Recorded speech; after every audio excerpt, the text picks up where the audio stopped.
She is the sole legitimate daughter of the Yun Wangfu of the Heavenly Sacred Dynasty, Qian Yue, also known as the notorious spoiled girl, arrogant and domineering, infamous for her misdeeds. During a poetry gathering, she met her untimely demise, embroiled in a love rivalry for the affection of a beloved suitor. In a twist of fate, she perished for her country, only to find her soul plunged into another realm, reincarnated as Qian Yue, the only legitimate daughter of the Yun Wangfu once more. The arrival of this spoiled girl disrupts the seemingly tranquil existence of the Heavenly Sacred Dynasty, particularly when she crosses paths with a young general. Am I truly arrogant? Am I indeed a spoiled brat? Is it merely a fad that I, adorned with the title of the legitimate daughter of the Yun Wangfu and masquerading as the betrothed of the destined crown prince, am nothing but the most useless being in the Heavenly Sacred Dynasty? How dare you compel me to reveal that my entire demeanor is but an act? The Buddha once said, even pretense is no simple endeavor. This reborn spoiled girl faces a choice: to continue her indulgent ways or to showcase her grace and talent in pursuit of redemption. In her previous life, she adhered to rigidity, laboring tirelessly each day. In this life, bestowed with such a fortunate identity, she intends to embrace a life of ease. Yet, as fate would have it, there are always those who thwart your quest for tranquility. Thus, she resolves to carve out her own path to comfort. Lian slowly opened her eyes, momentarily taken aback by the breathtaking scenery before her. A lakeside pavilion, kissed by gentle breezes and warm sunlight, adorned with red railings and green planks, winding corridors, verdant trees, and exquisite blossoms, painted a picture of opulence. The flowers leaning against the railing were of exceptionally rare and precious varieties, while the pairs of jade-colored mandarin ducks and crimson-crowned white cranes in the lake were even more astonishing, nearly extinct in a modern world. Not to mention the various treasures displayed amidst the rockeries and pavilions. She couldn't help but gaze in awe, pondering whether such a place still existed in this era dominated by chemical technology. Even the gardens of Suzhou and the imperial remnants in Beijing pale in comparison to this splendor. Lost in her reverie, a persistent and indignant female voice broke through her thoughts. Miss, you ought to take action and teach those insolent women a lesson. Who do they think they are? How dare they lay a hand on you? Especially with Her Majesty the Empress present at today's poetry gathering. They are utterly audacious. In my opinion, miss, you have been far too lenient with those women. If this continues, the Crown Prince's heart will inevitably be lured away by those shameless wretches. Just now, the Crown Prince clearly witnessed your misfortune, but chose to ignore it and walk away. It is truly infuriating. I believe you must make the Crown Prince aware of who he is meant to marry. If this persists, even the weeds will dare to bully you. Miss, why are you silent for so long? Have you heard what I said? Miss, the vexatious voice shattered the momentary enchantment wrought by the picturesque surroundings. Liyun, following the sound in a daze, turned to see a young girl dressed in ancient attire standing beside her, adorned as a maid.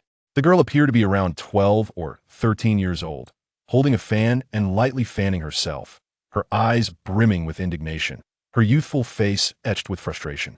Upon noticing Li Yun's absent-minded gaze, she momentarily hesitated, clearly taken aback.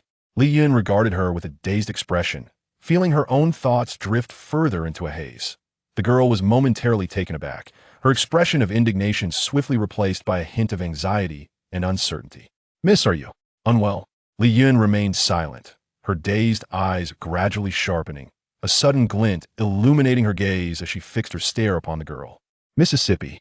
The girl trembled under Li Yun's gaze. Her hand that had been fanning herself abruptly halted, and she retreated a step, kneeling upon the ground. Her knees met the floor with a resounding thud. The previously confident words faltered, now laced with trepidation. Please forgive me, Mississippi. I spoke out of turn in my anger. I should not have spoken ill of His Highness the Crown Prince. His Highness the Crown Prince? Li Yun's expression darkened. Was this a performance? Who had the audacity to act so brazenly in her presence? She pursed her lips, observing the girl. The obsidian floor shimmered with a dark, ethereal light, captivating under the sun's rays. Her gaze fell upon the blood streaming from the girl's forehead, her thoughts swirling in a tempest. But if this was merely a performance, why were there no lights or crew nearby? If it were a charade, the girl before her was certainly committed, her forehead a gruesome sight, and if the bleeding did not cease soon, she would surely bear a lasting injury. Were there truly those in the world today who would self-harm so desperately for mere survival? If this was not a performance, then where was she? Please, miss, grant me mercy this once. I shall never dare again. The girl, seeing Li Yun's silence, began to kowtow fervently. Her forehead struck the obsidian with a sharp sound, and before long, crimson droplets stained the dark stone, the black reflecting the red, enhancing its brilliance. Li Yun's gaze fixated on the vivid blood upon the obsidian, her heart constricting inch by inch. Suddenly, she lifted her head sharply, following the rays of sunlight that cascaded upon the ground upwards to the sky. The midday sun blazed fiercely, casting golden light across the earth. After a mere glance, she averted her gaze, returning to the sight of the girl, who continued to bow fervently. Please, Mississippi. The girl seemed oblivious to her own pain, her head repeatedly striking the ground as she pleaded for mercy. You, rise first, Li Yun finally spoke. Her voice, though husky, carried a youthful timbre tinged with uncertainty. Though it was but a few words, the melody was enchanting. Had it not been for the slight roughness, it might have been likened to the melodious song of a nightingale. Upon speaking, she suddenly withdrew her gaze from the girl and turned to observe herself. Such an unfamiliar voice could not possibly belong to her, who had grown accustomed to her own for over 20 years. This realization momentarily stunned her. Before her stood a vision clad in ancient garb, a flowing robe of soft lavender silk adorned with grand blossoms of begonia. The floral embroidery was not overly intricate, yet was lifelike, with meticulous stitching that shimmered subtly, a clear indication of the skill of a master seamstress. The gown cascaded down to her feet, its hem embellished with golden threads, truly crafted from genuine gold. As she withdrew her gaze, she noticed the girl resting her head on her delicate hand, leaning against a stone table crafted from polished white jade, with a chair of the same exquisite material beneath her. The girl's small, fair hand was adorned with a jade bracelet, radiating a verdant luster, smooth and translucent, a clear indication of its immeasurable worth. Flanking her were intricately designed ear ornaments and gold tassels that swayed gently, equally exquisite and of considerable value. For a moment, she stared blankly, her mind, which had just begun to clear, once again succumbed to a haze of confusion. Miss, have you forgiven this servant? The girl abruptly lifted her head, her face alight with joy as she gazed at Li Yun. However, upon failing to meet her gaze, the look of delight instantly froze, and she lowered her head, her voice trembling with fear as she murmured, If the miss does not forgive this servant, I dare not rise. Upon hearing this, Li Yun instinctively tightened her grip, then raised her gaze to the girl kneeling before her. Although the girl wore fine garments, upon closer inspection, the fabric paled in comparison to the luxurious silk adorning Li Yun. The jewelry she wore was also far inferior to that of Li Yun. Her eyes narrowed slightly as she remained silent. The girl, not having heard the miss affirm her forgiveness, seemed too frightened to speak further, bowing her head in silence. Blood droplets trickled from her forehead, yet she appeared oblivious to the pain, remaining motionless in her kneeling position. What'd you just say? Repeat it, Li Yun inquired calmly. This time, her voice, stripped of its earlier hoarseness, bore a deeper, more somber tone, accompanied by an invisible weight pressing upon the girl. Years of navigating through tumultuous storms had honed her ability to remain composed, regardless of the upheaval within her mind or the challenges that confronted her. She had learned to stabilize herself swiftly, adapting to the ever-changing tides. At Li Yun's command, the girl trembled slightly, her voice quivering with regret and fear. Miss, I was wrong. I shall never dare to speak ill of His Highness the Crown Prince again. I willingly accept punishment in the washing room. Please consider that I have only my grandmother to care for, and grant me your forgiveness. I demand that you repeat what you just said. Li Yun's voice deepened once more, a note of urgency surfacing. The girl, seemingly still seeking mercy, recoiled at the sound of her voice, her words abruptly ceasing. Speak. Li Yun fixed her gaze upon the girl, eager to uncover the nature of this place and why she found herself here, transformed into someone unrecognizable. Yes, I shall speak now, the girl stammered, her head bowed, too frightened to move, and without delay, she repeated the words of discontent she had voiced when Li Yun first awakened. It took several minutes for her to finish. Once she had completed her confession, she remained prostrate on the ground, the cold sweat soaking her already thin garments. Now she fully comprehended the gravity of having spoken ill of His Highness the Crown Prince, transgression of the highest order. Had he heard her, she would not be kneeling here. Pleading for mercy, her life would be forfeit. After listening, Li Yun's gaze deepened, her voice devoid of emotion. Yet within her heart, tumultuous waves surged. Such a petite frame, such delicate and fair hands, such attire and adornmento was she? Suddenly, an eerie sensation arose within her, transforming the picturesque scenery around her into a palette of disquiet. Was she trapped in a dream? Upon this realization, she abruptly curled her hand, her fingers pressing forcefully into her palm, eliciting a piercing pain. She seemed impervious to the hurt, pressing down twice more before releasing her grip and quietly twisting toward her waist. Through the soft fabric, a similar searing ache radiated from her midsection. Her complexion shifted dramatically, a chill enveloping her heart. This was no dream. The girl dared not utter another word, as silence once again enveloped them, save for the gentle breeze that whispered through the air. Repeat what you just recounted. Did His Highness truly witness me being bullied and remain indifferent? After a prolonged pause, Li Yun carefully selected her words, her low voice tinged with a slight tremor. Miss. The girl was taken aback, her perceptive instincts alerting her to her mistress' unusual demeanor, causing her to lift her gaze suddenly. Speak. Li Yun, maintaining her composure, withdrew her hand. She needed to ascertain the truth of the matter. Yes. The girl immediately bowed her head, hesitant to ponder why her mistress required a recount of the recent events.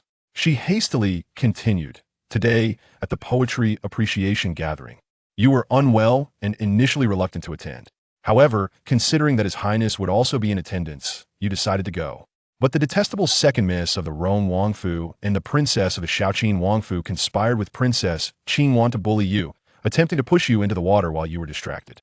Had it not been for Miss Yu Ning of the Prime Minister's residence, who mentioned that the reclusive young Master Jing and the recently returned young Prince Ran were also present at the gathering, they would have eagerly proceeded with their malicious intent. I sensed their ill intentions and urged you to visit Her Majesty the Queen, but you refused to listen. When have you ever suffered such indignities? You nearly fell into the lake had you not been unable to swim. It would have been a grave misfortune. Fortunately, why do I have a slight headache? Li Yun felt a chill in her heart, pondering with furrowed brows. She hadn't fallen into the water, yet why did her head spin as if she had awakened from a prolonged slumber? Miss, you were struck by the railing by the lakeside, which naturally caused the dizziness. The girl responded promptly. No wonder I struggled to recall what transpired. It turns out I bumped my head, Li Yun mused, rubbing her forehead, her complexion pale. Her hands curled tightly within her sleeves, her body trembling slightly, her voice appearing nonchalant. Yet only she understood the immense willpower required to prevent herself from collapsing beneath her chair. If this were not a dream, then perhaps she had encountered something supernatural. Yet could there truly be spirits in broad daylight? She glanced up at the blazing sun. Miss, are you saying you cannot remember? The girl gasped, her expression shifting drastically. Li Yun offered no affirmation or denial. What else can you not recall besides this incident? The girl raised her small face, her countenance flushed crimson. Seemingly oblivious, she anxiously inquired.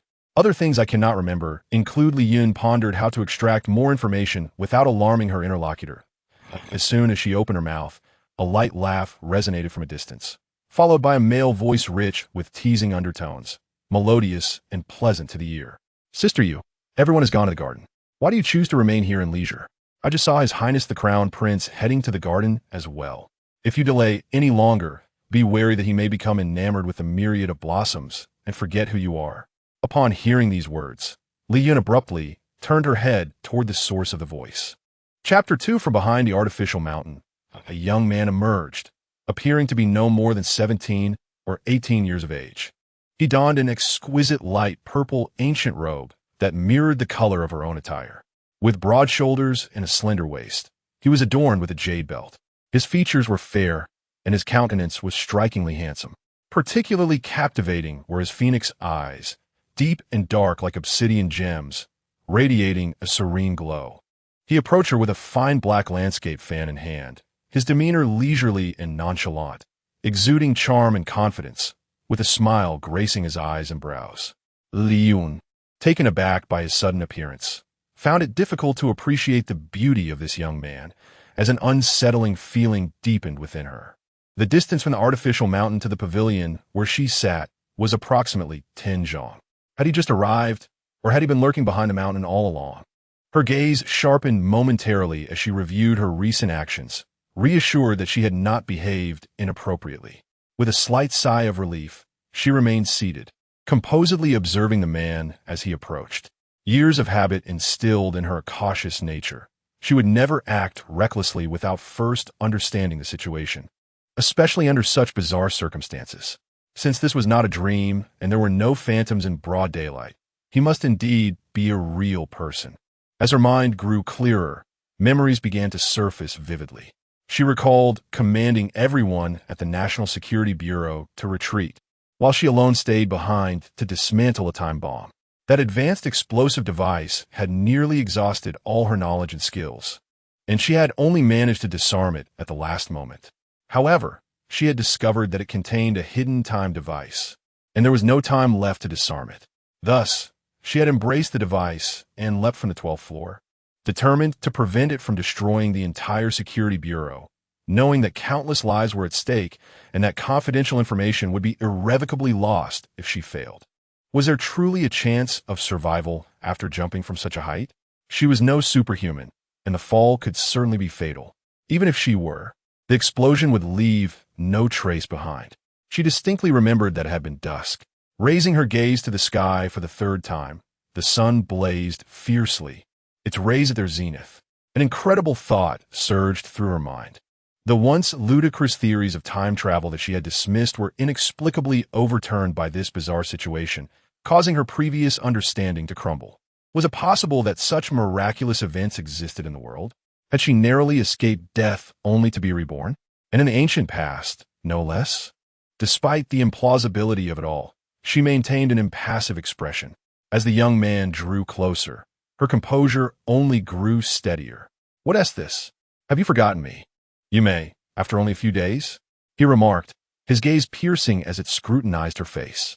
Li Yun feigned indifference, her expression remaining blank as she regarded him.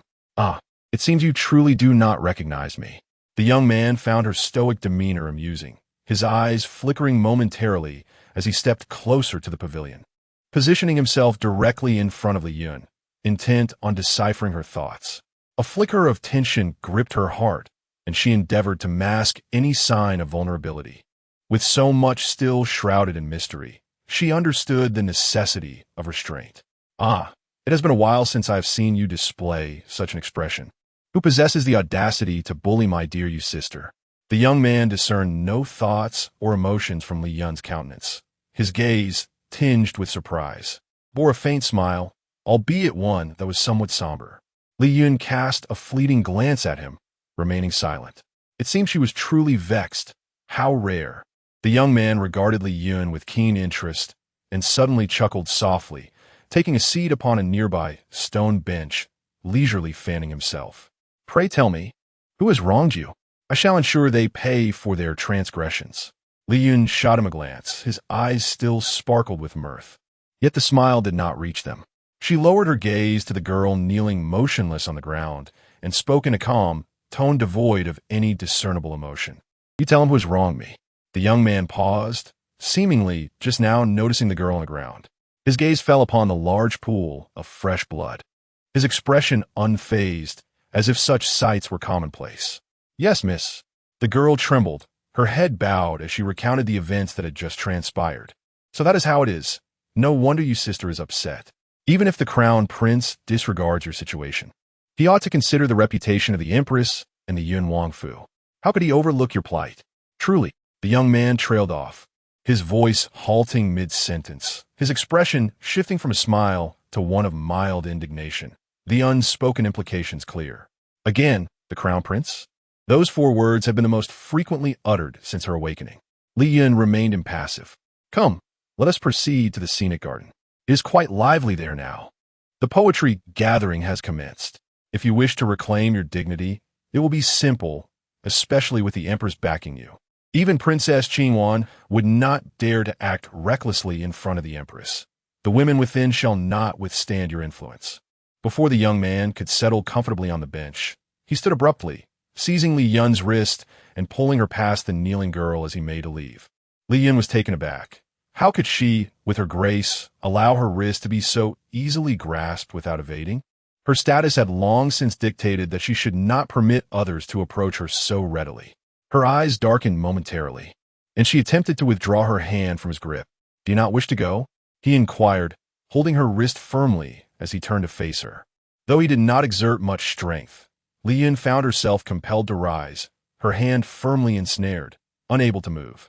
Li Yun ceased her struggle, suppressing the tumultuous emotions within her, and resolutely declared, "I do not wish to go." "Are you afraid? Is it because the crown prince is also present? Thus, you willingly accept being bullied?" He arched an eyebrow. "Could we refrain from mentioning him? It is quite tiresome," Li Yun retorted, her irritation flaring, for since her awakening, she had grown weary of those 4 words.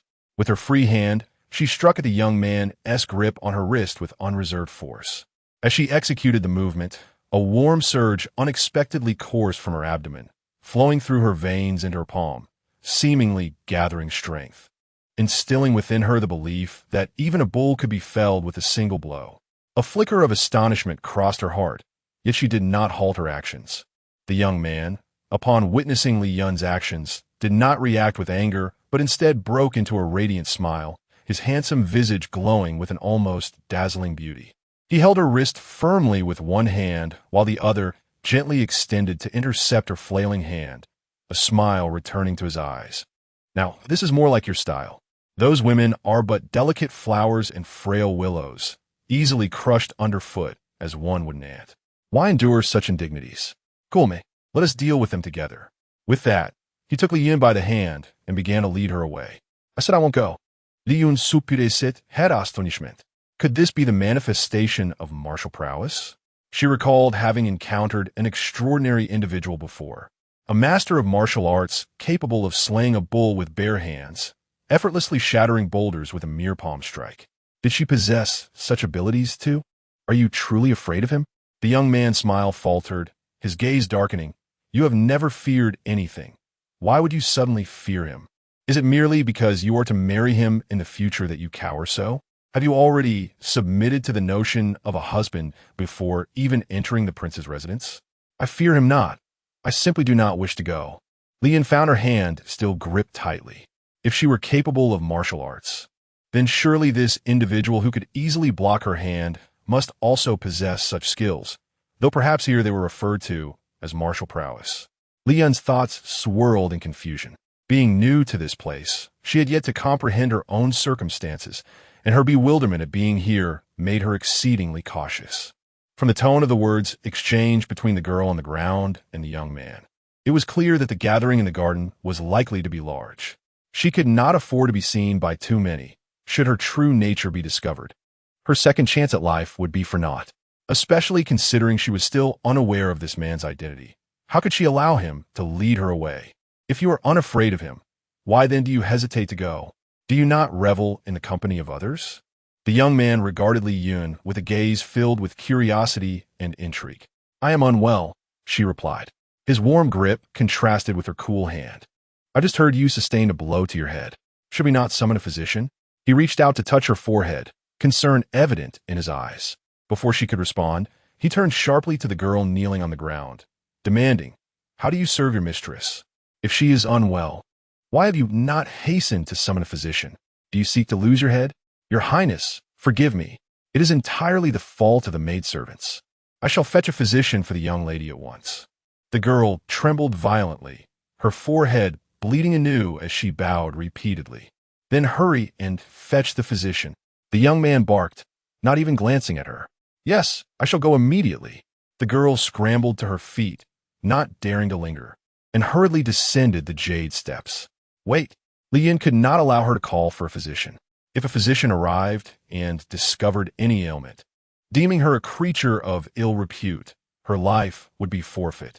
She understood all too well that in ancient times, taking a life was easier than crushing an ant. Hearing her words, the girl halted, her pale face turning to Li Yun and then to the fourth prince. "What is it? Since you are unwell, you ought to summon a physician for prompt examination."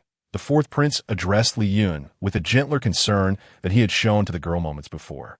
Li Yun felt an overwhelming sense of frustration as she sensed the firm grip of the man, making it clear that evading the scenic garden was an impossibility with him present. After a moment's contemplation, she realized that, given her current predicament, she would inevitably encounter others. With a resigned sigh, she closed her eyes and said irritably, "Release my hand. I shall accompany you." Upon hearing this, the fourth prince ceased to dwell on the matter of summoning the physician and chuckled lightly. "Now, that is the spirit. Do you not wish to meet the delicate beauty of the Rong Wang manor? It has been a decade since Rong Jing last ventured beyond its gates. And then there is Qing Ran, who has been studying abroad for 7 years. He has returned, and the capital is bustling with excitement. Would it not be a pity to miss such a splendid spectacle?" With that, he tightened his grip on Li Yun's hand and stepped out of the pavilion. Chapter 3. Li Yun, feeling helpless, could only follow the fourth prince out of the pavilion with a troubled expression. Rongjing? Qing Ran? She silently repeated the two names she had just heard. As a newcomer, apart from the title of the crown prince, these two names were the most frequently mentioned. It seemed that the protagonists of today were indeed these two individuals. As long as she remained cautious and did not make any glaring mistakes, it was unlikely that anyone would discover she was no longer the original person. With her resolve firm, Li Yun's previously anxious heart calmed down a bit. After walking a few steps, the fourth prince turned to glance at Li Yun. Noticing that she no longer resisted his grip, a slight smile played at the corners of his lips. A flicker of something passed through his phoenix eyes, and his amusement seemed to deepen. With years of sensitivity, Li Yun discreetly observed the smile on the fourth prince's face. One could only truly discern a person's character, be it good or ill, through interaction. Despite the inherent risks of venturing into the scenic garden unprepared, it also presented an opportunity for her to swiftly grasp the current situation. Such a disobedient maid could simply be dealt with, so why provoke unnecessary annoyance? Passing by the maid, she noted the bloodstains on the girl's forehead and face, prompting the fourth prince to disdainfully turn his head away. Upon hearing this, the maid, terrified, fell to her knees with a thud, her pale face trembling. Yet she did not beg for mercy. Li Yun cast a glance at the girl, realizing she must be the body's personal maid.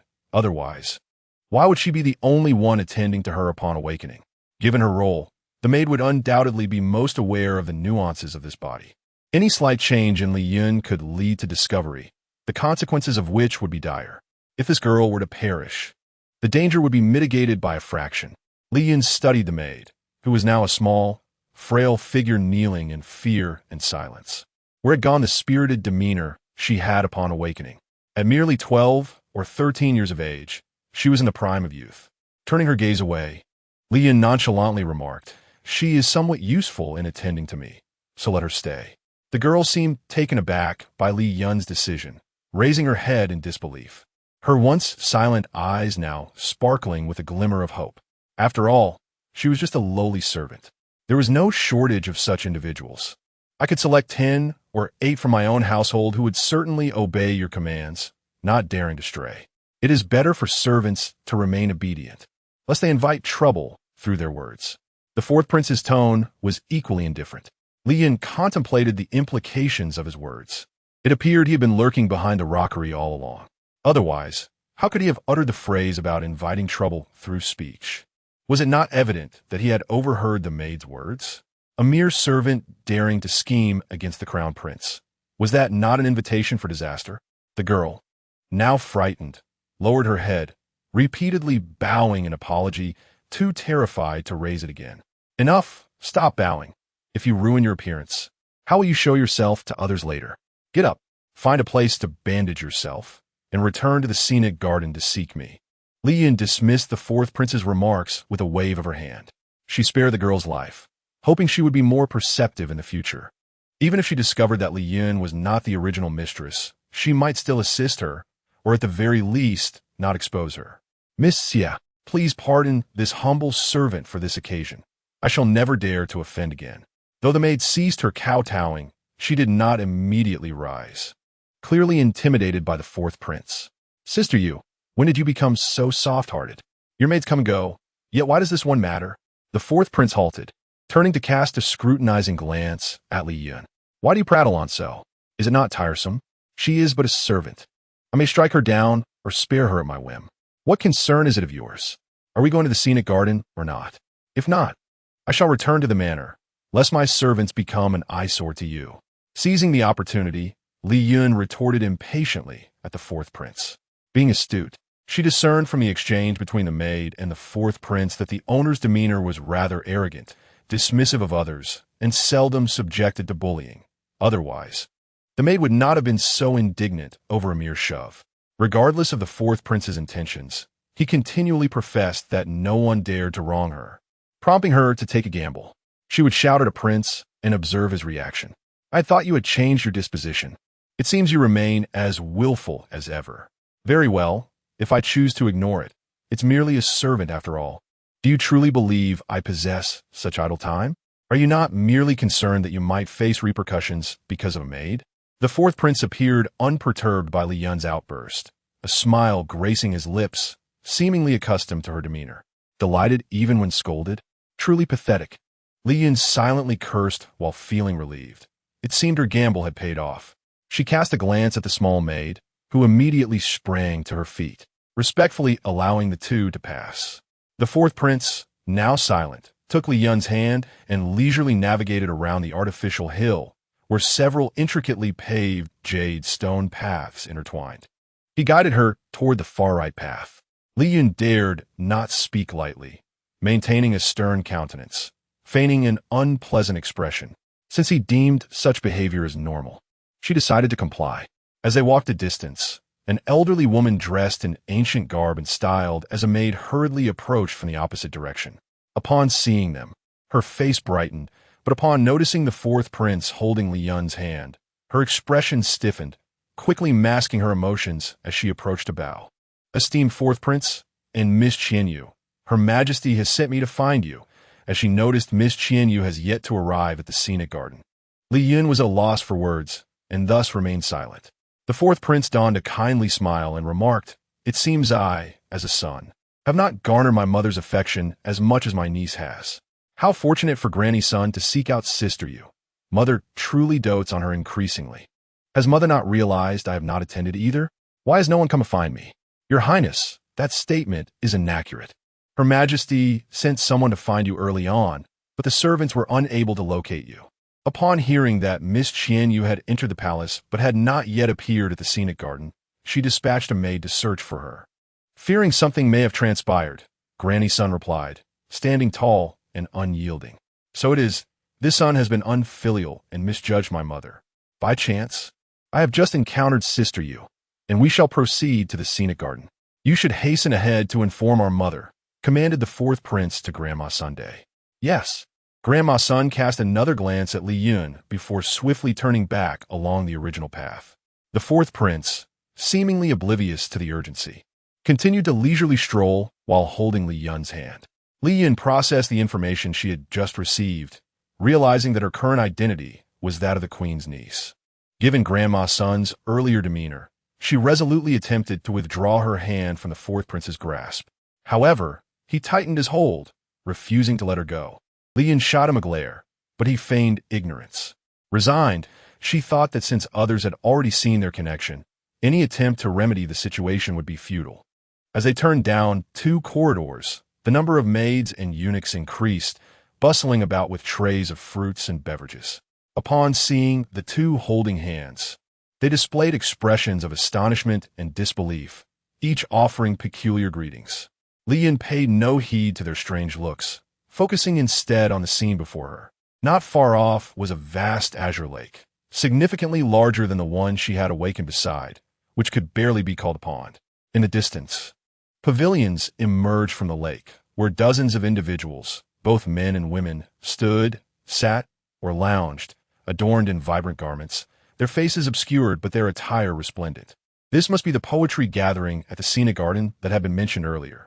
While she was engrossed in observation, the fourth prince suddenly wrapped his arm around her waist. Before Li Yun could fully comprehend the situation, she found herself lifted from the ground, soaring above the water's surface without even stepping on the bridge as he glided across the shimmering lake towards the observation platform. Startled, She barely had time to register the dizzying sensation before her feet touched solid ground. The vibrant spectacle was suddenly upon her, overwhelming her senses, prompting her to shut her eyes momentarily before reopening them. Without needing to glance back at the lake, she could discern that this was indeed the legendary skill of walking on water without leaving a trace. Such a skill truly existed in this world. Regaining her composure, she turned around, glaring at the fourth prince in irritation, silently questioning whether he intended to frighten her. The fourth prince grinned mischievously, his expression brimming with pride. How could I possibly scare Sister Yue? Your skills are no less impressive than mine. This is merely a water-walking technique I have recently mastered, and I wanted you to experience it. The notion that she, too, possessed such abilities brought a flicker of joy to her heart, though her expression remained stoic. She huffed dismissively, questioning what other tricks he had up his sleeve to tease her. It is a grave injustice. How could I dare to play tricks on Sister Yue? The fourth prince immediately sought forgiveness, yet he did not relinquish his hold on her waist. This intimate gesture came to him naturally. Li Yun subtly furrowed her brow, acutely aware of the dozens of gazes fixated upon her and the fourth prince. The weight of their scrutiny compelled her to remain composed, her feigned annoyance becoming increasingly apparent. Logically, given her identity as an unmarried woman in this era, such closeness with a man was deemed improper, especially in front of so many witnesses. The fourth prince was undoubtedly aware of this, yet he continued to hold her, suggesting ulterior motives. She was determined to uncover his intentions. Indeed, as the fourth prince's words fell, a gentle cough echoed from above, followed by a warm and reproachful voice from a woman, who gazed at the fourth prince and chided. Yue, how have you grown increasingly mischievous? Release your Sister Yue at once. Look how frightened you have made her. Mother, you are well aware that Sister Yue possesses a courage far grander than the heavens. Who could possibly frighten her? The fourth prince chuckled, leisurely loosening his grip on Li Yun's hand and waist. As he spoke, he cast a significant glance towards the figure clad in vibrant yellow seated to the left of the queen, insinuatingly adding, Yet today, Sister Yue truly appears to have been startled. I have never witnessed her so distressed as to hide in the pavilion by the Mandarin Duck Pond, sorrowfully alone and too timid to join us in this viewing garden. Li Yun's thoughts stirred as she followed the direction of the fourth prince's gaze. She beheld a young man in his 20s seated to the left of the queen. Apart from the queen's striking red attire, his bright yellow garb was the most conspicuous. She averted her gaze after a mere glance, contemplating that this gentleman must be the bearer of the title crown prince, which she had heard mentioned countless times today. Chapter 4. With years of training and experience in discerning the character of others, Li Yun immediately recognized that this prince was indeed not to be underestimated. Perhaps due to their fraternal bond, the crown prince bore a resemblance to the fourth prince, yet he possessed a striking handsomeness imbued with an added gravity. Years of indulgence in power and his elevated status had deepened the contours of his features, rendering him the epitome of regal elegance in the resplendent golden hue he wore, a color that seemed to be his alone. At that moment, his expression remained inscrutable, the golden crown upon his head radiating an unparalleled brilliance, enveloping him in an aura of exquisite nobility and authority. Out of the corner of her eye, Li Yun noticed several elegantly attired women gazing at the crown prince with rapt admiration. She could not help but smirk inwardly. It was no wonder that the soul of this body was drawn to him. Everyone around her spoke incessantly of the crown prince, and even in silence. He possessed an undeniable allure that drove people to madness. As the fourth prince concluded his remarks, an eerie silence fell over the viewing garden, as if it were devoid of life. The empress turned her gaze to the crown prince, who sat stoically, betraying no emotion on his countenance.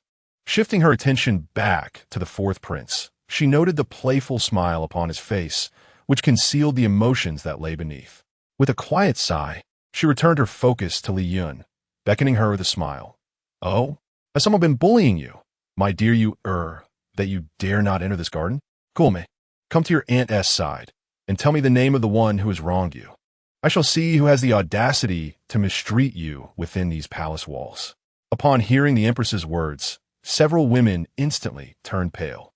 Li Yun was taken aback by the empress's bold assertion, assuming without inquiry that she had been wronged and needed assistance. Momentarily frozen in place, she pondered whether the empress genuinely cherished this body or harbored ulterior motives. After all, the imperial capital was not particularly vast, and those attending this poetry appreciation gathering were all daughters of nobility, each representing various factions. Her striking presence would surely invite envy and animosity. Though openly feared, it was inevitable that she had also incurred hidden grievances, just as today, as events suggested. How else could the previous owner of this body have met with an untimely demise, leading to her inexplicable arrival here? It's nothing of great consequence. Let it be. Li Yun feigned indifference. It seems you are truly aggrieved. Even today, you do not address me as your majesty, the empress remarked, momentarily taken aback by Li Yun's lack of pursuit. Casting a glance at the pale faces of several women, including Princess Qing Yuan, she let out a light laugh, though her tone grew more serious. Do speak, fear not. Your aunt shall advocate for you. I wish to see who possesses such audacity as to bully my niece. Her words resonated with determination, suggesting she was indeed intent on defending Li Yun. The group of women who had just breathed a sigh of relief at Li Yun's earlier dismissal of the matter now turned pale once more. Indeed, dear sister Yu, with Mother Empress to support you, you need not fear. Even if the bullying was severe, Mother Empress will ensure that those insolent individuals are dealt with accordingly. The fourth prince, standing nearby, immediately echoed the Empress's words, casting a disdainful glance at the group of women. Li Yun gently pressed her lips together, contemplating whether to speak up. Where is this? It was the imperial palace, a place where, as legends say, even a fly could not enter unnoticed. How could the empress, the sovereign of the harem, remain oblivious to the incident of her being bullied? Throughout her journey here, she felt as if countless pairs of eyes were scrutinizing her every move.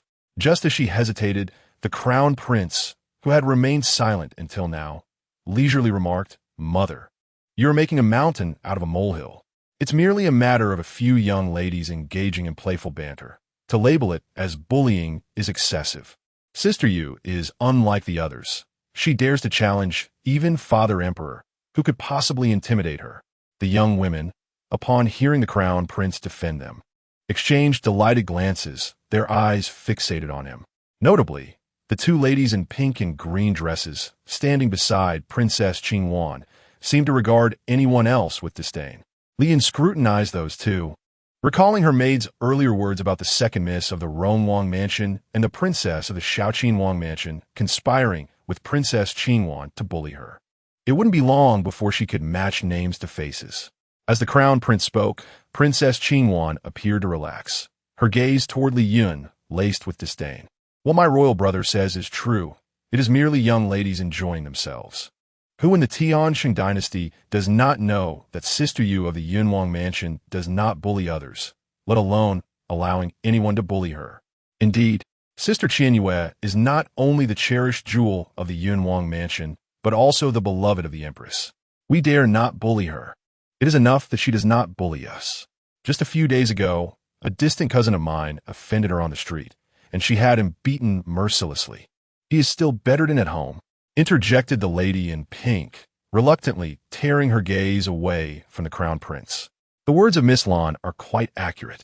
Just yesterday, there was a rumor in my household that Sister Yu, for reasons unknown, took a group of people to the bustling Wangshan Tower on West Street and set it ablaze, forbidding anyone inside from escaping. How tragic for the hundreds trapped within. Some perished while others were injured. This incident has caused quite an uproar. Many officials are reportedly submitting petitions against Sister Yu today.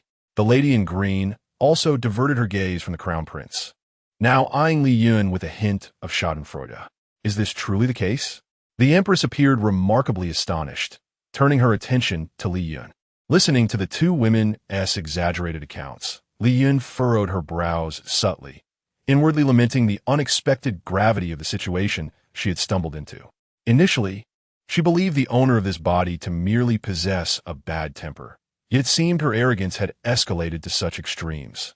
Engaging in violence and arson was utterly reprehensible. Indeed, such events had transpired, and the entire capital was abuzz with the news. It was likely already known throughout the Tian Sheng Dynasty. The Empress had been preoccupied with organizing a poetry appreciation event these past few days, and thus had not been informed until now. I observed that no matter how much the Emperor may shield Sister Yue, it cannot possibly prevent the censure from the ministers in the court and the murmurs of the populace. Sister Yu's recent actions have indeed stirred quite a tempest. It is said that the venerable Lord Yun, in a fit of rage, has fallen ill. Princess Qingwan, too, exhibits a tone of schadenfreude.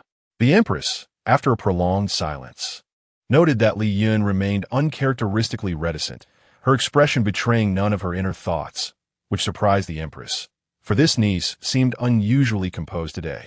Suppressing her astonishment, she turned her gaze to the prince beside her.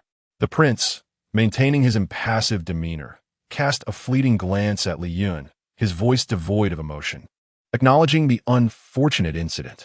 However, the emperor did not convene the court today. The memorials of censure have already been dispatched to the imperial study. As for how the emperor will respond, I am equally in the dark. Yet, it is indeed true that my grandfather, Lord Yun, has become ill from anger. Have you visited the Yun residence to see how he fares? Is it serious? The empress's countenance darkened upon hearing of the old lord's illness. Li Yun pondered that since she referred to the empress as aunt, then the old lord must be her grandfather. She bowed her head, lamenting her ill fortune, for upon her arrival, she encountered such turmoil, fearing that matters would not resolve easily. I learned that today the emperor did not attend morning court and had already visited the Yun residence. My grandfather's condition. The prince appeared to weigh his words carefully, casting a meaningful glance at Li Yun. Noticing her silence, she stood quietly, her face betraying none of the usual signs of grievance or anger despite being subjected to the barbs of many. His eyes flickered with surprise before he continued. The head physician of the Imperial Medical Bureau, Old Master Zhang, has been summoned to diagnose my grandfather. It is said that he is afflicted with excessive anger affecting his heart, and he has prescribed a regimen, advising that he must refrain from further outbursts and take time to recuperate. It is likely that he will be bedridden for no less than 10 days to half a month. Is it truly that severe? The empress gasped. The prince nodded, finally revealing a hint of helplessness on his otherwise expressionless face, reassuring the empress. There is no need for concern, mother. With old Master Zhang attending to him and the emperor having sent numerous fine medicines to the Yun residence, my grandfather will surely recover. The empress finally exhaled, nodding in understanding. She turned her gaze to Li Yun, her expression hardening, her beautiful eyes tinged with irritation as she exclaimed, while it may be one matter to engage in a public altercation, how could you set fire to the Wangshan Tower? Such behavior is utterly outrageous. Li Yun found herself at a loss for words, as she had only recently arrived and was entirely unaware of the events that transpired the previous day. She could only lower her head in silence. Mother, you are aware of only one side of the story. As for this matter, I must assert that Sister Yue is not to blame. After a moment of silence, the fourth prince interjected. For what I understand, Sister Yue was incited by malicious individuals who claimed that the crown prince had visited the Wangshan Tower, prompting her to seek him out.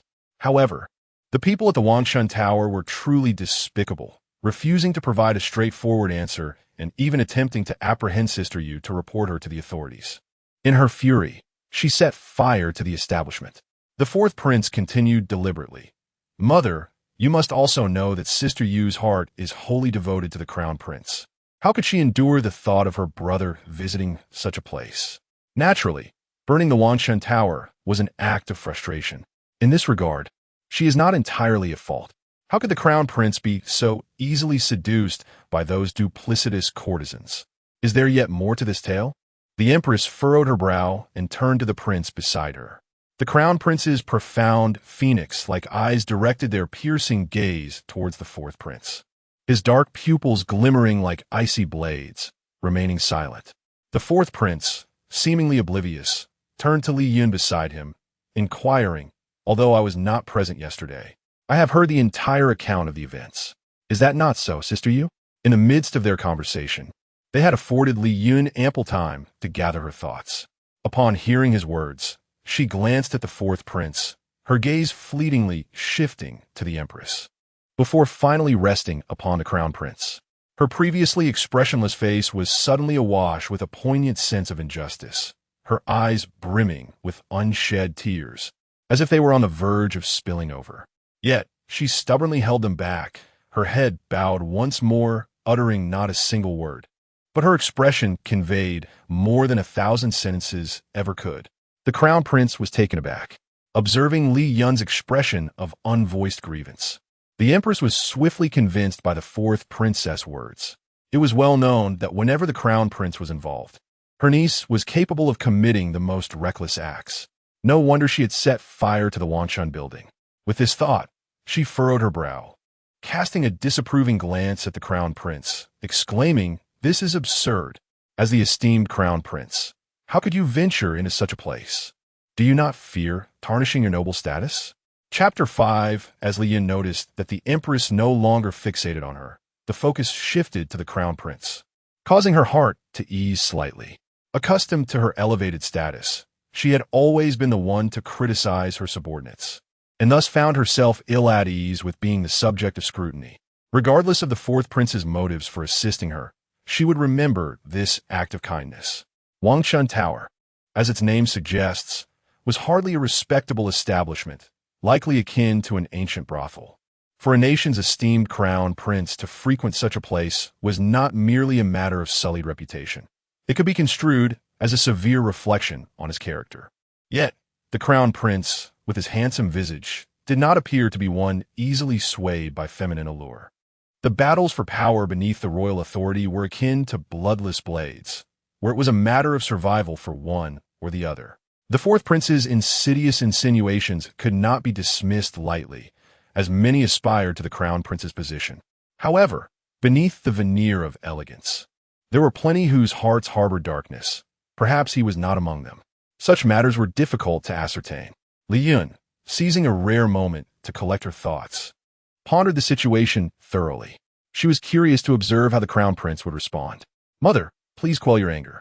Indeed, I visited Wangshan Tower yesterday, but I did so at Father's behest to investigate certain matters, and I did not linger. By the time Sister Yu arrived, I had already departed some time ago." The crown prince spoke calmly, casting a fleeting glance at the fourth prince. "Having grown up by your side, mother, under your guidance, how could I be one to disregard virtue? If you have doubts, you need only inquire with father." Under the empress's fierce glare, the crown prince remained composed. While the fourth prince's thin lips pressed tightly together, his hands clenched within his sleeves, veins visibly throbbing, clearly taken aback by the revelation that the crown prince's visit was under royal command. He fell silent, refraining from uttering another word. The empress's expression softened slightly upon hearing this, and she nodded, adjusting her tone. "I always believed you were not one to lack decorum. It seems there was indeed a royal decree that alleviates the matter. Nonetheless, it is best to avoid such places, as their seductive snares can tarnish your reputation." "Yes, I shall heed your teachings, mother," the crown prince replied respectfully, bowing his head. Only then did the empress release the crown prince, turning her attention to Li Yun. Her tone shifted to one of sternness. You have been excessively reckless. While such places are indeed vile, you cannot resort to arson, nor prevent those within from escaping. After all, there are still lives at stake." Li Yun was taken aback by how easily the crown prince evaded blame. Faced with the empress's accusations, she found herself at a loss for words. To confess would be unjust, as she had only just arrived and was not responsible for the actions attributed to her. Yet to deny it would be futile, as her very being had been accused. A sense of frustration welled within her, and she fell silent. This time, the fourth prince remained mute, no longer offering support to Li Yun, his gaze averted, evidently disinclined to provoke the crown prince further. Realizing this, Li Yun understood the fourth prince's intentions for bringing her here. It was a calculated move to undermine the crown prince, seeking to tarnish his reputation with accusations of moral laxity.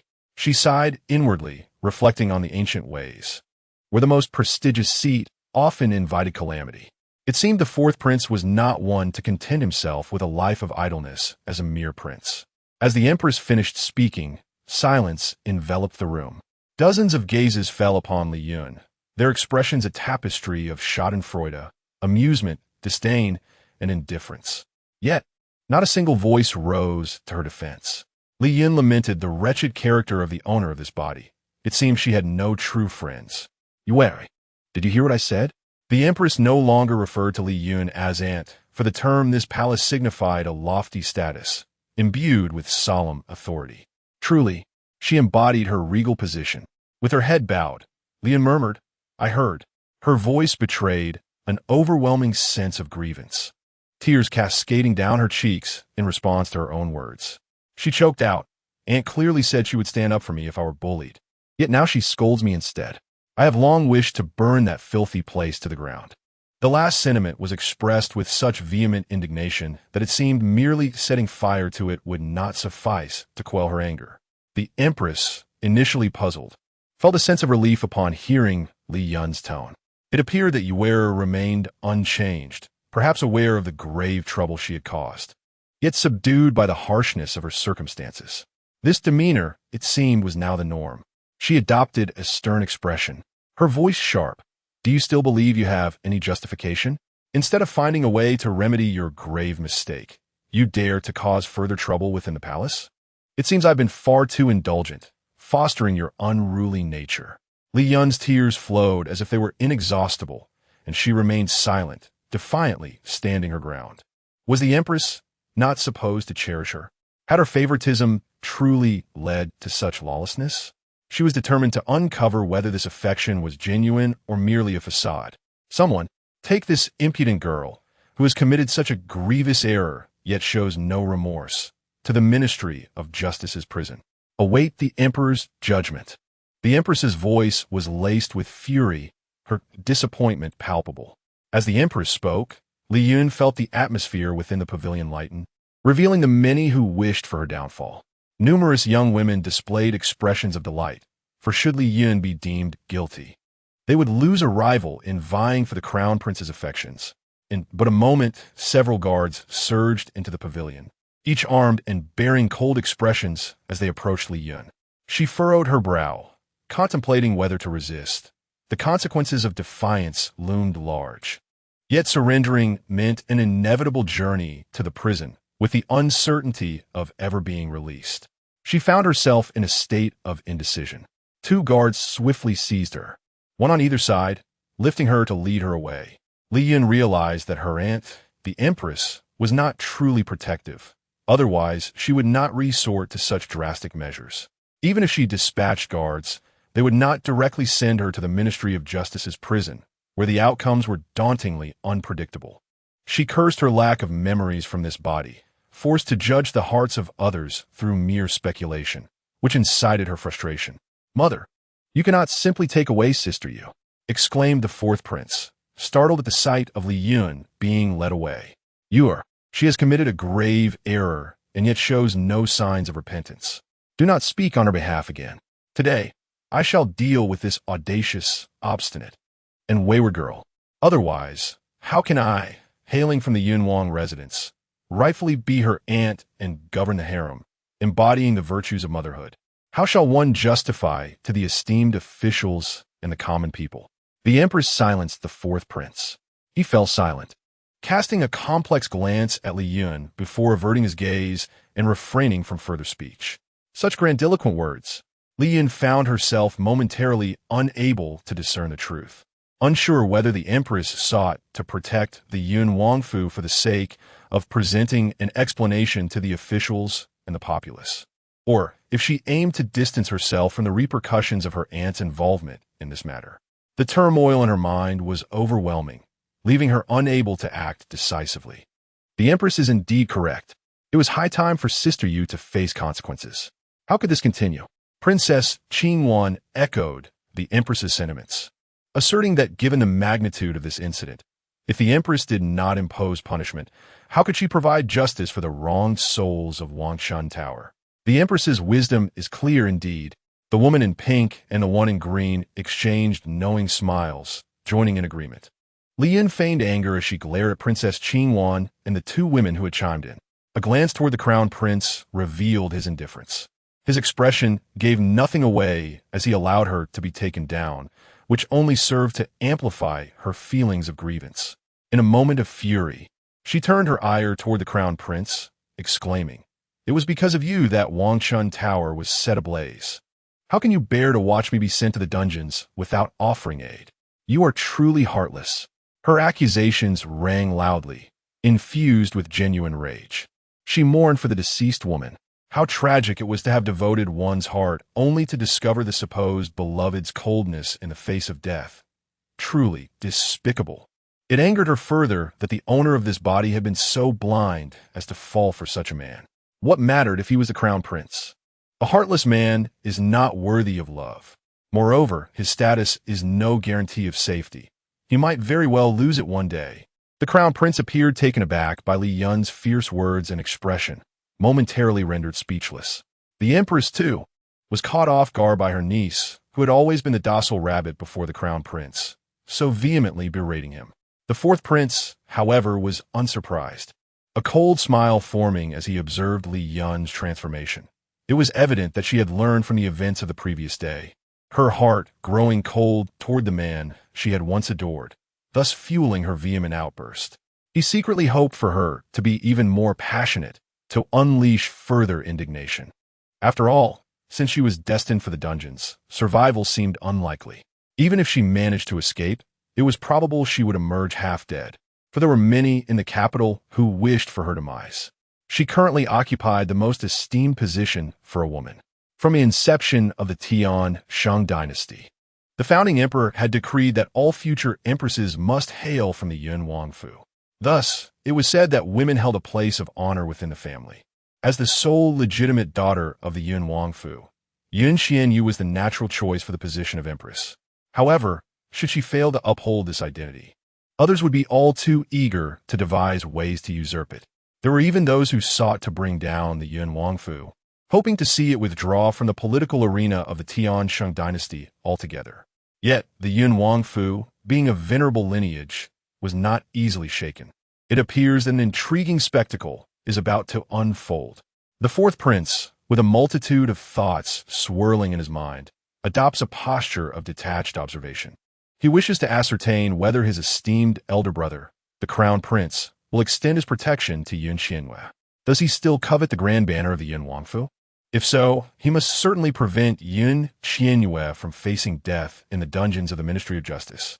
Conversely, should he choose not to safeguard Qian Yue, thereby relinquishing his aspirations for the Yun Wangfu's banner, he would effectively offend the Yun family. How could the venerable Lord Yun remain indifferent if he perceives the crown prince standing idly by without offering aid? That would render the situation all the more captivating. Chapter 6. As Li Yun's words fell, the entire viewing garden fell into a profound silence, with dozens of gazes fixated upon the crown prince. Li Yun too turned her attention to him. Though she had only just arrived, she had pieced together much from the exchanges among the crowd. It appeared that someone had exploited Qian Yue's infatuation with the crown prince, deliberately leaking the news of his visit to the Wangchun Tower. Naturally, Qian Yue could not bear the thought of the man she adored entering such a place, prompting her to seek him out. It seemed she had encountered setbacks at the Wangchun Tower, possibly exacerbated by others, leading her to recklessly set the establishment ablaze in a fit of rage. What seemed like a straightforward situation was likely concealing a monumental conspiracy. Rather than targeting her, the focus appeared to be on the Yun Wangfu, or perhaps even on the crown prince himself, whose fate was intricately intertwined with her existence. What consequences would arise if the crown prince chose to save her? Conversely, what repercussions would follow if he did not? Contemplating this, a fleeting cold smile flickered in the depths of Li Yun's furious gaze. She was akin to a fragile blade of grass caught in a crevice of a cliff, not easily cast down. She was determined to witness whether the crown prince would extend his hand to rescue her. The crown prince stood rigid for a moment, his handsome visage shifting through a kaleidoscope of expressions, the depths of his phoenix-like eyes becoming increasingly inscrutable, remaining shrouded in silence. It was evident that he too was embroiled in a tumultuous internal conflict. Li Yun remained unhurried, her angry gaze unwaveringly fixed on the crown prince. The longer his silence endured, the more her expression morphed into one of rage, regret, profound sorrow, and disappointment. Such emotions were familiar to her, conveyed with a finesse that left no hint of artifice. The guards holding Li Yun in place were hesitant to act, for they were not merely apprehending anyone. They were gripping the only legitimate daughter of the Yun Wangfu, destined to become the crown prince's bride and future empress. A single misstep could cost them their lives. The Tian Sheng Dynasty had flourished for a century, and since its founding emperor, it had placed great expectations on the Yun Wangfu. The women of the Yun Wangfu were renowned for their virtue and talent, rigorously educated within the confines of courtly etiquette, embodying the very ideals of noblewomanhood. After a prolonged silence, the crown prince's expression regained its customary composure. He averted his gaze from Li Yun's disappointed eyes and, devoid of any discernible emotion, spoke languidly. Li Yun's heart sank as she considered the man's ruthlessness. He was indeed a worthy heir to the throne. The empress's gaze seemed to darken as she cast a fleeting, displeased glance at the crown prince, awaiting his continuation. The fourth prince's expression stirred slightly, the corners of his mouth curving into an enigmatic, cold smile as he too regarded the crown prince, anticipating his next words. Others present, including Princess Qingwan and the women clad in pink and green, exhibited expressions of delight. They were astute individuals, well aware of the implications of the crown prince's words. As the legitimate daughter of the Yun Wangfu, Qian Yue was a paragon of moral corruption and ethical deficiency. She was no longer a model of virtue among noblewomen. Everyone feared her, likening her to a venomous serpent, and felt embarrassed by her. How could such a person be wed into the crown prince's household?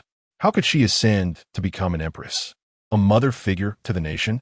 Thus, the founding emperor had decreed that the position of empress in the Tian Sheng Dynasty would traditionally be held by women of the Yun Wangfu.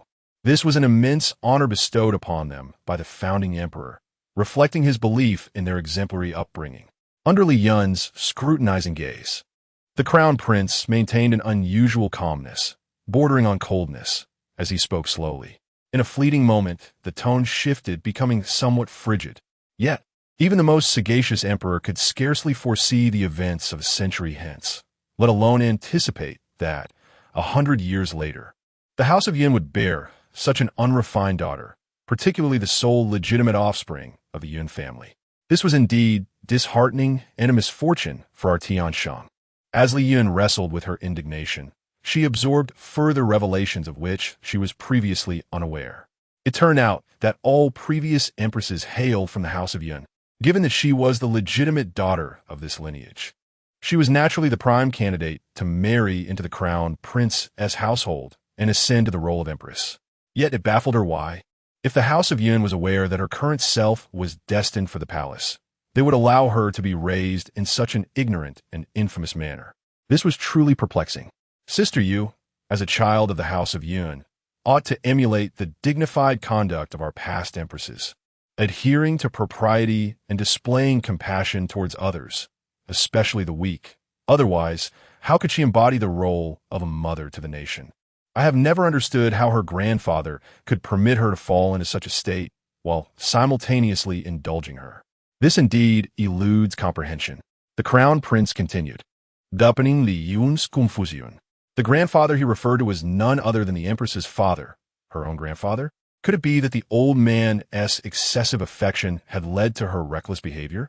Otherwise, how could the head of the House of Yun remain oblivious to the responsibilities that her body's owner bore upon entering the palace?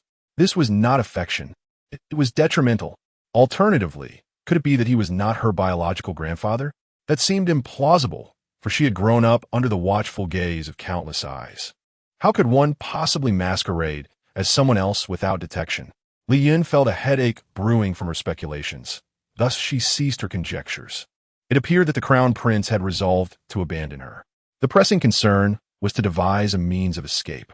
She had always understood that relying on others was far less secure than relying on oneself. Having miraculously survived, she cherished her life and had no intention of perishing before even making her mark in this world. If Sister Yu were not dealt with, the crown prince genuinely feared she would enact even more outrageous deeds in the future. Yesterday, she had set fire to the Wangshan Pavilion. Who could guarantee that she would not one day set ablaze the imperial palace itself? Thus, while it pained him, The Crown Prince hoped that Sister Yue would amend her ways henceforth. The Crown Prince's gaze returned to Li Yun, appearing to deliberate over his words.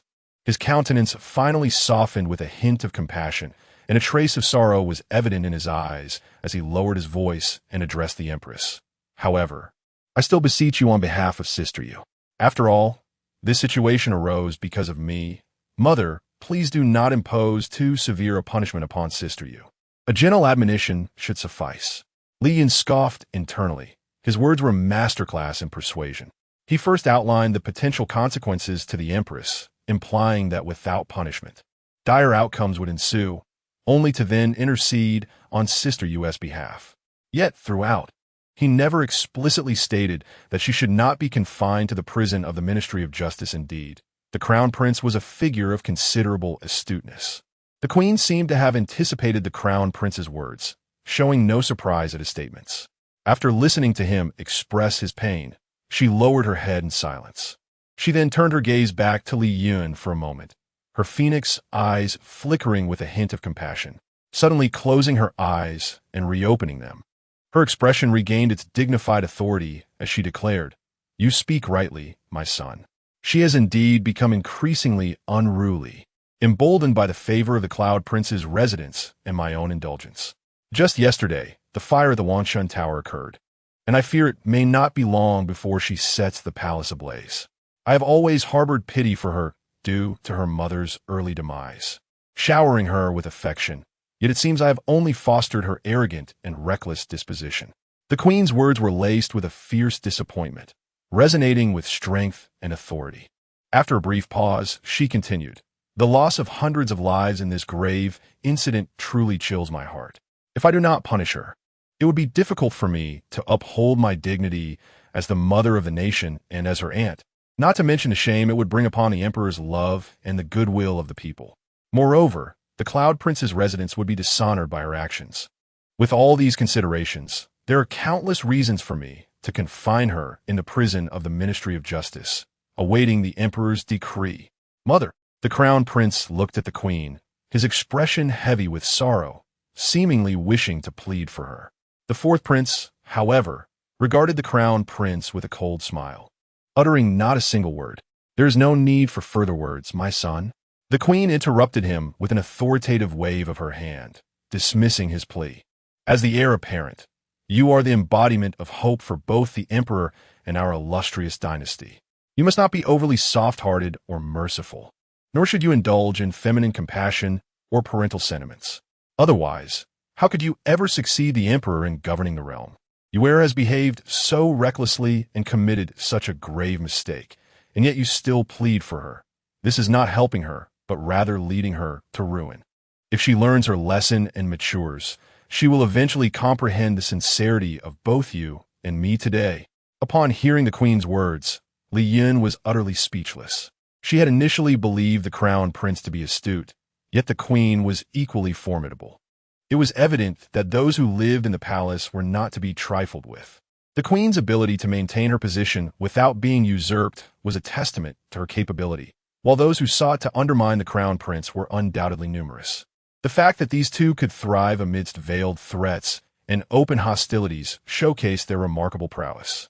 Particularly striking was their dialogue, a sharp blade without bloodshed.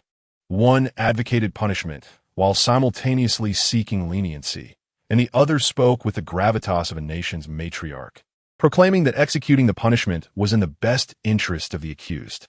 At this moment, Li Yun could not help but admire them. What is shamelessness? This is it. She truly ought to learn a thing or two from them. Do not let her go. The Queen's tone shifted sharply as she addressed the two guards escorting Li Yun, her voice stern. "Confine her in the Ministry of Justice's prison, and ensure she is well guarded, awaiting the Emperor's decision." "Yes, Your Majesty." The two guards responded immediately, leading Li Yun out once more. "I will rescue you. Do not be afraid." The fourth prince's voice, as faint as a whisper, reached Li Yun's ears. She felt a flicker of movement in her gaze, but remained silent. Promises can be made by anyone. It is only through action that they hold weight. She had not reached the point of trusting anyone blindly. Contemplating the prospect of resistance at this moment, she realized that the palace was under the sovereign's dominion. Defying the queen's authority would undoubtedly exacerbate her situation, leading to further consequences. The palace guards would swiftly mobilize, and given her recent arrival, she was woefully unfamiliar with the palace's layout, making escape nearly impossible. Thus, it seemed that today's incarceration was unavoidable. This situation offered her a unique opportunity to observe whether the ancient prison was indeed more secure than the surveillance of modern security agencies.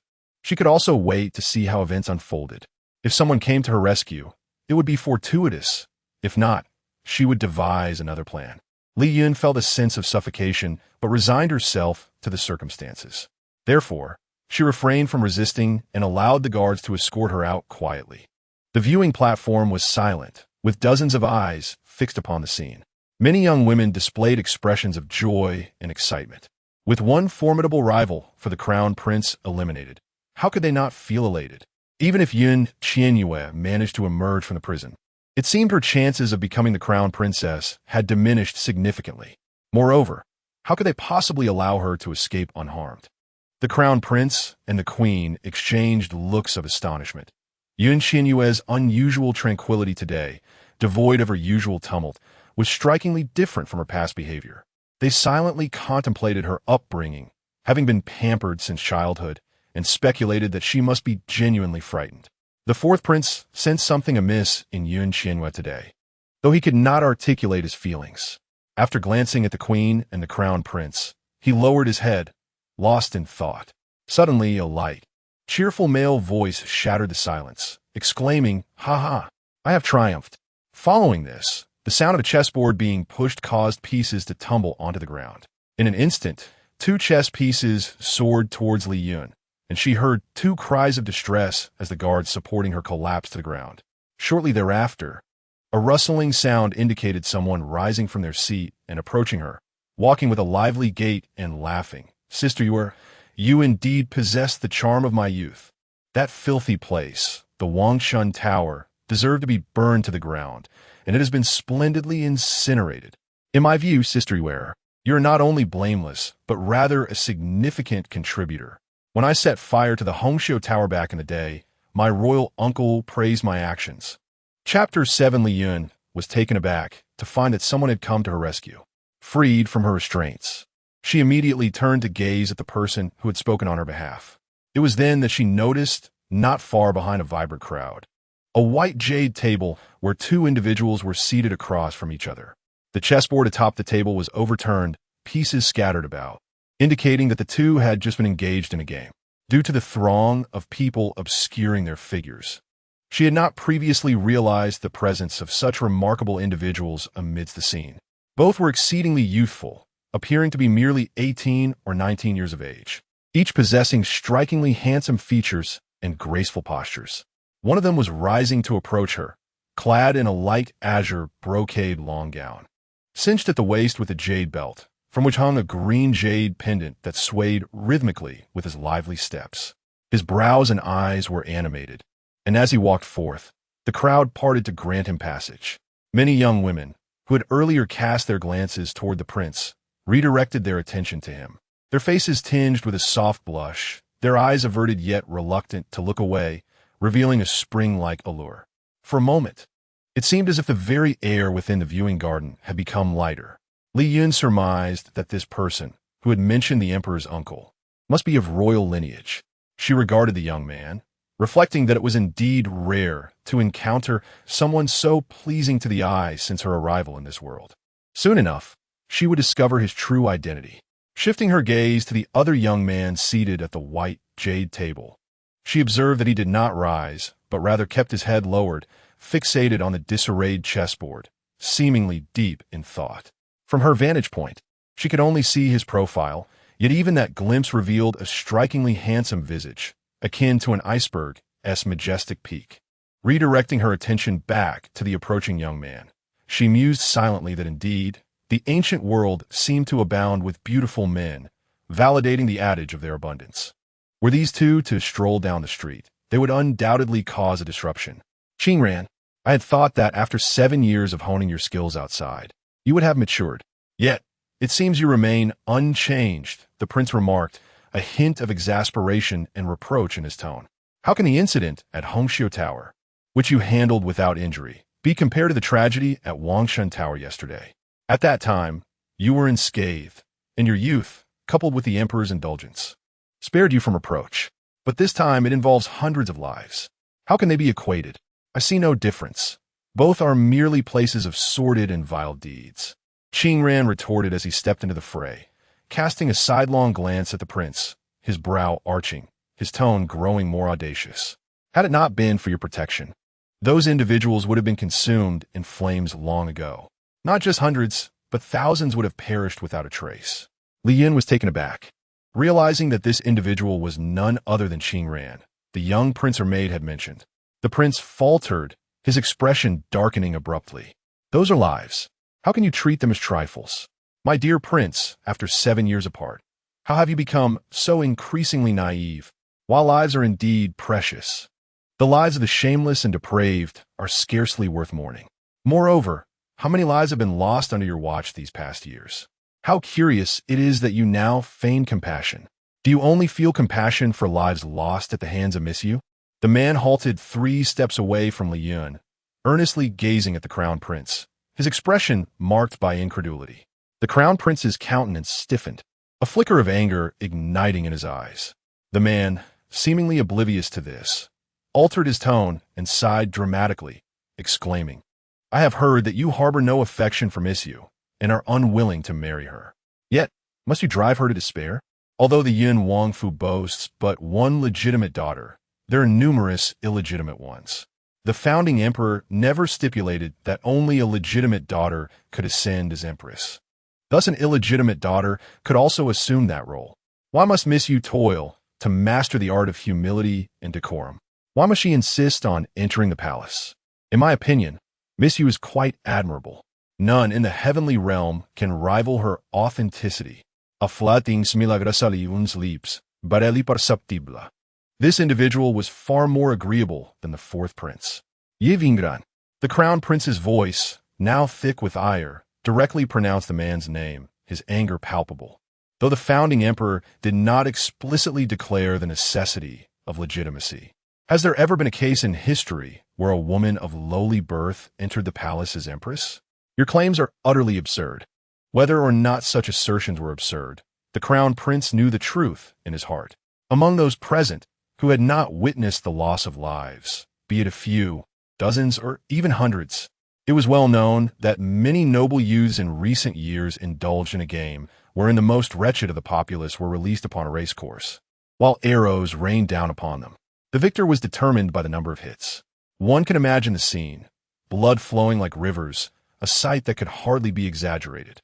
Despite being absent from the capital for 7 years, I have heard whispers. I refuse to believe the crown prince is so ignorant as to be unaware of such happenings.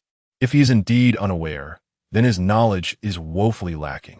Following a sigh, Yi Qingran's voice rose once more. The crown prince fell silent, seemingly at a loss for words. Li Yun's eyes darkened with the weight of the information she had gathered. It was only now that she truly grasped the harsh reality of this ancient world, where imperial power reigned supreme and human life was regarded as mere fodder. Initially, she believed the original owner's act of burning hundreds was unforgivable. Yet, in comparison to the noble Yu's brutal games, her actions seemed trivial. The thought of such scenes sent chills down her spine. In light of these individuals' callousness towards life, Miss Yu's act of setting Wangshan Tower ablaze appeared almost virtuous. I refuse to believe that the emperor, the empress, and the crown prince were unaware of such atrocities. Given that they have permitted this cruel game to persist over the years, how can they now hold Miss Yu accountable? Such reasoning is utterly flawed. Yi Qingran's voice continued, a hint of mockery lacing his otherwise composed demeanor, subtle enough to evade most eyes. Li Yun observed Yi Qingran's every move, fully aware of the mocking expression he wore. It seemed that while he sought to rescue her, he also seized the opportunity to expose the reprehensible game. Should she be punished today, it would implicate all the noble youths at court. If this matter escalated, it could lead to significant consequences. Contemplating this, her affection for the individual deepened further. It was evident that he was a person of considerable experience, having traveled abroad for 7 years. although his behavior was rather flamboyant and unrestrained. He seemed to surpass the others present by a great margin. The crown prince's expression grew increasingly somber, and his gaze towards Yi Qingran darkened, seemingly taken aback that he would bring this matter up. Indeed, if Sister Yu were guilty for setting fire to the Wangshan Tower, then surely the noble sons and ministers of the heavenly saint court, who indulge in such games daily, are equally culpable. It would be utterly unreasonable to penalize Sister Yu while sparing those individuals. The fourth prince, who had remained silent until now, cast a meaningful glance at Yi Qingran before surveying Li Yun, his eyes flickering slightly. The crown prince remained reticent, his dark gaze shifting to Li Yun, inscrutable and profound. Moreover, what Yi Qingran had stated was accurate. The Holy Ancestor Emperor never mandated that only the legitimate daughters of the Yun Wangfu could serve as empress. With the abundance of illegitimate children from the Yun Wangfu, what significance did Sister Yu's disregard for propriety hold? After all, it was merely a matter of hundreds perishing in the Wangshan Tower, while countless lives are lost annually in the heavenly saint court due to such games. How should that be accounted for? Hadn't the crown prince himself refrained from reporting to their father about dealing with this? Why then? Was he suddenly fixated on Sister Yu today? Could it truly be due to his fondness for her? The fourth prince spared no opportunity to undermine the crown prince, his words unrelenting. He then turned to Li Yun with a smile, remarking, "If that is indeed the case, Sister Yu must be observed closely. After all, this is the person you have cherished for so many years. If your sincere affection leads you to imprisonment, how sorrowful it would be for those of us who genuinely wish you well." His final words were laden with meaning, warm and lingering. Li Yun's lips twitched slightly, pondering how shameless the fourth prince truly was. Did he genuinely care for her? Perhaps not. Indeed, how heart-wrenching it would be for those who sincerely wished her well. Huh? Yi Qingran gazed at Li Yun, a light laugh escaping him. His once boisterous voice softened to an indescribable gentleness, and with this shift in tone, the garden transformed, warm as a spring breeze and gentle as a fine rain. Even the crown prince's gloomy countenance seemed to wane. Li Yun observed the glimmer of mischief in his eyes, and, upon hearing his voice and tone, felt a shiver run down her spine. She had long since understood how unlikable this body was, yet now it appeared that she had become the object of desire. Lowering her head, she rolled her eyes in rare exasperation. As Yi Qingran watched Li Yun roll her eyes, he was momentarily taken aback. Soon after, his laughter grew more uninhibited. The fourth prince flitted between Li Yun and Yi Qingran, his brow furrowed, seemingly unable to comprehend Yi Qingran's behavior. Not only the fourth prince was baffled, but even the empress and the crown prince found it perplexing how this individual, who had just returned from 7 years abroad, had become so infatuated with Qian Yue. Not only did he risk offending them on her behalf, but he also unearthed scandals among the noble youths within the heavenly saint court, an endeavor fraught with peril and deeply unpopular. For someone who had just returned and had yet to solidify his position in court to so audaciously create enemies was utterly confounding, surpassing anything from 7 years prior. After a prolonged silence, the crown prince's dark gaze softened as he regarded Li Yun and Yi Qingran. His phoenix-like eyes, deep as an abyss, spoke again. Indeed, the words of Qingran and the fourth prince were accurate. However, for years, the young nobles have been indulging in their amusements with mere household servants. Though both the emperor and I, the crown prince, had heard whispers, we were reluctant to meddle in the affairs of our subjects' families. Yet today, the tragic demise of hundreds at the Moon Tower, including my sister, cannot be dismissed as mere servants of the Yunwang residence. This incident has stirred considerable unrest in the capital. The populace is aggrieved, and both civil and military officials harbor discontent. Should my sister's death go unpunished, the citizens of Tian Sheng would surely voice their dissatisfaction, leading to a situation that could spiral out of control. Thus, it is imperative to provide both the officials and the people with a satisfactory resolution. Upon hearing this, Li Yun's countenance turned icy. She had not anticipated that the crown prince would be so intent on her destruction. It was truly despicable. Yi Qingran was taken aback, realizing that all his arguments had been utterly dismissed. The crown prince intended to hold Qian Yue accountable, and with a mere phrase about the affairs of his subjects, he absolved himself of any responsibility for the heinous slaughter. His expression darkened slightly.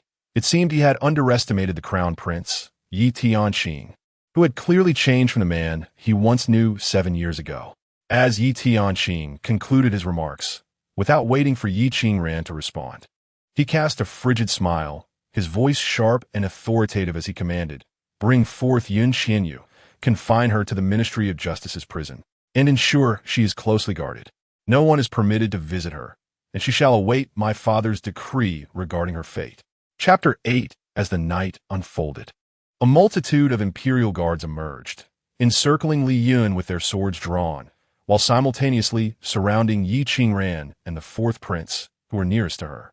It was apparent that these individuals were loyal confidants of the crown prince, obedient to his every command. A chill crept into Li Yun's heart. Just moments earlier, the empress had called for the guards to apprehend her, and they had moved with a languid pace. Now, however, at the crown prince's command, they acted with astonishing swiftness, revealing the undeniable authority he wielded that instilled fear in those around him. She found herself puzzled as to why the owner of this body had incurred such relentless pursuit from the crown prince. Glancing at Tian Sheng, her fists clenched tightly within her sleeves. It would be wise for him to pray that he does not fall into her grasp. Otherwise, she would ensure that the grievances of this day would be avenged. The empress, too, seemed to be aware of the gravity of the situation. Her previously impassive countenance now reflected unease, yet she refrained from intervening. The fourth prince directed his gaze towards Yi Qingran, seemingly challenging him to devise a solution. Yi Qingran's expression darkened momentarily before a subtle smile graced his lips. He casually smoothed the unwrinkled hem of his attire, and with that simple gesture, the guards surrounding him collectively recoiled, their expressions shifting in alarm. He spoke languidly. "It has been 7 years since I stepped away from court. Yet I hardly recognize that the heavens have altered in my absence. In those days, who among the entire palace dared to approach me? How dare any of you wield your sword against me?" Though his final words were uttered lightly, the atmosphere within the pavilion grew heavy and oppressive. The guards, startled, took an involuntary step back, their bodies trembling, their grip on their swords faltering. Yet, with Yi Qingran so close to Li Yun, they hesitated to advance, encircling both him and the fourth prince instead. All eyes turned to the crown prince, Tian Sheng, some recollecting long-buried memories. Who could forget the notorious little prince, Yi Qingran, the bane of the Tian Sheng Dynasty? He bore no malice, his smile as warm as spring, yet those who crossed him found themselves in anguish. Countless nobles had suffered at his hands, and nearly every official had felt his wrath. His mere presence would send people fleeing in terror. Even the emperor was left helpless. It was only when the esteemed Duke of Da, the old lord, could no longer bear the chaos he wrought upon the capital, that he was sent away for training, restoring some semblance of peace to the imperial city. After 7 years of absence, the public had nearly forgotten him. Yet now, as they recalled his notorious exploits, a shiver ran down their spines at the sight of his enigmatic smile. Many women, too, remembered the past. Bold girls who dared to express affection towards the young prince would find themselves unceremoniously tossed into the lotus pond, a mere act of mercy compared to the fates that awaited those who offended him. With this thought, the women regarded Yi Qingran with a mixture of admiration and trepidation, instinctively retreating a few paces, even as they remained entranced by his striking beauty. Li Yun quietly marveled at the magnitude of his presence. Without lifting a finger, he inspired such fear. Yet she pondered what he must have done in the past to evoke such deep-rooted dread. Indeed, Qingran, it seems that in your absence, the realm of Tian Sheng has transformed dramatically. These servants have become increasingly unruly. The fourth prince cast a fleeting glance at the swords pointed in his direction, his voice tinged with gravity. Now that you have returned, it is imperative that you properly punish these unruly servants on behalf of our father, the emperor. Otherwise, emboldened by their supporters, they remain blissfully unaware of their own shortcomings. With that, he shot a glance at Yi Tian Sheng, who remained expressionless, his eyes darkening further. Enraged, he directed his ire towards the guards. This prince commanded you to detain Qian Yue. Why do you threaten my fourth brother and the young prince with your blades? Forgive us, your highness. The guards, already intimidated by Yi Qingran, hastily discarded their weapons and knelt before him. A bunch of useless fools. Get up and take her to the Ministry of Justice's prison. Yi Tiansheng's fury was evident. He had not anticipated that those he had painstakingly trained would falter so miserably in the presence of Yi Qingran. Yes, they scrambled to their feet, trembling as they circled around Yi Qingran to seize Li Yun. Too late.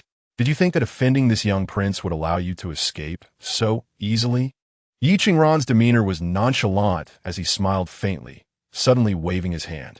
A flash of crimson light emerged, and a small, red snake flew from his sleeve.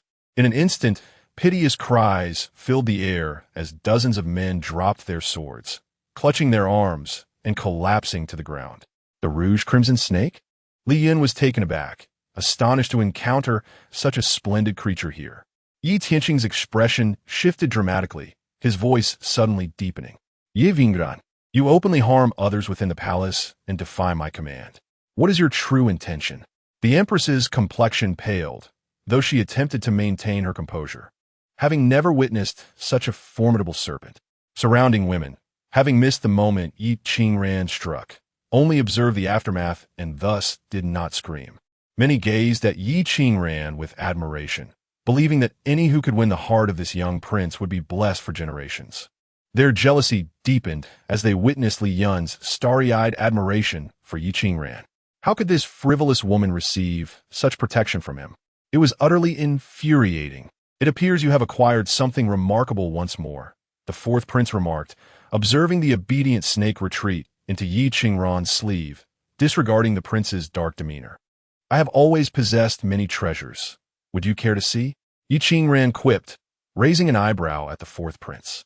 The fourth prince's smile faltered, shaking his head. Such treasures are best reserved for those who can truly utilize them. Ye Vingran cheated lightly. Her disdain palpable. Look at your cowardice. It remains as diminutive as ever. How pathetic. Enraged, the fourth prince glared at her. Do you possess any courage? All you can do is rely on these inconsequential tricks. If you are truly capable, how could you have been expelled from the capital by Duke Da? It is merely that I found the capital dull and sought a change of scenery, Yi Qingran replied. If the capital was so tiresome, why have you returned now? The fourth prince pressed. Naturally, because the outside world has become mundane and the capital has regained its allure, prompting my return, Yi Qingran stated with certainty. The fourth prince seethed, flinging his sleeve in frustration. No matter how you spin it, you always seem to be in the right. As the words fell, he seemed unwilling to be so easily silenced, murmuring in a sulky tone. If you possess the ability to rescue Qian Yue from his grasp today, then that would indeed be a skill. I still cannot ascertain whether your intentions to save her stem from affection or from her utility. Yi Qingran's lips moved slightly, his voice deliberately low so as to reach only the fourth prince's ears amidst the gathering crowd. In any case, it is of no concern to you. Do you not have your own motives for wanting to rescue him? The fourth prince blinked, responding in a similarly hushed tone meant solely for their ears. Well, Yi Qingran glanced at Li Yun, noticing her intense focus on his sleeve, causing a slight twitch at the corner of his mouth. Meeting the fourth prince's inquisitive gaze, he managed a laugh before abruptly adopting a stern expression, declaring without mercy, "That is none of your business. You." The fourth prince, exasperated, found himself momentarily speechless, cursing inwardly.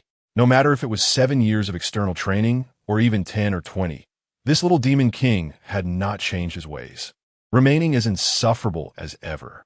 The two exchanged barbs, seemingly oblivious to the furious crown prince above and the surrounding guards lamenting their plight. Ye Vingran, you openly harm others within the palace, defying the commands of the empress and this crown prince. What is your intention? Did you not hear my words? After 7 years away, I expected some progress, yet you have grown increasingly unruly.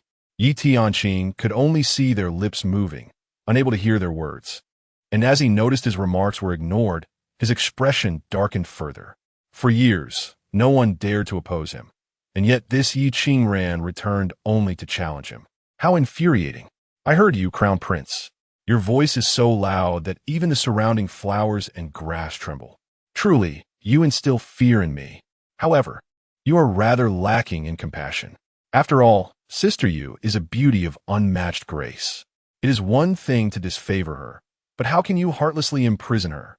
I cannot bear to see such a stunning flower wilt away. What a pity that would be.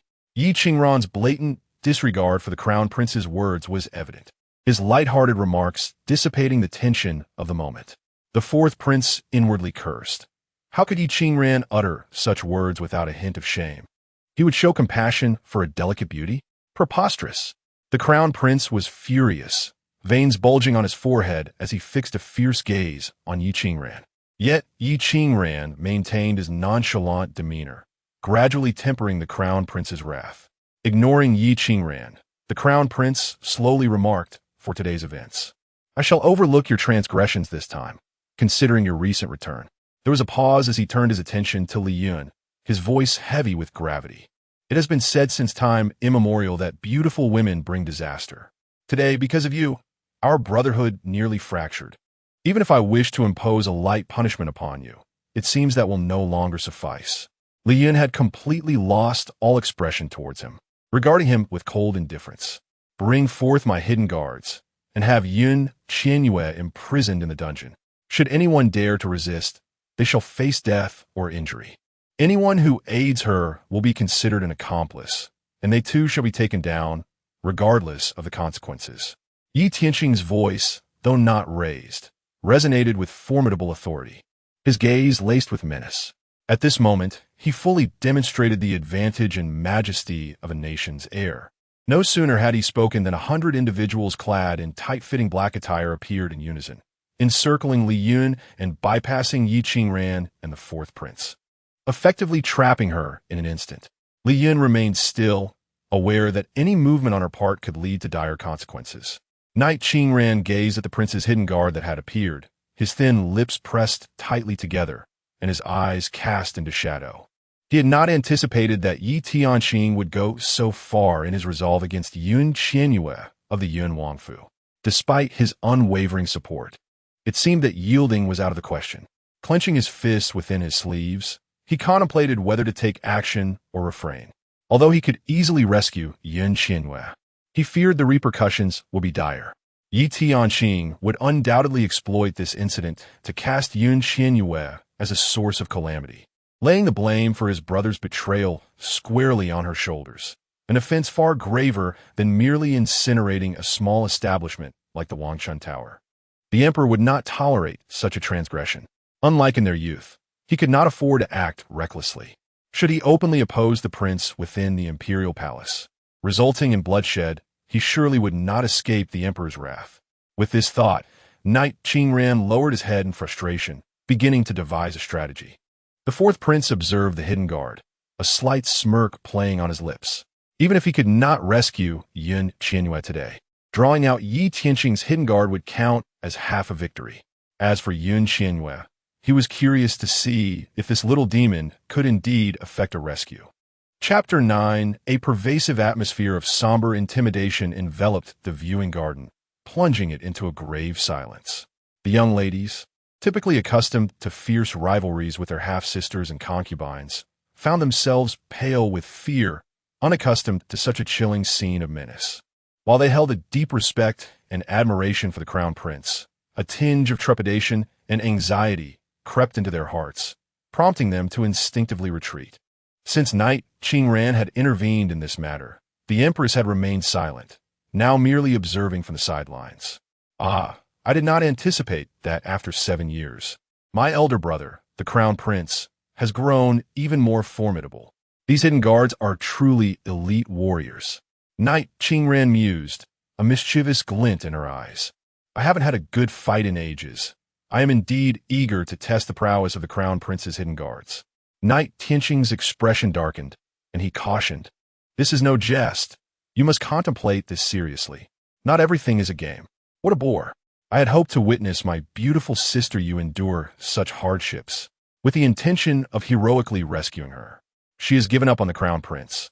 I thought perhaps she might bestow her genuine affection upon me, allowing me to experience the fervent sensation of being loved. Alas, my brother the Crown Prince has denied me this opportunity, which is truly disheartening. Knight Qingran's playful demeanor momentarily faltered, revealing a rare glimpse of sorrow as she cast a wistful glance at Knight Tian Sheng. Knight Tian Sheng's expression softened slightly, yet he chose to remain indifferent. With a wave of his hand, he signaled the hidden guards to escort Li Yun away. My own sister has been taken to the dungeons, and you, as her brother, remain utterly unmoved, sitting there so composed. One might mistakenly believe I am your elder brother, Knight Qingran remarked, directing her gaze toward the young man seated at the jade table, deeply engrossed in contemplation over the chessboard and scattered pieces. Li Yun was taken aback, following Knight Qingran's gaze toward the man. Is he truly her brother?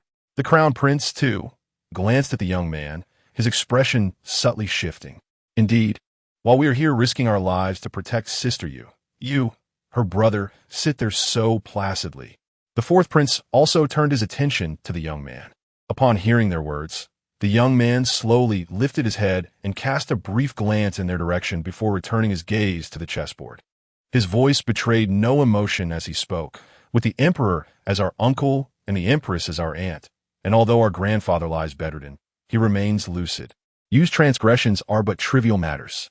Why should we make such a fuss, even involving the Crown Prince's hidden guards to detain her? It is indeed an overreaction. I am not indifferent. I merely find it unnecessary.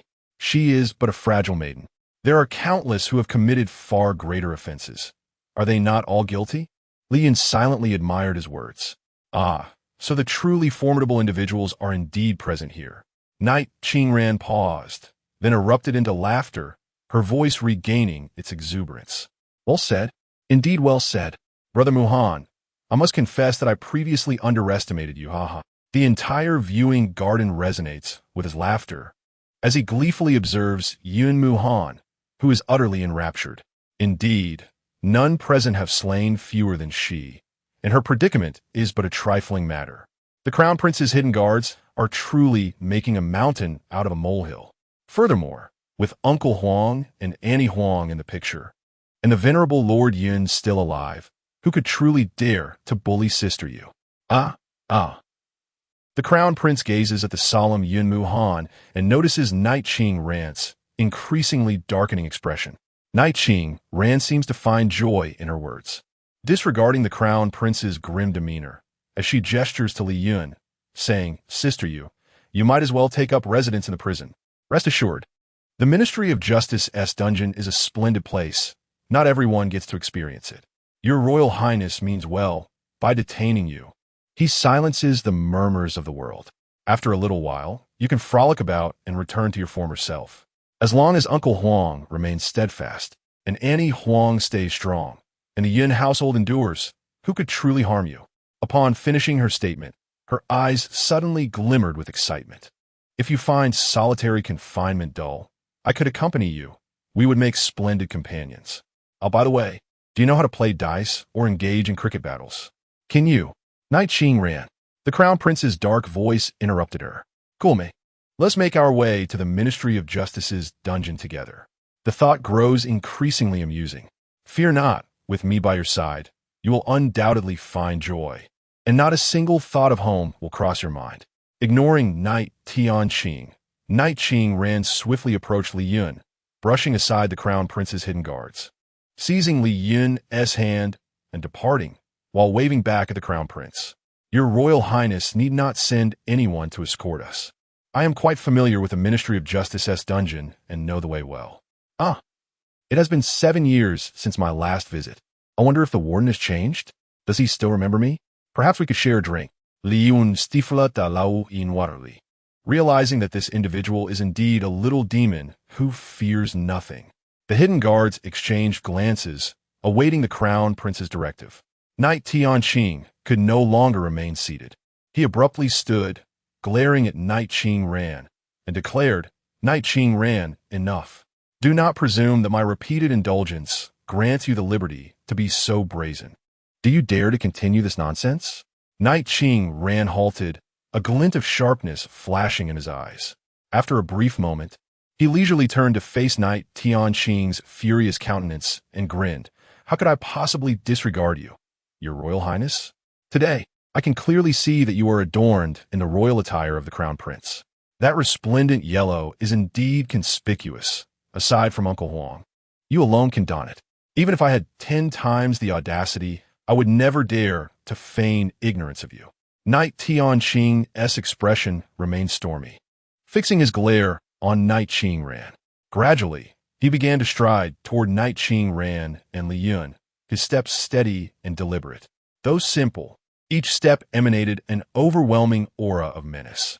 Li Yun averted her gaze to admire the scenery, wishing to avoid any sight of this man.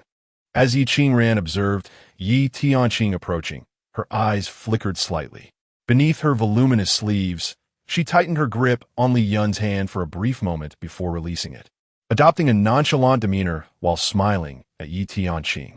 Upon reaching Yi Qingran and Li Yun, Yi Tianqing fixed his gaze on Yi Qingran for a moment, then remarked with a hint of curiosity, I am genuinely intrigued as to how Sister Yu has managed to captivate the notorious Prince of Chaos, the little Lord Ran, to such an extent that you would go to such lengths to protect her. What does it mean to go to such lengths? Je vingran rollet her jest dramatizat, retorting. I haven't even exerted myself at all. If I had truly made the effort, she would be nestled comfortably in her chamber at the Yun Wangfu, fast asleep. Then by all means, do make the effort. Yi Tianqing narrowed his eyes. Yi Qingran mirrored his gesture, seemingly incited by his relentless pursuit, and slowly responded, Since you, dear Crown Prince, are so insistent, I shall indulge you in a trial. However, should all the hidden guards fall, do not come weeping to our imperial uncle, claiming that I have bullied you. Yi Tianqing's gaze hardened, his lips pursed as he regarded Yi Qingran, remaining silent. Suddenly, Yi Qingran's fingers twitched, indicating that she was indeed prepared to act. At that moment, Li Yun, who had remained quiet for some time, abruptly withdrew her hand from Yi Qingran's grasp and coolly stated, Enough. It's merely the Ministry of Justice's prison. I shall go myself. She refused to believe that an ancient prison could confine her. Yi Qingran was momentarily taken aback and turned to look at Li Yun. Yi Tianqing also fixed his gaze upon her. Ignoring both of them, Li Yun turned on her heel and departed. She was no fool. Rather, she was exceptionally clever. Though she had only just arrived, she had gleaned enough information from the recent events. If today's incident truly resulted in a rift between these two cousins due to her rescue, her seemingly trivial act of setting fire would escalate into a monumental affair. Escaping with her life would then become a formidable challenge. Even if she possessed the means to flee the prison, she could hardly evade the relentless pursuit of the imperial family's far-reaching influence. Such an endeavor would be a fool's errand. Do not lag behind. Take Qian Yue to the Ministry of Justice's prison. Yi Tianqing clenched his fists tightly, prepared to act at the slightest movement from Yi Qingran. Watching Li Yun depart, Yi Qingran felt no anger, but rather a smile crept onto her lips. A subtle curve that suggested this young girl was far more intriguing than she had been 7 years prior. The Crown Prince's hidden guards, having received their orders, swiftly moved to detain Li Yun. The Empress withdrew her gaze, seemingly letting out a silent sigh, her expression tinged with an indescribable sorrow and concern. The gentle yet dignified demeanor of the Empress appeared somewhat diminished due to her transformation.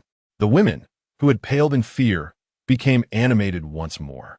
This time, even the little Lord Ran cannot protect you, Yun Xianwei. Once you enter the Ministry of Justice's prison, you shall not emerge alive. The fourth prince regarded Yi Tianqing, as if struck by a thought, his complexion shifting dramatically. The viewing garden fell into silence once more, the only sound being the steady footsteps of Li Yun being escorted away. At that moment, an elderly eunuch hurriedly approached from a distance. Appearing to be around 50 years of age, remarkably well-preserved, donned in the attire of a chief eunuch, and wielding a ceremonial whisk. Though he seemed slow, he quickly reached the front, effectively blocking the path of the Crown Prince's guards escorting Li Yun.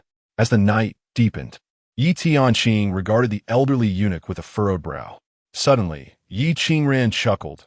Lord Liu, It has been quite some time since we last met. Have you missed me? Oh dear, young Prince Ran. How could this old servant not long for you? For the 7 years you have been away, I have yearned for your return day and night. The elderly eunuch beamed at Yi Qingran, his eyes sparkling with joy. He then bowed deeply before the Empress, Yi Tianqing. Yi Qingran, and the fourth prince, saying, "This old servant pays his respects to Her Majesty the Empress, His Royal Highness the Crown Prince, young Prince Ran." And the fourth prince, "Why has Lord Lu, who usually attends to His Majesty, taken the trouble to come here personally?" Yi Tianqing inquired, softening his tone. "Your Highness, this matter necessitates my personal presence. I fear that if another were to take this task, it may not be executed properly as instructed by young Master Jing. I would not want to bear the consequences of such a failure," Lord Lu replied, casting a glance at Li Yun. Turning back to Yi Tianqing, he continued, "Young Master Jing has sent me to inform Miss Qian Yue that he is aware she has also arrived for the poetry gathering today. He is currently engaged in a game of chess with the Emperor, which is nearing its conclusion. He requests that Miss Qian Yue wait for him at the palace gates, after which he will accompany her to visit the esteemed Lord Yun."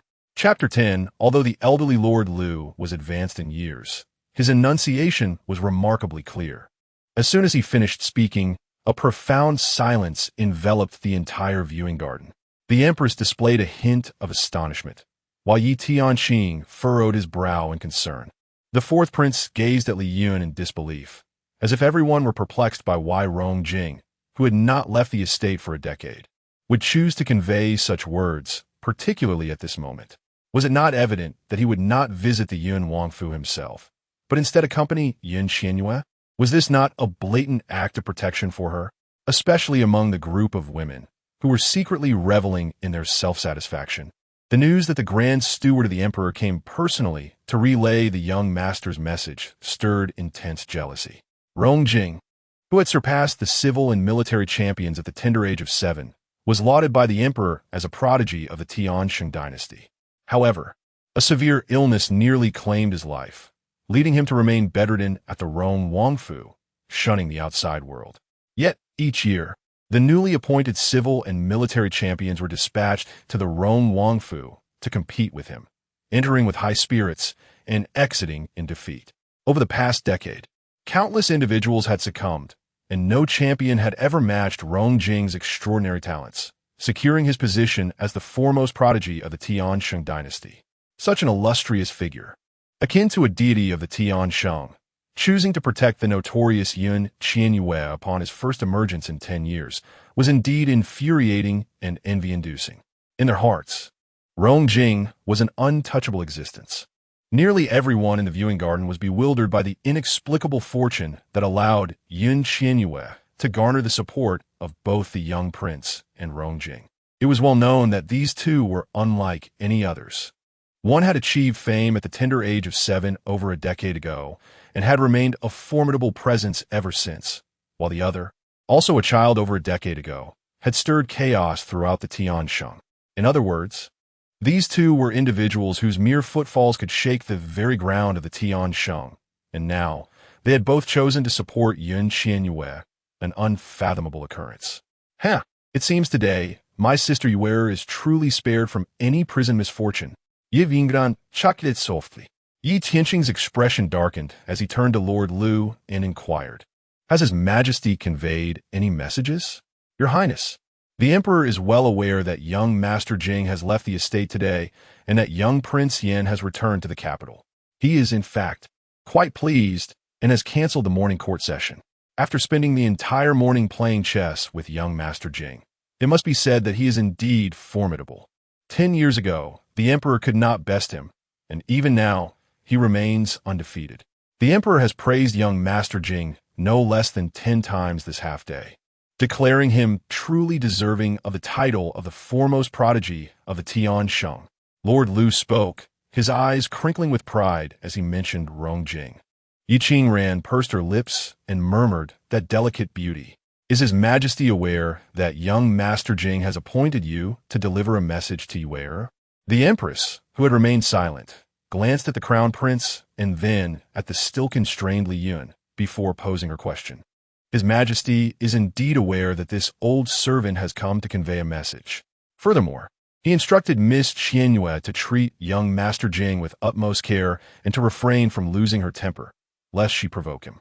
He also advised Miss Qian Yue to avoid entering the palace for the time being and to focus on attending to the old Lord Wang. Lord Lu lowered his head and reported truthfully. The Empress nodded, looking towards the Crown Prince. Her expression seemingly lightened. My son, what are your thoughts on this matter? Since the esteemed young Master Jing intends to accompany Sister Yu to visit the venerable Lord Yun at the Yun Wangfu, and with the Emperor's gracious consent, how could I, as his son, disregard such decorum? My sole intention is to impart a minor lesson to Sister Yu, to dissuade others from emulating her behavior. Hence my decision to take her into custody despite the heartache it incurs. I would never truly wish to confine Sister Yu within the dungeons of the Ministry of Justice. The burdens of my position are indeed formidable, and I trust that my mother would understand. In this way, I have also provided an explanation to quell the murmurs among the court officials. The Crown Prince's expression became void of all emotion. He took a deep breath and gazed at Li Yun with warmth in his eyes, surely hoping Sister Yu would comprehend his intentions. Li Yun lightly scolded him, feigning ignorance. This individual had reached a level of absurdity that was hard to fathom. Yi Tianqing gestured to the hidden guards, who immediately retreated without a sound. Ignoring Li Yun's disdainful gaze, he took a step closer, attempting to smooth the creased sleeve of her garment. Stand back. Li Yun swatted his hand away, stepping back in disgust as she observed his stiffened countenance. Realizing she was no longer the former Yun Qian, she felt it necessary to clarify her stance. With utmost seriousness, she declared, Today, our relationship ends here. I hope we shall have no further entanglements. I swear I will never marry into your royal household nor enter the palace. Should I break this oath, may the heavens strike me down. Do you understand? The ancients held oaths in the highest regard, and Li Yun aimed to obliterate any potential revival of their connection. Yi Tianqing's expression shifted abruptly. Disbelief etched upon his face as he met her resolute gaze. Devoid of any lingering affection or admiration, a tremor coursed through him, and he suddenly felt as if something invaluable, which he had long taken for granted, was slipping away. Yue, the Empress exclaimed, but it was too late for her to intervene. Li Yun turned her back on both the Empress and the Crown Prince. Addressing the dazed Yi Qingran, I will remember this favor. Is that all? Yi Qingran replied, discontented as he looked at Yun Qian. What I sought in saving you was not merely a debt of gratitude. Li Yun frowned, recognizing the absurdity of her situation. Previously, she could hardly acquire favors from others. Yet now, even when she offered one, it seemed unwelcome. Contemplating what she could provide him, she rummaged through her belongings, discovering nothing of value save for a jade bracelet adorning her wrist, which appeared to be worth a fortune. She raised her hand, presenting the bracelet to Yi Qingran, her intentions unmistakable. Yi Qingran's expression darkened. He had encountered countless treasures and was not in need of such trinkets. Li Yun shrugged, stating, I only offer mere words. If you wish to decline, then I have nothing further to give.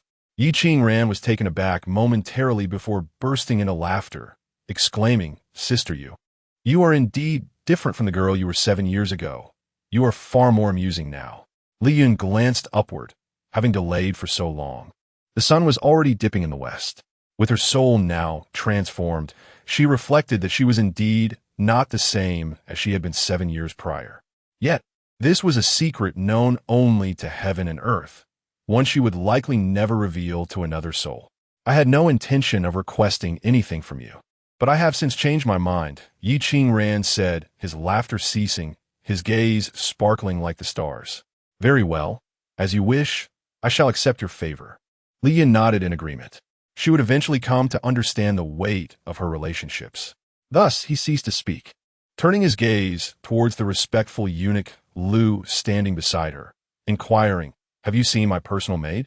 The maid, named Silian, awaited her just outside, ready to be summoned. With over 30 years of experience serving the emperor and having encountered countless individuals, eunuch Lu perceptively sensed that Miss Qian Yue appeared different today. Could it be that her experience at Wangshun Pavilion yesterday had altered her temperament? Li Yin nodded, realizing that her maid was called Silian. Without further delay, she ascended the jade bridge and proceeded outward. Miss Qian Yue, do not forget the young master's instructions. You must wait for him at the palace gate. Eunuch Lu cautioned with concern. Understood, Li Yin replied without turning back. The fourth prince and Yi Qingran had exerted extraordinary effort over 9 years to rescue her from the crown prince. Yet it was the young Master Jing who effortlessly secured her safety with a mere word. Naturally, she wished to meet such a capable individual. Out of courtesy, regardless of his intentions or character, she felt compelled to wait. As Li Yin took a few steps, Yi Qingran suddenly quickened his pace, grasping her hand. What are you doing? You know the way. I also intend to visit the old marquis of the Yun family, so we shall leave the palace together. Li Yin tilted her head to regard Yi Qingran. He winked at her, leaning closer to whisper, after I nearly stained my hand with blood to save you. That delicate beauty took all the credit with a mere word, which is truly infuriating.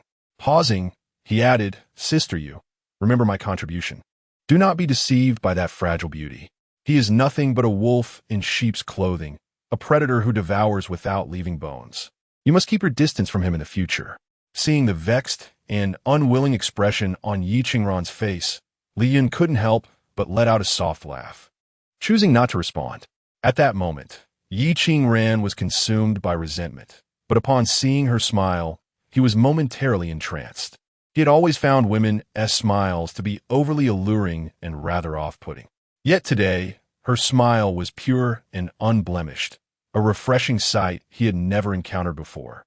He found himself momentarily forgetting his irritation, captivated as he gazed at her, unable to look away. Chapter 11. Li Yun remained oblivious to the peculiar demeanor of Yi Qingran as she shrugged off his hand and continued to walk ahead. Yi Qingran stood momentarily in a daze, a faint blush creeping onto his alabaster face. Realizing his hand had been cast aside, he abruptly roused himself and hurried to catch up with Li Yun, walking beside her, yet daring not to gaze upon her countenance. Feeling a sense of discomfort for his previous stupor, he inquired, Hey, did you hear what I just said? I did. Li Yin replied with a nod. That's good to hear. In the future, keep your distance from that delicate beauty, Yi Qingran reiterated earnestly. Li Yin responded noncommittally. She was adept at absorbing the opinions of others, acknowledging that kind advice is seldom without merit. The fact that that individual, Rong Jing, could effortlessly save her with just a few words indicated his remarkable prowess. Thus, it was prudent to limit their interactions. Yi Qingran felt a surge of joy upon realizing Li Yun had heeded his counsel. His eyebrows lifted in delight, and his steps became lighter, even humming a cheerful tune reminiscent of the mountains. Li Yun cast a sidelong glance at him, her lips involuntarily curving into a smile. Since her arrival here, she had been enveloped in an atmosphere of tension, and it was rare for someone to ease her burdens even slightly. The duo soon exited the scenic garden. Having completed his task, Grand Eunuch Lu followed behind them with a beaming smile, bidding them farewell. Yi Tianxing watched the two retreating figures, their footsteps synchronized, his fists clenched tightly within his sleeves, unbeknownst to him when this tension had taken hold, even drawing blood from his palms. He remained lost in the memory of Li Yun's smile directed at Yi Qingran, a weight settling deep within his heart. He had once thought nothing of her, but now, confronted with her resolute expression, he realized the fallacy of his previous assumptions. His heart darkened, and the world around him morphed into an inexplicable source of irritation. The fourth prince observed the departing figures as well. Listening to Yi Qingran's buoyant melody, his mind filled with the image of Li Yun's pure and enchanting smile. Although it was not directed at him, that smile still captivated him, causing him to momentarily lose his focus. After a prolonged pause, he withdrew his gaze, only to find Yi Tianxing's face betraying evident emotions. He was momentarily taken aback, then chuckled, Your Highness, it seems you have made a misstep today. I did not expect that Sister Yu would possess such a resolute temperament. The crown prince turned his attention back to the fourth prince. Despite the latter's feigned sigh, his words dripped with sarcasm. Alas, I feel pity for you, brother. Sister Yu is merely a bit temperamental, yet she is unparalleled in her regard for you. Now, you have unwittingly pushed her towards the precipice. Though she has not fallen, she may never return to the same person, suppressing the turbulent emotions within him. The Crown Prince cast a dark look at the fourth prince. Fourth brother, it seems you have been rather idle of late. Should I petition father to assign you to the border? The Southwest is rather unsettled, and with your exceptional martial skills and military strategy, you would undoubtedly achieve great success. The fourth prince's expression shifted slightly, yet he maintained a pleasant demeanor. There is no need for my brother to concern himself with border duties. Your Highness, the maternal uncle of your consort, General 1, has already gone to the front lines. With his extensive battlefield experience, the 6 states of southwestern Shu will be in capable hands. Moreover, father, having cherished mother and the late concubine Shun, would be reluctant to spare me, his only grandson. So please, do not trouble yourself about me. As the words fell, the fourth prince did not wait for the crown prince to speak again. He bowed deeply to the empress seated above and said, "Mother, I take my leave." "Go ahead." The empress waved her hand. The fourth prince no longer glanced at the crown prince, turning elegantly to depart. Knight Tian Sheng's expression darkened, as if the emotions he had been harboring had found no outlet. He turned back to the empress and bowed again, saying, "Mother, I just remembered there's another matter I have yet to report to father, so I shall take my leave as well." Go ahead," the empress nodded. Knight Tian Sheng also turned and descended the Jade Bridge. With the departure of the two, the atmosphere in the viewing garden shifted from oppressive to somewhat lighter. The ladies exchanged glances, all looking towards the empress. Princess Qingwan, however, directed her gaze at Yun Muhuan, who had been intently focused on the chessboard. "I am weary today. Let's postpone the poetry gathering to another day. You all may disperse," the empress announced after surveying the group of women. A wave of disappointment flickered in the eyes of several ladies, but she averted her gaze and raised her hand to summon Granny Sun, who promptly stepped forward to assist the empress. The entourage then exited the viewing garden. "Farewell, Your Majesty." The ladies respectfully parted to make way. Once the empress's figure vanished from sight, all eyes turned to Princess Qingwan. After staring at Yun Muhuan for a while, without receiving any acknowledgement in return, she withdrew her gaze and, feeling vexed, gestured to the group. "Since both the empress and the crown prince have left, we should also disperse." The others agreed that lingering was pointless and nodded, pairing off in small groups to depart one after another. The lady in pink and the lady in green, however, did not leave.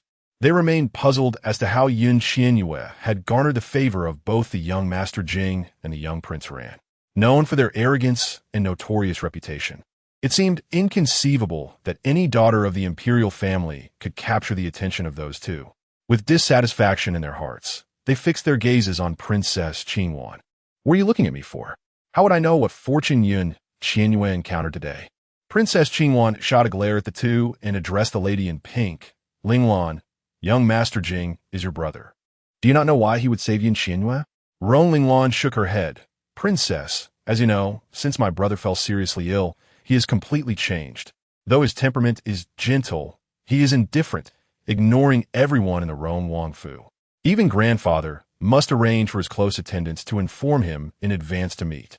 Let alone me, I hardly visit his courtyard once a year, and even then I may not see him. He probably no longer remembers me. How could I know that he would protect Qian Yue today?"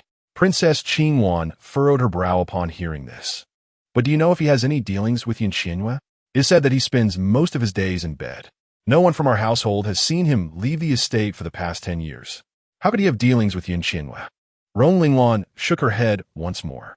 Seeing that Roan Linglan could not provide any clarity, Princess Qingwan turned to the lady in green. "Have you received any news from Uncle Prince Shaoqin earlier? How is it that Qian Yue is so fortunate today? She has become a coveted figure. Even the crown prince cannot resist her. This morning, I only heard grandfather say that Qian Yue might be in for some misfortune today, which is why she entered the palace early. Upon entering, she went directly to your palace and has been with you since. Naturally, she could not comprehend the stroke of fortune that had granted her the protection of those two. Cold and aloof, she expressed a trace of resentment. Princess Qingwan, equally devoid of any information, turned her gaze towards the regal figure of Yun Muhuan, who remained seated, seemingly impervious to their conversation. his head unlifted even as the empress and the crown prince departed. She gestured to the two of them, instructing them to return to their respective residences and ascertain what had transpired. They nodded in understanding, exchanging glances that conveyed their awareness of the princess's affection for Yun Muhuan, the heir of the Yun family. They discreetly withdrew, for in their hearts, they acknowledged that while Yun Muhuan was admirable, his temperament was rather somber. They preferred the decisive nature of the crown prince. In the early days of the Tian Sheng Dynasty, the founding emperor conferred titles upon his sole younger brother, granting him the hereditary title of Duke of De, which is now known as the Duke of De's residence. He also bestowed the title of Duke of Shao upon a sworn brother from a different surname who had aided him in his rise to power. Additionally, two generals who had fought alongside him were granted the titles of princes, now recognized as the residences of the Duke of Rong and the Duke of Yun, due to the deep affection the Yun family harbored for their beloved daughter. A decree was established that all future empresses of the Tian Sheng Dynasty must originate from the Yun family. Thus, one of the ladies was a legitimate daughter of the Duke of Rong, while the other, though titled a princess of the Duke of Shao, had no blood relation to the royal line. Both naturally had opportunities to wed the crown prince. As they departed, each lost in their thoughts. The scenic garden fell silent once more. Muhuan, did you not despise this sister of yours? Why then, do you assist her today? Princess Qingwan approached Yun Muhuan, her voice softening by a fraction. Previously, he had maintained an indifferent demeanor towards Qian Yue, clearly indicating his dislike. Whenever she and Qian Yue clashed, he remained silent. She had anticipated that upon her handling of Qian Yue, he would be pleased. Instead, he had come to her aid today. Even if I dislike her, she is still my sister, and I will not allow others to bully her.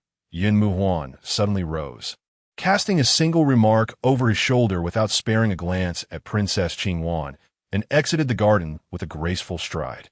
Princess Qingwan's expression paled, and she involuntarily stepped back. She wished to voice her thoughts, but found no words escaping her lips.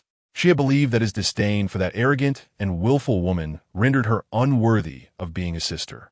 Thus, she had repeatedly intervened on behalf of Rong Linglan and Lung Shuli to contend with Qian Yue, expecting him to be pleased.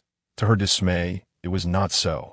Watching as Yun Muhuan departed without a backward glance, she stamped her foot in frustration and swept the fruit platters and pastries from the jade table to the ground in a fit of anger, before rushing to her chambers in tears. At that moment, Li Yun had already exited the scenic garden alongside Yi Qingran. Chapter 12. Upon exiting the viewing garden, Li Yun immediately spotted her devoted maid, Kai Lian, standing there with her head bowed. Kai Lian's forehead was expertly bandaged, the colorful ribbons concealing the bruised area, making it nearly impossible to discern her injury at a casual glance. Her face was impeccably clean, her complexion fair and radiant. At that moment, she stood anxiously glancing in this direction, and upon seeing Li Yun emerge, her face brightened with joy. She hurried forward to examine her carefully, choking back a sob as she softly called out Mississippi. It seemed she wished to say more, but upon noticing Yi Qingran beside Li Yun, she abruptly paused, stepping back to respectfully bow her head, exclaiming, "This humble servant has the honor of meeting His Highness, the young prince." Indeed, Yi Qingran nodded, casting a scrutinizing glance at Kai Lian, his gaze lingering on her forehead before a bemused smile graced his lips. Li Yun felt a warmth bloom within her. Clearly, Kai Lian had been worried upon hearing the news of her near imprisonment in the Ministry of Justice. She nodded gently and inquired, "I am unharmed. Has your forehead received treatment?" Kai Lian was taken aback. Why had the miss ever shown such concern for her? She quickly nodded, somewhat overwhelmed by the attention, and replied, "In response to the miss, the treatment has been administered. It is a relief to see you unscathed." After a moment's hesitation, casting a glance at Yi Qingran, she lowered her voice and added, "This servant heard about the incident in the viewing garden and feared for your safety. So I took the liberty of sending word back to the Yun prince's residence." "Well, you did well to send it." Li Yun nodded, reassured. It would have been abnormal if this little maid had not relayed the message back to the Yun prince for assistance after such a significant event.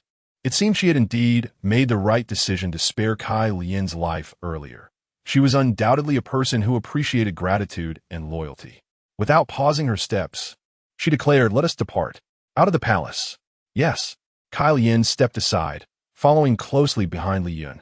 As Li Yun felt a slight easing of her anxiety, a new wave of tension and pressure began to creep in. Having navigated the palace's treachery, the uncertainty of returning to the Yun prince's residence loomed large. She could not be certain whether she would be able to maintain the pretense or if the truth would unravel, especially in a place so familiar to the true owner of this body, surrounded by those who knew her best.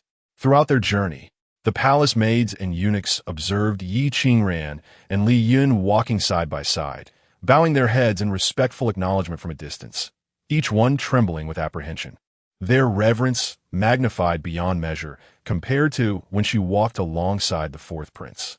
Li Yun cast a sidelong glance at the person beside her, pondering what misdeeds he might have committed in the past, as everyone seemed to regard him with the same fear as a mouse would a cat.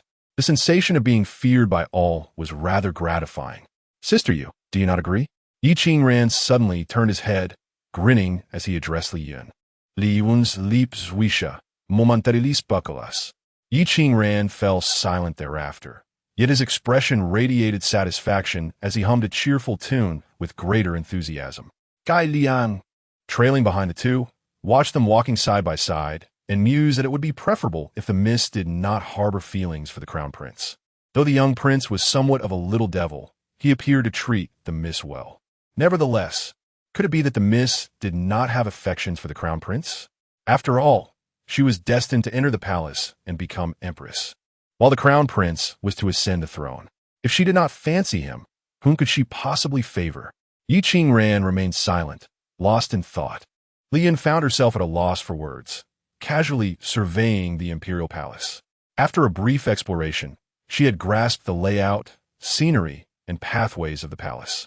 It was evident that the heavenly sacred dynasty was quite prosperous, as one could deduce much from the grandeur of the palace itself. The three of them soon exited through the palace gates, where numerous carriages awaited, some lavish, others elegant, each accompanied by well-dressed servants and guards. Each carriage bore a sign indicating its respective household, clearly denoting the family affiliations of their occupants. Among them, one carriage stood out, entirely black with matching horses, attended by a lone guard clad in similar dark attire. Curiously, this carriage bore no identification, leaving its origin a mystery. Yet, amidst the array of opulent carriages and their attendants, it attracted considerable attention. Though the surrounding carriages were closely packed, they maintained a respectful distance of about 10 feet from this particular vehicle. Such subtlety, though minor, revealed deeper truths. Li Yun surmised that the owner of this carriage must possess an extraordinary status, for it inspired a sense of reverence among the onlookers. If one must remain hidden from the world, it would be prudent not to emerge at all, lest one cause discomfort in others. Knight Qingran also noticed the black carriage, furrowing his brow and murmuring something under his breath. Though his voice was barely audible, Li Yun caught every word but dared not inquire further, lest she betray her ignorance. It would indeed be peculiar if she, among all, was unaware. Eventually, the truth would come to light. Diverting her gaze from the enigmatic carriage, she sought the carriage of the Yun Wangfu, but found none bearing its insignia. Turning back, she looked toward Qian Yue. "Miss, your horse is over there." Qian Yue stepped forward, pointing to a striking chestnut stallion tethered not far away. Following her gesture, Li Yun beheld the stallion, its coat gleaming with health, adorned with a saddle crafted entirely of gold that sparkled brilliantly in the sunlight. The horse's head was decorated with colorful bells, ribbons, and various trinkets. She pondered how she had overlooked her own carriage, realizing she had arrived on horseback. Yet, she couldn't help but wonder if the horse found its numerous adornments burdensome. The aesthetic sensibilities of her current body's owner left much to be desired. The poor creature seemed rather unfortunate. Casting a glance at the mocking expressions of the surrounding noble families, she thought it no wonder that this body did not conform to societal norms. While distinguished young ladies typically concealed their faces and traveled by carriage, the owner of this body rode openly, unmasked and unapologetically bold, a most unconventional choice. However, she found herself quite fond of it. Especially upon seeing the magnificent horse, her affection deepened. Concealment was hardly her style. A subtle smile graced her lips as she turned to Knight Qingran. Like her, had failed to spot the carriage of the Qin prince. My horse is over there. Knight Qingran pointed. Following his gesture, Li Yun observed a grand black stallion tethered not far from her chestnut horse. Unlike her own, this horse bore no extravagant saddle or decorations, save for its saddle, which was remarkably simple and unembellished. She admired its practicality, recognizing that such simplicity was indeed the hallmark of a true steed. It seems that Sister Yue has taken a liking to my horse. Shall we exchange? As Yi Qingran observed Li Yun's gaze, he chuckled and inquired. Li Yun shook her head, asserting that a gentleman does not seize what others cherish. No need, she added. What a profound statement. A gentleman does not seize what others cherish. Spoken by Sister Yue. It resonated with me in a manner worthy of contemplation. Ah. Yi Qingran was taken aback, bursting into laughter. Li Yun felt a chill in her heart. The true owner of this body, Qian Yue, alongside this mischievous Prince Ran, were hardly paragons of virtue. Their past actions made that abundantly clear. Noticing Yi Qingran's laughter, a fleeting look of embarrassment crossed her face, and she earnestly advised him. Excessive laughter is detrimental. It can lead to premature aging. Yi Qingran's laughter abruptly ceased, his mouth agape, caught between laughter and restraint. Seeing his bewilderment brought satisfaction to Li Yun. With a smile, she urged, "You should depart. Since young Master Jing has sent Uncle Lu with a message, and the Emperor is aware, how could I remain here? Would that not defy imperial command? I shall wait here for a moment to leave with him." Yi Qingran closed his mouth, contemplating the situation, feeling somewhat embarrassed, yet laughter eluded him. He found himself oscillating between opening and closing his mouth, and upon catching a glimpse of Li Yun's amused expression, he was suddenly irritated. He playfully tapped her on the head, scolding, "You little rascal. How'd I not notice how much more mischievous you've become in these 7 years? Excessive laughter leads to premature aging? I've never heard such a thing." Li Yun did not flinch as his light tap landed firmly on her head. Though it did not hurt, she had never been treated like a child before, causing her cheeks to flush. Do you not grow up and expect others to remain childish? Why the physical antics? Indeed, excessive laughter can lead to aging. She delivered the last statement with utmost seriousness. Laughter, when excessive, results in more wrinkles. More wrinkles surely make one appear older, do they not? She was not mistaken. Yet, conveying such wisdom to someone from ancient times felt futile. With a sigh, she felt a headache coming on. After all, this was the ancient era. Very well. Your reasoning holds merit. Let us depart. What are we waiting for? Uncle Huang would not blame you for being led away by me. Besides, how many times have you done things worthy of Uncle Huang's ire? If he were to hold you accountable for everything, you would have met your end countless times over. Yi Qingran reached out, taking Li Yun's hand, leading her towards the 2 horses tethered to a wooden post. Li Yun pondered and agreed. It was best not to wait. After all, having someone accompany her back to the Yun Wangfu bolstered her courage. Whether it was young Master Jing or Prince Ran, both were formidable figures, and in essence, it made little difference. Chapter 13. Knight Qingran was delighted to see Li Yun readily agree, and he eagerly pulled her along to the front of the horses.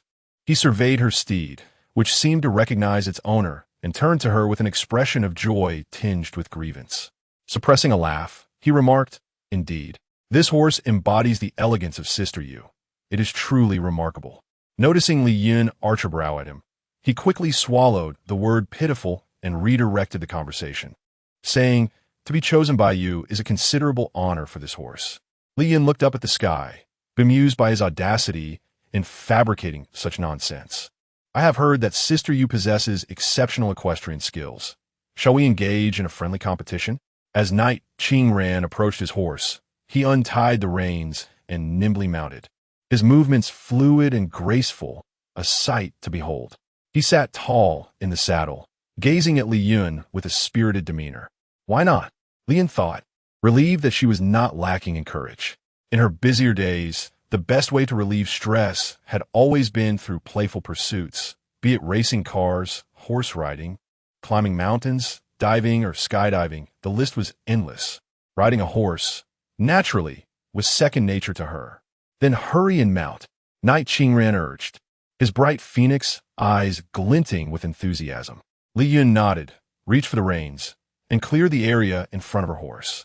She followed Knight Qingran's lead, lightly pressing her toes against the stirrups, and in a flash, she was seated gracefully upon her horse. Though her movements were not as bold and striking as Knight Qingran's, they were nonetheless gentle and brisk, akin to a refreshing breeze flowing through clouds. Her elegance momentarily captivated the gaze of the onlookers. The crowd pondered how they had never before noticed the beauty of Miss Qian Yue. She was certainly no less lovely than the renowned beauty of the Prime Minister's residence. Miss Yuning. Her mounting action was even a touch more graceful than Yuning's. The disdainful glances from moments prior softened considerably. Excellent. Knight Qingran generously praised her.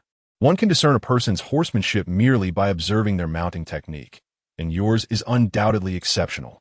Li Yun raised an eyebrow in acknowledgement, feeling as light as a swallow. Was this the sensation of possessing martial prowess? How delightful! She inquired of Knight Qingran. Shall we begin? Let's commence. He replied, his brow raised in excitement. With a simultaneous urge, they kicked their horses into motion, the steeds galloping forth like arrows released from a bow. Yet, as they sped away, Li Yun instantly regretted her decision. No matter how skilled she was unfamiliar with the route. Frustration welled within her, but despite her reluctance, she gently reined in her horse, allowing Knight Qingran to take the lead. Lost in his exuberance, he remained oblivious to her subtle actions. The two horses raced out of the palace gates and onto the bustling streets. Upon exiting the avenue leading to the palace, they turned left onto a lively main street, teeming with people. Knight Qingran, seemingly oblivious to the throngs, urged his steed onward, galloping through the crowd like a gust of wind. Although startled cries erupted from the bystanders, none were harmed. Li Yun followed closely behind, admiring the figure soaring ahead of her, secretly commending his horsemanship. She too refrained from restraining her horse, racing through the crowd, eliciting a chorus of startled exclamations. Yet miraculously, no one was injured. Knight Qingran caught a glimpse of Li Yun, who was now merely half a horse's length behind him, and inwardly praised her as well. Although he had heard that this young girl possessed no remarkable skills, she had indeed mastered exceptional lightness in her movements and horsemanship. Previously, he had dismissed the notion, believing that a woman's riding skills were merely superficial embellishments. However, he now realized how misguided he had been. Her equestrian prowess was truly impressive and deserving of its reputation. As the two horses traversed the bustling main street and continued down a spacious thoroughfare, they encountered the imposing gates of the Yuan Wangfu. Knight Qingran, undeterred, reined in his horse and turned to face Li Yun with a bright, cheerful voice, exclaiming, "You're quite remarkable, young lady." Li Yun thought to herself that had she not lost her way, she could have easily outdone him. She offered a non-committal smile and surveyed the grandeur of the Yuan Wangfu. The estate stood solemnly, its massive iron gates firmly closed, flanked by two lifelike stone lions. The walls towered 3 zhang high, obscuring any view of the interior. She tightened her grip on the reins, hoping to navigate the situation without issue. The Yuan Wangfu had remained unchanged in her memory, steadfast through the years. She wondered if the inhabitants had transformed in any way. Knight Qingran, gazing at the estate, spoke with a tone tinged with nostalgia. Whether it has changed could be discovered by entering. Indeed, Knight Qingran nodded, raising his voice to call out, "Someone, open the gates for this young prince and your esteemed lady." His voice resonated, not only reaching the confines of the Yuan Wangfu, but likely echoing throughout the entire street. Li Yun mused that he would likely excel in modern vocal performances. Moments later, the gates creaked open, revealing an elder clad in a gray robe, appearing to be in his 50s, with a steady and light gait that suggested martial prowess. He was followed by a retinue of guards. Upon seeing Li Yun, who sat confidently atop her horse, the steward's expression softened, revealing a hint of joy. However, upon noticing Knight Qingran beside her, he paused, extending his neck to glance down the long street, perplexed by the absence of the individual he sought. "Old Qi, What are you searching for? Do you not welcome us, young prince? Knight Qingran raised an eyebrow, somewhat displeased.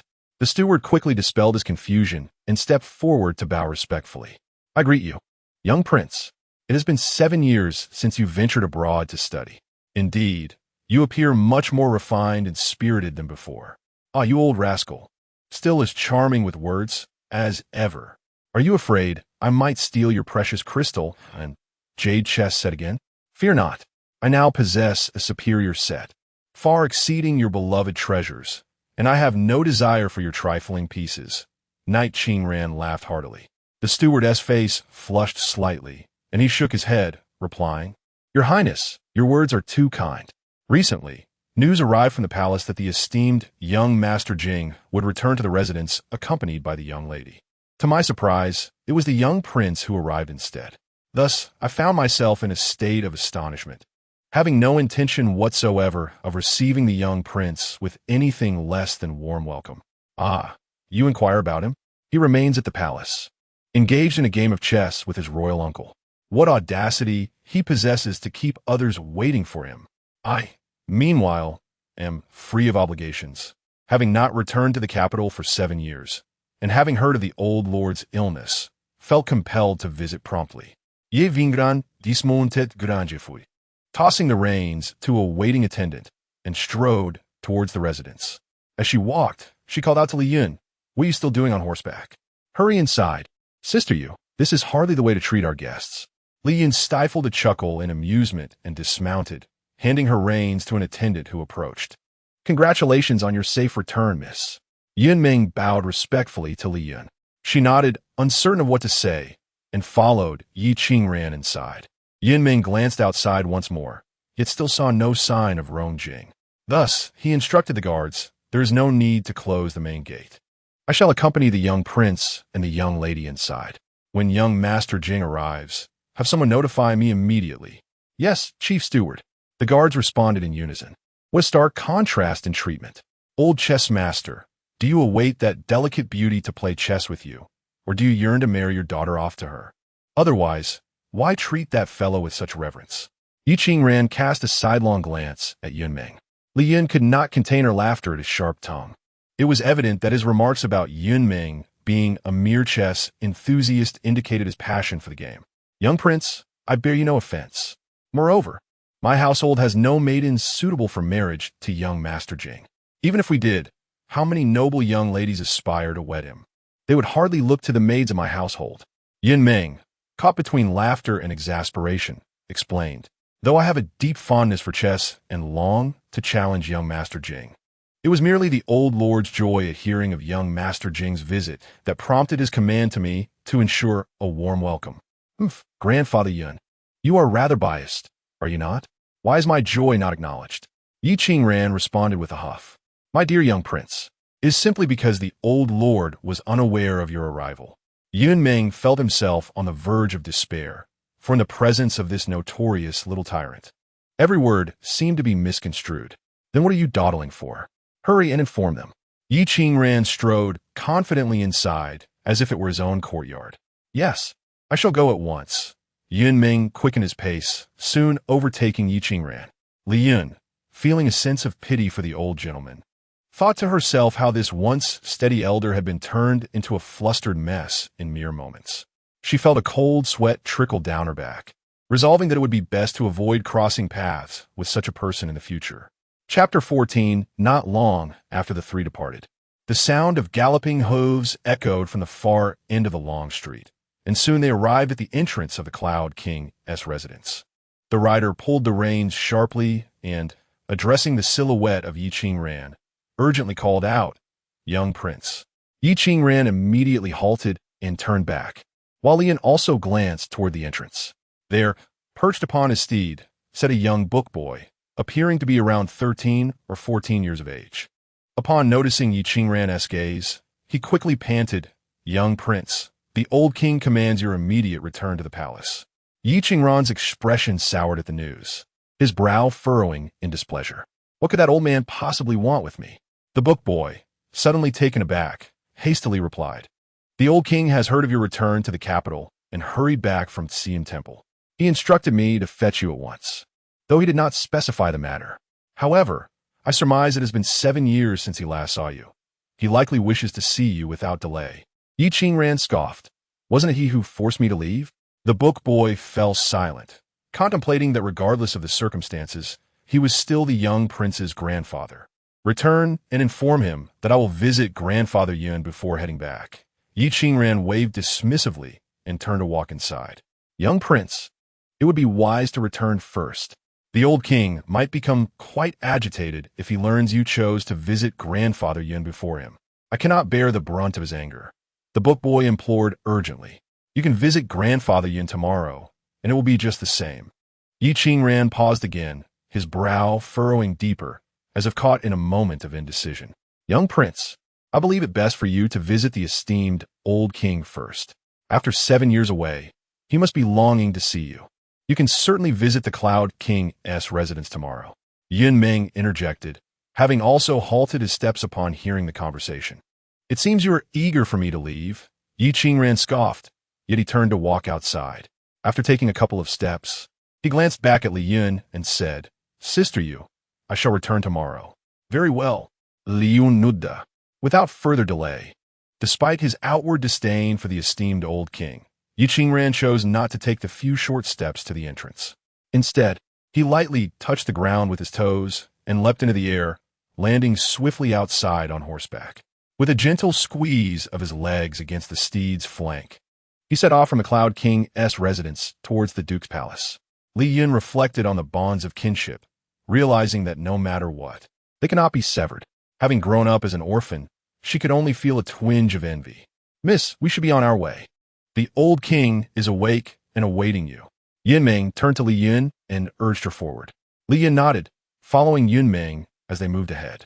In her moment of excitement racing against Yi Qingran, she had inadvertently left Kai Lian at the palace gates, uncertain of how the young girl would find her way back. With Yi Qingran now gone and Kai Lian absent, a sudden sense of unease washed over her. The old king knew you would have esteemed allies today, and thus permitted you to enter the palace without fear.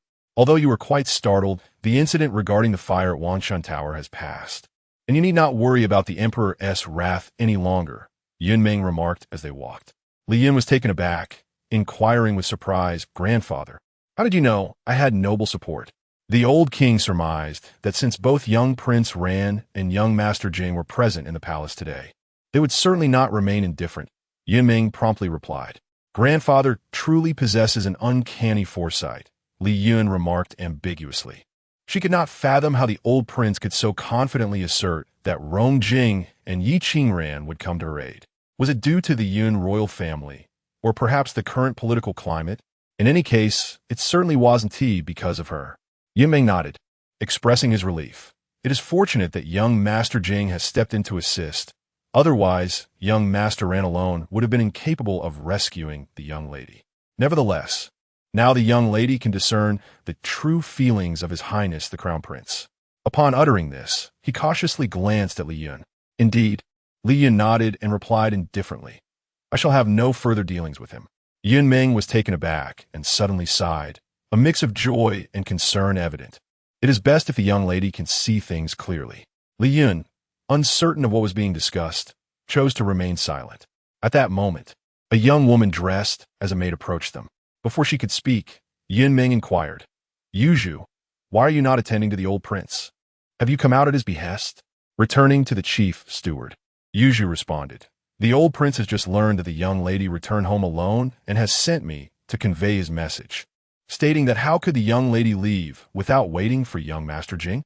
He requests that the young lady return to the palace immediately to fetch young Master Jing. Yuzhu bowed to Li Yun while addressing Yun Meng. Li Yun was taken aback. Was she to fetch Rong Jing? While he had indeed saved her, this request seemed rather excessive. However, since the old prince had spoken, it seemed she had no choice but to return to the palace. Upon hearing this, Yun Meng immediately urged Li Yun. Li Yun frowned. Was it possible for her to decline? Yet, reflecting on her current ignorance regarding the old prince, it was indeed unwise to enter the estate without proper preparation. If he were to discover that his granddaughter had inexplicably transformed into another person, how might he question and deal with her? With this thought in mind, she nodded. Very well, I shall go at once. Even if she did not fetch Rong Jing, she must meet with Kai Lian to glean some information that might help her navigate her predicament. Yun Ming nodded, advising, young Master Jing is not like others. You must not act disrespectfully towards him. Understood, Li Yun replied as she turned to leave the estate.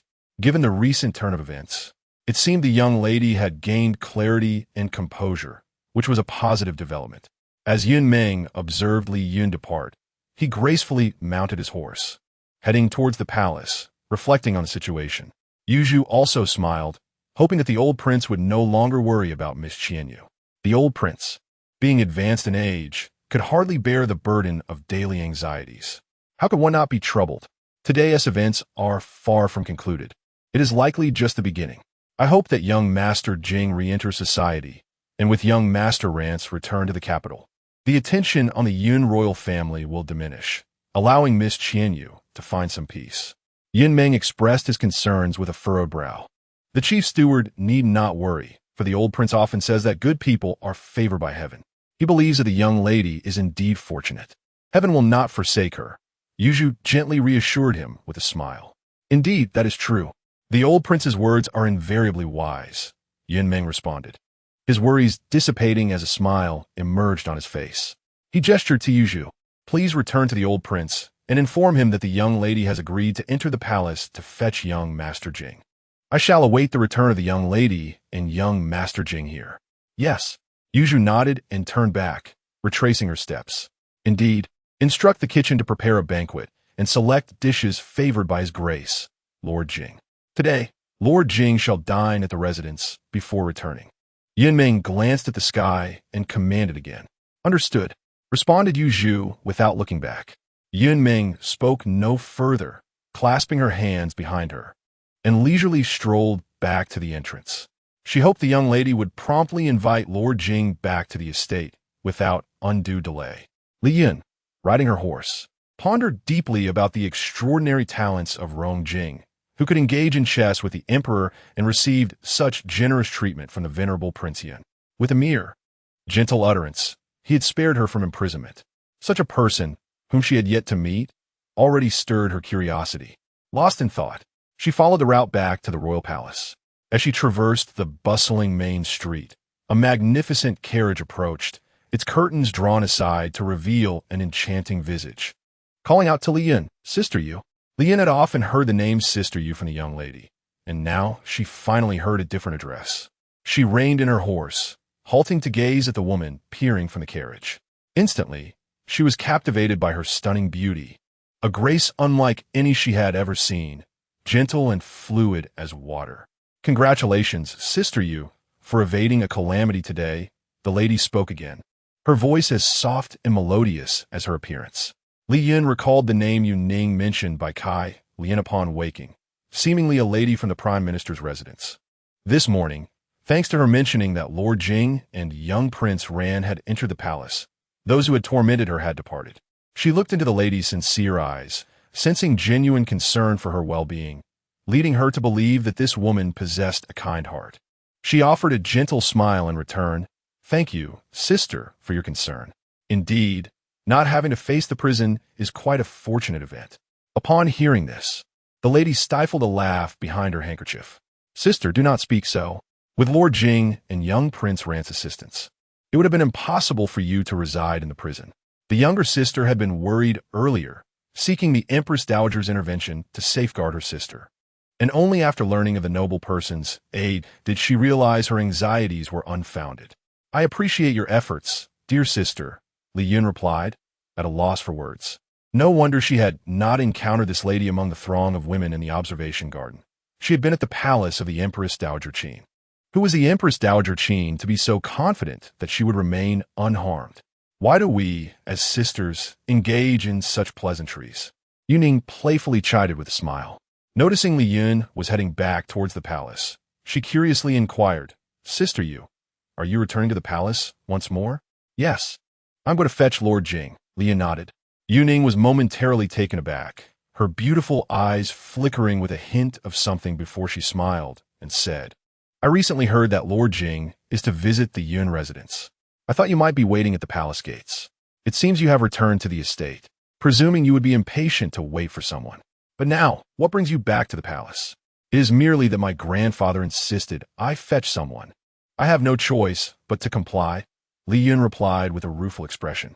Contemplating the gentle demeanor of the woman, it becomes evident that her inquiries are laden with deeper intentions. So, sister, do hurry. It is likely that Master Jing has finished his game with the emperor by now. It would be unfortunate for him to wait for you. I shall not delay you any further, dear sister. We shall meet again another day. Yu Ning, perceiving the troubled expression on Li Yun's face, smiled knowingly and urged her on. Then I shall take my leave. Farewell, sister. Li Yun nodded, tightening her grip on the horse's belly, and without further hesitation, galloped towards the palace. Behind her, Yu Ning, still smiling, gazed thoughtfully at Li Yun's receding silhouette for a while, her beautiful eyes lost in contemplation. Eventually, when Li Yun was no longer in sight, she slowly lowered the curtain. The carriage from the Prime Minister's residence continued its journey forward. Chapter 15. Li Yun felt the persistent gaze trailing her from behind and mused that Miss Yu Ning was quite intriguing. She further reflected on the fascinating nature of the ancient figures surrounding her. With a bemused shake of her head, she attempted to dispel the myriad thoughts swirling in her mind and focused solely on her journey to the palace. Qian Yue, halt!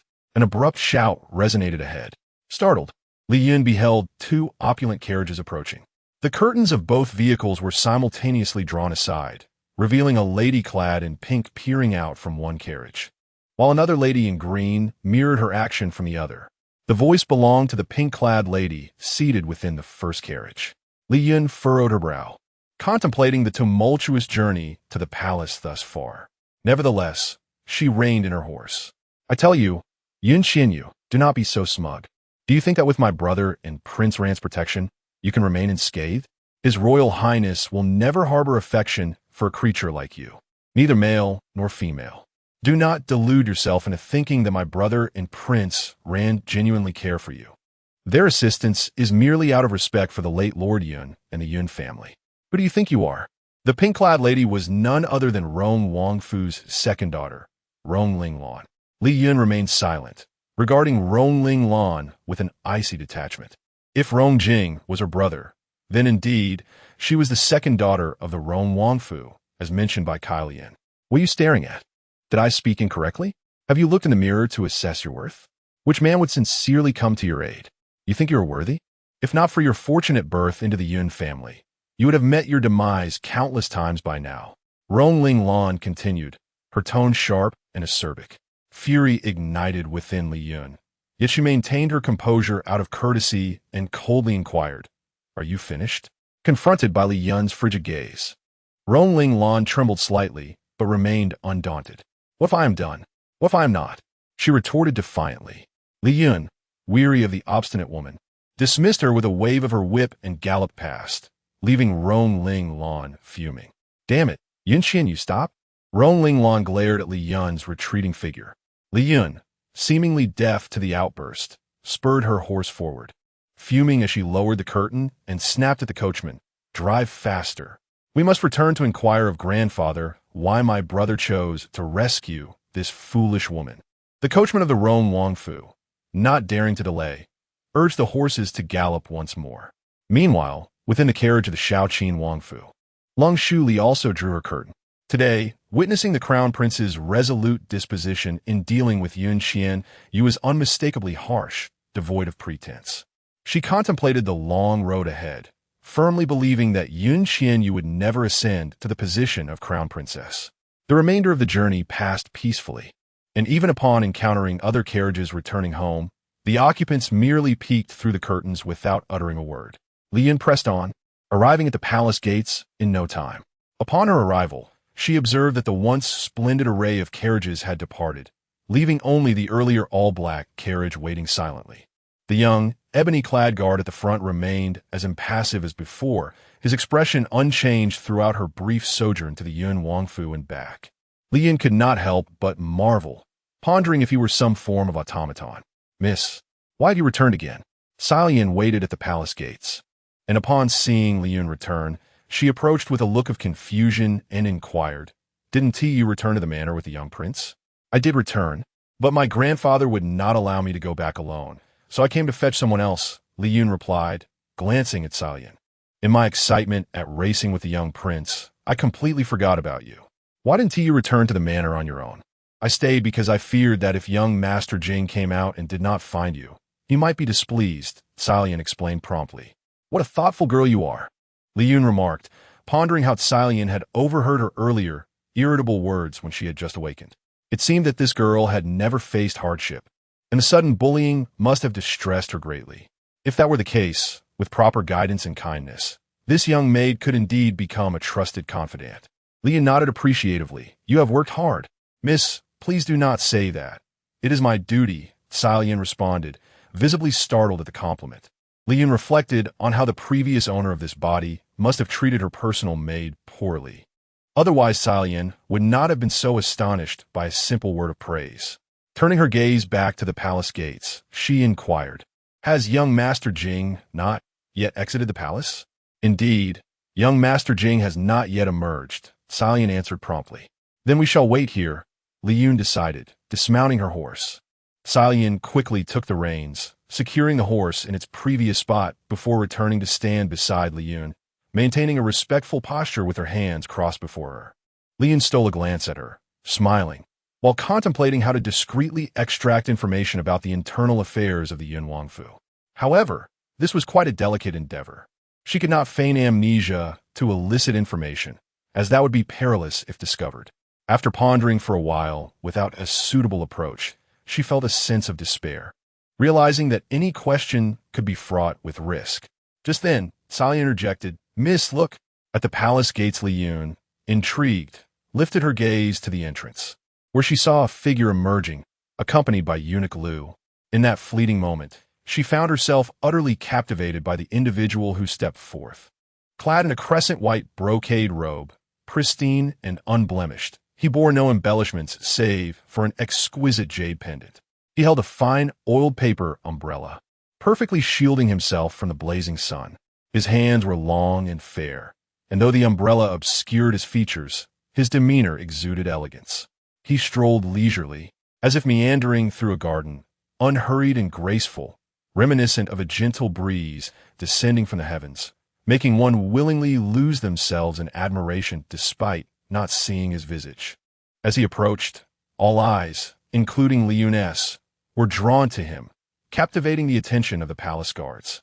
Eunuch Lu walked half a step behind, conversing with a smile that radiated joy. Li Yun mused silently, marveling at the truth of the saying, a stranger, as exquisite as jade, a gentleman, unmatched in the world. She had never truly grasped the meaning of that verse until now, contemplating the existence of such a person in this world, whose appearance may be obscured yet remains an undeniable presence. She steadied her mind, banishing extraneous thoughts, and gazed intently at him. Without the need for any words from others, she instinctively recognized that this individual was indeed Rong Jing. He was, as expected, extraordinary, living up to her anticipations. It appeared that he sensed her scrutiny, as he slightly shifted his umbrella, revealing half of his face as he turned to glance her way. Li Yun, who had initially found her composure, felt her heart once again stirred with astonishment. How could a man possess such beauty? Was it fair to leave women in such a state? Although she prided herself on not being shallow, such an overwhelming impact on her heart was unwelcome. Until now, she had encountered the fourth prince, the crown prince, Yi Qingran, and her brother Yun Muhan, all undeniably handsome, but none had evoked the same visceral reaction she experienced in this moment. Even the miss of the Prime Minister's residence, Yuning, had only momentarily captured her admiration, yet this gentleman seemed to possess a certain enchantment, drawing one's very soul into his depths, rendering one helpless against it. He could be aptly described as possessing features akin to a painting. As Li Yun pondered this, her eyes involuntarily narrowed, and she quickly averted her gaze, recalling Yi Qingran's words that it would be prudent to keep her distance from such a person. It is said that the more beautiful a person, the more dangerous they can be, much like the opium poppy. She had no desire to be ensnared by such a lure. Miss, it is young Master Jing. Kai Lian's voice echoed, as if it were a celestial sound. Li Yun nonku mitali noda. Raising her eyes once more to look at Rong Jing. Her gaze regained its clarity. She observed that he had diverted his attention, turning to speak to the steward Lu behind him, who nodded with a smile before retracing his steps into the palace. Rong Jing then glanced at the black carriage and guard stationed not far away, before gradually approaching Li Yun. As a side note, well, someone has emerged, and if I continue to conceal this individual, I fear that certain parties may come to my home in search of them. Uhaha. Chapter 16. Li Yun watched as Rong Jing approached, akin to admiring a meticulously crafted ink wash painting. She mused that such a figure was a true charmer, rendering anyone in his presence as insignificant as dust, utterly beyond reach.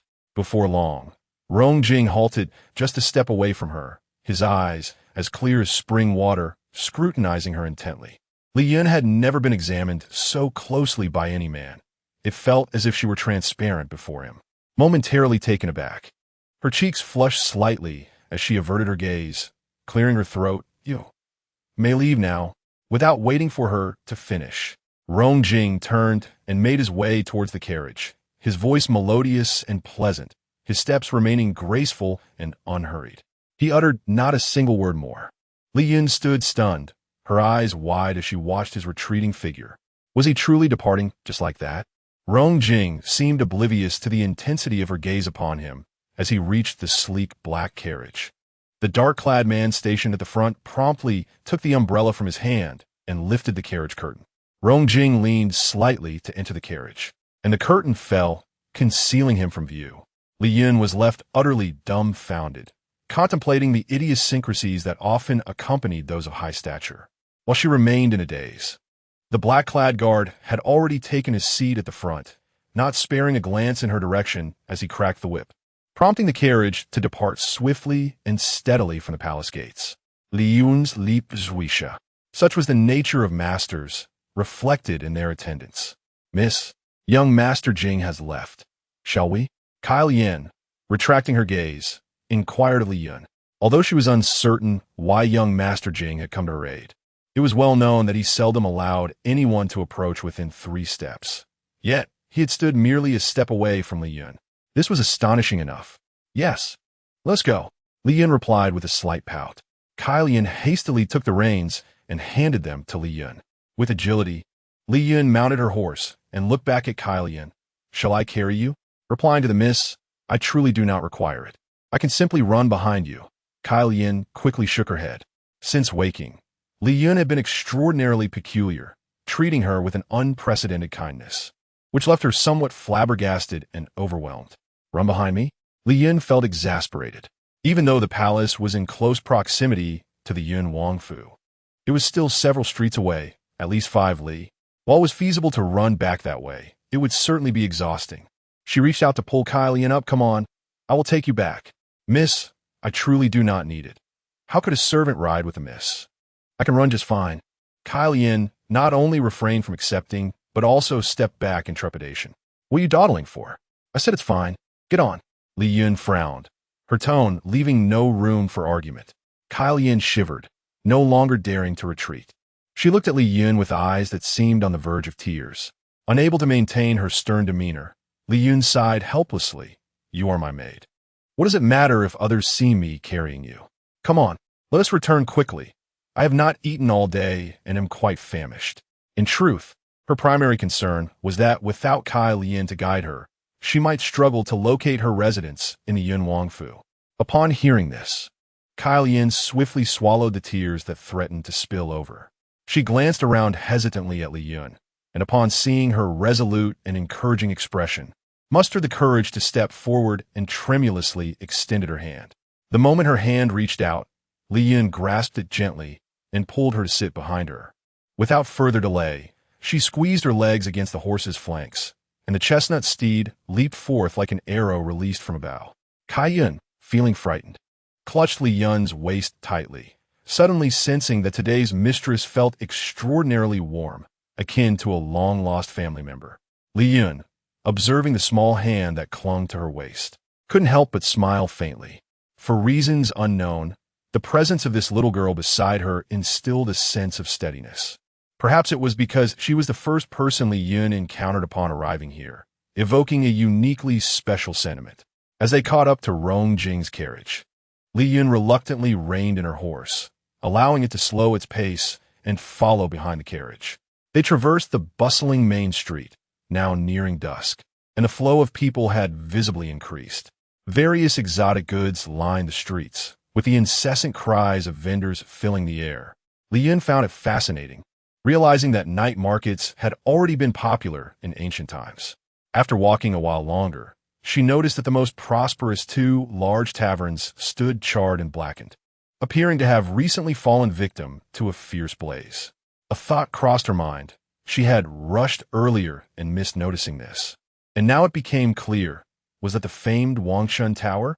While Li Yun was contemplating this, the curtain in front of the carriage was suddenly lifted from within, revealing Rong Jing's picturesque visage. He slightly tilted his head to glance at the remnants of the burned Wangshan Tower, then turned his phoenix eyes toward Li Yun, offering her a gentle smile as he remarked, "Well burned." Li Yun was momentarily taken aback, captivated by his charming countenance. Rong Jing then lowered the curtain, and no further words escaped him. "Miss, it is said that although Wangshan Tower engaged in that kind of business, I have heard from his servants that it was involved in the most sordid and vile activities behind the scenes, especially in trafficking people, coercing women into prostitution, and even targeting virtuous young ladies from good families if they caught the eye of the madams there. It is truly a den of iniquity." Kai Lian whispered from behind Li Yun.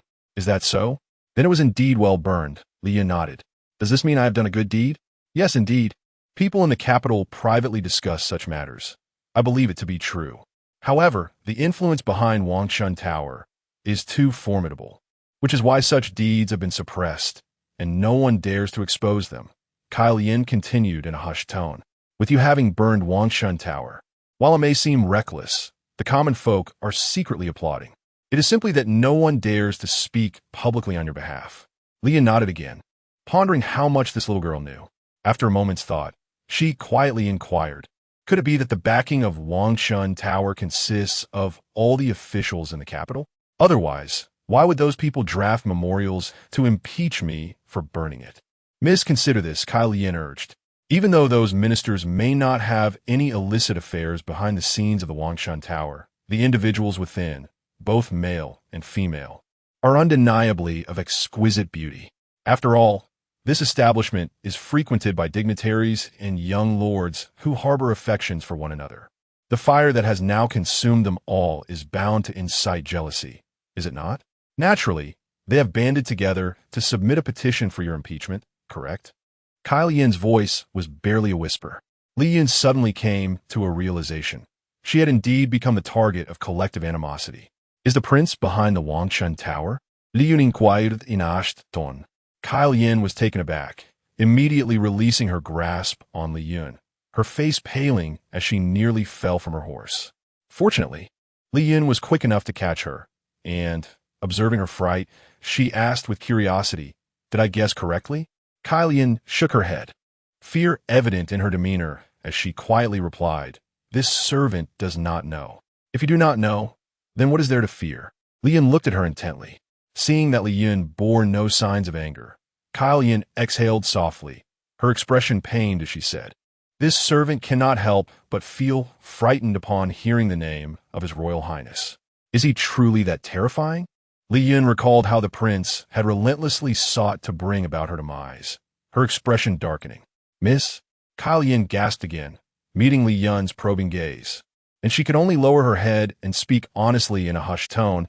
Miss would never allow anyone to speak ill of His Royal Highness before. Li Yun felt a wave of understanding wash over her. It was a symptom of fear. Steadying her, she turned back to continue writing, her voice calm and devoid of emotion as she declared, "That will not be the case anymore. I, Li Yun Qian Yue, shall henceforth have no further ties with the prince. Our bond is severed. I will not enter the prince's residence as a consort, nor will I enter the palace. Remember this well. You are my closest attendant, and I do not wish for you to harbor any fear or apprehension regarding him." Kai Lian's eyes widened in astonishment as she regarded Li Yun, who sat with a resolute posture, evidently having made up her mind. Her eyes began to brim with tears. Surely, this transformation in her mistress's heart towards the prince had come as a result of this upheaval.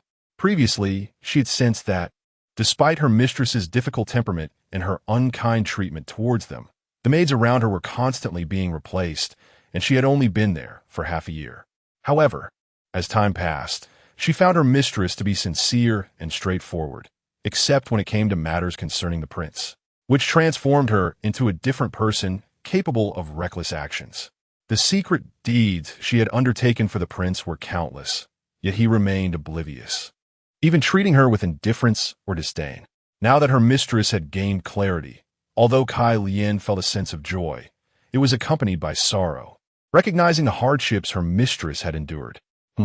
Lian sensed something amiss with Kai Lian, who had fallen silent for an unusually long time, and glanced back at her. Kai Lian bit her lip and nodded. Her voice choked with emotion as she said, "Yes, I will remember what you have said, Mississippi. I am merely delighted for you. You shall no longer suffer. Although His Royal Highness may seem admirable, I truly do not believe he is a suitable match for you. However, there are the ancestral edicts to consider, and I worry for you, Miss, should the Emperor issue a decree for you to marry the prince. Your resolute stance may only incite further disfavor from him, considering you are the sole legitimate daughter of the Yunwang residents." Upon hearing this, Li Yun rubbed her forehead. Indeed, this was a troublesome matter, yet she remains open-hearted, at present, as she has yet to establish her footing in the Cloud Prince's residence. Her thoughts are far from wandering elsewhere. Future matters can be addressed in due time. Thus, she laid her hands down and shook her head, saying, "It is of no concern. The Cloud Prince's residence has more than just one daughter. Whether born of the main wife or a concubine, all are daughters of the Cloud Prince's household. What difference does it make? It is best not to dwell on it." The young lady's words indeed held merit. Kai Lian, wiping away her tears, smiled through her sorrow and softly remarked, "I believe this great transformation has brought a newfound clarity to the young lady. It is truly a positive change. The old prince would surely be delighted to see the current version of you." Upon hearing this, Li Yun was immediately filled with joy. She had finally uncovered a significant insight regarding the old prince's attitude towards Qian Yue through Kai Lian's words. With this newfound lead, if she proceeded with caution, she could likely navigate the situation with ease, disguising falsehoods as truths. Chapter 17. Upon reflecting on this, Li Yun felt a sense of joy within, though she maintained an impassive exterior. Turning to Kai Lian, she whispered, "Is it true? Do you truly believe that grandfather would be pleased with my current transformation?" "Indeed, it is true. Although the old prince often scolds you for being a foolish girl, he genuinely cares for you. Kai Lian Zipli, you may not be aware, but every time you found yourself in trouble over the years, it was the old prince who discreetly resolved the issues for you. Otherwise, how could you have remained unscathed until now?" Kai Lian notet fati sali. If this had been the former young lady, she would never have spoken so candidly. Yet, for some reason, in the presence of this warm-hearted and cheerful young lady, she felt compelled to speak her mind. "Is that so? Then indeed, grandfather has been concerned for me all these years," Li Yun acknowledged, reflecting on the fortunate circumstances of this body's owner. In her previous life, she had been an orphan, devoid of even the simplest familial affection. Indeed, the old prince cherishes you above all others. None of the other young ladies in the manor hold a candle to your esteemed position in his heart. Even the heir does not garner as much favor in the old prince's eyes as you do. Since your mother's passing, the old prince has shown you even greater kindness. Should he discover that anyone in the manor has bullied you, you would not hesitate to deal with that person, regardless of right or wrong. My lady, you have surely experienced the old prince's benevolence firsthand over the years." Kai Lian's words flowed forth with an unstoppable momentum. Yet she restrained herself, aware that while the young lady was amiable, she must not overstep her bounds and risk displeasing her. "Indeed, I am well aware of grandfather's kindness towards me," Li Yun replied, feeling a newfound sense of confidence. If Kai Lian's words held any truth, it seemed that the old prince truly dotes on this body, which has allowed her to become the person she is today. Noticing that Li Yun was deep in thought, Kai Lian fell silent. Li Yun had gathered a general understanding of the circumstances surrounding this body within the Yun Wangfu. It appeared that as long as she could navigate the old prince's affections, the rest would be manageable. With her resolve solidified, her spirits lifted. As her mood lightened, she became aware that the people on both sides of the street had halted their chatter and paused in their steps, all gazing in her direction. She could hear snippets of conversation drifting to her ears. The remarks, though somewhat chaotic, were discernible. "Look, that's the carriage of the esteemed young Master Jing." "Yes, indeed. It is the carriage of young Master Jing. He hasn't left the manor in 10 years, but he has finally emerged. We have hope now. I heard that young Master Jing played chess with the Emperor for half a day today, and the Emperor still couldn't win against him. Such a pity we cannot see young Master Jing's face." Li Yun gazed at the carriage ahead, which was securely wrapped. Yet it did not deter the townspeople's admiration. Their voices were filled with reverence and envy, and she couldn't help but marvel at the phenomenon of celebrity. In the midst of her contemplation, she suddenly heard her own name mentioned. "Miss Qian Yue seems particularly lovely today. She appears even more beautiful than Miss Yu Ning from the Prime Minister's residence." "Indeed, Miss Qian Yue is always beautiful. It's just that you didn't notice before." "Who says I didn't notice? I've known all along." "Yesterday, Miss Qian Yue's fiery escapade at Wangshan Tower was truly exhilarating." "Absolutely. It was exhilarating. It is said that the esteemed young Master Jing rescued Miss Qian Yue today. Observing the two of them together, it almost appears as though a bride is returning home." Li Yun had been attentively listening, but upon hearing the final remark, she lost her balance, nearly toppling from her horse. "Miss," Kai Lian exclaimed, swiftly wrapping her arms around Li Yun. A cold sweat broke out on Li Yun's forehead. Is there truly a custom of brides returning home at night? She shot a glance at the speaker, who seemed oblivious and continued conversing with those beside him. She redirected her gaze to the motionless carriage ahead and sighed in relief, hoping the parties involved had not overheard. Amidst the murmurs, they finally arrived at the Cloud King's residence. Li Yun, having endured enough of the journey's tribulations, dismounted hastily before the carriage had fully come to a halt. Rushing towards the interior of the estate, she resolved never to traverse the streets alongside this individual again. It was a perilous endeavor. Just then, she collided with an unexpected barrier, stumbling back a step as she heard Yun Meng exclaim in surprise. Startled, she looked up only to find the elderly man sprawled on the ground, his expression one of pain. "Are you all right? I was in such a hurry." Li Yun hurriedly approached to assist him. Kai Lian also rushed over to lend a hand. "Oh dear miss, why rush so when young Master Jing has yet to alight? This old body of mine cannot withstand such a collision," Yun Meng complained as he struggled to rise with their support. "I still wish to live a few more years. You know, Uncle Meng, I am totally sorry." Li Yun felt an overwhelming sense of guilt. "Oh well, you must be famished after such a long day. Which explains your reckless haste," Yun Meng remarked as the carriage curtain was drawn back, revealing Rong Jing stepping out. "Indeed, I am rather hungry." Li Yun lowered her head, sensing a soft chuckle from Rong Jing that made her cheeks flush. Aware of young Master Jing's arrival, the household had already prepared a feast. "Now we may dine," Yun Meng announced, pushing past Li Yun and Kai Lian, his face brightening as he approached Rong Jing, seemingly unbothered by his earlier mishap. "Old servant pays his respects to young Master Jing. I have awaited your arrival for a decade. Today, at long last, you grace us with your presence at the Cloud King's estate. It truly shines with your arrival. Uncle Meng, you flatter me. It is my fortune to be remembered by you," Rong Jing replied with a gentle smile. Yun Meng, delighted by Rong Jing's courteous demeanor, grinned widely, his eyes narrowing into slits. "The old prince has awaited your arrival for quite some time. Please, do enter the residence. I shall guide you." With a nod and a smile, Rong Jing accepted. Yun Meng immediately took the lead, striding forth with vigor. Li Yun stood in astonishment. The once complaining elder, now a mere memory. She turned to Kai Lian, who was stifling laughter. "Miss, are you not aware? Steward Meng is a master strategist. He was once an undefeated champion in the game of chess. No one could outplay him, save for the young Master Jing, who defeated him thrice at the tender age of 7. From that moment on, Butler Meng had firmly set his sights on young Master Jing. Unfortunately, not long after, young Master Jing fell gravely ill, and to everyone's astonishment, this illness confined him to the estate for a decade. Now, Butler Ming finally awaited the return of young Master Jing. How could he not feel elated? Indeed, Li Yun had never anticipated that Rong Jing would possess such extraordinary prowess. At merely 7 years of age, was he even human?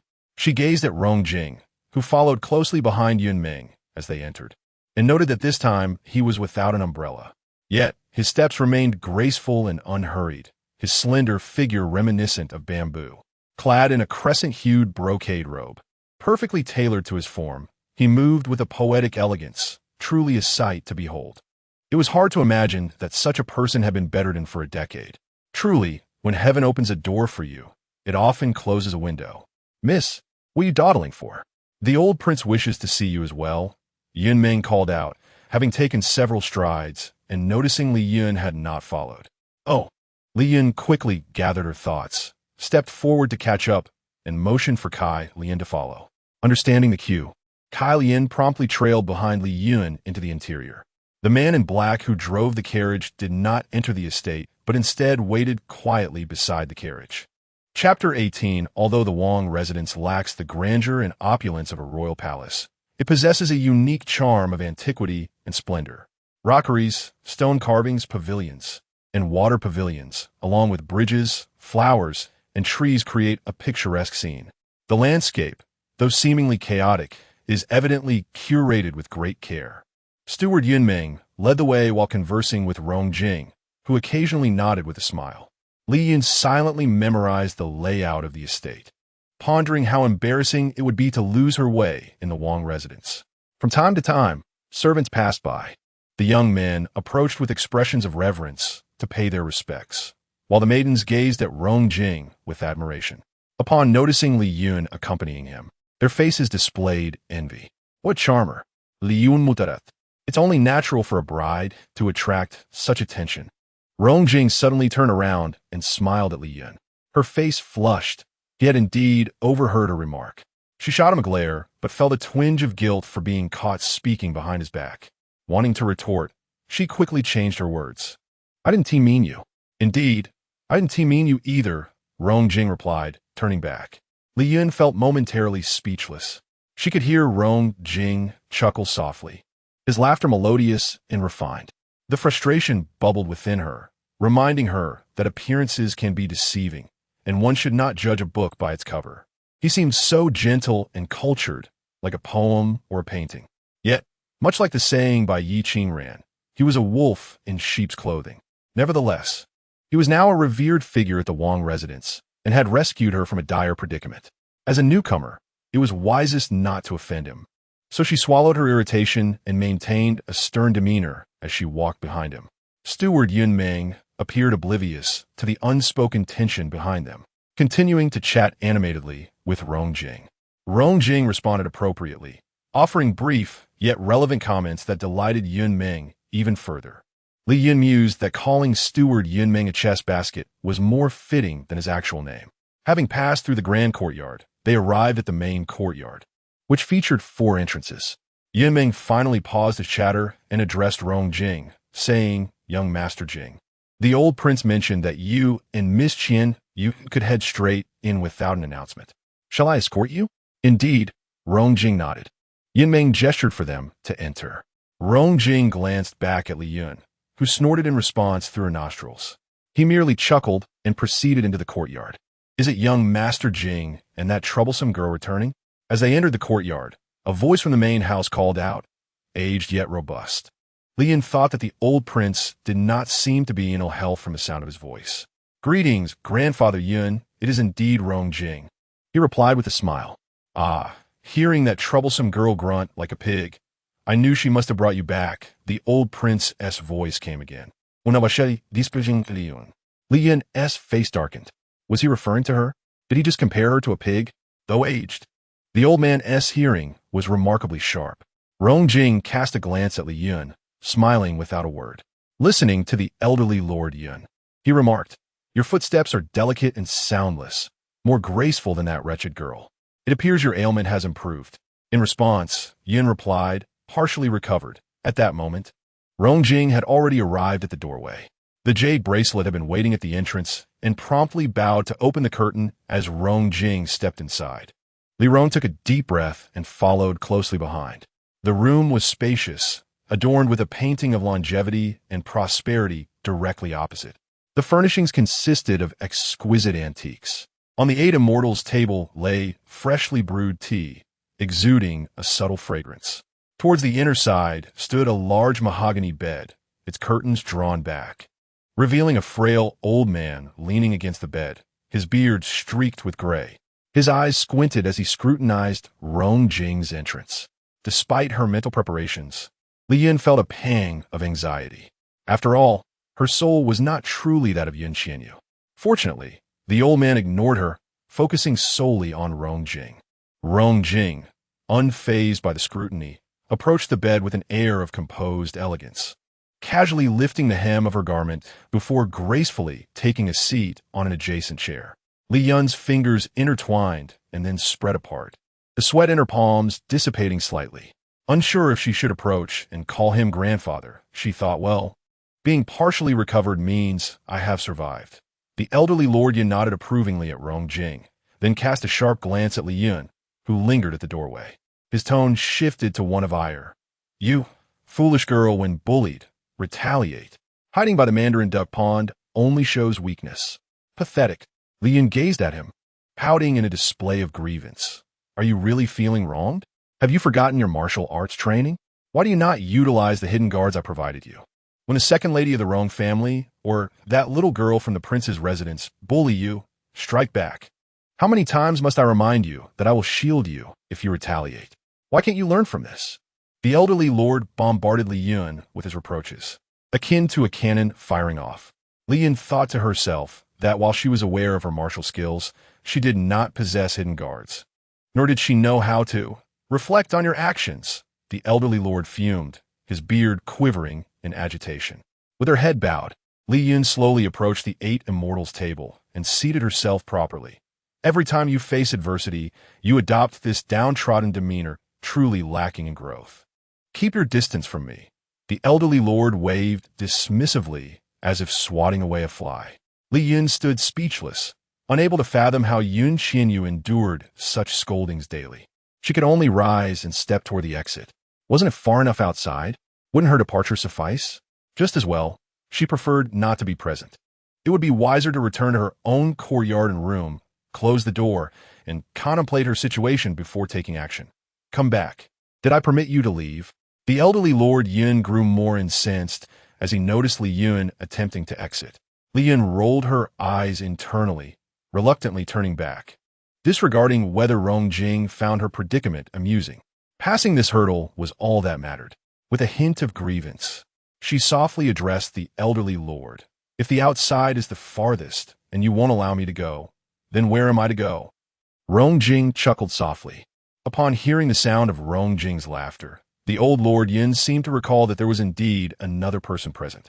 To berate his granddaughter so mercilessly in front of others appeared to lack respect for her. Clearing his throat awkwardly, he said, "Then you may sit back down." "Yes." Li Yin promptly resumed her seat. This time emboldened, she seized the teacup from the table and, regardless of its temperature, gulped it down in haste. Today, she had not consumed a single grain of rice, nor had she tasted even a drop of water. How uncouth! The old Lord Yun glared at her, seemingly concerned that she might burn herself, and repeatedly exclaimed, "Slow down. Slow down. Oh, you mischievous girl." Li Yin set down the teacup, stuck out her tongue at the old Lord Yun, and then turned back to refill her cup, drinking heartily once more. She had come to a realization. This body belonged to Yun Qian Yue, didn't it? That would suffice, as long as she refrained from speaking. Who could possibly surmise such an extraordinary truth? There was no evidence to suggest her identity was false. She could merely be perceived as having undergone a change of temperament. With this thought, her heart lightened, for being anxious and troubled was not in her nature. She would meet challenges as they came. The old Lord Yun snorted dismissively, choosing to disregard Li Yun. He appeared invigorated, and his scolding was imbued with vigor, indicating that he had recovered from his illness. Rongjing observed Li Yun, who had transformed from her earlier despondency to teasing the old Lord Yun, and could not help but smile. He then shifted his gaze to the old Lord Yun and asked with a grin, "I was never ill. It was merely to protect this troublesome girl." The old Lord Yun pushed aside his quilt. Li Yun was taken aback. So he was not ill? Was it all an act? Rongjing seemed unfazed, maintaining his smile without an excess of surprise. "What are you staring at? Had it not been to safeguard you, I would not have needed to feign illness. The Emperor may not care for you, but he must consider this old body of mine. You are my only granddaughter. Should you be harmed, I would be compelled to crash against a wall. How could I face your deceased mother?" Noticing Li Yun's astonishment, the old Lord Yun's mustache twitched with indignation. Indeed, you are right. Your act of pretending to be ill was truly astute." Li Yun eagerly nodded in agreement, then, puzzled, remarked, "But I have many half-sisters, don't I? If one dies, there's still plenty left." "Oof. Those do not count if I do not acknowledge them," the old Lord Yun retorted with another cold snort. Li Yun rubbed her nose, bewildered and unsure of what to say, and fell silent. Having vented his frustrations, the old Lord Yun turned his attention to the outside, calling, "Yin Meng, bring the evening meal to my room. Young Master Jing and this troublesome girl will dine with me tonight." "As you wish, my lord." Yin Meng, the chief steward, who had been waiting outside, acknowledged and departed. Rongjing neither contested nor declined, seemingly acquiescing to the old Lord Yun's wishes. Li Yun mused that this man was rather oblivious to the concept of courtesy. Nevertheless, since he had saved her, a meal was certainly in order. Once the old Lord Yun had given his orders, he turned to converse with Rongjing. Before long, the evening meal was served, and the three of them sat across from one another. Li Yun, having gone an entire day without food, eagerly picked up her chopsticks to eat, only to receive a sharp rap on her hand from the old Lord Yun. Embarrassed, she forced a smile and slowed her pace. Meanwhile, Rongjing displayed an air of elegance, savoring each bite with deliberate grace, exuding the demeanor of a refined young master. Li Yun could not emulate such poise and could only marvel inwardly. From a young age, she had believed that dining necessitated a certain swiftness, much like the nature of work itself. Meanwhile, the venerable Lord Yun seemed to have opened the floodgates of conversation, engaging in a progressively lively exchange with Rongjing. He spoke of his grandfather, then himself, recounting the triumphs of securing the top honors in both literary and martial arts for many years, and today's match against the Emperor, where he had emerged victorious. Rongjing, ever the attentive listener, responded to every inquiry, occasionally tilting his head to absorb Lord Yun's words, maintaining a demeanor that was neither arrogant nor anxious, neither hurried nor slow. This demeanor greatly pleased Lord Yun, who even appeared to be in high spirits, his eyebrows dancing with delight. His laughter erupted when he recounted how the Emperor, in a moment of indecision, scratched his head, utterly perplexed by a move. The atmosphere in the room became vibrant, and it was evident that the two were in perfect harmony of conversation, leaving Li Yunliang somewhat sidelined. Initially captivated by their dialogue, Li Yunliang gradually succumbed to fatigue after satisfying her hunger and thirst. She recalled that prior to her arrival here, she had spent an entire night without sleep disarming a bomb, and now, having narrowly escaped death and endured considerable anxiety, with all tribulations behind her, she felt her body and mind easing into relaxation. Unable to resist any longer, she laid her head on the table and gradually drifted into slumber, reflecting before sleep that this individual was indeed the foremost prodigy of the Tian Sheng era. Truly, he possessed remarkable talent. Chapter 19. Rongjing caught a glimpse of Li Yun, her head resting on the table, her even breaths escaping her lips. A slight smile tugged at the corners of his mouth as he chose not to address the situation. The old Prince Yun was engrossed in a captivating tale, blissfully unaware of Li Yun's slumber. After a while, he felt parched and reached for the teapot, only to discover that both the pot and cup were empty. It dawned on him that Li Yun had fallen asleep while resting her head on the table. Enraged, he exclaimed, "You little scoundrel! Wake up at once! How dare you sleep while we have guests? Such disgrace!" Li Yun jolted awake, startled, her sleepiness momentarily shaken off. "I had thought you learned your lesson and matured. How wrong I was," he continued, his voice a mix of disappointment and frustration. Look around the capital. Is there any young lady who behaves as you do? Your mother was graceful and dignified in her youth. How could she give birth to such a troublesome girl? I cannot fathom which of my ancestors failed to accumulate virtue to have you as a granddaughter, perpetually causing me trouble. With a stern glare, the old prince resumed his admonishment. Li Yun felt a twinge of guilt. With elders present and guests in attendance, it was indeed improper for her to sleep. A blatant breach of etiquette. Thus, she remained silent and attentive to his words. Observing her earnest demeanor, the old prince's expression softened considerably, and he turned to Rong Jing. Sighing, I apologize for this spectacle. In my lifetime, I have surpassed your esteemed family in every regard, save for the fact that I have this unruly granddaughter. If only I had a grandson like you, I could die in peace. Li Yun felt a flush of embarrassment. You are too kind, Grandpa. While being a refined young lady is commendable, authenticity holds greater value. Rong Jing replied gently. The old prince nodded, the remnants of his irritation dissipating, his pride shining through. This troublesome girl may lack many virtues, but at least she possesses that one quality. Truly, she's my granddaughter. Li Yun rolled her eyes dramatically. Just as the old prince was about to speak further, the sound of jingling ornaments and laughter from outside interrupted. His brow furrowed as he sternly called out, Yuzhu, who is making such a racket outside. Reporting to the old prince, is the young ladies here to pay their respects? Yuzhu promptly replied. Tell them to leave at once. I am aware of their intentions, so instruct them to behave themselves. Otherwise, I shall have them expelled from the Yun residence to avoid my sight. The old prince's previously softened demeanor hardened once more. Understood, Yuzhu responded before departing. Li Yun glanced at the dimming sky outside, and then at Rong Jing. The timing of their visit to pay respects clearly suggested ulterior motives. She couldn't help but murmur to herself about his entanglements with romantic pursuits, which she knew to be true. However, having learned from past experiences, she refrained from voicing her thoughts.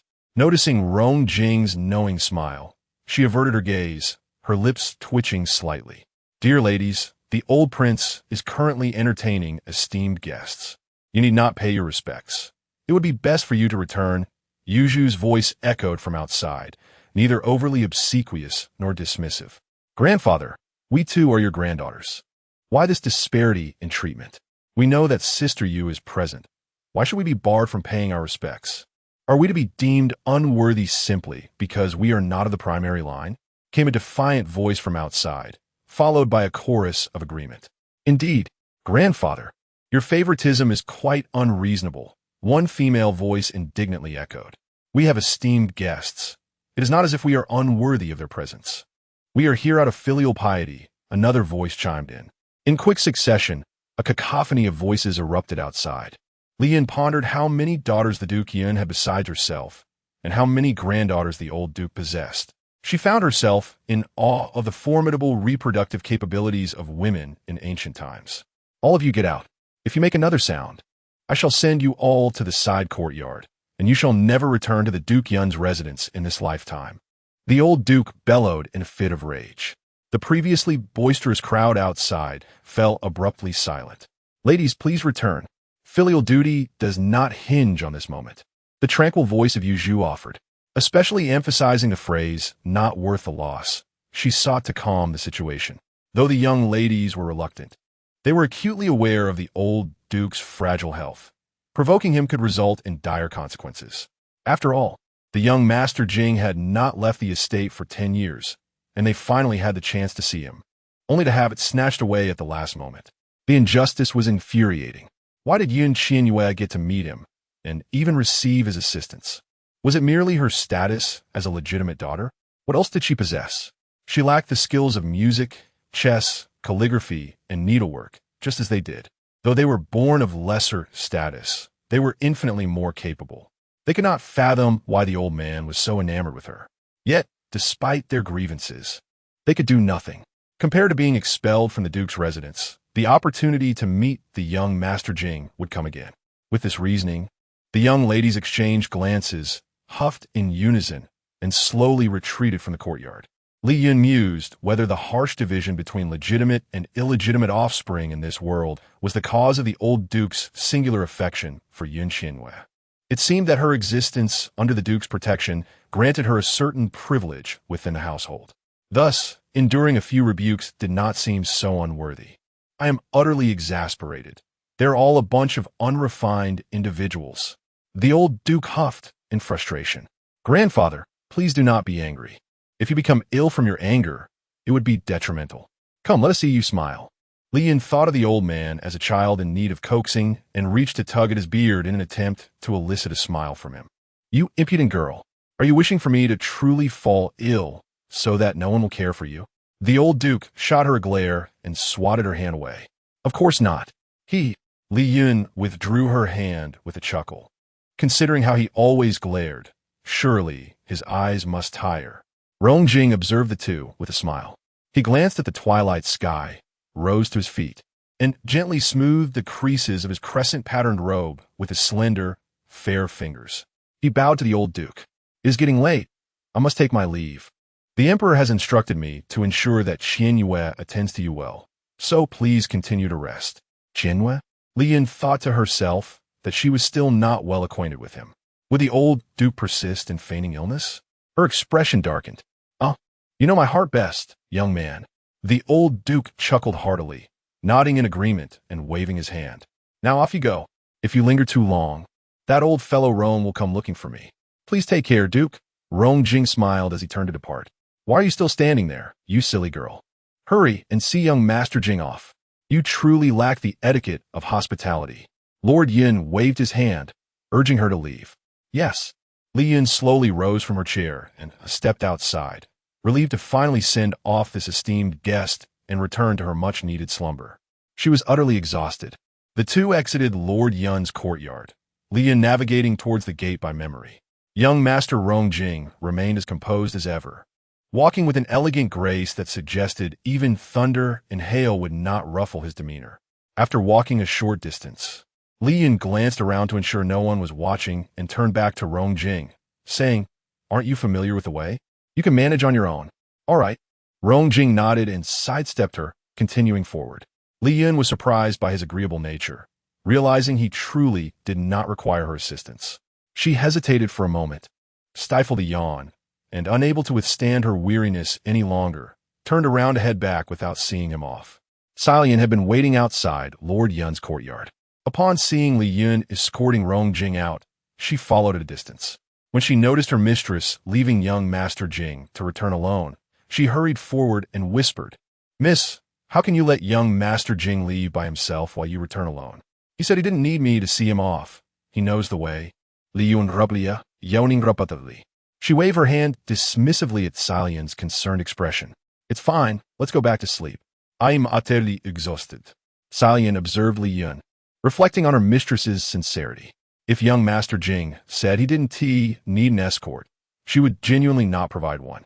Watching her yawn incessantly, Salian felt both pity and helplessness. Her mistress had not rested well since the fire at Wanshan building the previous night and had endured yet another day of fatigue. Quickly, she linked arms with her and gently guided her onto another path. Since you are tired, let us return. I shall assist you in washing up and getting to bed. Aside, today marks another year in my life. I initially intended to let the day pass quietly, but somehow, news of my birthday spread without my knowledge. Over the past few days, heartfelt wishes have poured in, and this morning, my inbox was filled with greetings, leaving me deeply touched and overwhelmed with tears. I was so moved that I stepped away from the computer and paced 3 times, my little one gazing at me in bewilderment, perhaps unsure of why his mother was behaving so oddly. Looking outside, I saw tall buildings, bustling traffic, and hurried pedestrians. Young people, vibrant and full of energy, were heading to school and work, while the elderly strolled leisurely. A wave of happiness washed over me. Though time marches on and our appearances may fade, our hearts shall remain forever young. Life is so beautiful. We must cherish each day and treasure those who genuinely love and bless us. Time and distance are mere hurdles, for our hearts draw close for reasons beyond measure, and that is sufficient. I wish myself and all my dear ones joy every day not just on this birthday. Chapter 20. Li Yun was being pulled by Kai Lian, her entire weight leaning on her, with her head resting on Kai Lian's shoulder. "Miss, please walk properly." "I cannot move like this," Kai Lian exclaimed. When we returned to the courtyard, Kai Lian felt that her mistress had truly changed. The former Li Yun would never have relied on her like this, nor would she have been so intimately close. Despite the heaviness of her burden, Kai Lian felt a sweetness in her heart. If she and T stayed by Li Yun's side, she might have thought she was with a different person. Nevertheless, this amiable version of her mistress endeared her even more. With a slight adjustment, Li Yun straightened her posture but did not release her grip on Kai Lian. Feeling a bit of ease, Kai Lian quickened her pace, the two of them moving together like intertwined threads. Although Li Yun was drowsy and disoriented, she still made a mental note of the path at each turn. After walking for about 10 minutes, they finally arrived at a courtyard. Even before approaching, the fragrance of flowers wafted toward them. She inhaled deeply, appreciating the elegant scent reminiscent of orchids, indicating that there were indeed orchids planted in the courtyard. At last, they had arrived. Kai Lian let out a long sigh of relief, wiping the fine beads of sweat from her forehead with her sleeve. "You've worked hard. We can finally rest," Li Yun remarked, noticing that besides the scent of orchids, there was a strong smell of cosmetics. Frowning slightly, she detached herself from Kai Lian and straightened up. Just then, a sharp voice echoed from within the courtyard. "Oh, sister, I thought you would keep Prince Jing company for a night of heartfelt conversation instead of coming back." As the words fell, several elegantly dressed women emerged from the courtyard. Adorned in fine silks and delicate makeup, their beauty somewhat overshadowed by the bitterness in their expressions. One woman, leading the group, spoke with a tone that marred her appeal. As they stepped out, the overpowering scent of cosmetics assaulted Li Yun's senses. She pinched her nose, relieved that the original owner of this body, though lacking in taste, did not carry such a heavy fragrance. Otherwise, she might have suffocated on her first day back. "Yun, Qian Yue, what kind of expression is that?" The woman, noticing Li Yun's look of disdain, immediately erupted in anger. Li Yun glanced at the group of women. Although she hadn't seen their faces before, she recognized them from their voices as the troublemakers who had caused a stir at the residence of the old Prince Yun. Clearly, having faced humiliation there, they were now seeking to vent their frustrations on her. She found it perplexing. Wasn't her body supposed to be easy to bully? Why did these women dare to provoke her? Being a woman herself, she had heard that women should not trouble other women. Not wishing to engage, she waved her hand dismissively, saying, "Whatever it is, let us discuss it tomorrow. I'm tired today." The group of women paused in surprise, and the earlier speaker quickly displayed a look of disdain. "Yun Qian Yue, how presumptuous of you to think you could marry His Royal Highness the Crown Prince. Now you even dare to covet Prince Jing. It's utterly laughable. Have you looked in the mirror to see what you are worth? You, a woman who has been a fool in the arts and etiquette since childhood. You can't even grasp a few simple characters. What makes you think you deserve the attention of the extraordinary Prince Jing?" Li Yun thought to herself that the original owner of this body was indeed quite foolish for not being able to learn even a few characters. How truly lacking. What use is your martial prowess? It's just a superficial fade. Women place great importance on the etiquette of the inner chamber, embodying grace and virtue. Do you truly believe you embody any of these qualities? If His Highness the Crown Prince finds you unappealing, it is a testament to his discernment. Do you think that the esteemed young Master Jing would take a special interest in you merely to offer assistance? Do not indulge in such fantasies. Who exactly is young Master Jing?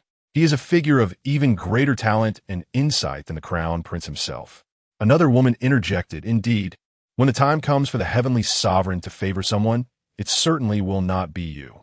Consider the formidable ladies such as Miss Qin Yunyang from the Prime Minister's residence, Princess Qingwan of the palace, Miss Rongling Lan, the second daughter of the Duke of Rome, the young Princess Lung Shuli from the Prince of Shaoqing's residence, and Miss Wen Ruyan, the cousin of the Crown Prince's concubine from General Wen's family, as well as Miss Zhao Kahan from the Minister of War's household.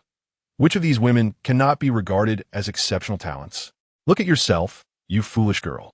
How can you even compare?" Another woman chimed in, "Indeed, haven't you caused enough trouble over the years? Your father has grown weary of your antics. Had it not been for your grandfather's protection, you would have faced dire consequences long ago, especially with your shamelessly trailing after the crown prince, who pays you no heed. You have brought disgrace to the Yun Wangfu. Yet another woman, unwilling to be outdone, added her scorn. Just yesterday, you set fire to Wangchun Tower, resulting in the deaths of hundreds. Ministers have petitioned the emperor for your punishment. I cannot fathom how you managed to charm young Master Jing and Prince Ran into assisting you. Were it not for them, you would be languishing in the dungeons of the Ministry of Justice, awaiting your fate. Another woman remarked, indeed, could it be that she learned some seductive tricks from the women inside Wangchun Tower? Otherwise, how could she have garnered the support of young Master Jing and Prince Ran? The first speaker, hearing the remarks, fixed a piercing gaze on Li Yun, demanding, what exactly were your seductive methods? A barrage of accusations jolted Li Yun awake from her stupor. Rather than feeling anger, she found herself admiring the relentless chatter of these women. Their breathless tirade aimed at belittling her. It was no wonder that the old Lord of Yun found them bothersome. To her, these women seemed to be simply well-fed and idle, craving attention. Indeed, do confess how you ensnared young Master Jing and Prince Ran. The group of women focused their attention intently on Li Yun. Realizing this was their true purpose for visiting today, she recognized that this was indeed the topic they cared about most. Surely, it wasn't just them. The entire capital must be pondering why those two chose to intervene on her behalf. But how could she possibly know? She was not privy to their thoughts. I do not know, Li Yun replied succinctly, waving them away. I wish to sleep. You should all return home. How tiresome it is to argue with you here at this late hour. Qian Yue, do not presume to be ungrateful. The first woman seethed with anger. And what if I am ungrateful? Li Yun's irritation flared. Is it so difficult for me to desire sleep? Sisters, this insolent girl has grown increasingly bold. Today, we shall teach her a lesson, so she understands that just because she has the old lord's favor does not mean she can act without restraint. She ought to remember who the true matriarch of the Yun Wangfu is. As the woman approached, her hand swung fiercely towards Li Yun, the matriarch of the Yun Wangfu's rear courtyard. It was evident that the body's mother had long since passed away. Li Yun, observing the incoming strike, felt a surge of indignation. The phrase, why must women make things difficult for other women, was mere nonsense. Some women were inherently despicable. If they were not reprimanded, they would remain oblivious to their own folly. With this thought, a cold glimmer flickered in Li Yun's eyes, a chill radiating from her being. Just as she prepared to retaliate, Kai Lian suddenly dashed forward, positioning herself protectively in front of Li Yun. A sharp slap echoed as the woman's hand struck Kai Lian's face, causing her to stagger, yet she steadfastly remained in front of Li Yun. Kai Lian, Li Yun gaspat, reaching out to steady her. Miss, Kai Lian warned the woman, if the old lord awakens and learns that you have bullied the young lady, he will not spare you. Get lost, you wretched creature. The woman disregarded her warning, her fury escalating as her hand throbbed from the failed attempt to strike Qian Yue. In her rage, she lifted her skirt and aimed a kick at Kai Lian. Li Yun observed the scene, realizing that the woman's behavior was akin to that of a shrew. Though initially taken aback by Kai Lian's intervention, she could no longer allow this to continue. Grabbing Kai Lian, she admonished, have you had enough? Do not mistake my forbearance for fear. You foolish girl, do you think your grandfather's backing makes you invincible? He is ill and has no time to concern himself with you. The woman, frustrated by her failed kick, launched another assault on Li Yun. Li Yun, with Kai Lian by her side, deftly evaded the woman's strikes and swiftly seized her wrist. With a slight twist, the woman shrieked in agony, her cries echoing like a pig being slaughtered.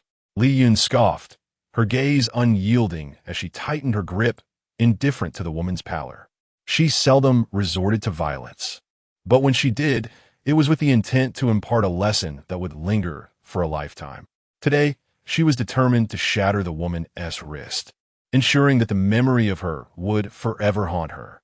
She had begun to discern the dynamics at play. Despite the old lordess favoritism, establishing herself within the Yun Wangfu would not be an easy feat. The rear courtyard undoubtedly harbored a formidable force supporting these women. Today, She would first deal with these minor nuisances and see just who the true power behind them was. Chapter 21. Li Yun, resolute in her intention to teach a lesson. Exhibiti no mercy. Yin Qian Yue, you wretched creature, release me. The young lady cried out in agony. Let go of my elder sister. How dare you lay hands on her? If our father and consort phone learn that you have harmed her, you shall pay dearly. The woman beside her, overwhelmed with fear, took a step back, daring not to approach, while shouting at Yun Qian Yue. Were they truly entitled to call their father theirs? And consort phone? Li Yun furuit Rebirth. Was this the formidable figure these women relied upon? Yun Qian Yue, my father dotes on me the most. If he discovers you have injured me, you will be in dire straits. My mother will not spare you either. Do you think that old man, my grandfather, can live much longer? The young lady's face paled, pain radiating from her hand to her heart. Yet, emboldened by her perceived support, she glared fiercely at Yun Qian Yue, her gaze predatory. Release me at once. You dare to call my grandfather an old fool? I shall remember that. Today, even if it costs me, you shall bear the consequences, Li Yun replied with a chilling smile. In this era, to insult one's elders was a grave disrespect, and this woman would suffer for her words. The young lady's expression turned to one of horror as she grasped the gravity of her recent outburst. But it was too late to retract her words. Li Yun's eyes glinted with frost as she tightened her grip, a sharp crack resonating through the air as she truly fractured the young lady's hand. My lady, you cannot do this. The prince and consort phone will punish you. The young lady, being the favored daughter of consort phone, was now in dire peril. Qian Yue, realizing the gravity of the situation, rushed to embrace Yun Qian Yue, but alas, it was too late. The young lady let out a blood-curdling scream before collapsing, unable to endure the pain. Li Yun released her grip, and the young lady crumpled to the ground. She was aware of the severity of her own actions. A mere fracture could heal in time, and the young lady, born into the Yun family, though of concubine birth, would eventually marry into wealth and status. What heavy labor would she be required to perform? This was merely a small lesson, a hope that she would recognize the futility of provoking her again. My lady, you should not have harmed her. The prince dotes on her, and consort phone will not let this go unpunished. While you have the old princess favor, you must still heed the prince and consort phone, Qian Yue lamented, her voice trembling with emotion. Li Yun frowned, considering the plight of the owner of this body, who seemed to fare poorly within the Yun family. Aside from the old prince, she was evidently not valued by her father, and her mother had passed. The arrogance of these women spoke volumes about consort Feng's true nature. Pushing Qian Yue aside, Li Yun regarded her with a scowl. What is there to fear? She insulted my grandfather first. I merely avenged him. Even if my father and consort phone arrive, I shall have my justification. My lady, but you, Qian Yue began, hesitating as she recalled that the young lady's hand was already broken. She chose silence, understanding that, despite the outward glamour, life for the young lady was fraught with hardship. The old prince could not attend to every matter, and consort Feng's machinations were indeed formidable. Although the young lady possessed martial skills, her caution kept her from truly retaliating, leaving her to suffer in solitude, nursing her wounds in silence. The young lady has truly shown her ferocity this time. While it was exhilarating, she could not help but feel a twinge of concern. Yun Qian Yue, how audacious of you to injure my elder sister. The assembly of women was struck with fear at this scene. They had witnessed Li Yun's actions firsthand, swift, ruthless, and precise, devoid of any softness or hesitation. A stark contrast to her usual demeanor. Though skilled in martial arts, she had always hesitated to strike. What had changed her resolve now? Indeed, I harmed her. Should you utter another word, you shall witness her current fate. While I am disinclined to take further action, depart as far as you can. Li Yun cast a frigid gaze upon the women, speaking with indifference. In her previous life, she had been an orphan, devoid of familial affection. In this life, the first encounter with the heir of the Yun family, though seemingly indifferent, had offered her unexpected warmth. Later, when she met the old duke, despite his harsh words, she found him endearing, believing the Yun residence to be a place of solace. To her dismay, the courtyard revealed a stark absence of sisterhood among the women, devoid of any familial bond. Why should she extend any compassion? She was not a soft target to be manipulated. The woman who had spoken earlier hesitated, fear overtaking her as she fell silent. The others, sensing the opportunity to malign Li Yun, swallowed their words under her icy gaze. A shared understanding passed among them. Those who were on good terms with the eldest lady promptly summoned servants to escort her out of the courtyard. One woman, not forgetting to utter a parting threat, declared, Qian Yue, await your reckoning. You shall reap the consequences for injuring my sister. Li Yun merely snorted in response, dismissing the matter as she turned to Kai Lian. Waving her hand, close the door, and let us retire for the night. Miss, should I inform the old duke? Kai Lian inquit cautio sili. The duke holds great affection for the eldest lady. Since the passing of the princess, the true authority in the rear courtyard has been with concubine Feng, the daughter of General Feng and the aunt of the crown prince's consort. She is not an easy adversary and is favored by the duke. You, Kai Lian's voice trembled as she looked at Li Yun. Li Yun pondered, realizing why these women behaved so arrogantly, and why the previous owner of this body had endured them for so long. There was indeed a connection to the crown prince. Her countenance darkened as she waved her hand dismissively. No need for that. It is quite late. Grandfather should be resting by now. We too should wash up and sleep. Miss, but the eldest lady was carried back. Soon, the duke and concubine Feng will likely seek you out. Without the old duke's support, you may face punishment. Kai Lian's anxiety was palpable, her small frame trembling with worry. Let them come. What is there to fear? Is the old duke not still alive? Who in this residence could rival his authority? Even if they come, I shall pay them no mind.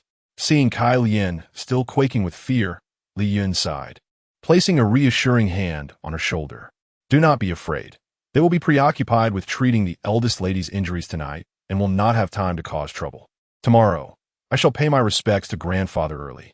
For now, let us rest well. You speak wisely, miss, yet I cannot help but worry. What if concubine Feng truly does come? Kai Lian gazed at Li Yun with a pitiful expression. Truly timid.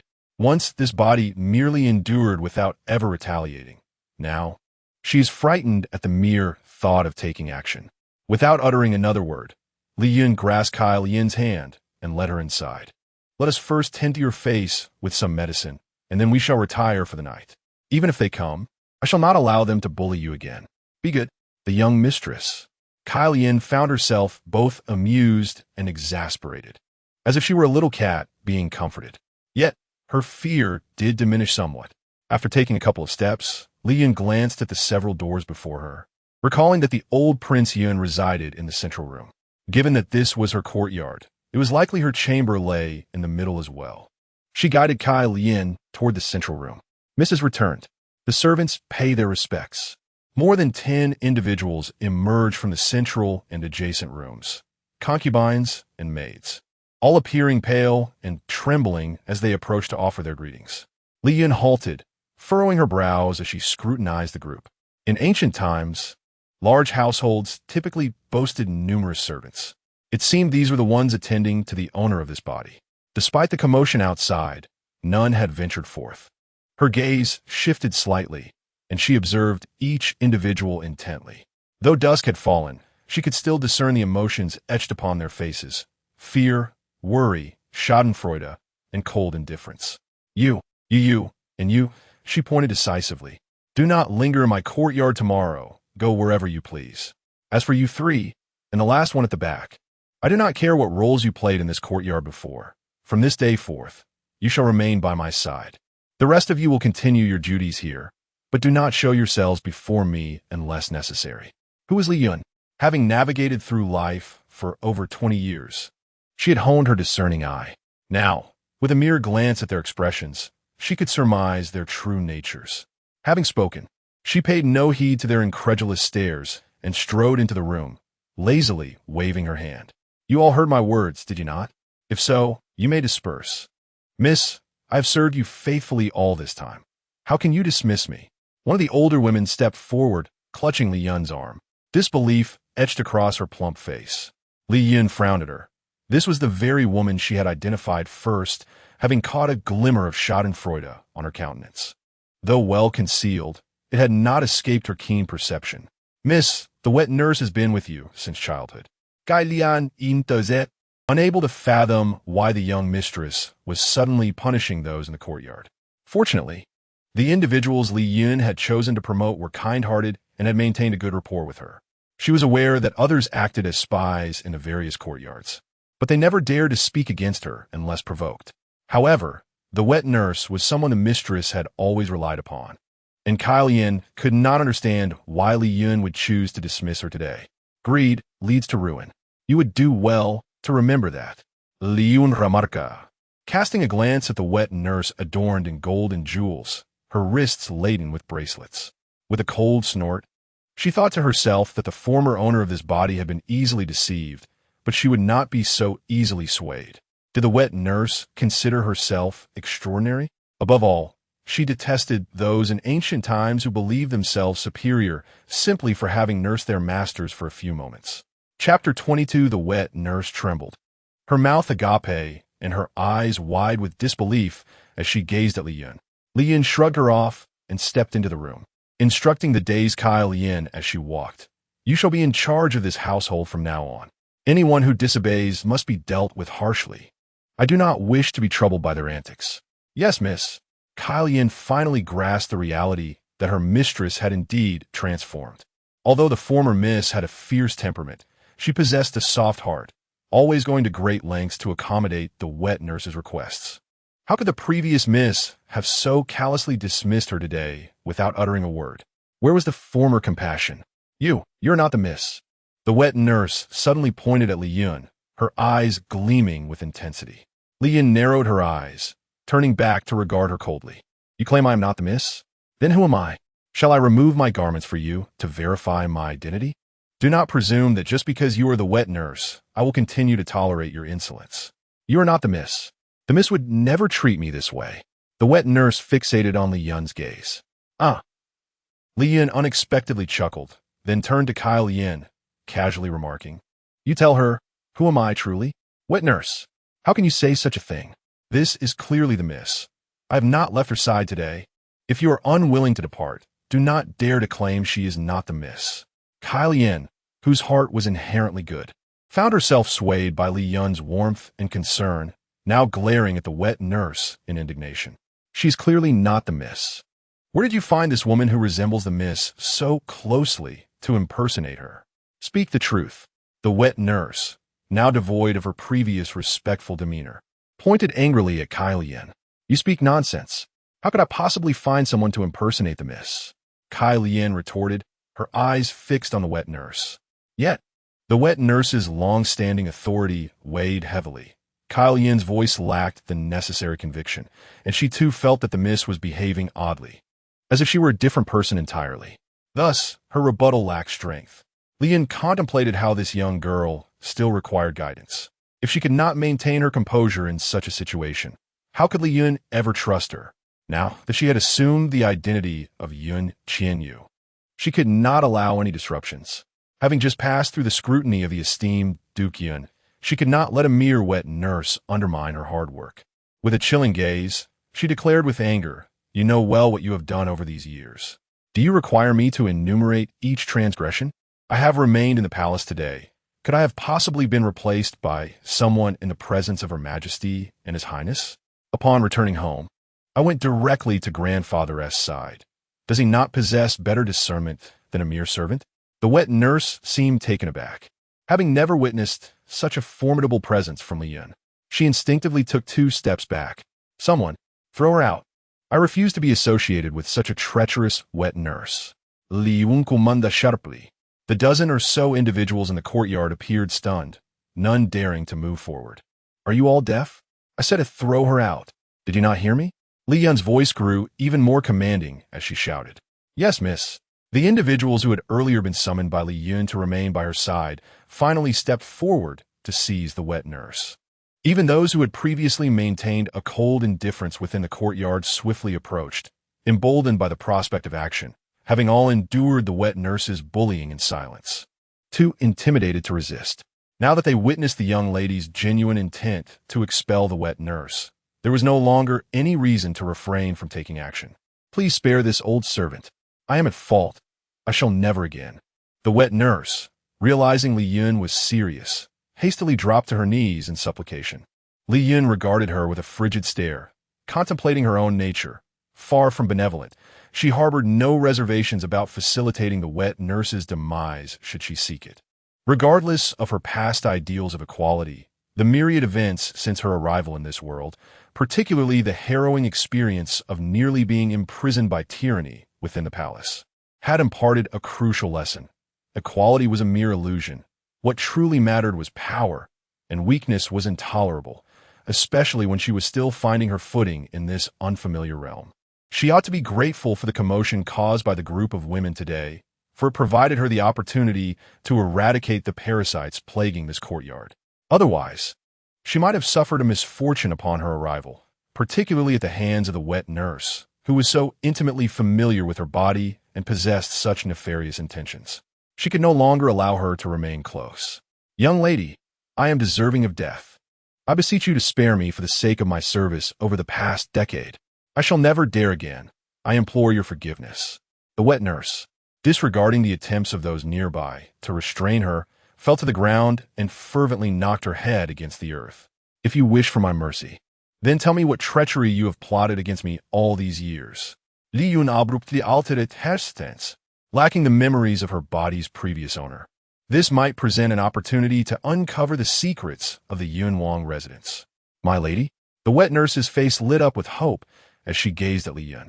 "If I speak, will you spare me and not cast me away?"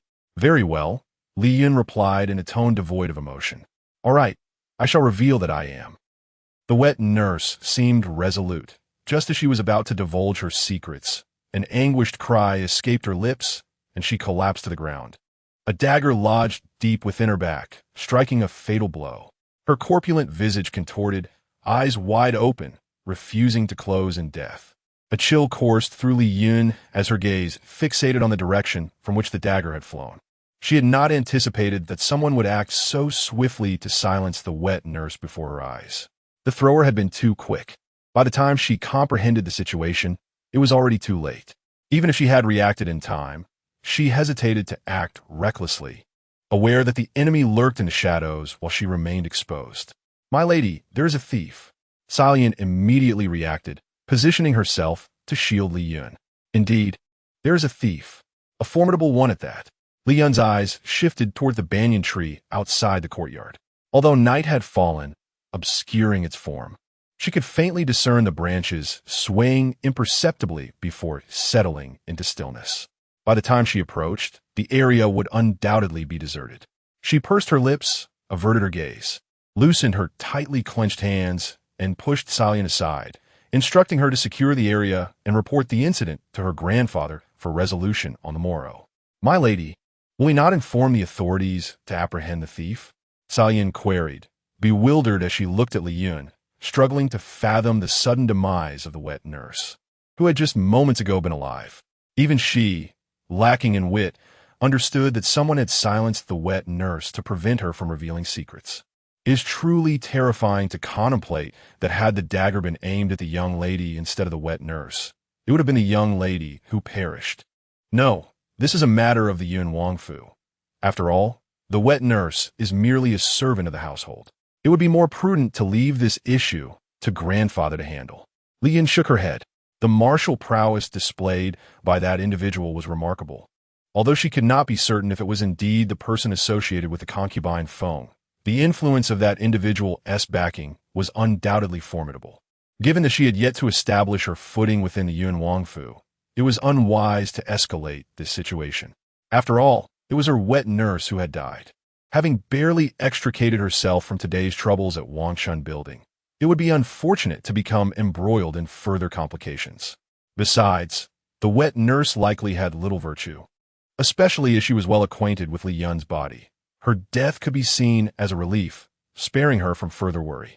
"You speak wisely, miss." Kai Lian promptly agreed. "It is too late today to trouble grandfather. Let's speak of it in the morning." Li Yun waved her hand, making her way into the room. Exhaustion weighed heavily upon her. Even sleep seemed elusive. "You have all heard the young lady's words. Take the wet nurse away and make arrangements.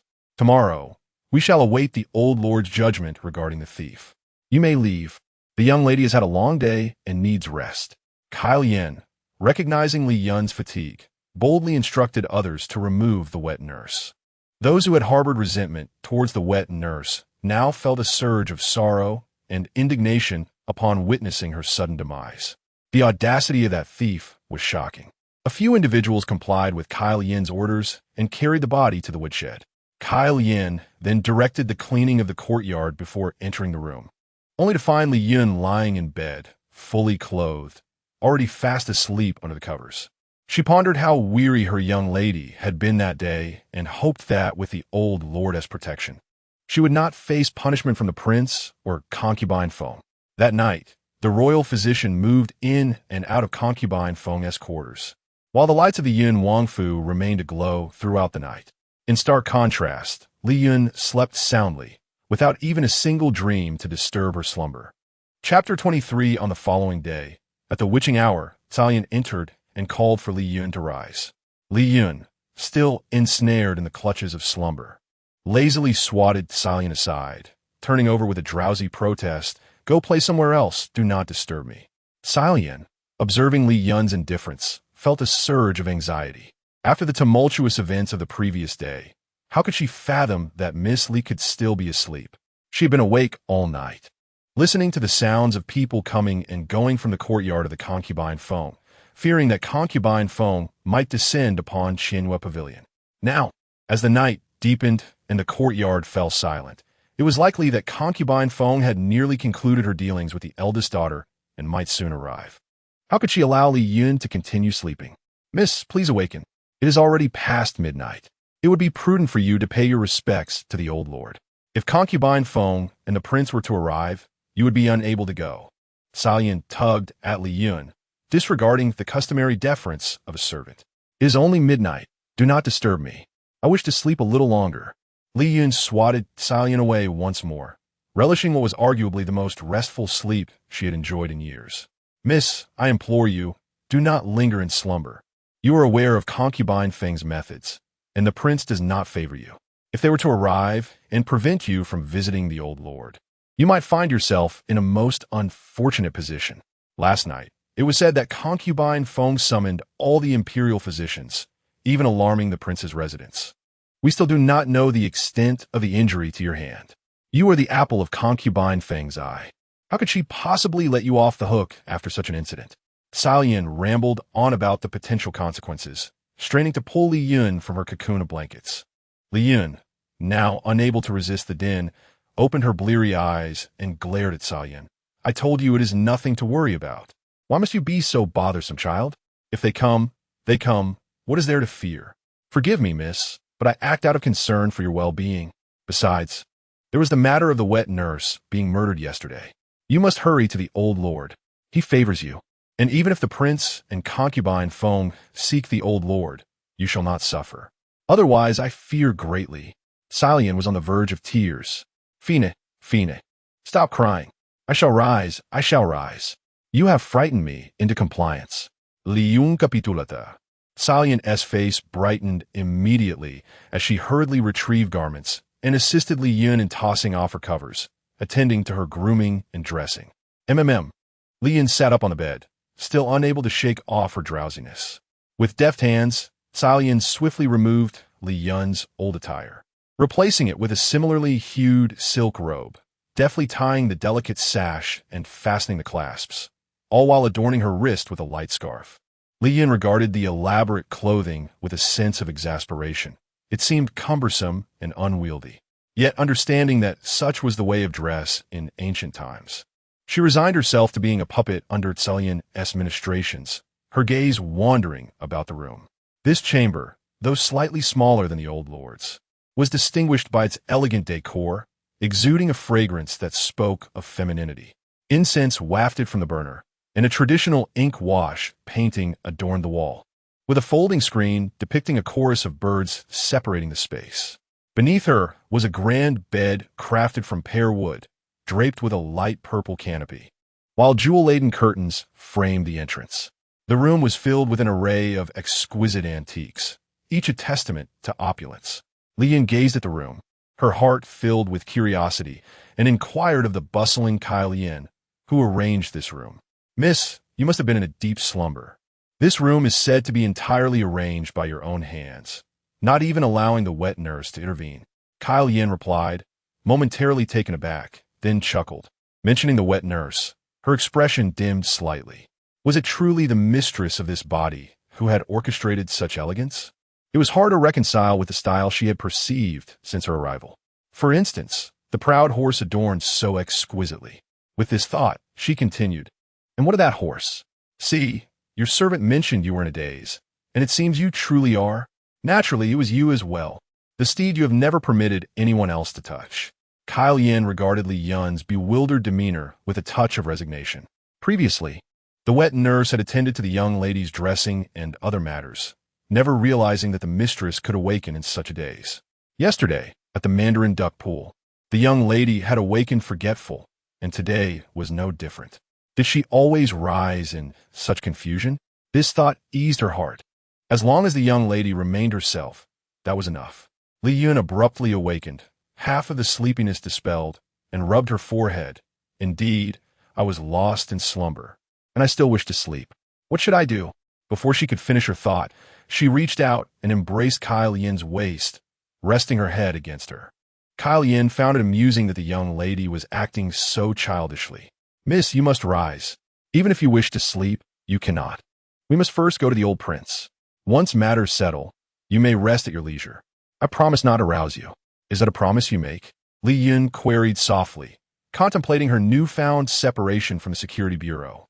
Upon awakening, she was neither in the underworld nor in a familiar place, leading her to believe that she was indeed to become Qian Yue.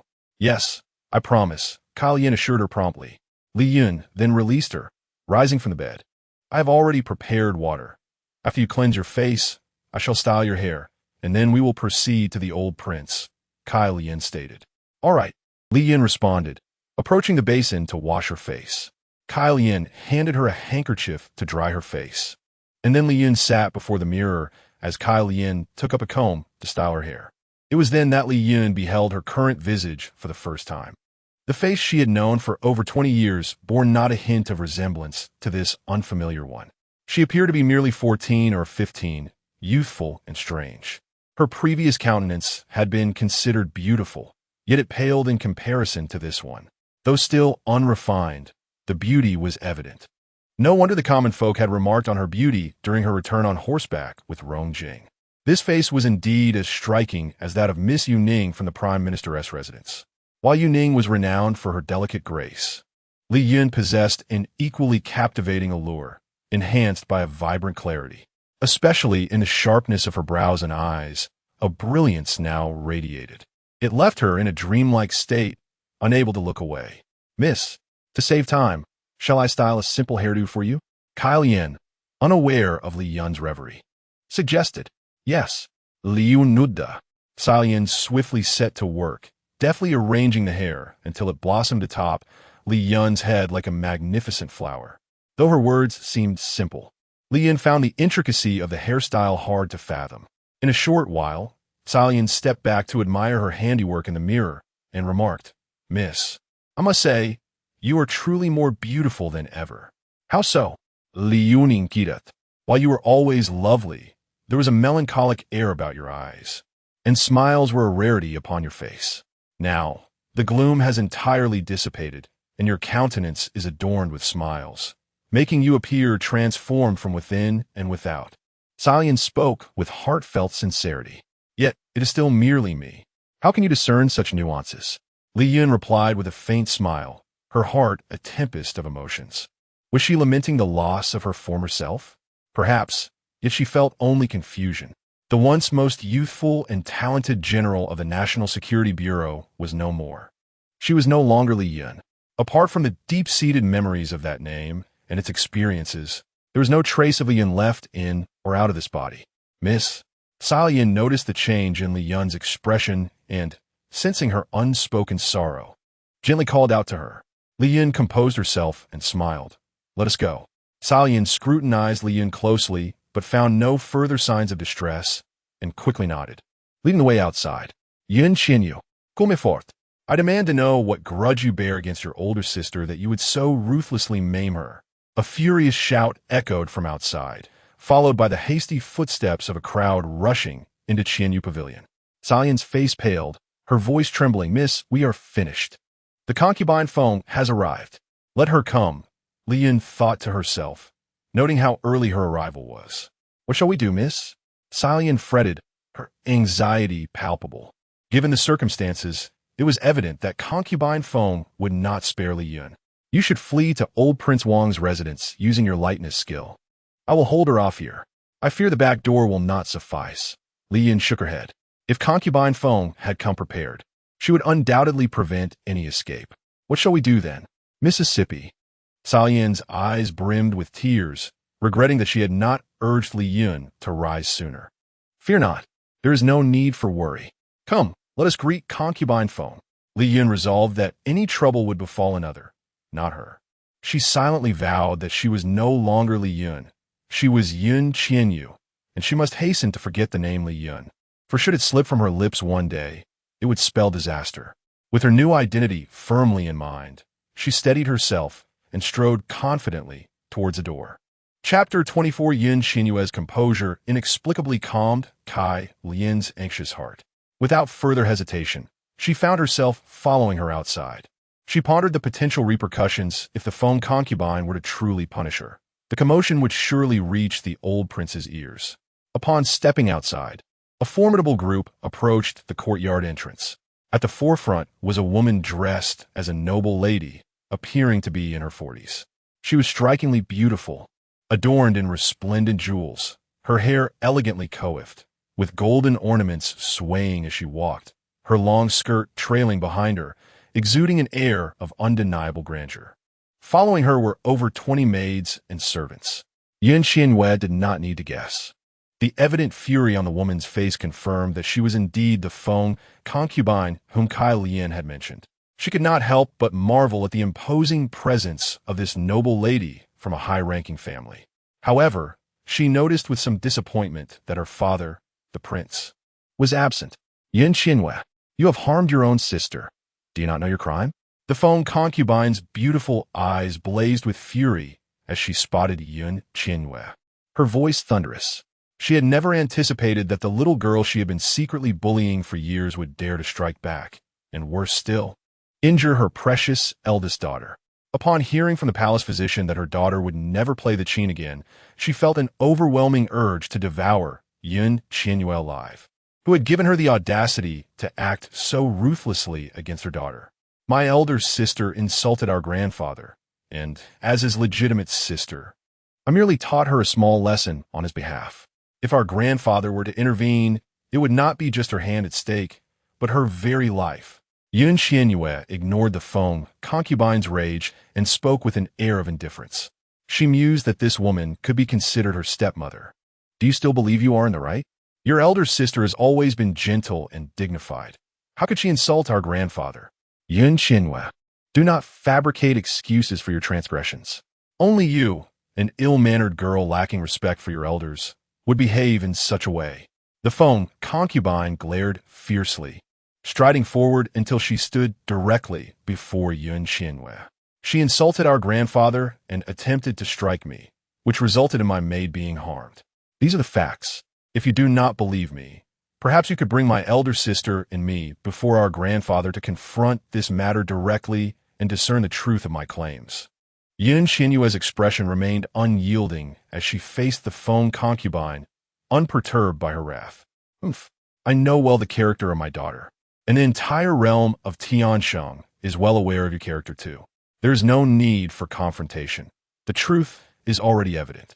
You show disrespect to the prince, disregard for the old prince, and even dare to confront the emperor at times. The troubles you have caused over the years are as numerous as the stones upon the mountains. Now, you have set fire to Wangshan Tower without remorse, and do not even greet me, your stepmother, properly. I have watched over you while your late mother treated you with kindness, only to find you ungrateful, escalating your harm against my daughter. This is intolerable." The Feng concubine relentlessly enumerated Yun Qianyue's alleged offenses, her beautiful eyes fixed on her with venomous intent. "Indeed, you have shown me kindness over the years. Thus, yesterday, I too extended my benevolence to my elder sister, resulting in only a minor injury to her hand, rather than taking her life. As a punishment for her disrespect towards our grandfather, Qian Yue thought to herself how this woman could speak such blatant lies without the slightest hint of shame. Based on the brazen actions of those women yesterday, as well as the words uttered by Qian Yue, it is clear how this woman has treated the original owner of this body over the years. How dare you attempt to argue? You have harmed others and show no remorse? Kneel before me. The phoenix-side concubine, upon hearing this, was evidently consumed by rage. I have done no wrong. Why should I kneel? Qian Yue replied coolly, for she had never knelt before anyone in her life. Come here. Seize this insolent wretch who has shown disrespect and harmed her own sister. The phoenix-side concubine commanded, her eyes ablaze with fury. Today, not even the old lord or the emperor himself would save Qian Yue from her wrath. At the very least, she would demand reparation for the harm done. Yes, my lady. The servants and maids, already eager for confrontation, surged forward at the command. Qian Yue frowned, recognizing that this woman had indeed come prepared for revenge. One could only wonder what kind of daughter she had raised to dare confront her with such audacity. With a cold snort, she addressed the advancing crowd. Dare to take a step closer, and you shall not know how you met your demise. Just yesterday, my wet nurse was murdered by thieves hiding in my courtyard. Today, you may well meet the same fate. The advancing throng halted abruptly, recalling the incident involving her wet nurse.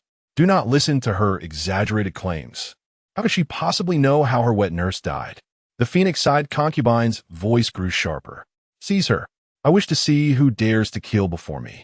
The crowd remained motionless, gazing at Qian Yue's impassive countenance, their legs turning to jelly at the sight of her unwavering demeanor. Today, she seemed to exude an aura far more formidable than usual, her silence instilling an involuntary chill within their hearts. Why are you not apprehending her? Did you not hear my command? Do you wish to court death? The phoenix-side concubine realized that Qian Yue was indeed different today. Could it be true, as the rumors suggested, that she had undergone a transformation? Her gaze darkened. Regardless of the circumstances, she was determined to punish this insolent girl. The crowd shuddered in fear, for they were in the employ of the phoenix-side concubine. A few of her closest maidservants exchanged a glance and charged forward to seize Qian Yue. Their movements swift and coordinated, clearly accustomed to such confrontations.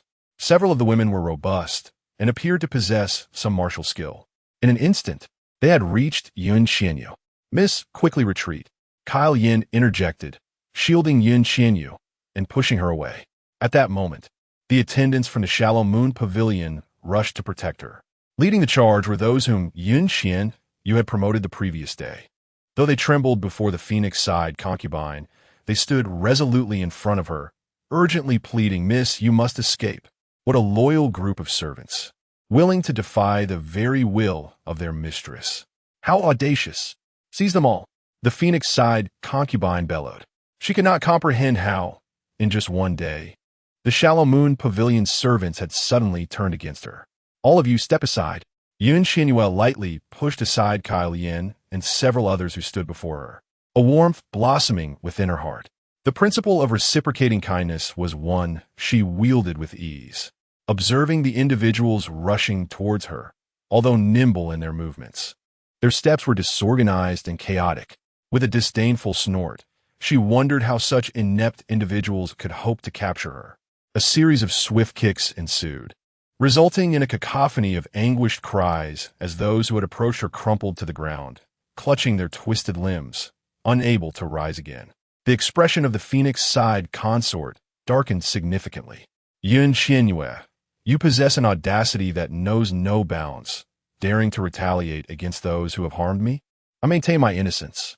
Why should I await your attempt to seize me? Qian Yue's gaze turned frigid. Innocent? Is it innocent when your elder sister's hand lies ruined? I perceive you as someone who will not shed tears until faced with a coffin, truly spoiled to the point of recklessness, oblivious to the world around you. Today, in the stead of the late prince, I shall teach you a lesson alongside the deceased princess. The phoenix-side consort cast a disdainful glance at the writhing figures on the ground and commanded, Where are the hidden guards of the Wangfu? At your service, responded a cohort of men in black, emerging in unison and bowing to the Phoenix side consort. Qian Yue was taken aback, unaware of the extent of the Phoenix side consort's power within the Yun Wangfu. It was astonishing that hidden guards existed here. Suddenly, she recalled the old prince's words from the previous day, suggesting that she too had hidden guards.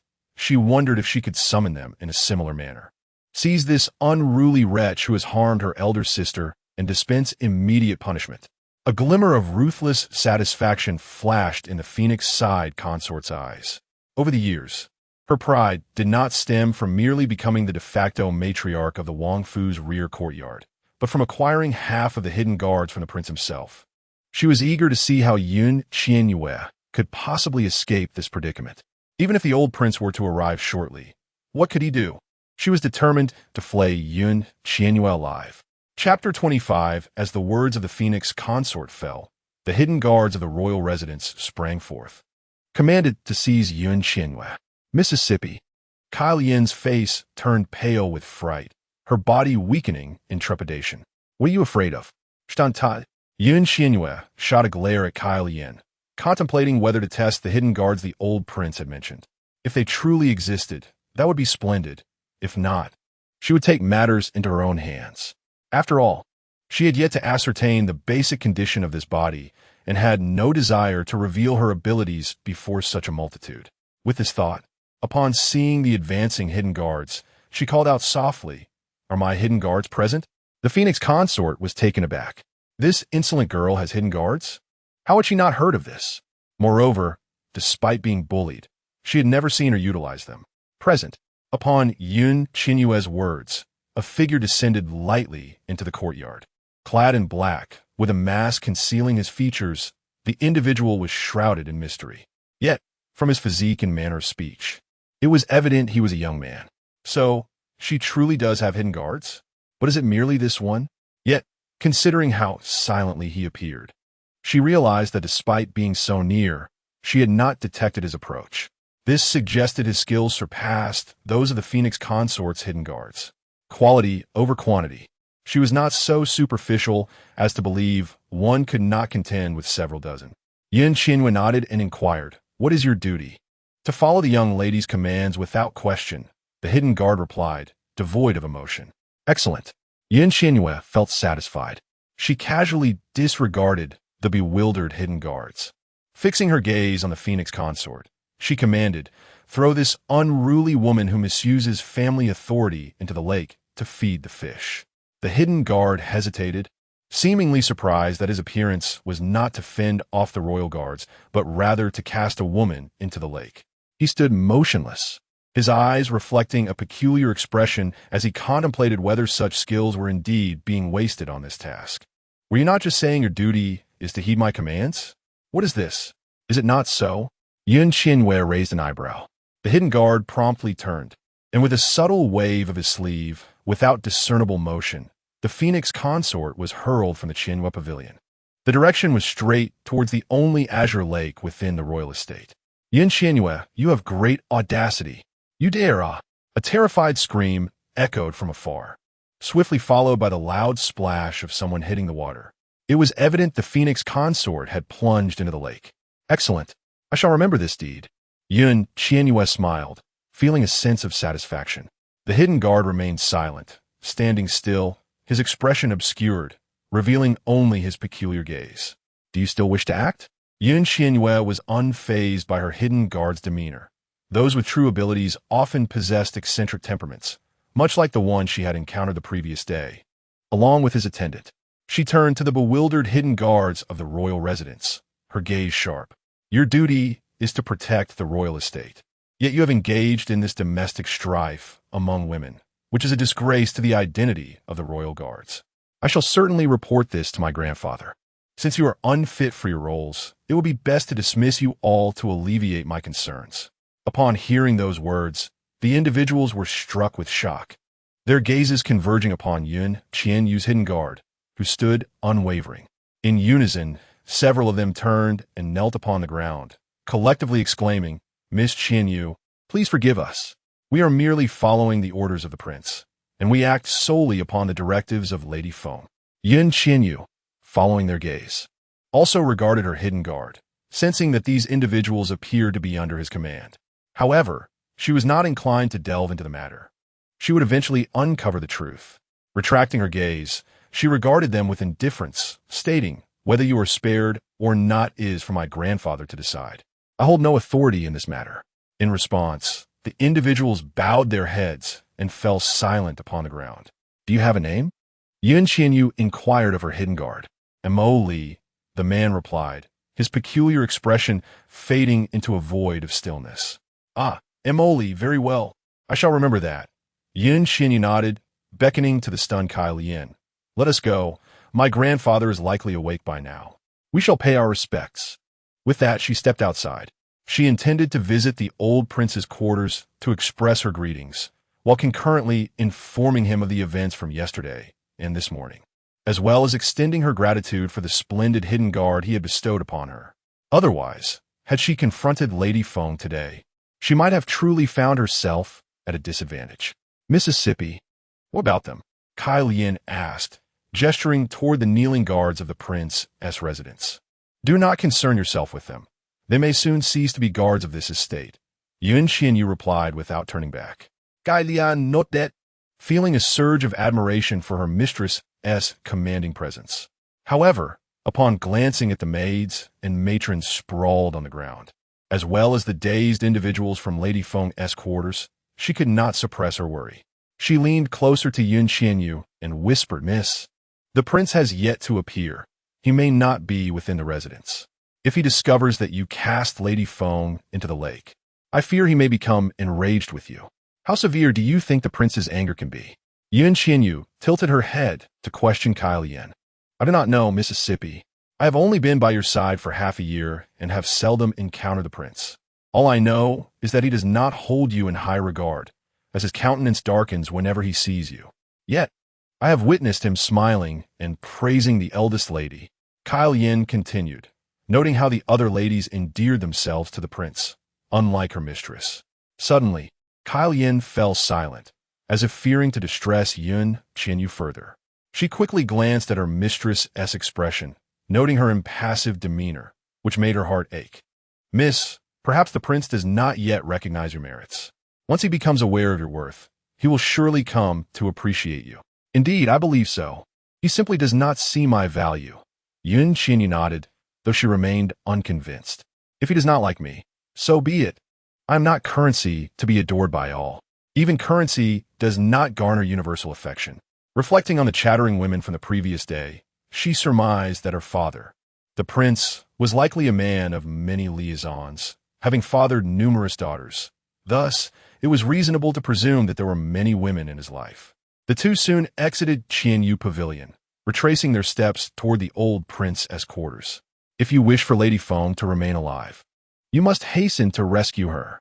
Mo Li cast a cold glance at the individuals within the courtyard of the concubine Feng, uttering her words with an icy demeanor. It seemed that those present had only just awakened to the gravity of the situation, scrambling to escape in various manners, some running, others crawling, and those who could neither run nor crawl rolling away with all their might. In the blink of an eye, a throng had vacated the Shallow Moon Pavilion. The concubine Feng was their mistress. Should they lose their lives, it mattered little whether the higher-ups would hold Miss Shallow Moon accountable. They were acutely aware that their failure to serve adequately could cost them dearly. After all, concubine Feng was the aunt of the crown prince's consort, who shared a close relationship with her and would undoubtedly not spare them. "Hidden Master, The remaining hidden guards glanced at Mo Li.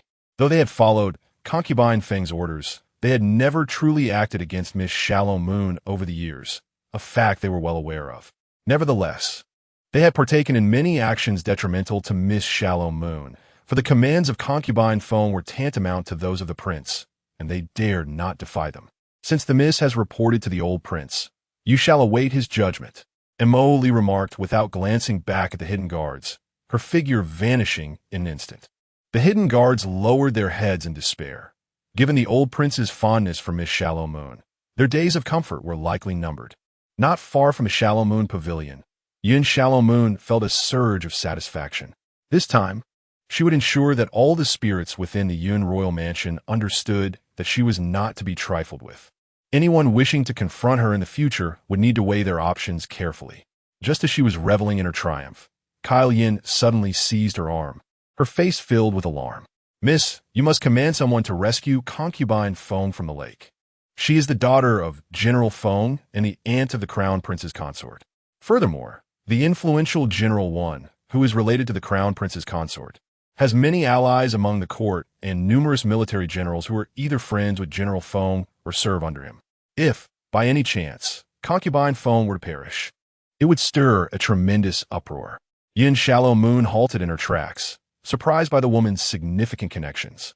However, upon reflection, she realized that only those of considerable standing could enter the Yun royal mansion as a concubine. After pondering for a moment, she furrowed her brow and inquired, "Is the lake deep?" "Miss, you have devoted your heart entirely to the crown prince these past years. That lake is the only large body of water in the Yun royal mansion. It is certainly not shallow." "Gai lian zipli an si oli." "That woman is truly detestable. I have no desire to save her." Yin Shallow Moon shook her head, feeling nauseated at the thought of concubine Feng's demeanor. "Mississippi, you cannot. You must hurry to save her," Qian Yue urged, her face pale and eyes reddening, nearly on the verge of tears. "Although concubine Feng is loathsome, the incident of you setting fire to the Wangchun building only occurred yesterday. If concubine Feng were to die today, the combination of both events might mean that even young Master Jing, who saved you once, would not be able to rescue you a second time." Yin Shallow Moon considered this carefully.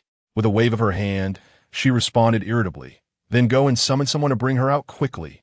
Qian Yue's face lit up with relief, and she dashed back to call for aid. She did not genuinely wish to save concubine Feng. She merely sought to prevent her miss from becoming embroiled in any consequences. Yin Shallow Moon pursed her lips and continued her stride towards the old prince's courtyard. Though she harbored disdain for concubine Feng, she could not dismiss the fact that a life was at stake. She had not yet become so ruthless. Moreover, it appeared that this woman truly could not afford to perish. She hoped that once rescued, concubine Feng would learn a valuable lesson. Otherwise, she would not hesitate to show her own fierce and unyielding side. Chapter 26. Before long, Qian Yue returned, breathless. "What brings you back?" Yin Qian Yue inquired. Glancing over her shoulder, Qian Yue promptly replied, "Miss, the attendants of concubine Feng have already gone to the lakeside. They should be able to rescue her shortly. I was truly overthinking it. Indeed, it is wise to be concerned. You should worry more in the future, so I can have some peace of mind." Yin Qian Yue nodded, a smile gracing her lips as she looked at her. In her previous life, she had adhered to a rigorous routine, laboring day in and day out without respite. Now, given the second chance bestowed upon her by fate, she resolved not to sacrifice her well-being for the sake of others, but to live a more comfortable life. "Yes, miss, as long as you do not mind my chatter," Qian Yue replied, nodding. However, seeing Yin Qian Yue smile, she could not muster a smile of her own. The matter of the eldest young lady's injury remained unresolved, and concubine Feng had been thrown into the lake. How could she not worry for her mistress? No need to fret. As long as you obediently follow me, there will always be food for both of us. Yin Qian Yue gazed intently at Qian Yue, her pure smile shifting to a knowing grin. While she placed her trust in others, she remained cautious. Gai Liang, not lacking in intelligence, immediately grasped her mistress's meaning. She nodded earnestly, saying, "Rest assured, Mississippi, I may not have been loyal to you before, nor close to you, but from now on, my life belongs to you. Aside from my grandmother at home, you're my only family. Ever since yesterday, when the fourth prince sought to take my life and you spared me, I have made up my mind. As long as you do not despise me, I will follow you without fail for a lifetime." "Foolish girl, do not speak of a lifetime. It is too long. Even couples do not always last a lifetime." Yin Qian Yue replied with a warm smile, gently tapping Qian Yue on the head. In her past life, she too believed she would toil endlessly, only to find her world turned upside down in an instant. Qian Yue shook her head, a serious expression on her face. "No, I believe in a lifetime. I may not comprehend much, nor can I read many characters, but I believe there exists such a duration, and that people are destined to meet. To serve you is my fortune. I vow to never leave your side. Qian Yue felt a stir of emotion, yet her face remained adorned with a radiant smile. But what of marriage? You cannot marry me. Even if I were a man, I could not take you as my bride, for I am a woman. I shall not marry. I will serve you for all my days. Qian shook her head, her conviction evident. Notorious, Mies. Even if you were a man, I would not be worthy of you. How could I ever marry you? Noticing Qian's unusual reaction to the topic of marriage, which seemed to evoke distaste and a hint of concealed sorrow in her expressive eyes, Qian Yue pondered the stories everyone carried within them. Qian's words were neither jest nor frivolity. It appeared she held genuine sentiments, perhaps tied to some unresolved issues.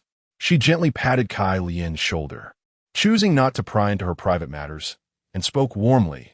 Very well. If you choose not to marry, then I shall take care of you for a lifetime. At last, Qian smiled genuinely, exclaiming, You are truly wonderful, miss. And you are as well. Qian Yue's lips curled into a brilliant smile, illuminating the moment. The two individuals exchanged laughter and banter, seemingly forgetting the troubles of yesterday and today.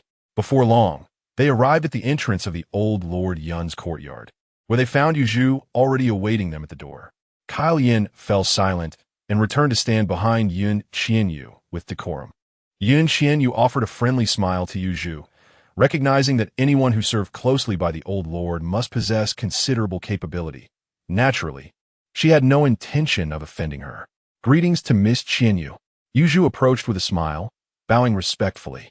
Straightening up, she continued, Yesterday, I heard some commotion from the Qian Yue pavilion and intended to investigate, but the old lord stopped me, saying that the young lady is no longer the same as before and would not be at a disadvantage. I was skeptical until later, when the eldest lady injured her hand and was carried back. Only then did I believe him. This morning, I feared that Miss would have trouble dealing with the Phoenix concubine and was ready to come over, but unexpectedly, you arrived first. Not only the old lord, but even I am relieved that you will not be bullied again. Qian, you noted the incessant chatter of Yu Zhu, musing that the old lord had truly become astute with age. Miss, please enter the house. The old lord has risen and is aware that you would come early today to pay your respects. He is waiting for you. Yu Zhu observed Qian Yue standing still and chuckled. Qian Yue smiled and stepped inside. Qian, noting that Yu Zhu did not follow, patiently waited outside. You little imp, in such a short time from last night to today, how much trouble have you stirred up? How dare you come here? Just as she was about to part the curtains, the old Lord Yun's scolding voice echoed from within. Qian Yue rolled her eyes. When was there ever a time she met the old lord without receiving a reprimand? With her hand still on the curtain, she revealed a somewhat ingratiating smile before stepping inside and cheerfully saying, Did you not say that if anyone bullied your granddaughter, I should retaliate? I have acted according to your instructions. Last night and this morning, I was indeed bullied, and I dealt with them accordingly. I came early to report to grandfather. Tell me more. How did you retaliate? The old lord, while changing his attire, raised an eyebrow at her. Yesterday, the eldest sister and her companions blocked my courtyard and bullied me, striking my maid and even attempting to strike me. They even insulted you, grandfather. While I could endure the bullying directed at myself, I could not tolerate the insult to you. Therefore, Qian Yue straightened up, her spirit ignited with indignation as she recounted the events of the previous day. So you rendered one of her hands useless? The old lord nodded in inquiry after hearing her tale. Indeed, I did. Qian Yue observed the old lord's expression, knowing that despite his dislike for that woman, she was still his granddaughter. I thought you had grown wiser. Look at your pitiful progress. Those who do not cherish their sisters and insult their elders deserve a beating. To have rendered her hand useless is too lenient. The old lord reproached Qian Yue disapprovingly. Qian Yue replied with a slight gasp, then muttered, How could I dare? I'm not as you are, capable of killing at will. I merely incapacitated the eldest sister's hand, and this morning the Phoenix concubine came storming in, nearly punishing me on the spot. If it weren't for Mo Li, how could you have awaited my respectful visit? Upon hearing this, the old prince let out a snort. Since it was she who sought you out, how did you manage to come out unscathed? Qian Yue pouted, contemplating that despite being a concubine, The phoenix side consort was still her stepmother, and perhaps a woman of considerable rank. The situation she created was rather delicate. With a mischievous smile, she stepped forward to assist the old prince in fastening the remaining 2 buttons on his attire, whispering softly, "I just had Mo Li toss her into the lake." However, before she could finish her sentence, she received a sharp rap on the head, causing her cheerful expression to instantly transform into one of tears. Did this old man need to be so forceful? She was too keen on feeling dizzy. Clutching her head, she looked at the old prince with a grievance. "Grandfather, you said that if anyone bullies me, I should retaliate. Why are you hitting me? Look at your pitiful self. Did I assign you my hidden guard for you to misuse him in such a manner? You actually had him toss a woman into the lake on his first assignment? Such a waste of talent." The old prince, with a furrowed brow, glared at Qian Yue, expressing his disappointment. "Even slapping you is not a loss." Qian Yue recalled Mo Li's peculiar gaze at that moment and fell silent. It was indeed an egregious misuse of resources. "What do you mean what? Tossing a woman into the lake is nothing? Do you really need the hidden guard to take action? Silly girl, if I give you a prized herb, you treat it like mere grass. I wonder if you truly are my granddaughter. Utterly foolish." The old prince scolded, his beard bristling with indignation. Qian Yue, her headache forgotten, looked at the old prince in confusion. "Hidden master? He is the leader of the royal guard. I arranged for him to assist you. You foolish child. Not only are you dim-witted, but you are also exceedingly obtuse. He could crush an elephant, and yet you ask him to step on an ant. What else can that be but foolishness?" Seeing Qian Yue's blank expression, the old prince reached out to poke her forehead. Feeling dejected, Qian Yue thought to herself, how was she to know? She was not the real Qian Yue.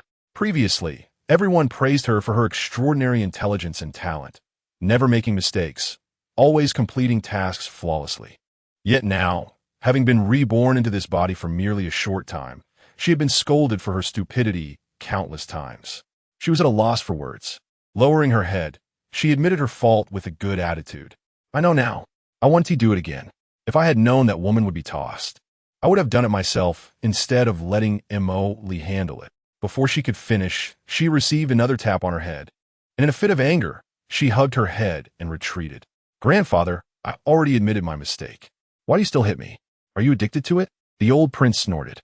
"I strike you to make you understand that you are even more precious than he.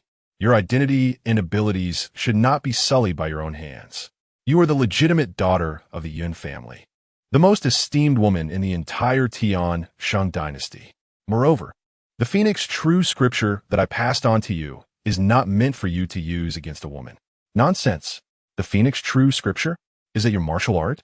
Qian Yue was taken aback. "Is it really that formidable?" Chapter 27, observing the demeanor and words of the old prince. It was evident that the Phoenix scriptures were quite formidable. However, she found herself effortlessly ensnared by the fourth prince, unable to extricate her hand. The women around her spoke of her skills as being akin to that of a three-legged cat, despite feeling somewhat light on her feet. She could not discern any remarkable prowess. Was it truly that impressive? Qian Yue clearly harbored doubts. "Foolish girl, what sort of gaze is that?" The old prince's eyes widened in astonishment. Qian Yue promptly masked her expression. If it were indeed powerful, wouldn't she be the fortunate one? Once she grasped its intricacies, who would dare to challenge her? Rather than being bullied, she could easily turn the tables. With that thought, her frustration dissipated, replaced by a grin. "Grandfather is absolutely right. I should refrain from taking action myself, and even more so from permitting Mo Li to do so. We ought to compel the attendants of concubine Feng to dispose of her in the lake. To intervene would be to elevate her status." The old prince snorted in agreement. Qian Yue rubbed her nose, brushing away a layer of dust, pondering whether this might signify her passing the test. If her royal father or anyone else sought to settle accounts with her, they would first have to contend with the old prince. "You foolish girl, what are you scheming now? Do you think that with my support, you are immune to trouble? Oomph. Do not even entertain such thoughts.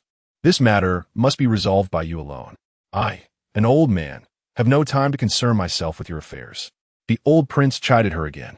Qian Yue, having anticipated his response, adeptly evaded his playful jabs, leaving the old prince to strike at thin air. Pouting in dissatisfaction, she implored, "Oh, grandfather, if you do not look after me, who will? I shall be bullied to death, especially if—" Report to the old prince. The prince and concubine phone have arrived. The announcement of a voice interrupted her thoughts. Qian Yue immediately fell silent, looking outside to see a middle-aged man striding into the courtyard with a commanding presence. Though he had aged, his appearance still bore the marks of a strikingly handsome man in his youth. Yet, she did not resemble him.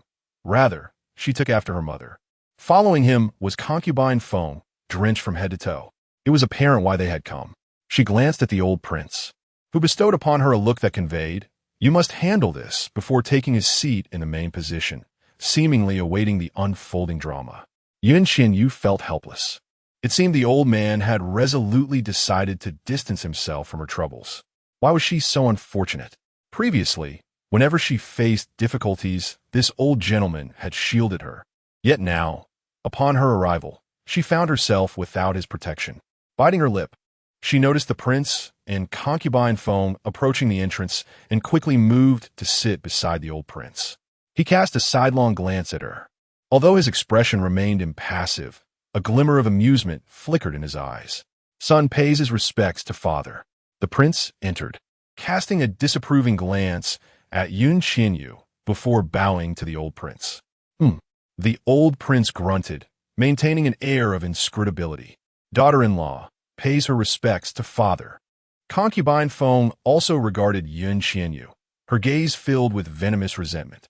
However, she quickly averted her eyes, lowering her head and kneeling on the ground, instantly soaking the floor with a large patch of water. In a low voice, she sobbed, "I beseech father to take a stand. Qian Yue has shown utter disrespect for her elders by casting me into the lake.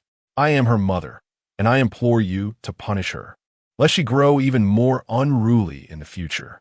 Qian Yue, your behavior is utterly unacceptable.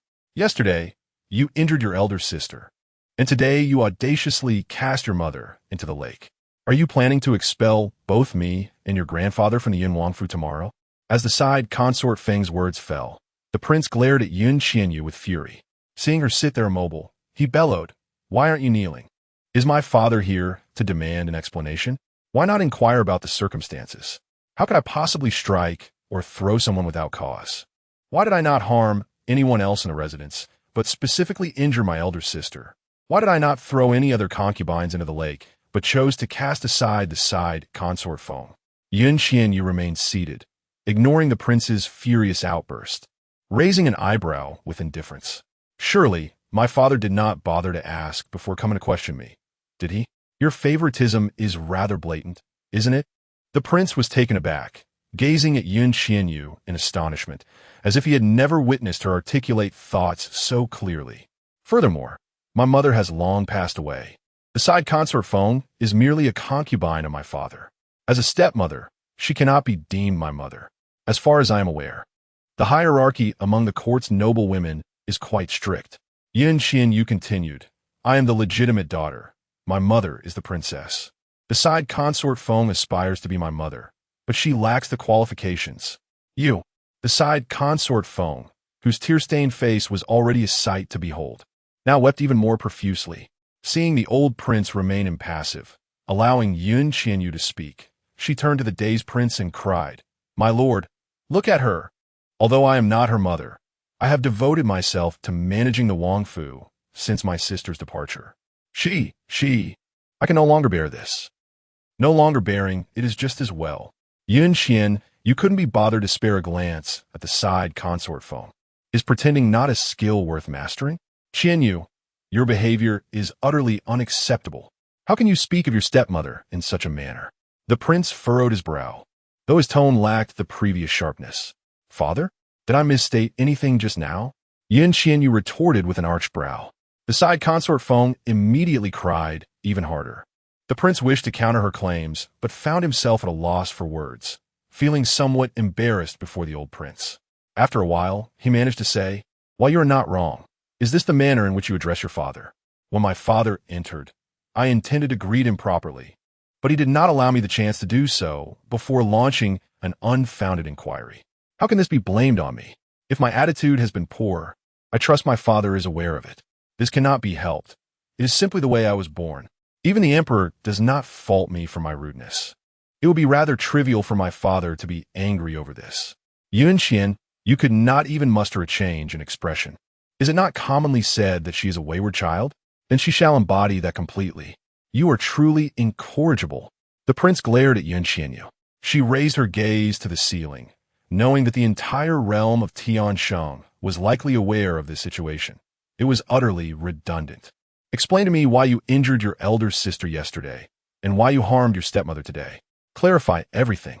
If you are innocent, I shall not pursue the matter further. If you are at fault, I shall have to deal with you today. The prince wished to say disobedient daughter, but upon meeting the old prince's scrutinizing gaze, he altered his words. I shall have to deal with you, young lady. The old prince snorted coldly, while Yun Qian secretly laughed to herself. My lord, how can you not believe that I am the one being bullied? How can one place their trust and are based solely on a few words? Have you not discerned the truth over these years? With the indulgence of his father, he has grown increasingly unruly, brazenly assaulting others in the streets, causing grievous harm, and even setting fire to the Wangshun Tower, claiming the lives of hundreds. Now, he has rendered her elder sister's hand useless, a hand that once played the most exquisite melodies. Nurtured by a renowned master in the capital for a decade, the imperial physician has declared that she shall never play again. This morning, I intended to inquire about the circumstances surrounding her sister's injury, yet she cast me into the lake. My lord, consider this. Can a spoiled, arrogant girl like her utter a single trustworthy word? The side consort, Feng, immediately lifted her head. Her face streaked with tears and her eyes filled with accusation as she laid bare Yun Qianyue's transgressions. The lord's expression darkened with increasing severity. Yun Qianyue regarded him coolly and remarked, whether you believe my words is secondary. My father must first listen. One must grant the opportunity for appeal before delivering punishment. Would you not agree? Then speak. The lord commanded, eager to hear what she would say. Noticing Yun Qianyue's dismissive attitude, he felt his authority undermined, which only fueled desire. My lord, Feng's side consort suddenly cried out, her voice filled with anguish. You wish to entertain her nonsensical drivel? Do you desire to force me to relive the pain of being a wronged woman? What face will I have left to live? It will be better to perish. How adept she is at theatrics. Yun Qianyue admired Feng's side consort's performance. She knew she could not allow her to speak, yet she insisted on doing so. As the lord moved to comfort Feng, she interjected, Father, while she may be your favorite consort, I am also your daughter. If you heed her words, you must also listen to mine. Otherwise, grandfather is present, and should you show bias. Yun Qianyue, are you intent on driving me to my demise? Feng's side consort sprang to her feet, glaring furiously at Yun Qianyue before suddenly turning to hurl herself against the wall. Then I shall die for you to witness. Let the heavens above see how you have forced your stepmother to her end. Chapter 28. Yun Qianyue's gaze darkened. What a cunning concubine Feng. How daring of her to resort to such tactics. Fengya, the prince exclaimed, hastily reaching out to catch concubine Feng. Wu, your highness, I cannot bear this any longer. Concubine Feng flung herself into the prince's embrace, weeping pitifully. Although she was over 40, her well-maintained beauty still radiated charm, resembling a delicate flower bathed in rain, evoking sympathy. Yun Qian, you had no desire to admire the exaggerated expressions on the face of that evening beauty. She turned her head to glance at the old prince, who seemed oblivious to the scene. She curled her lips in disdain, realizing that the old man had indeed resolved to disregard her. Yun Qianyue, are you still unaware of your transgressions? Do you truly wish to drive your stepmother to despair? The prince gently comforted concubine Feng for a moment before turning to Yun Qianyue in a fit of rage. Yun Qian, you clearly saw a flash of triumph in concubine Feng's eyes, and her heart sank. She had completely abandoned any last shred of hope for this biological father, feeling only a chill for having such a parent. Her gaze turned icy, her voice cold and heavy. Since concubine Feng wished to avoid further confrontation, it would suffice for the prince to summon her to rest, and she could simply recount the events before him. Such a straightforward matter hardly warranted a death wish. Did the prince not think concubine Feng's reaction was overly dramatic? The prince was taken aback, lowering his gaze to concubine Feng, gritting her teeth.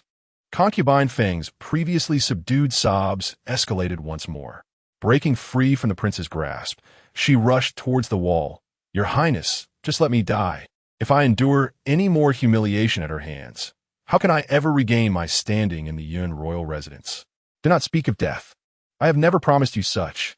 The prince firmly grasped concubine Feng, yet Yun Xianyu's recent words lingered in his mind. He scrutinized concubine Feng, who only continued to weep, leaving him perplexed. Frustrated, he turned to Yun Xianyu. "Concubine Feng has always been of gentle disposition. Had it not been for your injuring your elder sister yesterday and casting her into the lake today, how could she react so intensely? Qian you cannot take advantage of the old prince's favoritism to behave so recklessly. Why do you not apologize to your stepmother?" "Apologize?" Yun Xianyu shot a cold glance at the prince, her gaze fierce. "I truly question whether you are my father. Am I truly your biological daughter? Am I not the only legitimate daughter of the Yun royal house? You grant me no chance to voice my side, hastily concluding that I am at fault. Is this how you favor your concubine's daughter over your wife's? I even suspect that you are so easily swayed by the whispers of a woman, allowing a few tears to manipulate you. How have you not yet been stripped of your title by the emperor?" Her voice rang sharp and unyielding, systematically dismantling all the prince's proud assertions. The prince's expression shifted dramatically with every word, from green to white, then red to pale, ultimately pushing concubine Feng aside and striking out at Yun Xianyu, bellowing, "You wretch!" Yun Xianyu remained seated, unflinching. She did not believe he would truly strike her down. Besides, the old prince was present. What had she to fear? "You are the wretch. Stop this at once."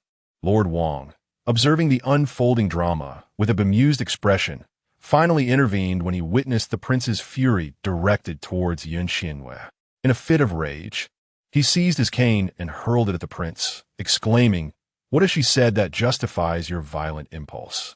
It appears you have squandered over 40 years of life, twirling around women with little achievement. Have your studies and my teachings been fed to the dogs? Dare you strike her today?"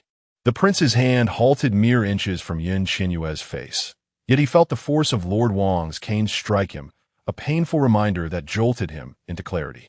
As he looked at Yun Xianyue, who regarded him with a composed and indifferent demeanor, memories of a little girl tugging at his sleeve, pleading for his companionship, flooded his mind. His heart ached as he realized the distance that had grown between them. The warmth of her admiration and hope replaced with the coldness reserved for a stranger. Wechi drifted away. 5 years? 10? He slowly lowered his hand, speechless. Consort Feng stood frozen in shock, unable to approach the prince, her mind racing. "You have truly regressed. To act so foolishly in my presence, unable to discern even the most base of a woman's tricks. I have prided myself on my wisdom, yet you have turned into a pawn manipulated by women." Lord Wang's anger peaked, his mustache bristling as he coughed violently, his words cut short. Yun Xianyue was taken aback. Though she had prepared for Lord Wang's assistance and sought to gauge his sentiments, she did not anticipate his genuine affection for her, even to the extent of confronting the prince. Her earlier remarks about the prince had indeed been audacious. She quickly patted his back, and upon seeing him regain his composure, rushed to fetch him a cup of warm water. "Grandfather, please do not be upset. You wretched girl." Lord Wang glared at Yun Xianyue. Though the warm water had quelled his coughing fit, she sighed with relief, only to catch the prince gazing at her and Lord Wang, his expression wrought with pain. She averted her gaze and nonchalantly remarked, "Alas, I have long borne the weight of a tarnished reputation. Who in the capital does not know of my reckless ways? I dare to set fire to the Wangshan Tower. I am capable of anything. Indeed, it was I who broke my sister's hand and cast Consort Feng into the lake. As for the reasons, I see that you have little interest in knowing, so I shall refrain from elaborating. If you deem me in the wrong, so be it. I accept your judgment and await your punishment." Consort Feng, hearing this, felt a surge of joy and turned to the prince, who remained unresponsive. She called out softly, "Your Highness." The prince's gaze lingered on Yun Qianyue, and gradually, the anguish in his eyes began to clear. After a moment, he turned to Consort phone, only to perceive that the adoration once evident in her eyes had transformed into barely concealed triumph and satisfaction. With a sense of revulsion rising within him, he averted his gaze, choosing silence. Qian Yue let out a cold smile, thinking how the Phoenix Consort boasted of her grand deeds. With just a single step back, her true colors were revealed. Nonsense. Indeed, it is undeniable. The bloodline of the Yun royal family, whether male or female, stands tall and proud. How could we allow any despicable individuals to tarnish our purity? The old lord slammed the water cup onto the table, splashing water everywhere, and exclaimed in anger, "Today, I shall uncover who dares to bring chaos to the Yun royal residence. If I do not eradicate this vile influence, then I shall write the character Yun backwards." The expression of the Phoenix Consort shifted instantly from one of pride. The lord remained silent, his head bowed. "Yuzhu," the old lord called out. "Present." Yuzhu's voice echoed from outside the door. "Fetch Yun Ming, that wretched girl's maid, the maids and servants surrounding the Phoenix Consort, the attendants of the eldest girl, and all those common daughters and their companions who were involved in last night and this morning's incidents. Bring them all to this courtyard. Let them reveal what truly transpired today. Everyone shall witness whether I favor the wretched girl or if someone intentionally seeks to slander her." The old lord commanded. "Yes." Yuzhu responded promptly. The Phoenix Consort's complexion turned pale, but she quickly regained her composure. For years, she had been the matriarch of the Yun royal residence, instilling fear in everyone with her long-standing authority, and she could hardly believe that someone as unrefined and notorious as Qian Yue could sway them to speak on her behalf. Chapter 29. Qian Yue gazed at the noble consort Feng, who straightened her back after the old marquis's words, and a cold smile crept into her heart. Those who are barefoot fear not those who wear shoes. Now, having summoned all those involved in this matter to confront one another, it appeared that her current host was not favored within the estate. While noble consort Feng had long accumulated her authority, it seemed she was at a disadvantage. Yet, every situation possesses two sides. Where there is advantage, there is also disadvantage. Noble consort Feng might not necessarily emerge victorious, and she might not inevitably suffer defeat. Furthermore, she believed the old marquis truly supported her and would not cast her aside to become the target of criticism. Therefore, it would be prudent to accompany noble consort Feng in this game and observe who would ultimately claim victory in this drama. "Father, I believe it is best to let this matter rest. Both the Wei family and Wan Shixing have erred today. Let us dismiss it." After a prolonged silence, the marquis glanced at Qian Yue, then at noble consort Feng, addressing the old marquis. His words seemed to favor Qian Yue, as he was well aware of noble consort Feng's long-standing influence within the estate. Noble consort Feng's expression darkened, yet she dared not protest. Qian Yue, however, felt no gratitude. Her affection for this father had long since faded. "Get away from me. This matter must not end here." The old marquis, striking his cane with a resounding clatter, declared, "You are weak and cowardly. I am still alive. This estate does not belong to others to manage." The marquis fell silent, no longer uttering a word. A slight smile played at the corners of Qian Yue's lips, realizing this was indeed a fortuitous opportunity. She wished to become acquainted with the individuals within the Yun estate. By placing everyone into this figurative pot, it would become evident who was virtuous and who was corrupt. Only through this boiling process could the truth be unveiled. To establish herself within this estate, it was imperative to discern the true nature of its inhabitants. Noble consort Feng, of course, did not oppose this. She wished to eradicate Qian Yue completely today. When all eyes pointed at her, she was eager to see how the old marquis would shield her. In a moment, each person harbored their own thoughts, awaiting the summons of the jade bracelet. At that juncture, Yunming hurriedly entered the courtyard, standing respectfully at the door and reporting, "I report to the old marquis and the marquis that His Highness the Crown Prince and the Crown Princess have come to visit, having heard of the eldest young lady's injury yesterday, and they have come specifically to see her today." Upon hearing this, noble consort Feng's spirits soared. Her niece had arrived, and she was eager to see who could still bully her. Casting a cold glance at Qian Yue, Her eyes brimmed with triumph.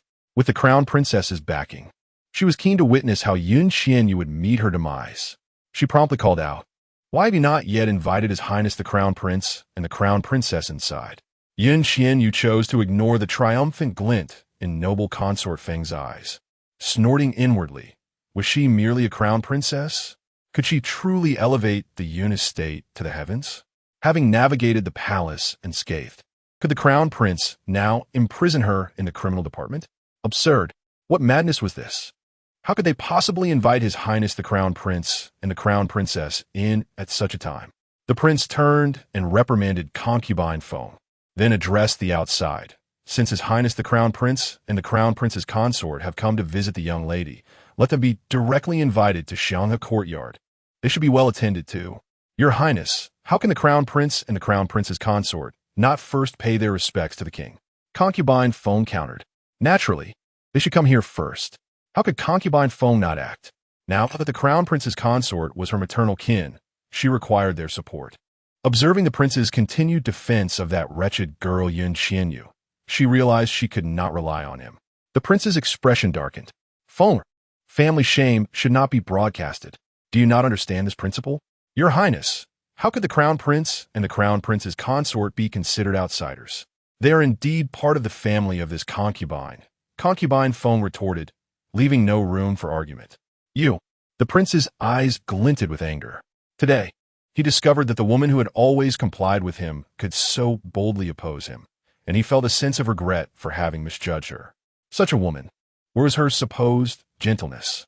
Startled by the prince's gaze, concubine Feng quickly concealed her triumphant demeanor, her beautiful eyes welling with tears as she feigned distress. "Your Highness, how could the esteemed crown prince and his consort visit a humble place like Xianghe courtyard? Would that not tarnish the crown prince's noble identity? Since Xianghe has injured her hand, yet is still able to walk, let her come here instead. It would also allow the king to see the extent of Xianghe's injuries. That once fine hand may never again play the zither." Upon hearing that Xianghe could no longer play the zither, the prince's expression softened slightly.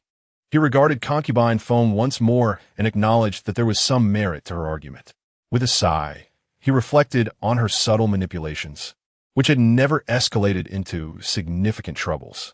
Her gentle and obedient nature had allowed him to turn a blind eye over the years, especially given how disappointing Qian Yue had become, gradually inclining his heart towards concubine Feng. He had even bestowed half of the royal guards to her. Yet, Qian Yue was after all his daughter, and he now realized that she seemed to have changed over the years. He had scarcely understood how she had endured. Recognizing the true intentions behind the crown prince and his consort's visit, he understood that the crown prince held no affection for Qian Yue, while the crown prince's consort favored concubine Feng. After a moment's hesitation, he declared, "In that case, let us invite His Highness the Crown Prince and the Crown Prince's consort to the front hall. It would be appropriate for Xianghe to meet them there as well." "Your Highness." Concubine Feng's eyes widened in disbelief at the prince's decision. She had not anticipated that this man, who had always obliged her requests, would today side with Qian Yue. Could it have been the result of Qian Yue's recent audacious words? Anger welled within her, and she was about to speak again when the prince interrupted. "No more words. Let them be invited to the front hall."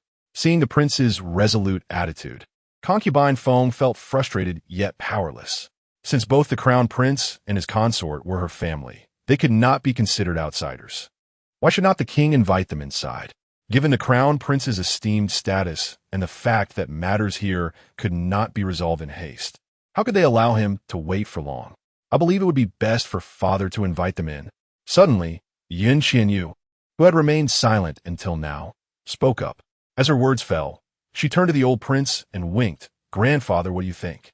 "Indeed, that mischievous girl is right. Since they are not outsiders, what is there to fear about airing our family's grievances? Please come in." The old prince nodded and instructed from outside, "Yin Meng, bring them here, and also let the eldest girl, Xiang He, come over. We shall discuss the events of yesterday and discern who is in the right and who is in the wrong. I also request the presence of His Highness the Crown Prince and the Crown Princess as witnesses." "Father." The prince was taken aback.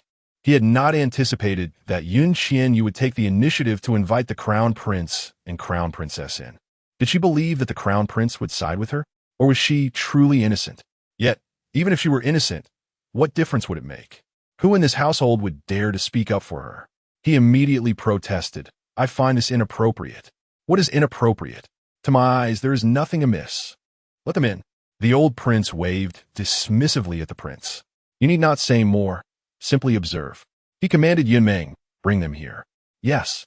Yunmeng turned and left the courtyard. The prince cast a glance at Qian Yue and then at the crown princess, letting out a resigned sigh as he seated himself in a nearby chair. The crown princess felt triumphant, thinking bitterly, Qian Yue, this is of your own making. Soon enough, you will find yourself unable to weep. Do not blame me for being heartless then. Qian Yue appeared oblivious to her thoughts. Before long, individuals from various residences and courtyards entered the old prince's courtyard one after another. Those summoned by Yu Zhu had arrived, as well as those who had not been instructed. Not only the young ladies from each courtyard, but also maids, servants, and even several favored concubines and secondary wives of the prince, who had not participated in the matter, were present. In an instant, the courtyard was filled to the brim with people, creating a dense black mass.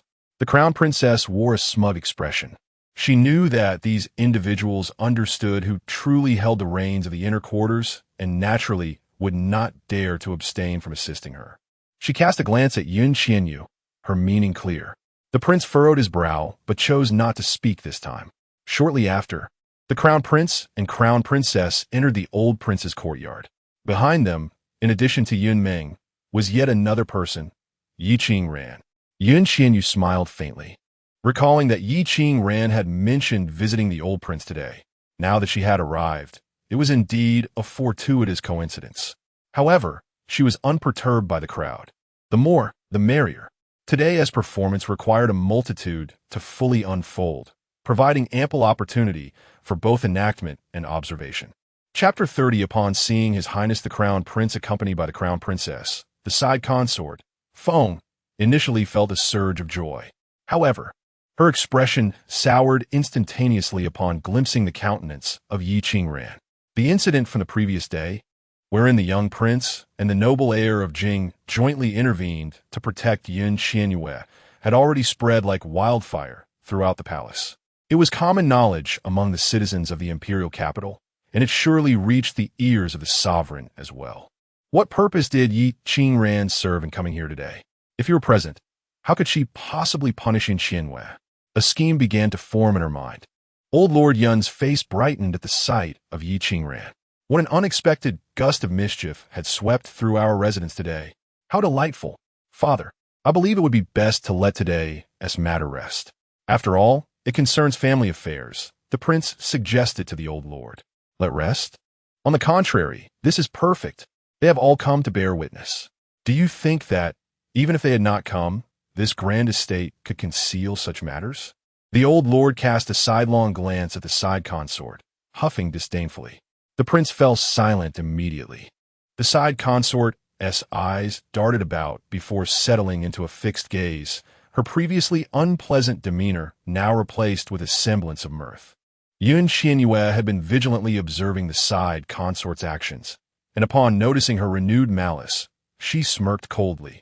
Let her bring forth whatever schemes she may. It would be best if she could expel her from the Yun residence. Otherwise, starting today, Qian Yue would see to it that the side consort's downfall was imminent, ensuring that there would no longer be a place for her within this household. A profound silence enveloped the room once more, with no one stepping outside to welcome the guests. As the assembled crowd in the courtyard beheld the entrance of the crown prince and the crown princess, they immediately offered their respectful greetings. Before the crown prince could gesture for them to rise, Yi Qingran strode in, prompting expressions of alarm. Their reverence surged, surpassing even that displayed for the crown prince, as they hastily bowed to the young prince, seemingly fearful of incurring his displeasure. Yi Tianxing's hand froze mid-air as he turned to cast a frosty glance at Yi Qingran, striding toward the entrance. Unfazed by Yi Tianxing's icy demeanor, Yi Qingran wore a mischievous smile, clearly in high spirits. He approached with the same flamboyance as the previous day, his garments billowing in the breeze. Before he had even crossed the threshold, his buoyant voice echoed within the room. "Grandfather Yun, it has been 7 years since we last met, and I have missed you dearly. I wonder if you have thought of me? You little rascal, you were gone for 7 years and have returned unchanged. Still the same troublemaker." Old Lord Yun's voice boomed from within, though it was laced with amusement. "Haha, I knew you missed me. Ye vingran lafet heartily. Miss you? Nonsense. Seeing you gives me a headache." Old Lord Yun retorted. "Grandfather Yun, if you miss me, just say so. There is no need for embarrassment. I boldly confess that I have longed to see you as soon as I returned." Yi Qingran replied with unabashed confidence. "Li Yun's Leap Zwisha." This person truly had no sense of shame, still as shameless as ever. Old Lord Yun chuckled reproachfully. "Haha, Grandpa said the same yesterday." Yi Qingran's laughter rang out, reverberating through the courtyard, causing the flowers and grasses to quiver slightly. The grandfather he referred to was, of course, the venerable Duke de Qian. As the two conversed, Yi Tianqing and her side consort had already arrived at the entrance. Yun Ming quickly stepped forward to lift the curtain. His tone, though respectful, lacked the joy he exhibited towards Rong Jing and Yi Qingran. "Your Highness, the Crown Prince, and esteemed side consort, please." Yi Tianqing stepped inside and immediately spotted Qian Yue beside the old Duke Yun. Today, Qian Yue appeared markedly different from yesterday. She languidly reclined in her chair, devoid of any semblance of femininity, a faint smile gracing her lips. However, that smile was not directed at him, but rather Yi Qingran behind him.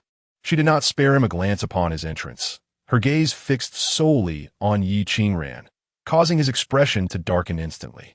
Since returning from the palace yesterday, he could no longer suppress the tumultuous feelings churning within him. Today, upon seeing her, those feelings not only persisted but intensified, particularly with her careless demeanor, which rendered her far more captivating than any demure young lady. He found himself unable to divert his gaze from her. Why had he never noticed this woman's uniqueness before? Perhaps it was not that he had failed to notice, but rather that Qian Yue had always been like a shadow to him. Wherever he went, that shadow inevitably followed. He had been too busy evading her, feeling repulsion and disdain, to pay her any mind. Sensing Yi Tianqing's unwavering gaze upon her, Qian Yue furrowed her brow, perplexed by the complexity of his expression. The old duke hummed disapprovingly, but did not rise. He now received even the emperor without bowing. Yi Tianqing was merely a prince, not worthy of his courtesy. However, the duke did stand to acknowledge Yi Tianqing, bowing slightly. "Your humble servant pays his respects to His Highness the Crown Prince. My daughter Xianghe has merely suffered a minor injury. It is indeed her fortune that Your Highness and the esteemed side consort have come to visit." "Uncle Wang, you flatter me," Yi Tianqing replied. "I came today specifically to see my cousin. Moreover, my foremost concern remains my grandfather's health. The Empress has been quite worried." Yi Tianqing reluctantly withdrew his gaze from Qian Yue and reached out to support the Duke, addressing the elderly gentleman. "Today, grandfather seems to be in good spirits." "That is thanks to your reprimand of that troublesome girl in the palace yesterday, which quelled my temper and improved my health considerably," the old Duke replied with a scoff, his tone unmistakably sarcastic, showing no regard for Yi Tianqing. "Yesterday was merely a small lesson for Mei, intended for the benefit of the court. How could I bear to harm her? Grandfather has misunderstood me." Yi Tianqing maintained his composure, quickly clarifying. "You know full well whether it is a misunderstanding," the old duke said, dismissing him with a glance. Yi Tianqing offered a faint smile, refraining from further argument, and turned his attention to consort phone. It was only now that he noticed her appearance, nearly failing to recognize her, causing him to momentarily pause. "Aunt?" The side consort also recognized consort phone, gasping in shock as she covered her mouth with her handkerchief. "I pay my respects to Your Highness and the esteemed side consort. Xiang has suffered greatly yesterday. I truly have acted inappropriately. Your Highness and the esteemed side consort, please forgive me." Consort Phone approached to pay her respects. Seizing the opportunity to shed tears, her voice choked with emotion. She had just been fished out of the lake and had arrived here, her body drenched having just gone through a fit of tears and distress. Now, with her disheveled appearance, she bore no resemblance to the once grand noblewoman she had been. "Aunt, why are your clothes completely wet? What has happened to you?" The crown prince's consort exclaimed in astonishment as she hurried forward to support the distraught phone concubine. I can't go on living." Phone concubine lamented, tears streaming down her face. "Aunt, please speak clearly. Do not speak of death. I heard about cousin's situation yesterday and intended to come then, but His Highness advised me that my presence would be of no assistance, suggesting I wait until today. What has happened? Who has wronged you? If you tell His Highness, he will surely stand up for you."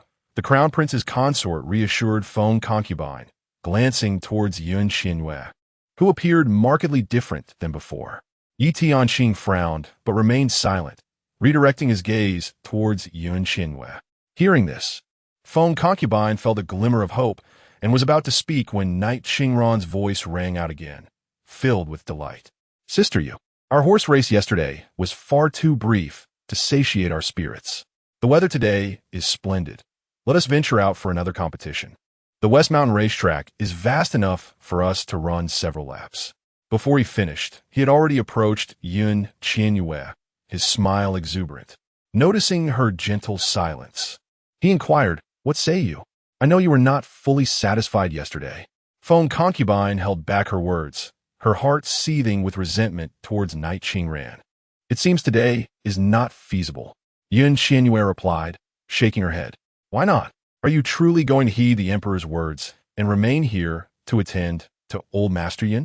He appears to be in good spirits today, truly requiring no assistance. Besides, such a role is not suited to you. Being cooped up here does not align with your nature. Why not go out and enjoy yourself?" Knight Xingran pressed, seemingly determined to persuade her. Qian Yue cast a glance at phone concubine, her gaze then sweeping over the crown prince and his consort, finally settling on the crowd of dark figures in the courtyard. With a feigned look of distress, she shook her head. "I truly wish to partake in the horse race, but today appears impossible. Even without attending to grandfather, I cannot depart.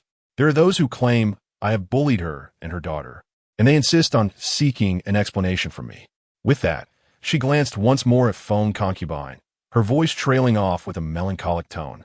Chapter 31. Upon observing Qian Yue's expression, the phoenix concubine felt her face contort with rage. When did this audacious girl learn to feign such a demeanor? Her countenance was evidently one of grievance. Yet what grounds did she have for it? From yesterday to today, she had suffered not a trace of loss. Rather, she had harmed Xiang He and cast her into the lake. What was there to feel wronged about? Oh, such a thing occurred? Yi Qing ran, was momentarily taken aback, then let out a derisive laugh. "You, little girl, may appear tough on the outside, but in truth, you possess the softest heart. It is a wonder that others do not take advantage of you. How could you possibly bully anyone?" "Ah, a kindred spirit." Tears nearly welled in Qian Yue's eyes. She gazed at Yi Qing Ran, sniffled, and softly replied, "Only you understand me. Others do not share this sentiment." Pausing, she glanced at the prince beside her and continued, "Even my father believes I am the one who bullies others. He is my biological father, and without seeking the truth, he seeks to punish me. If he thinks so, how can I defend myself? Look, you have come at just the right moment. I was bracing myself for punishment. How could I accompany you now?" Yi Qing Ran abruptly turned to look at the prince, who instantly displayed an expression of awkward guilt. He had been away for several days and had just returned to the residence today. Outside, he had heard that his most troublesome daughter had set fire to the Wangchun building, resulting in the loss of hundreds of lives, prompting ministers to petition against her. He was furious, but upon learning that the young Prince Ran and young Master Jing had intervened to save her, he felt a sense of relief. However, upon returning home this morning, he learned that she had crippled Xiang He's hand, rendering her unable to play the qin, and had seen the phoenix concubine being fished out of the lake. In that moment, his anger boiled over, and he brought the phoenix concubine to seek justice. Neglecting to inquire about the circumstances, he had truly believed Qian Yue was at fault, only to discover that his daughter had genuinely changed. "Uncle Wang, how can you punish Sister Yu without understanding the situation? You truly are becoming muddled. Sister Yu is of gentle disposition. Yesterday, in the palace, she was bullied and hid in the Mandarin duck pool, weeping like a sorrowful soul. Later, when the crown prince sought to hold her accountable, she said not a word, merely awaited capture. I ask you, how could such a delicate nature possibly bully anyone? If others do not bully her, that is a blessing. Yi Qingran glared at the prince. Hearing this, the prince's guilt deepened, and he turned to Qian Yue, saying, "This indeed is my fault. I should not have. Concubine, I. The phoenix concubine's sobs suddenly grew louder, interrupting the prince's words. Aunt, do not be so sorrowful. Take care of your health. Please, tell us what transpired. Why was cousin Xiang he so severely injured yesterday? She has been studying the Qin for 10 years and plays beautifully. To have ruined her talent is truly a pity. Who could be so cruel as to inflict such harm?" The crown prince's concubine spoke, her tone filled with resentment. "Isn't it? The phoenix concubine seized the opportunity. It seems I have arrived at a most opportune moment today. It is fortuitous that I, the young prince, shall accompany you to witness firsthand who has been wronged and in what manner. The horse race can be postponed to another day, as such occurrences are indeed rare." Knight Qingran interjected, interrupting the words of concubine foam. Suddenly, he casually gestured, and a chair floated gently to the side of Qian Yue. He boldly seated himself, positioning himself closely beside her. Qian Yue marveled, observing how effortlessly the chair had arrived, akin to the soul-capturing techniques portrayed on television. She wondered if she could replicate such a feat with that thought. Her hand instinctively reached out towards an unoccupied chair in the distance, yet it remained immovable. Disheartened, she realized that she was incapable. What a flawed phoenix scripture it was, despite the old man's grandiose claims. "Ayuame, what are you doing with your hand?" Knight Qingran inquired, perplexed by her outstretched arm, as if summoning something. Qian Yue, feeling a wave of disappointment, lowered her head and shook it, lying without a hint of embarrassment or breathlessness. "It's nothing. I've just been sitting for too long. My arms and legs have grown stiff. I'm merely stretching." "I see." Knight Qingran nodded, accepting her explanation without suspicion.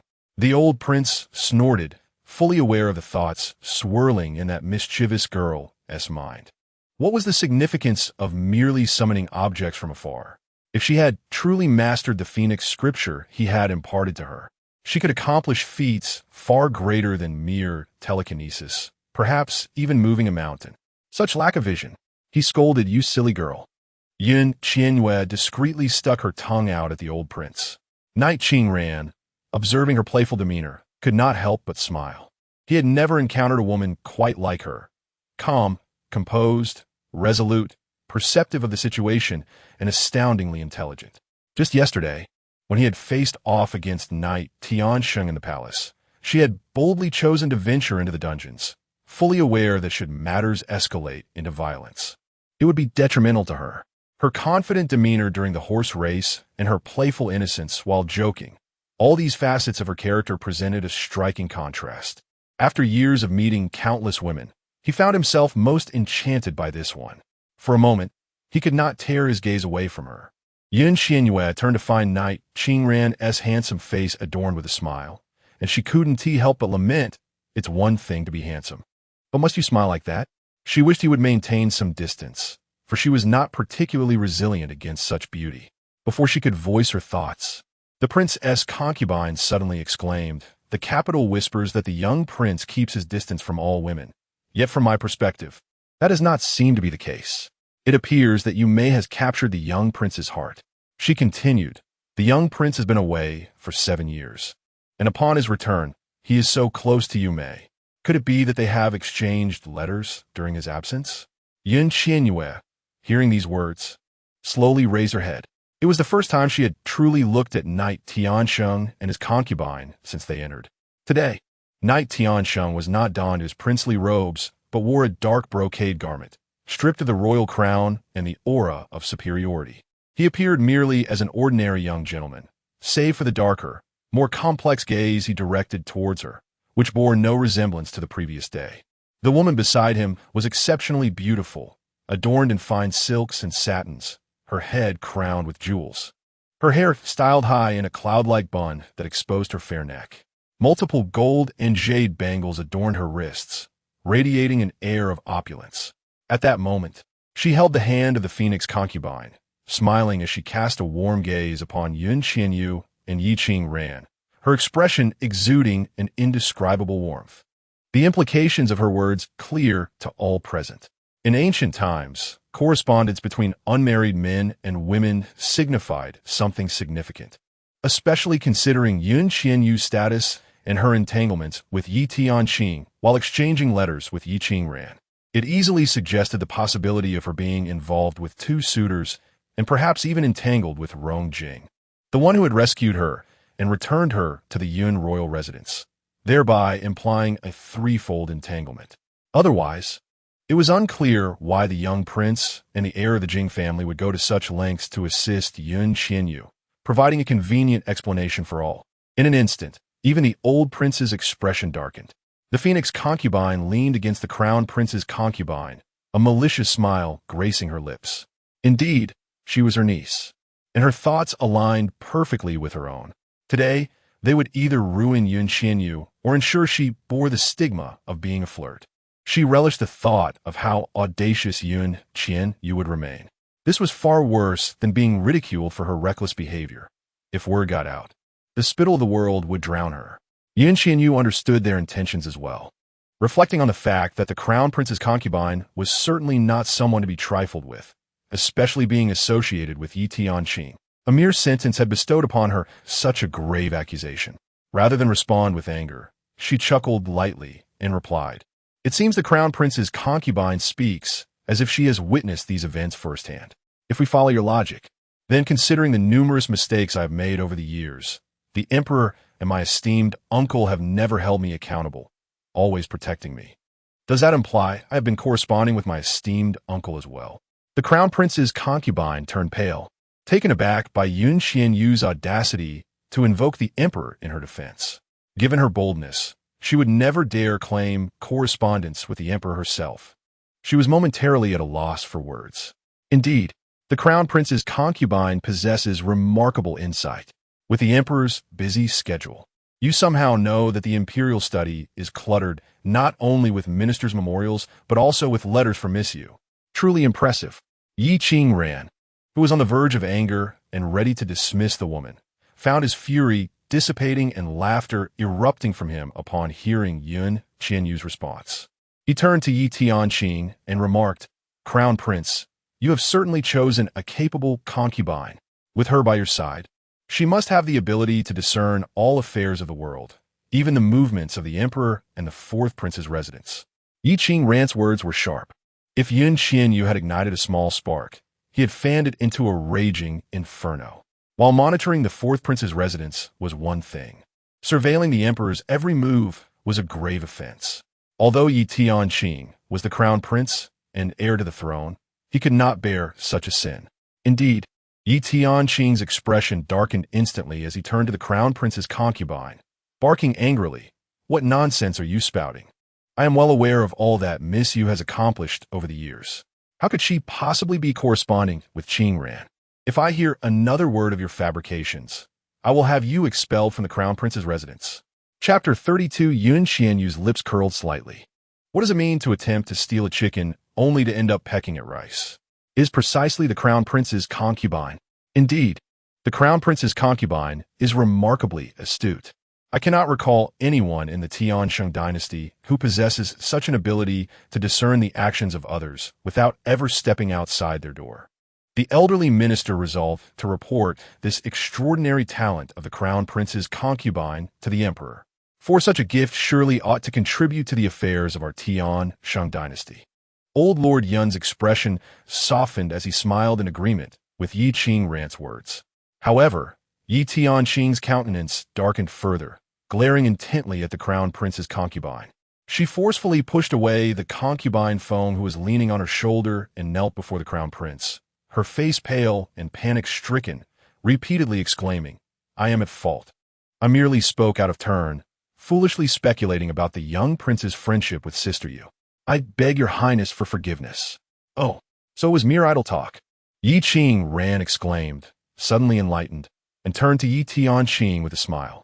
I had thought that the crown prince was wise to have wed a woman of great intellect. Yet it seems she is merely a foolish gossip, devoid of any decorum or grace. Qian Yue's lips twitched as she mused that when it comes to sharp tongues, this woman must surely be unmatched. Tian Sheng's expression grew colder. He had already harbored reservations about Qian Yue being under the protection of Yi Qingran and Rong Jing, and her sudden determination to sever ties with him only deepened his vexation. While the concubine's words belittled Qian Yue, they also served to slap him in the face. As he watched her trembling on the ground, begging for mercy, he recalled how Qian Yue had faced the threat of execution with unwavering composure, starkly contrasting with the woman before him, and his ire intensified. "Your Highness, I implore you to spare me. I am deserving of death. I acted impulsively out of ignorance," the crown prince's concubine stammered, her voice faltering as she sensed the crown prince's overwhelming fury and oppressive silence. "You are to return to your residence and reflect upon your actions. Without my command, you are forbidden to leave your quarters. No one is permitted to visit you," he declared coldly, suppressing his rage as he addressed his concubine, mindful that this was still the Yun residence. "Yes, I shall return to reflect." The crown prince's concubine quickly rose, not daring to linger, hastening to exit Lord Yun's chamber, fearful that if she tarried even a moment longer, Qian Yue and Yi Qingran would unleash more lethal words upon her, which could lead to far graver consequences than mere reflection, perhaps even expulsion from the crown prince's residence or a decree of punishment from the emperor. She had completely forgotten her initial intentions and yearned to leave the Yun residence at once. Concubine Feng, witnessing the crown prince's concubine being so thoroughly embarrassed and sent back to the crown prince's residence by the words of Qian Yue and Yi Qingran, felt an intense hatred, yet found herself powerless to act. After all, the accusations they had levied against her were far graver than any impropriety attributed to Qian Yue. Grinding her teeth, she resolved that today's events had left her at a loss, and she would ensure that Qian Yue would not go unscathed. With this thought, she immediately turned to Yi Tianqing, stating, "Ye truly acted thoughtlessly and should not have speculated so recklessly. However, having been with His Highness for such a long time, he should know her well. She harbors no malicious intent, merely possesses a certain sincerity. After she reflects on her actions for a few days, His Highness shall surely grant her clemency." Yi Tianqing's expression turned slightly displeased, yet he acknowledged that not all the fault lay with his concubine. Though he did not nod, he softened his tone, urging his aunt not to worry about her any further.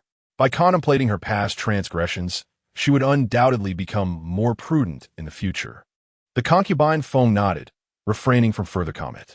Yi Qingran, having dispelled his animosity and rid himself of an unpleasant woman, felt considerably uplifted and turned to Qian Yue, exchanging a knowing wink. Just then, a soft voice from outside announced, "Old Lord, the eldest young lady has arrived. Let her in." This conveniently resolves today's matters. While you all may not feel fatigued, I, an old man, certainly do. After the disturbances of last night, now we have endured an entire morning of chaos. None of you seem to possess any sense. The old lord cast a glance at concubine Feng, expressing his disdain. Although she felt anger within, concubine Feng dared not speak. She considered that although the crown prince's concubine had departed, there were still those outside. She was curious to see how the old man would dare to shield Qian Yue in front of His Highness. Even with the presence of the little demon Yi Qingran, he could not afford to be unreasonable. Justice must be served for both her and her daughter. Yi Tianqing glanced at concubine Feng and then at Qian Yue.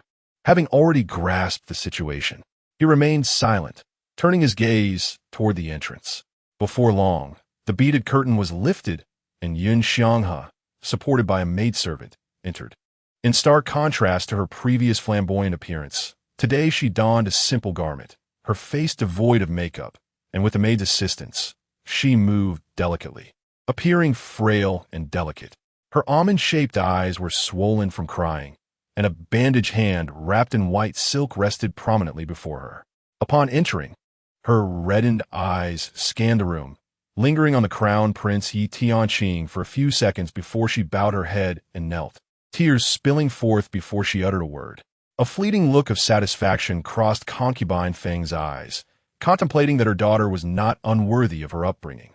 Weakness can be the most potent weapon, as the vulnerable often elicit the greatest sympathy. The old lord snorted disdainfully, clearly unimpressed by this display. Indeed, the lord appeared somewhat reluctant, casting a neutral glance at Qian Yue, before gently addressing Yin Xianghe. "Speak your mind." Yin Xianghe shook her head, tears cascading like pearls strung on a thread, remaining silent. The lord frowned, softly imploring, "Xianghe, rise and speak." The crown prince and young master Ran are present. "Do not lose your decorum by merely weeping without words." Yin Yue shot a glance at the lord, realizing just how indulgent he was towards Yin Xianghe, unable even to raise his voice. "Yes, father." Yin Xianghe stood, slowly lifting her head. Her swollen eyes brimmed with tears as she looked at the old lord and implored, "I beseech grandfather and father to arbitrate. My sister has crippled my hand. Please, grandfather and father, grant Xianghe justice." "You have crippled her hand? How'd it happen?" Yi Qingran turned to Yin Yue, his eyes shining brightly. "I am a loss. Yesterday, she, accompanied by a group of her sisters, blocked my courtyard, demanding to know how I had seduced Lord Jing. I insisted I had not, yet she refused to believe me. Before I could finish my explanation, she lunged at me, and my maid, Kai Lian, took the blow on my behalf. Unrelenting, she declared that just because my grandfather, that old man, was on my side, it did not mean I could disregard her. She insisted on teaching me a lesson, and I could not allow her to continue striking me. I had no choice but to grasp her hand, after which she inexplicably screamed and fainted." "Sigh." Yin Yu spoke slowly, each word dripping with a sense of helplessness and clarity. Although her expression displayed no hint of grievance or tears, her calm narration was all the more convincing, particularly as it was indeed the truth. "So that was how it transpired. I thought as much. With your delicate disposition, how could you possibly harm anyone without cause?" Yi Qingran nodded slightly. She turned to Yin Xianghe and scoffed, "How dare she bully Sister Yu and insult Grandfather Yin? A mere injury to her hand was a light consequence. Had I been present, I would have beaten her to a pulp. And she would not have had the audacity to come here, crying for justice. What a farce!" The expression on the side consort's face darkened immediately. Yin Xianghe shook her head vehemently, denying the accusations. She claimed they were falsehoods, stating that she and her sisters had come to pay their respects to grandfather, who not only refused to see them, but also sent them away. Concerned for his health, they sought Sister Qian Yue in the hopes of gathering more information, only to have her attack her without warning, with many witnesses present. Yin Qian Yue rolled her eyes. Concerned for grandfather's health? More like eager to see that peach blossom, Rong Jing. The prince had initially believed Yin Qian Yue to some extent, but now, observing Yin Xianghe's demeanor, he found her words less than credible, and doubt began to cloud his judgment. Indeed, after returning home yesterday, Xianghe fainted. I have inquired with the other ladies who accompanied her, and they corroborated my account. I intended to visit Qian Yue Pavilion today to clarify the situation, but this girl had nothing but nonsense to say. I planned to bring her before Father King for resolution, but to my surprise, she even threw me into the lake. The side consort interjected, tears streaming down her face as she addressed the prince. "Your Highness, you witnessed me being rescued from the lake upon your return. Had those servants been even a moment slower, I would never have seen you again." The prince turned his gaze to Yin Yu. Her expression remained unperturbed. As for the origins of this debacle, with so many witnesses present in grandfather's courtyard, it would be unjust for them to leave without clarification. We are all seated here. Let Father King step out and inquire, and the truth will become evident. I trust that justice resides within the hearts of the people, and not all who are nurtured in the Yun Mansion are sycophants. There will always be someone willing to speak the truth. Very well. You three are all involved parties, so remain here while I go and ask. The prince rose from his seat. Wait a moment. My royal brother and I have nothing pressing to attend to. Since the timing is fortuitous, I shall accompany Uncle Wang to serve as a witness. It is only right that we clarify matters for the one truly aggrieved. Knight Qingran suddenly stood up. Though he had been away from the capital for 7 years, no significant events could escape his notice. It is evident that over the years, the favored concubine Feng has accumulated considerable influence. He cannot comprehend why Qian Yue is so certain that someone would advocate for her. Thus, he feels compelled to witness the situation with his own eyes, determined that she should not suffer any injustice. Chapter 33. Upon hearing the words of Knight Qingran, the prince turned his gaze towards Knight Tian Sheng. Knight Tian Sheng looked at Qian Yue, noticing her unwavering attention elsewhere, which stirred a sense of irritation and restlessness within him. He nodded slightly, accepting the situation. The crown prince had extended an invitation, as had the young prince. The prince offered a courteous bow to the two, assuming the role of the host, and exited the room first. Following closely behind, Knight Tian Sheng and Knight Qingran also stepped outside. Inside the chamber remained only the old prince, Qian Yue, the Feng concubine, and her daughter, the young lady Xianghe. The two women exchanged glances filled with smug satisfaction as they observed Qian Yue, pondering how she would maintain her composure once the prince stormed back in, brimming with fury. Qian Yue closed her eyes, leaning her head against the old prince's shoulder, stifling a yawn as she said, "Grandfather, I am utterly exhausted. I shall rest for a while, and you may call me when there are results." "You little rascal. All you ever do is sleep," the old prince scolded with a hint of affection, yet he made no move to push her away. Xianghe cast a jealous glance at Qian Yue, who was truly on the verge of slumber against the old prince, feeling resentment for not being born as the legitimate heir. If she were, perhaps it would be her resting against the old prince's shoulder now. The Feng concubine, meanwhile, harbored a cold smirk, contemplating how she would allow this insufferable girl a moment of pride, only to watch her face dire consequences soon after. The room fell into a profound silence, with no one daring to speak. What had transpired yesterday, leading to the injury of the young lady at Qian Yue Pavilion, and the incident this morning involving the Feng concubine being cast into the lake. Today, the prince demanded the truth. Should anyone utter falsehoods or fabricate tales, they would face expulsion from the estate once he disowned the facts. At that moment, the prince's stern voice resonated from outside. Before anyone could respond, he addressed Salian. "Salian, you shall speak first." The Feng concubine seethed with anger upon hearing this. After years of diligent service to the prince, he still favored that insufferable girl. Yet what could she do? Once everyone countered her claims, she would be drowned in their spittle. "Yes, your highness." Salian, initially trembling, straightened upon being singled out by the prince. Remembering how the young lady had comforted her earlier with a calm demeanor, she found her courage and spoke clearly, "Your highness. Yesterday the young lady escorted young Master Jing back to Qian Yue Pavilion, and the eldest young lady led a group of maidens to block the entrance." Salian recounted the events of the previous day without omitting a single detail, particularly emphasizing how the eldest young lady attempted to strike the young lady, describing her own injuries and displaying the 5 distinct handprints still visible on her face. She explained how she had deliberately refrained from applying medicine, anticipating this moment. Furthermore, she recounted how today the Feng concubine had summoned dozens of hidden guards with the intent to eliminate the young lady. Yet fortunately, the young lady's own hidden guards had intervened.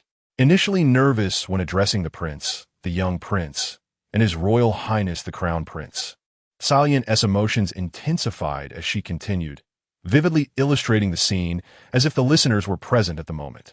Qian Yue had not truly fallen asleep.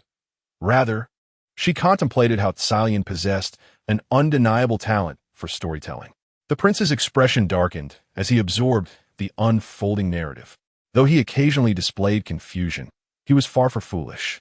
Having lived for over half a lifetime and encountered countless individuals, he was well aware of the many eyes fixated on the Yuan royal residence. If he were genuinely inept, he would have been ousted long ago. However, he had always believed that household matters were best left untouched by men. While he recognized the Feng concubines cunning over the years, he had merely chosen to turn a blind eye.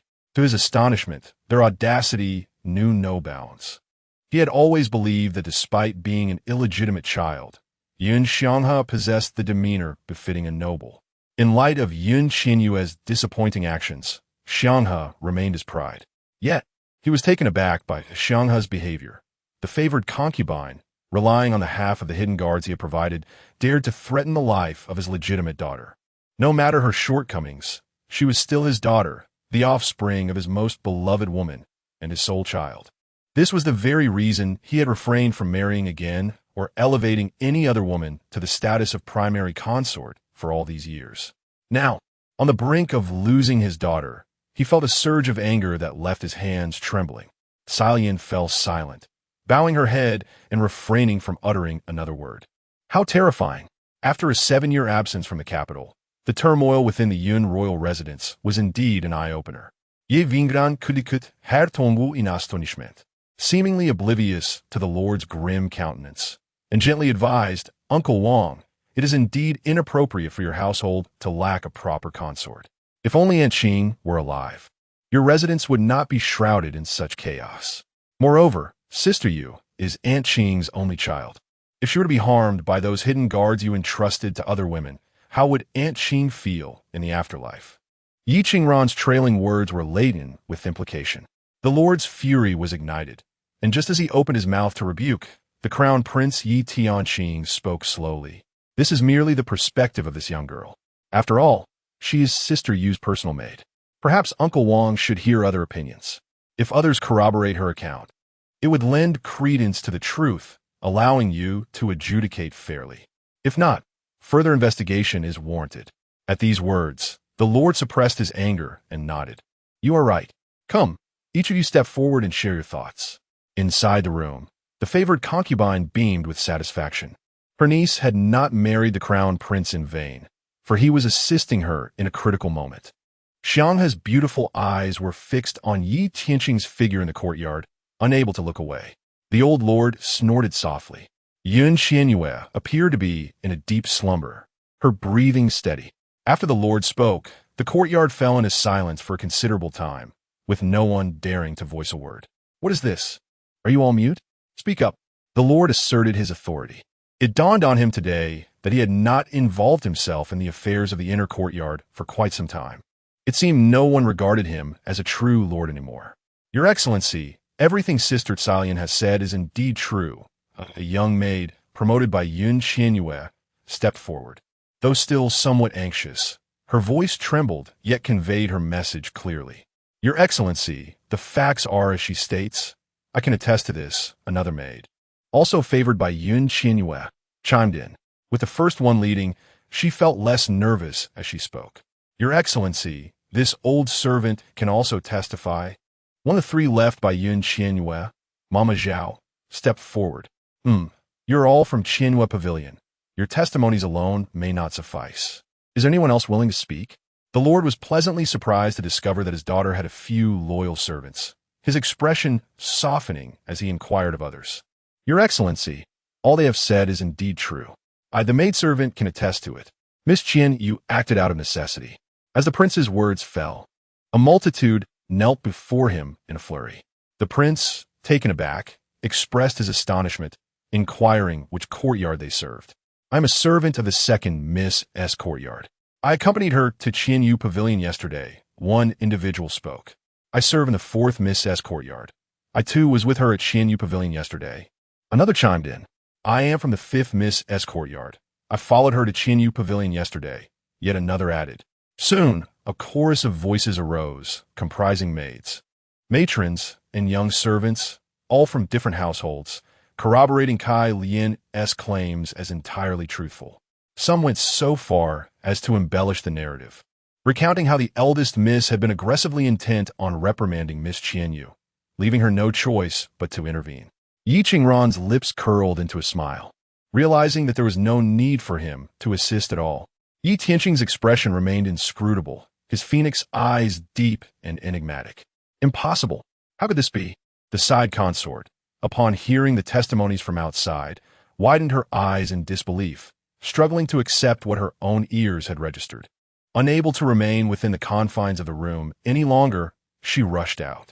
Xiang He too found it hard to believe. For years, her mother had wielded authority over the back courtyard of the Yun prince's residence, and everyone had catered to her whims, fearful of incurring her displeasure. How could they all turn against her now? She followed the side consort in haste. The old prince, witnessing their departure, gave Qian Yue a light tap on the head, scoffing, "You're quite pleased with yourself, aren't you? Quiet, I'm trying to sleep." Qian Yue swatted away the old prince's hand and resumed her slumber. "You insolent girl, go sleep elsewhere," the old prince retorted, preparing to strike her again. Seemingly possessing eyes in the back of her head, Qian Yue swiftly intercepted his hand, warning, "What of my pride? You have no claim to any merit in this matter. Do not expect my gratitude. If you disturb me further, I shall pull your beard." The old prince, with a raised brow, declared, "You've turned the tables." He then observed Qian Yue still asleep and demanded, "If I have no merit, why do all these people testify for you? Explain yourself, and I shall permit you to rest." The side consort had amassed considerable influence in the household over the years. She was not the only concubine, nor was she the sole daughter of the prince. Although they appeared to fear her openly and followed her lead privately, they would have relished the chance to see her undone. I had merely provided them an opportunity to overthrow her. They were not fools. How could they let this chance slip away? Thus, they all came forth to testify against her. Qian Yue, in a state of drowsiness, murmured a few words, her voice dwindling until it became almost inaudible, and soon the rhythmic sound of her breathing returned as she drifted back into slumber. Chapter 34. The old prince's eyes flickered with a hint of astonishment as he lowered his gaze to scrutinize Qian Yue. After what seemed like an eternity, he withdrew his sight, a blend of pride and melancholy gracing his features as he sighed. "Indeed, this is my dear granddaughter." Qian Yue had long since departed to the realm of dreams, her delicate face nestled within the crook of her arm, her breath soft and rhythmic. Once the servants from each room and courtyard had finished their testimonies, they knelt in silence, not daring to utter another word. The prince's complexion darkened, and he too remained silent. The courtyard was so still that the fall of a pin could be distinctly heard. "Your Highness, do not heed their nonsensical claims. These individuals must have been bribed by the old prince and Qian Yue, seeking to wrongfully accuse Xiang He and myself. Otherwise, how could they all speak in unison?" At that moment, concubine Feng rushed out from within the house, urgently addressing the prince. The prince slowly turned his head, observing the flustered and anxious expression on concubine Feng's face. His gaze swept over the servants who bore witness, their eyes glinting with malice. He let out a cold laugh. "You claim they're all wronging you? That they were bribed by my father and Qian Yue?" Concubine Feng's body quivered, yet she gritted her teeth and replied, "Yes. The old prince has always favored Qian Yue." "Feng Jinzhu," the prince suddenly bellowed, interrupting her. Anger flared within him as he demanded, "Do you still refuse to acknowledge the truth? Will you not admit that Xiang He first bullied Qian Yue to instigate trouble? Will you not confess that you sought to use hidden guards to eliminate Qian Yue?" Concubine Feng staggered back a step, her face draining of color. Yet she quickly regained her composure, tears flowing freely as she pleaded, "Your Highness, you are aware of my character over these years. How else could I have remained by your side for so long? These servants are clearly being manipulated. Who else but the old prince and Qian Yue could be behind this? Ah, speak another word of nonsense." The prince suddenly struck out, a resounding slap echoing as concubine Feng fell to the ground in shock. He glared at her fiercely. "You claim my father plots against you? He wouldn't dare dirty his hands. What is your standing that warrants such attention from him? You say Qian Yue schemes against you? If she truly possessed such cunning, she would not have endured your bullying all these years. Do not think I am unaware of your deeds. Your Highness, I am truly wronged." Concubine Feng no longer dared to mention the old prince or Qian Yue. "Uncle Wang, it is indeed peculiar that all these individuals speak in unison. Perhaps concubine Feng is genuinely wronged." Crown Prince Tian Sheng cast a fleeting glance at concubine Feng, a flicker of disdain passing through his eyes, yet he still spoke up. "Am I wronging her? I have merely turned a blind eye to her schemes over the years. Do not presume I am oblivious. She merely desires to become my princess." Veins throbbed at the prince's temple as he observed concubine Feng's relentless claims of being wronged. He inhaled deeply and declared, "Very well. You assert that these people are wronging you. Then present evidence to prove your innocence. Today, I shall clear your name, but if all their statements hold true, Your Highness, I will surely find the evidence. The favored concubine abruptly interrupted the prince, her eyes sparkling with delight. She swiftly turned her gaze towards the individuals in her courtyard and implored, "Pray tell, am I not wronged?" However, none among them spoke. Their heads hung low under her scrutinizing gaze. The concubine's expression shifted dramatically, and she exclaimed in anger, "Speak up, will you?" The crowd trembled, yet silence persisted. Her countenance turned ashen, nearly grinding her silver teeth in frustration. She then directed her plea towards a group of elegantly dressed concubines and maidens standing nearby, adorned in vibrant colors, saying, "Sisters, I beseech you to bear witness. I have treated you all well. Dear sister, it is not that we refuse to assist you.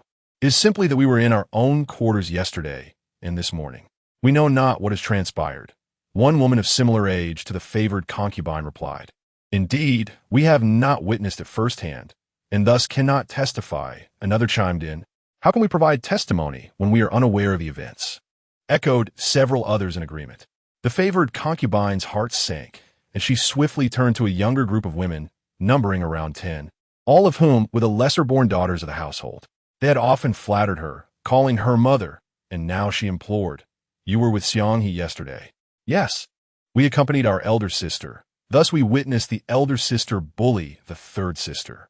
Qian speaks the truth, one girl, resembling Xiang He, asserted. "Indeed, we have seen the elder sister mistreat the third sister." A younger girl nodded. "Yes, the elder sister is in the wrong. Favored concubine, you must apologize to father. He cherishes you above all others and will surely forgive both you and the elder sister." Another encouraged gently.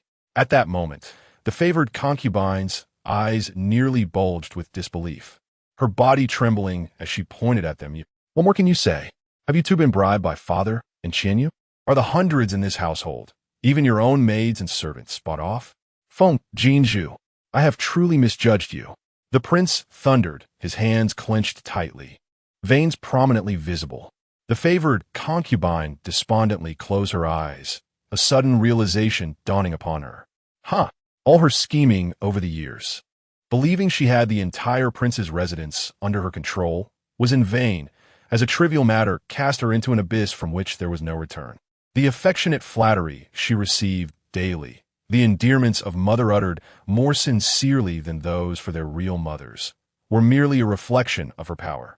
Now, these women had finally seized their opportunity, conspiring to bring about her ruin.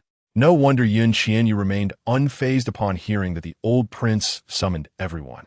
Even that foolish girl, Qian Yue, grasped what was happening, while she only realized it when the arrows of blame pointed at her.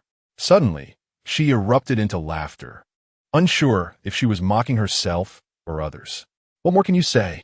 The prince gazed at the favored concubine with disappointment. "I have nothing to say, my lord. I leave it to your judgment." The favored concubine ceased her laughter, casting a silent glance at the gathered crowd. Over the years, her relentless pursuit has merely been to secure her position as the primary consort of the prince, aspiring for Xiang He to rise as the legitimate daughter within the household, with hopes of one day ruling the inner palace.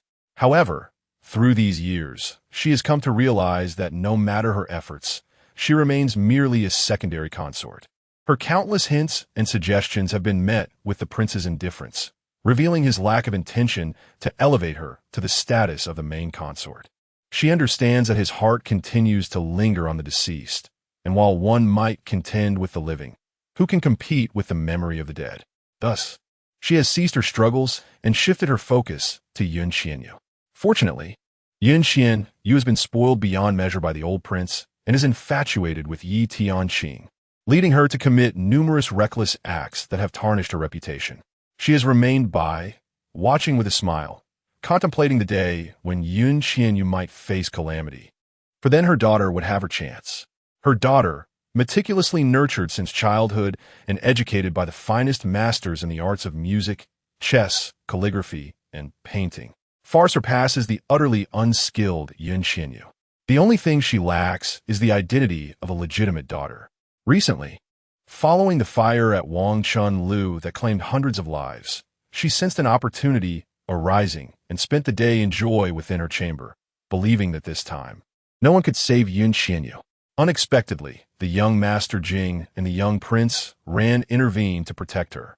While she felt anger, she thought that if a single hand could be sacrificed to exchange for Yun Qianyu's life and the title of legitimate daughter, it would be worth it. Thus, she made her way to Qian Yue Pavilion early, resolved to eliminate Yun Qianyu. To her astonishment, the old prince had provided her with hidden guards.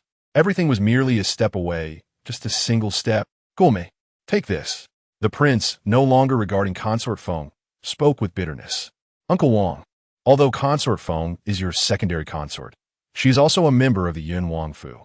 With her grandfather still alive and the injured being Sister Yu, it would be prudent to consult with him and Sister Yu before deciding on Consort Feng's fate. Yi Tianqing interjected once more. The prince fell silent at once. Knight Qing ran quietly scoffed, pondering that he was merely waiting to see how Yun Qianyu would deal with Consort Feng. Casting a glance at Yi Tianqing, he turned and returned to the room, curious to observe the unfolding events. Chapter 35. Yi Tianqing cast a glance at Yi Qingran's retreating figure as he entered the room, squinting slightly before following closely behind. The prince tacitly acknowledged this and trailed behind the two. Inside, the old prince rested with his eyes closed, while Yun Qianyue lay on him like a small cat, seemingly fast asleep. Both Yi Qingran and Yi Tianqing were momentarily taken aback. Suppressing his anger, the prince addressed the old prince. Father, it has been confirmed that Xiang He bullied Qianyue first. Qianyue only injured her hand in self-defense. As for concubine Feng being thrown into the lake, it cannot be blamed on Qianyue, as she was indeed attempting to kill her. How do you wish to handle this matter? She is your woman. You deal with it as you see fit. The old prince replied without raising his head. The prince fell silent for a moment, his gaze fixed on Yun Qianyue. Qianyue, how do you believe this should be resolved? Yun Qianyue, breathing evenly and deeply immersed in slumber, did not hear him.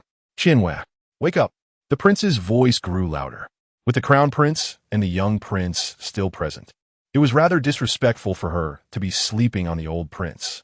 Originally intending to reprimand her, he hesitated, recalling how he had neglected his daughter over the years. He could not bring himself to be harsh, and instead softened his tone. Do awaken, and let us discuss how to address this situation. Awakened by the commotion, Yun Qianyue felt irritated, having not slept well at all. She stirred, slowly lifted her head, and drowsily glanced at the prince. She is your woman. It is naturally your prerogative to deal with her. I have no say in it. With that, she lowered her head, preparing to drift back to sleep. You little wretch, return to your own courtyard to sleep. You've made my arm numb. The old prince pushed her away. Fine. You're just an old bone. It's suffocating me. Yun Qianyue retorted, rising and heading for the door. You insolent girl. The old prince swung his cane in her direction. Yun Qianyue did not look back, but gently grasped the cane, yawning as she said, Grandfather, how old are you? Your temper is truly dreadful. Do you not know the importance of self-cultivation? Alas, I fear you cannot change, which is quite distressing. She tossed aside the cane, yawning again as she continued on her way. The old prince fumed, his beard bristling, unable to bring himself to truly strike her with the cane. He could only watch her leave. Yi Qingran could not suppress a chuckle. As Yun Qianyue passed him, he seized her arm and inquired, Hey, are you really that tired? Yes, I haven't had a good night's sleep for several days. I am exhausted. Yun Qianyue halted in her tracks. Yi Qingran scrutinized her closely, noting her dazed appearance, her eyes barely open. She truly seemed fatigued. He promptly released her arm. Well, if you are that weary, you should hurry to bed. I shall come to find you another day for the horse race. Indeed, Yun Qianyue nodded and exited the room. As she stepped outside, Kai Yin and the attendants from Qian Yue Pavilion swiftly followed her, and the group soon left the old prince's courtyard, not sparing a glance at those standing or kneeling within. Yi Tianqing clenched his fist tightly in his sleeve. Only he knew the extent of his frustration at this moment, wishing desperately to pull her back and inquire if she truly intended to sever all ties with him, to the point of not even sparing him a glance today. Or perhaps all her actions were merely a strategic retreat. If such a scenario has captured his attention and concern, then, Yun Qianyu, you have indeed succeeded. Suppressing the tumultuous emotions within, I refrained from pursuing further. Since Sister Yu has retired for the night, I too shall return to my residence for rest. It appears that both the Crown Prince and Grandfather Yun also seem quite weary. Given this, let us all retire for the evening. Yi Qing Ran casually remarked before gracefully exiting the old prince's courtyard. The old prince's lips twitched in response. This little demon. The emperor and empress have been perpetually worried about grandfather's health, and Tian Sheng, too, felt compelled to visit again today. Since grandfather now appears to be in excellent spirits, he will surely be able to attend court within a few days. Tian Sheng was genuinely delighted. The emperor and empress would surely be greatly relieved. With this good news, Tian Sheng took his leave and returned to the palace to report to the emperor and empress. Yi Tian Sheng also took his leave. I reckon this old body can endure for a couple more days. Let the emperor and empress not fret. The old prince waved his hand dismissively. Uncle Wang, do not harbor anger or sorrow. Such matters occur in every household. Tian Sheng reassured the prince. The crown prince took his leave. The old minister did not accompany him further. The prince nodded in acknowledgement, as Yi Tian Sheng turned to exit the old prince's quarters. From the moment Feng Sufei and she were pointed out by everyone, Yin Xianghe, who had been in a daze, finally regained her senses upon seeing Yi Tian Sheng about to depart and immediately called out to him. Yi Tian Sheng paused and turned back to regard Yin Xianghe. The young woman gazed at him with tear-filled eyes. He cast a fleeting glance with his phoenix-like eyes before continuing to walk away in silence. His captain of the guards promptly followed behind, and within moments, they had exited the old prince's courtyard. Suddenly, Yin Xianghe began to weep sorrowfully. Feng Sufei cast a pained glance at Yin Xianghe, her gaze darkly sweeping over the other women and the illegitimate daughters. She noted the cold smirks and expressions of schadenfreude in their eyes. Lowering her head, she clenched her fists tightly within her sleeves. Get out and deal with your women. Once that is finished, have those outside disperse immediately, the old prince commanded, waving his hand at the prince. Yes, I take my leave. The prince nodded, stepping out of the room. Once the door closed, the old prince yawned. Having been up so early and busy all morning, he certainly had not had enough rest. That wretched girl and little demon were right. Indeed, he should continue to sleep. In the courtyard, the prince cast a sharp look at Feng Sufei. After a moment, he spoke sternly. Degrade Feng Sufei to the status of a concubine, revoke her authority over the royal household and its hidden guards, and from this day forth, she shall be confined to the ancestral hall in the back for reflection. Without my command, no one is to visit her or allow her to leave. Your Highness, Feng Sufei was taken aback by the severity of the punishment, though she could accept being confined to the ancestral hall. Having her authority stripped and being demoted to a mere concubine was beyond her imagination. She stared at the prince in disbelief. Someone, take her into the ancestral hall. The prince did not spare a glance at Feng Sufei. No, father, please spare my mother. She, Yin Xianghe, jolted awake, immediately knelt and pleaded with the prince. Xianghe, you have greatly disappointed me. Considering your injured hand, that shall suffice as your punishment. I will not impose further penalties today. From now on, you must conduct yourself properly. The prince cast a fleeting glance at Yin Xianghe, then shook her off, appearing suddenly aged. He waved his hand dismissively to the crowd and wearily declared, disperse. With that, he did not linger, striding out of the courtyard. Yin Ming gestured, and two individuals stepped forward to escort concubine Feng towards the ancestral hall, while Yin Xianghe collapsed to the ground in tears. The concubines and maids, having finally eliminated a formidable rival, returned home with a sense of triumph, accompanied by their daughters and servants. Soon, the old prince's courtyard fell into a hushed silence. At this moment, Qian Yue had returned to Qian Yue Pavilion. As soon as she entered her room, she dove in her bed, ready for a long slumber. However, at that moment, Salian suddenly recalled something and exclaimed, Miss, did you inform the old prince about the wet nurse? Qian Yue was momentarily taken aback, opened her eyes, and shook her head. I forgot. What shall we do? Shall we allow the old prince to punish the thief who harmed the wet nurse? Salian immediately inquired. Qian Yue pondered for a moment, then waved her hand dismissively, closing her eyes to return to sleep. Forget it. Have someone send the wet nurse's body back to her family for burial. After all, she was merely a servant. The government won't pursue this matter. She has committed numerous wrongs, and her death settles everything.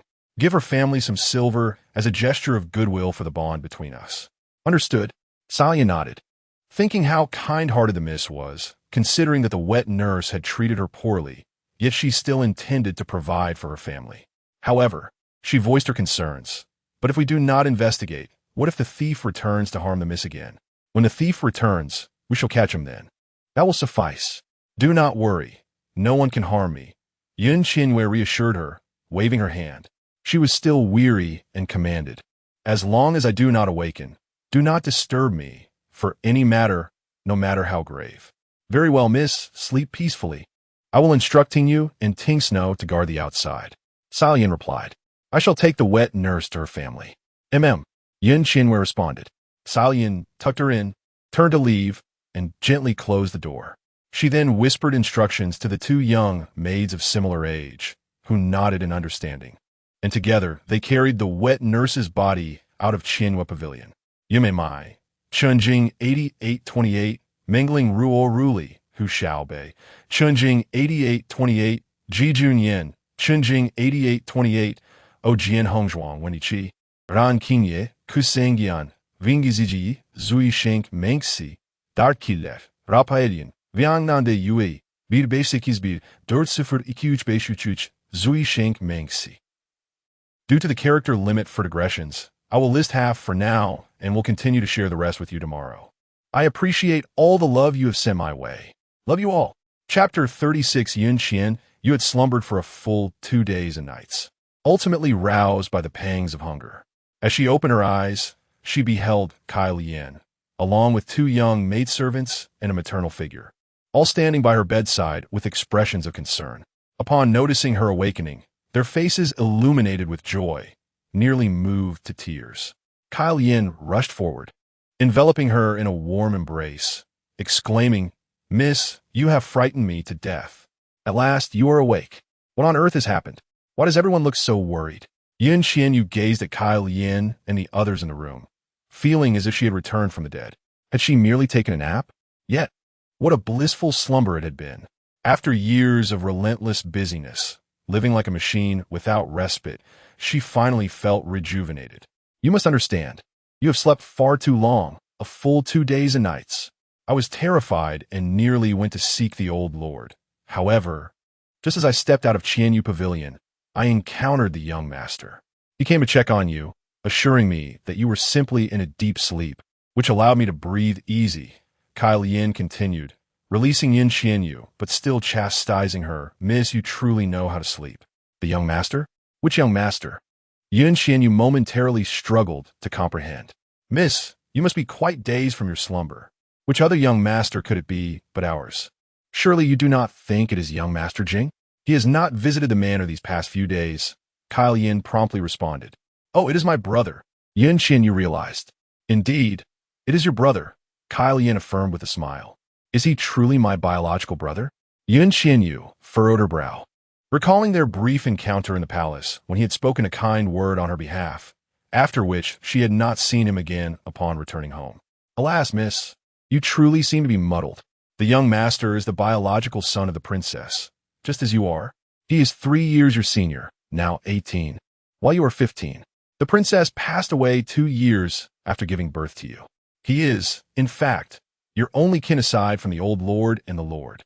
How could he not be your brother? Kai Lian reached out to stroke Qian Yue's head, her eyes filled with concern, wondering if perhaps she truly was confused. So he's indeed my biological brother, and he is merely 18, while I'm just 15. Qian Yue mused, feeling fortunate, as if she were growing younger. Pushing Kai Lian's hand away, she pouted, I'm well aware he is my brother. However, what kind of brother neglects his younger sister during times of trouble? How many brothers like that exist? Kai Lian fell silent at once. Zhao Mama, unable to restrain herself, interjected gently, Miss, do not hold it against the young master for being distant. The truth is, he faced a great calamity 10 years ago, and upon being rescued, he remained in a coma for 3 months. After awakening, he became indifferent towards everyone, even to the old lord and the lord. At that time, both the old lord and the lord concealed this matter from you, who were just 5 years old. Hence you were unaware and assumed the young master simply did not care for you. Is that so? Qian Yue sighed deeply, contemplating the magnitude of that calamity. For how else could one remain unconscious for 3 months? Her sentiment, however, appeared to the three observers as sorrow.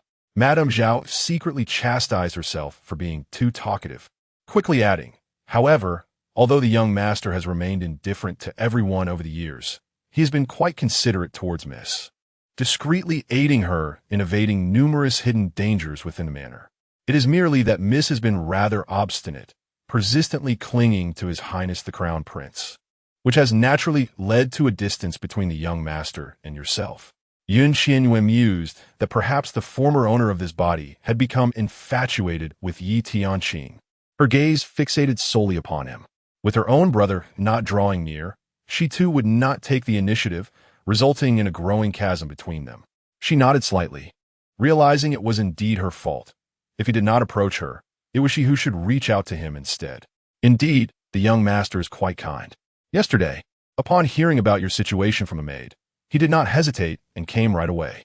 He took your pulse, and, upon realizing you were merely asleep and untroubled, he left. Qian Yin interjected. Upon hearing this, Qian Yue immediately pressed her wrist, anxiously inquiring, "She took my pulse? Did she mention anything else?" She simply stated that Miss has been suffering from prolonged insomnia, resulting in a deficiency of both energy and blood. She advised that you should take more nourishment to replenish yourself. Nothing more was said, Qian Yin replied, shaking her head. Qian Yue exhaled a sigh of relief. On that day in the palace, when the fourth prince sought to summon a physician, she had declined, not realizing her brother possessed medical knowledge. She felt her pulse. Aside from being somewhat frail, everything else seemed normal. He should not have discerned that the soul inhabiting this body had changed, unless he were some sort of mystic. She dismissed the thought, considering it improbable. Her misfortunes had limits. If he uncovered anything, she feared she would no longer be able to remain here peacefully. With that thought, she finally relaxed, only to have her stomach audibly grumble at that moment. "I have long known that Miss is hungry. Please rise, wash up, and have your meal. Madame Zhao has been preparing the food for you," Qian Yin said with a smile. "Indeed, I shall head to the kitchen to serve Miss her dishes," Madame Zhao replied, also smiling as she left. The two maids followed Madame Zhao to bring the dishes for Miss. Ting Yue and Ting Shue also chuckled as they departed. A faint blush crept onto Qian Yue's cheeks, but considering the natural human needs, she felt no embarrassment. Under Qian Yin's attentiveness, she changed her clothes, freshened up, and sat at the table. Madame Zhao, Ting Yue, and Ting Shue had already brought the food, and she promptly picked up her chopsticks and began to devour her meal voraciously. Her manner of eating was far from elegant, as within moments, most of the dishes had vanished as if swept away by a tempest, leaving the three onlookers astounded. Alas, Miss, even if you have never strictly adhered to the decorum of a lady, your posture and manner while sitting, standing, and eating used to exude grace and poise. Why has your behavior become so uncouth now? Qian Yin remarked, her face contorted in concern as she gazed at Qian Yue. Qian Yue remained silent. Satisfying her hunger was paramount. What did it matter if it was deemed rude? If you continue this way, who would dare to marry you in the future? Gai Liang, emboldened since their return from the palace, boldly stated, "If no one marries me, then so be it. You aren't team marrying either, are you? We shall rely on one another henceforth." Qian Yue responded dismissively, snorting lightly. In her previous life, at 27, she had not even had a boyfriend. It wasn't that there were no suitors, but those who learned of her identity were deterred. At merely 15 in this life, why rush? Remaining unmarried was quite acceptable. How could I be like Miss? It's permissible for me to remain unmarried, but how can you? Salian cast a sidelong glance at Qian Yue. Indeed, the young lady was quite famished today. Henceforth, she ought to pay attention to her posture while sitting, standing, and dining. After all, what woman remains unmarried? Mama Zhao chuckled, agreeing that the young lady had truly transformed for the better. Yes, the two lovely girls, Ting Shue and Ting Yue, nodded in agreement with smiles. Well, You're all correct. Qian Yue sighed, rolling her eyes in exasperation. Such a tragic miscommunication. Just as she was about to speak again, her gaze fell upon a towering stack of ledger-like books on the table, accompanied by a large set of keys. Her delicate brows furrowed. What were those? She distinctly recalled there being none of these items before she retired for the night. Returning to the young lady. Those are the ledgers and keys that were delivered by the prince's envoy 2 days ago.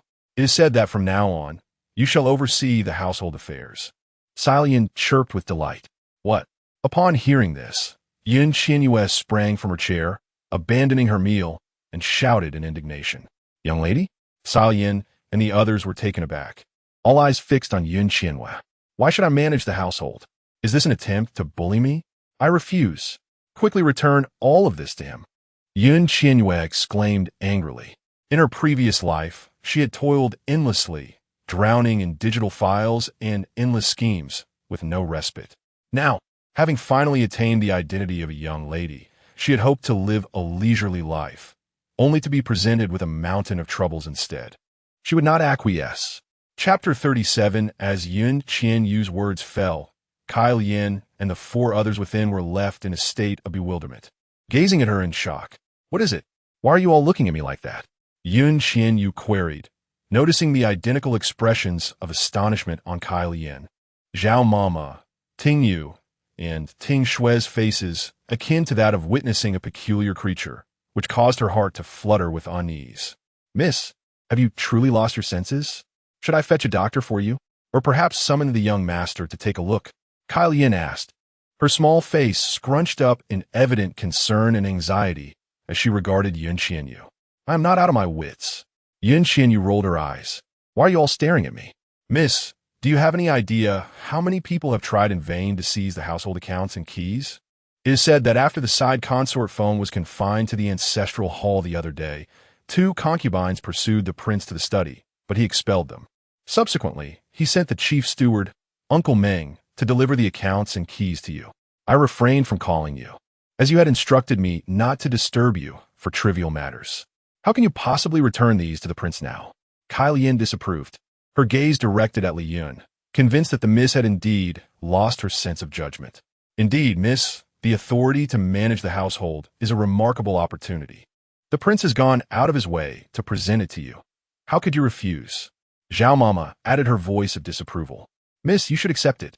In due time, the entire estate will be under your command. Ting Yu and Ting Shui chimed in cheerfully. Qian Yue regarded the 4 of them in silence. While this may seem a fortunate circumstance to others, to her, it was merely a burden. Who would wish to manage such chaotic affairs, forsaking leisurely days? Would she be reduced to poring over ledgers daily? Waving her hand dismissively, she declared, You need not argue. I do not desire these. Kai Lian, hurry and return them to the prince. Kai Lian stood her ground. Miss, why would you refuse? This is hardly a blessing. Thus, I shall not accept it. I cannot bear the thought of dealing with endless trivialities. How will I find peace? Qian Yue resumed her seat, her appetite for food evaporating as she picked up her chopsticks only to set them down again. I will not go. Gai lian pautet de fian di. Go. Do you not heed my words? If you refuse, then you shall manage these accounts and wield the keys. Understood? Qian Yue looked at Kai Lian, bemused that the little girl had begun to resist her authority after merely 2 days. Had she perhaps been too indulgent? Kai Lian's face paled, and she immediately shook her head. I could never manage the household. Miss, do not jest. Then what about Zhao Mama? Can she manage? Qian Yue shot a glance at Kai Lian before turning to Zhao Mama. I do not recognize a single character. How could I possibly manage? Please spare me, miss. Zhao Mama quickly shook her head in denial. What about the 2 of you? Qian Yue inquired, directing her gaze at Ting Yu and Ting Shui. We are even less capable. The 2 exclaimed in unison, shaking their heads in fright. See, I cannot read many characters either, nor can I manage the household. Since none of you can, does this not become a hot potato? What if something goes awry if we do not return it? Qian Yue observed the 4, recalling how Yun Xiang he had once scolded her for being illiterate and lacking understanding. Now, she found herself in a position to turn this circumstance to her advantage. Upon hearing this, the faces of the 4 fell in unison. In their eagerness, they had entirely forgotten that their miss was incapable of managing the household. Among the four of them, only Tsalian could recognize a few characters, and for a moment they exchanged puzzled glances, sighing in unison, both disappointed and helpless. "Miss, we cannot simply send it back," the maid exclaimed, her reluctance palpable. "This is the authority of the household. Do you have no other way?" Tsalian gazed at Qian Yue with hope. Qian Yue cast her a sidelong glance, noting the girl's strong sense of entitlement, and replied curtly, "No, miss, it is not that I am particularly fond of this power, but I believe that if you were to take charge, our lives would improve. We would have enough to eat and wear, and the provisions distributed from the household would not fall short for our Qian Yue pavilion. You seem to have little regard for this. Over the years, we have consistently received less than other courtyards. Whether it was being shortchanged by concubine foam or losing out on this or that, even our monthly wages often face cuts. Thankfully, with the old prince's protection, our Qian Yue pavilion is still considered fortunate. Others in different courtyards struggle to have enough to eat. Is that so?" Qian Yue frowned. "Indeed, Miss," Mama Zhao sighed. Huan Yu and Huan Shui nodded in agreement. Qian Yue's gaze shifted to the high stack of account books, a sense of indescribable annoyance washing over her. Could it be that she would truly take over? Wouldn't that mean the end of her own good days? If she chose not to take charge, she glanced at the four glum faces and rubbed her forehead in distress, torn between the decision to accept or decline. Just as she was grappling with her thoughts, a gentle male voice drifted in from outside. "Sister, have you awakened?" At the sound of the familiar voice, Qian Yue withdrew her hand from her forehead and peered outside.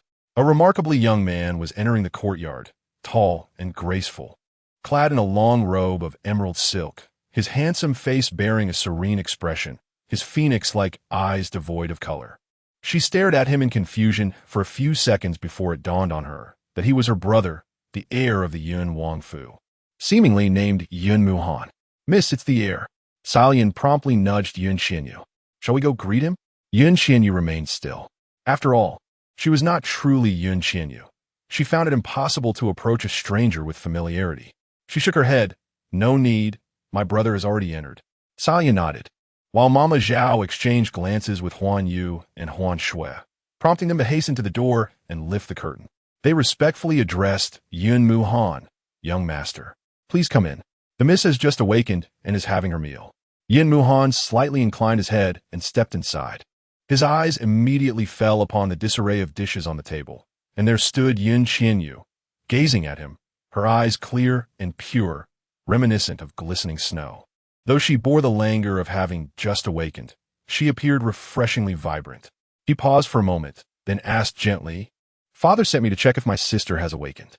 If so, we should begin reviewing the accounts and managing the household. I fear I shall disappoint father. I will not take charge of the household." Qian Yue replied, shaking her head. She resolved that in this life, she would no longer sacrifice herself for anyone. Compared to her leisurely existence, managing the household was indeed a considerable burden.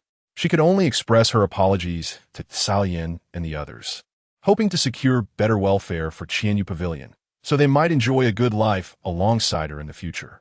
"The king is concerned that my sister may not be capable of managing the household, and has tasked me with teaching her how to read the accounts and handle finances," Yun Muhan remarked. Upon hearing this, Kai Lian and the others immediately expressed their delight. However, just as joy began to illuminate their faces, Qian Yue promptly shook her head. "I won't learn." "You refuse to learn?" Yun Muhan looked at Qian Yue in astonishment. Isn't managing the household something every woman dreams of? Over the years, the women in this courtyard, be they the wife, concubines, or young ladies, have all strived tirelessly to take charge of the household. The eldest young lady has been studying under the Consort foam for several years now. "Indeed, I will not learn." Qian Yue firmly shook her head. "Why will you not learn?" Yun Muhan, suppressing his surprise, asked mildly. "Why must there be so many reasons for not learning?" "I simply do not wish to." Qian Yue rolled her eyes, suddenly recalling something, her eyes sparkling as she looked at Yun Muhan. "How about you teach me martial arts instead? If you teach me martial arts, I will certainly learn, and I will dedicate myself to it." Yun Muhan was momentarily taken aback, his calm gaze meeting Qian Yue's shimmering eyes, which reflected profound interest and anticipation, nearly drawing him in. He averted his gaze, not wishing to meet hers, and replied coolly, "Your martial arts have always been taught to you by grandfather. You do not need me for that. However, the matter of managing the household and learning to read the accounts is a responsibility assigned to you by the king, so you must learn." This time, Qian Yue was at a loss for words. Is the prince truly intent on making things difficult for me? Yin Muhan walked past her sit at the desk, picking up a ledger and glancing at it before addressing her. "Have you finished your meal? Once you have, come quickly. We shall commence our lessons at once." Chapter 38 now. Qian Yue's eyes widened as she gazed at Yin Muhan. She had yet to give her consent. "When I visited my grandfather to pay my respects, he instructed me to teach you diligently, mentioning that he would assess your progress in a few days. He asserted that if you chose not to study, you might as well accompany the now demoted concubine Feng to guard the ancestral hall. He is no longer able to instruct you. Let the esteemed ancestors of the Yun royal family, who have passed on, guide you instead." Without lifting his gaze, Yin Muhan replied indifferently. At these words, Qian Yue felt a surge of indignation. So, it was unacceptable to be uneducated? This was preposterous. She had just arrived and had yet to enjoy a single good day. Staring at Yin Muhan's handsome countenance, she stood rooted to the spot, gritting her teeth and retorting, "You never said I had to begin my studies today. Both grandfather and father wish for you to take charge of the household sooner rather than later. Currently, the estate lacks a proper head, rendering it like a scattered pile of sand. Since I have nothing pressing today, let us commence your studies now." Yin Muhan cast a sidelong glance at her, his voice calm. Qian Yue's face fell, her heart heavy with frustration. Although he had no pressing matters, she had only just awakened and her mind was still clouded. "How about tomorrow instead? Will you not be befuddled tomorrow?" Yin Muhan remained unmoved. "Stop dawdling, come and sit properly. You slept for 2 days and nights. I dare say no one here appears more alert than you do," he added. Qian Yue glared at him. "Then you must first tell me how many days you intend to teach me." "Days?" Yin Muhan regarded Qian Yue, briefly meeting her gaze before averting it again. Responding coolly, "I requested a month's leave from the emperor yesterday. Upon learning that you wish to study accounting, he expressed doubt that you would grasp it within a month, thus granting me a 2-month leave. How utterly insulting. This is an outright disdain for my intelligence." Qian Yue felt a vain pulse on her forehead. Could it really take her, the youngest and most talented general of the National Security Bureau, 2 months to learn a mere accounting manual? If this were to be revealed, how many would laugh in disbelief? Yet, seeing Yin Muhan sitting there with an air of nonchalance, as if to say this was simply her fate, she felt her spirit deflate. The past glories of her heroic self seemed far removed. She was now a frivolous and illiterate Qian Yue, incapable of even deciphering the words in the account books, let alone comprehending their contents. She could only imagine how many would mock her at this very moment. With such thoughts, her heart sank even deeper. Do not despair. The emperor also mentioned that if 2 months are insufficient, then 3 months shall be granted. He has indefinitely approved my leave to ensure you master the subject. Yin Muhan reassured her upon noticing her forlorn expression. Qian Yue felt a lump in her throat on the verge of tears. Was she truly so dim-witted? Let us forego the account books for today. I shall first teach you how to read. Yin Muhan suddenly sighed and instructed Kyle Yin, prepare the ink, brush, paper, and inkstone. Yes, my lord. Kyle Yin joyfully dashed off. The young master personally teaching the young lady to manage accounts surely meant she would succeed in mastering the household. Mama Zhao, along with Ting Yu and Ting Shui, were equally delighted and eagerly began tidying the table. In no time, they had cleared the dishes and bowls with great efficiency. Kyle Yin returned with rice paper and writing tools, spreading them across the table, cheerfully grinding the ink. Mama Zhao and the 2 maids stood at a distance, holding their breath in anticipation as they watched Qian Yue. The joy reflected in their eyes could not be concealed. Qian Yue gazed up at the ceiling, thinking how it was indeed a case of the tiger falling to the lowlands. Yet he had become quite adept at grinding ink. Yin Muhan praised Kyle Yin. Kyle Yin promptly replied, Before my father passed away, he was a teacher in a private school. Before I entered the mansion, I often assisted him with his ink and brushes. After he departed, I came to the mansion and have not ground ink in a long while. My skills have become rather rusty. Yin Muhan nodded, falling silent thereafter. Qian Yue recalled that on her first day, Kyle Yin mentioned that she had only her grandmother to rely on. Her eyes sparkled with a thought to accompany her back to visit her grandmother someday. Before long, Kyle Yin finished grinding the ink and stepped aside. Yin Muhan rose, took up the brush, and began to write on the rice paper. Qian Yue, finding herself transfixed for a considerable time by the ceiling without any inspiration, finally shifted her gaze to Yin Muhan. She observed him, one hand resting on his sleeve while the other wielded the brush. The inky characters flowed onto the white paper with a vigor that pierced through the surface.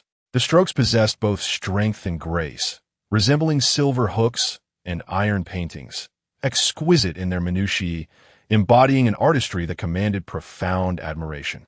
Suppressing her awe, she recalled the time she had whimsically entered a calligraphy competition during an exhibition and unexpectedly returned with the first prize. Compared to his writing, hers seemed lacking in substance. She had relished her victory for several days until her esteemed teacher admonished her, dampening her delight by stating she was merely a piece of rotten wood, incapable of being sculpted into anything remarkable. Feeling indignant, youthful, and impetuous, she resolved to work even harder. After entering a specialized training school, she excelled in all subjects and distinguished herself in every elective. Years later, upon earning more than a dozen bachelor's degrees, she returned to her teacher, hoping for a word of praise. To her surprise, the old man merely glanced at her and remarked, "A true master never flaunts external accolades as capital for boasting. Do you believe yourself to be the best? Do you not realize that learning has no limits? There will always be someone greater." From that moment, she began to introspect, relinquishing her competitive spirit and calming her heart. Gradually, she ascended to the heights of her dreams without ever feeling a sense of complacency. Lost in such reflections, Qian Yue felt a wave of disorientation wash over her. It had only been 2 short days, yet it felt as if those moments belonged to a distant past. "Let's start with these for now. I fear you may find it overwhelming," Yin Muhan said, having filled an entire sheet of paper. Upon noticing her dazed expression as she gazed at his writing, he was momentarily taken aback. Qian Yue quickly regained her composure, masking her earlier confusion with a frown, and exclaimed, "So much? How can I possibly learn all of this? It is merely 1 sheet. Not much at all." Yin Muhan shook his head, beckoning her closer. "Come here. I will read it to you first." Reluctantly, Qian Yue approached and realized that the entire page was filled with names. They were simply traditional characters from ancient times, not a challenge for her. Especially the first name, Yun Ming. It caused her lips to twitch, as she presumed these were the names of prominent figures within this household. Nevertheless, she feigned ignorance and asked with feigned annoyance, "What is all this? It seems so difficult." Internally deriding herself, she questioned, "Should I pretend? What choice do I have? Am I not truly in Qian Yue? Learning it will not be difficult," she thought. Yin Muhan pointed to the first name and said, "Yun Ming. This is Uncle Meng's name." "Oh, I naturally recognize the character Yun, but the character Meng looks quite unappealing. Why would Uncle Meng be given such a name?" Qian Yue furrowed her brow and remarked, "Uncle Meng probably cannot read." "Uncle Meng not only can read, but is also well-versed in literature," Yin Muhan replied. "Ah, then it must be that his father is illiterate. Otherwise, why would he bestow such an ugly name upon him?" Qian Yue retorted. Kyle Yin and Mama Zhao exchanged glances, their expressions darkening in dismay. Uncle Meng's father once held the esteemed position of grand historian, responsible for compiling the history of the Tian Sheng era. How could he be illiterate? Yet, Yin Muhan's expression remained placid, devoid of any emotion, as he replied blandly. Qian Yue's lips twitched, and she continued, "Then it must have been his grandfather who chose the name. His grandfather must be illiterate." Kai Lian, Mama Zhao, and the others could no longer bear to listen and turned to leave, ensuring to close the door firmly behind them. His grandfather once held the title of prime minister in the previous dynasty. After the fall of the dynasty, he perished in loyalty to his sovereign. Do you truly believe there could be an illiterate prime minister? Yin Muhan raised an eyebrow. Qian Yue felt as though the seemingly insignificant character Meng suddenly radiated an aura, expanding infinitely in her mind. She exclaimed, "My goodness! Uncle Meng has such an impressive background." After a pause, she added, "One would never have guessed. So why does he serve as a steward in our household? Years ago, my grandfather saved him, and thus he willingly chose to follow my grandfather." Yin Muhan replied with a frown, looking at Qian Yue. "Isn't it time you curbed your chatter?" Qian Yue, sensing the need to temper her words out of respect, suddenly fell silent, realizing that he was, after all, her brother and a handsome one at that. She covered her mouth and hastily said, "All right, I shall refrain from speaking. You go ahead, please." Chapter 39. Yin Muhan's gaze was fixed upon Qian Yue's delicate hand, which he had pressed against her lips. It was as fair and petite as a pool of white jade.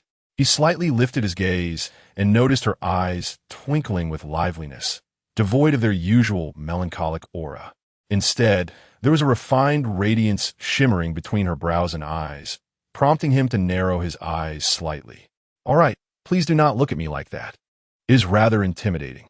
I truly shall remain silent and refrain from questioning you further," Qian Yue said, taking a step back, bewildered by her brother's unusual scrutiny, which made her feel quite anxious. Yin Muhan withdrew his gaze and pointed to the next name on the list, his voice calm and devoid of any discernible emotion. "This is the jade bracelet." Qian Yue nodded, covering her mouth. "The jade bracelet belongs to that prominent maidservant by the old prince's side. This is Lin Shu." "Who is Lin Shu?" Qian Yue pondered, recalling that the name had been mentioned earlier, indicating that he must be someone significant within the household. "He is my father's attendant." Yin Muhan explained with a hint of exasperation. "Oh," Qian Yue responded, realizing that he was indeed her royal father's attendant. It seemed she had yet to meet him. "This is LG. Who is LG?" Qian Yue inquired, her expression one of confusion. "LG is my father's personal maid," Yin Muhan clarified. "Is personal maid a title?" Qian Yue continued to gaze at Yin Muhan in bewilderment. A trace of helplessness finally crossed Yin Muhan's otherwise serene countenance. "I truly wonder if you have been living in this estate for these past years.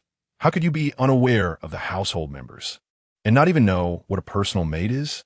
Qian Yue covered her mouth, mumbling softly. "I did not prevent you from speaking," Yin Muhan retorted, somewhat speechless.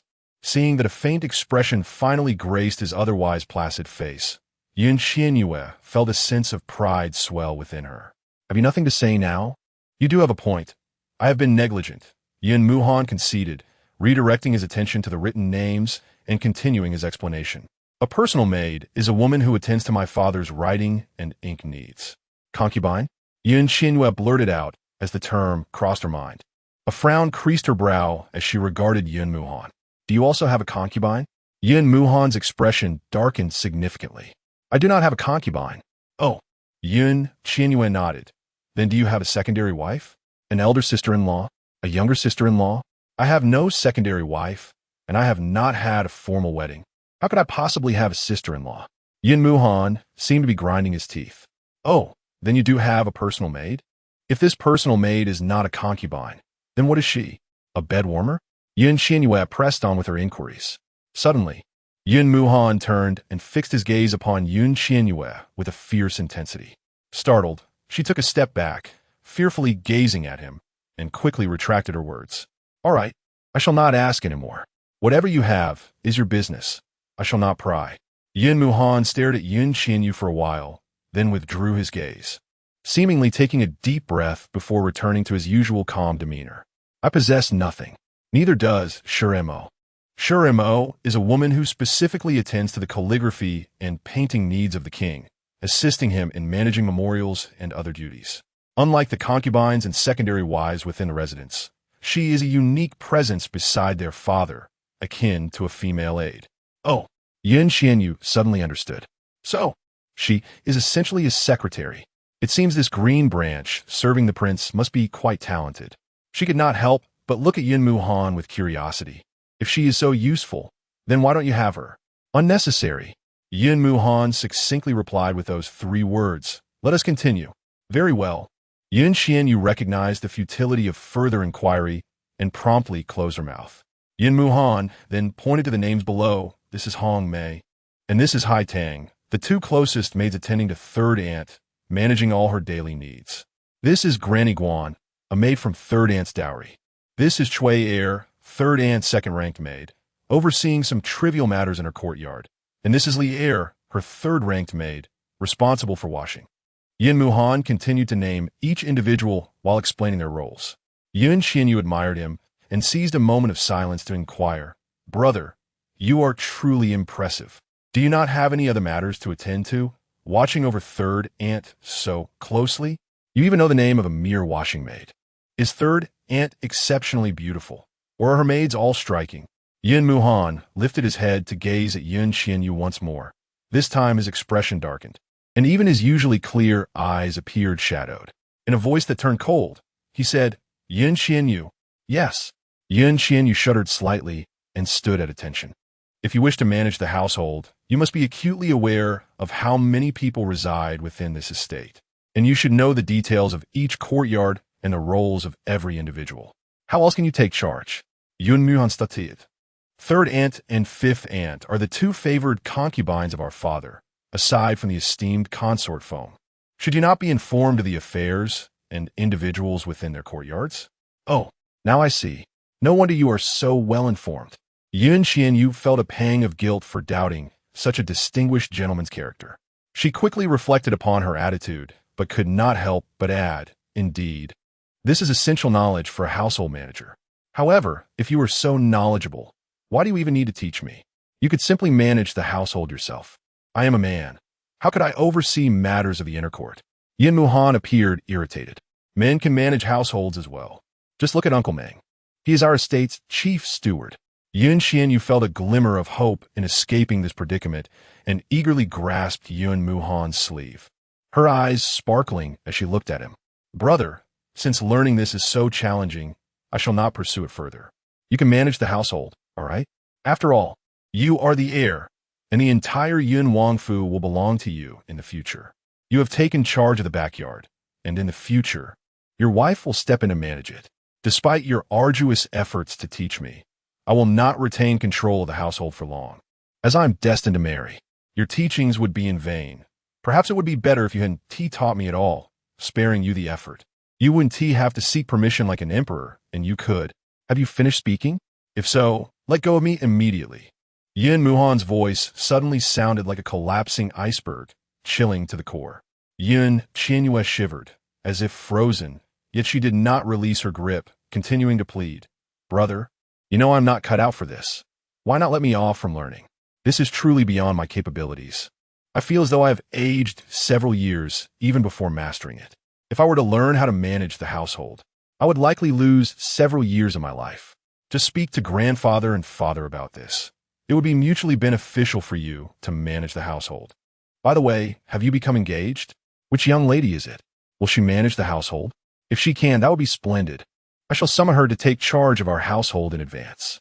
If she cannot, then you shall teach her." "She, be quiet," Yin Muhan suddenly shouted angrily, releasing Qian Yue and casting her a cold glance as he strode toward the door. His azure robes billowed like the wind, and in the blink of an eye, he pushed the door open and rushed out of Qian Yue Pavilion. Until his departure, a chill seemed to linger in the air where he had passed. Is this what they call being enraged out of shame? Qian Yue observed the beaded curtain at the doorway swaying, making a rustling sound, as if heralding the man's fury. She blinked, then blinked again, before bursting into laughter. Her mirth resonated through the curtain, amplifying the sound of its swaying. "Miss, what have you done to make the young master leave in such a huff?" Kai Lian was the first to rush in, her face pale. "Indeed, miss. I saw the young master leave with a thunderous expression. This has never happened before." Zhao Mama followed closely, her concern evident upon seeing Qian Yue laughing. "Yes, the young master trampled 2 orchids in the courtyard. He seemed so enraged that he lost his way." Ting Shui remarked. "Exactly. Those 2 were exquisite emerald orchids." Ting Yu chimed in. Qian Yue continued to laugh uncontrollably, finding the situation increasingly amusing. Her eyes nearly squinted shut from mirth. finally managing to compose herself. Yet still with a smile lingering in her gaze, she waved her hand to the four of them, saying, "It's nothing. My brother has gone to find his future sister-in-law to manage the household. No need to worry about him." With that, she stretched languidly, feeling comfortable and relaxed, exclaiming, "At last, I need not study anymore. How delightful! Who said you don't need to study? Continue." A familiar voice suddenly echoed from the doorway, icy and piercing. Qian Yue's hand, which had been stretched in a yawn, froze mid-air. She turned sharply to see Yun Muhan standing at the door, his face dark with displeasure. Coolly observing her, she felt as though a flock of crows had flown overhead. So dark, so dark. Chapter 40. The unexpected return of Yun Muhan. Qian Yue felt a wave of surprise wash over her as she beheld Yun Muhan's dark visage. Her heart quivered, and she hastily released her frozen grip, mustering a shy smile as she inquired, "Brother, did you not leave? What brings you back?" Yun Muhan fixed his gaze upon her, his expression inscrutable. The smile on Yun Qianyue's face faltered, and she pursed her lips, observing him intently. After a moment of silence, Yun Muhan suddenly remarked, "If you do not wish for me to teach you the ways of managing the household, that is quite acceptable." "Really?" Yun Qianyue's heart leaped with joy. "However, I shall invite the heir of the Ronwang mansion to instruct you instead. I believe you would be quite eager to learn from him, and perhaps you would grasp it swiftly." Yun Muhan's tone shifted, and he continued. Yun Qianyue's lips twitched at the thought of that person, though he appeared refined. His heart was as dark as night. She quickly shook her head and approached Yun Muhan, playfully tugging at his arm. "Who said I wouldn't be delighted for you to teach me? Brother, I am quite willing. Please, come in, and let us continue our studies at once. Remember, it is you who made this promise.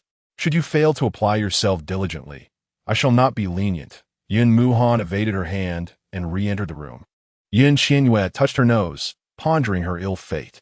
Kyle Yin, Zhao Mama, Ting Yu, and Ting Shui exchanged glances, stifling their laughter as they discreetly retreated. Reluctantly, Yun Qianyue approached the table, plopping down onto a chair. She gazed at the black words on the white paper, resignedly stating, "Very well, continue. I shall truly apply myself this time." "Indeed," Yun Muhan grunted, lifting his robe slightly as he settled down and resumed reading aloud from the document. Chao Yen, Chao Meng, the personal maid of fifth aunt, responsible for all her daily affairs. Granny Qian, the maid accompanying fifth aunt. Qiu Yi, a second-tier maid managing some trivial matters in fifth aunt's courtyard. Fong Si, a third-tier maid in charge of laundry. Yun Qianyue nodded, realizing that the statuses of third and fifth aunts in the Yun Wangfu were not significantly lesser than that of the former concubine Feng, prior to her fall from grace. Otherwise, a single courtyard would not require 2 to 3 dozen attendants.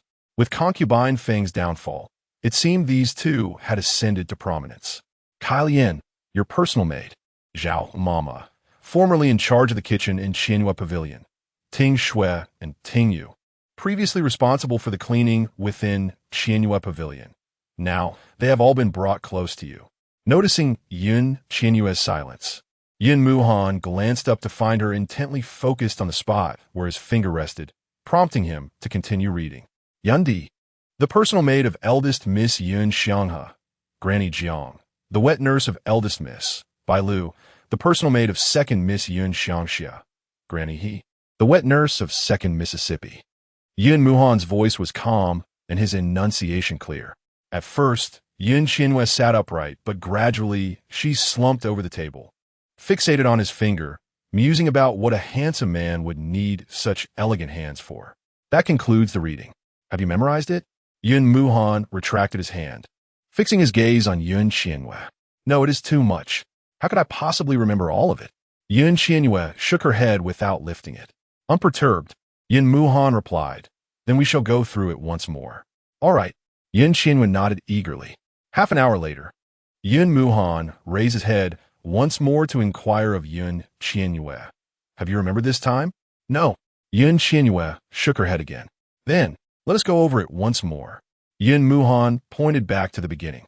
Another half hour passed, and he looked at Yun Qianyue, only to find her gazing gloomily at the characters, her expression one of profound frustration. He sighed, rubbed his forehead, and asked, still not memorized? Yin Qian Yue nodded listlessly.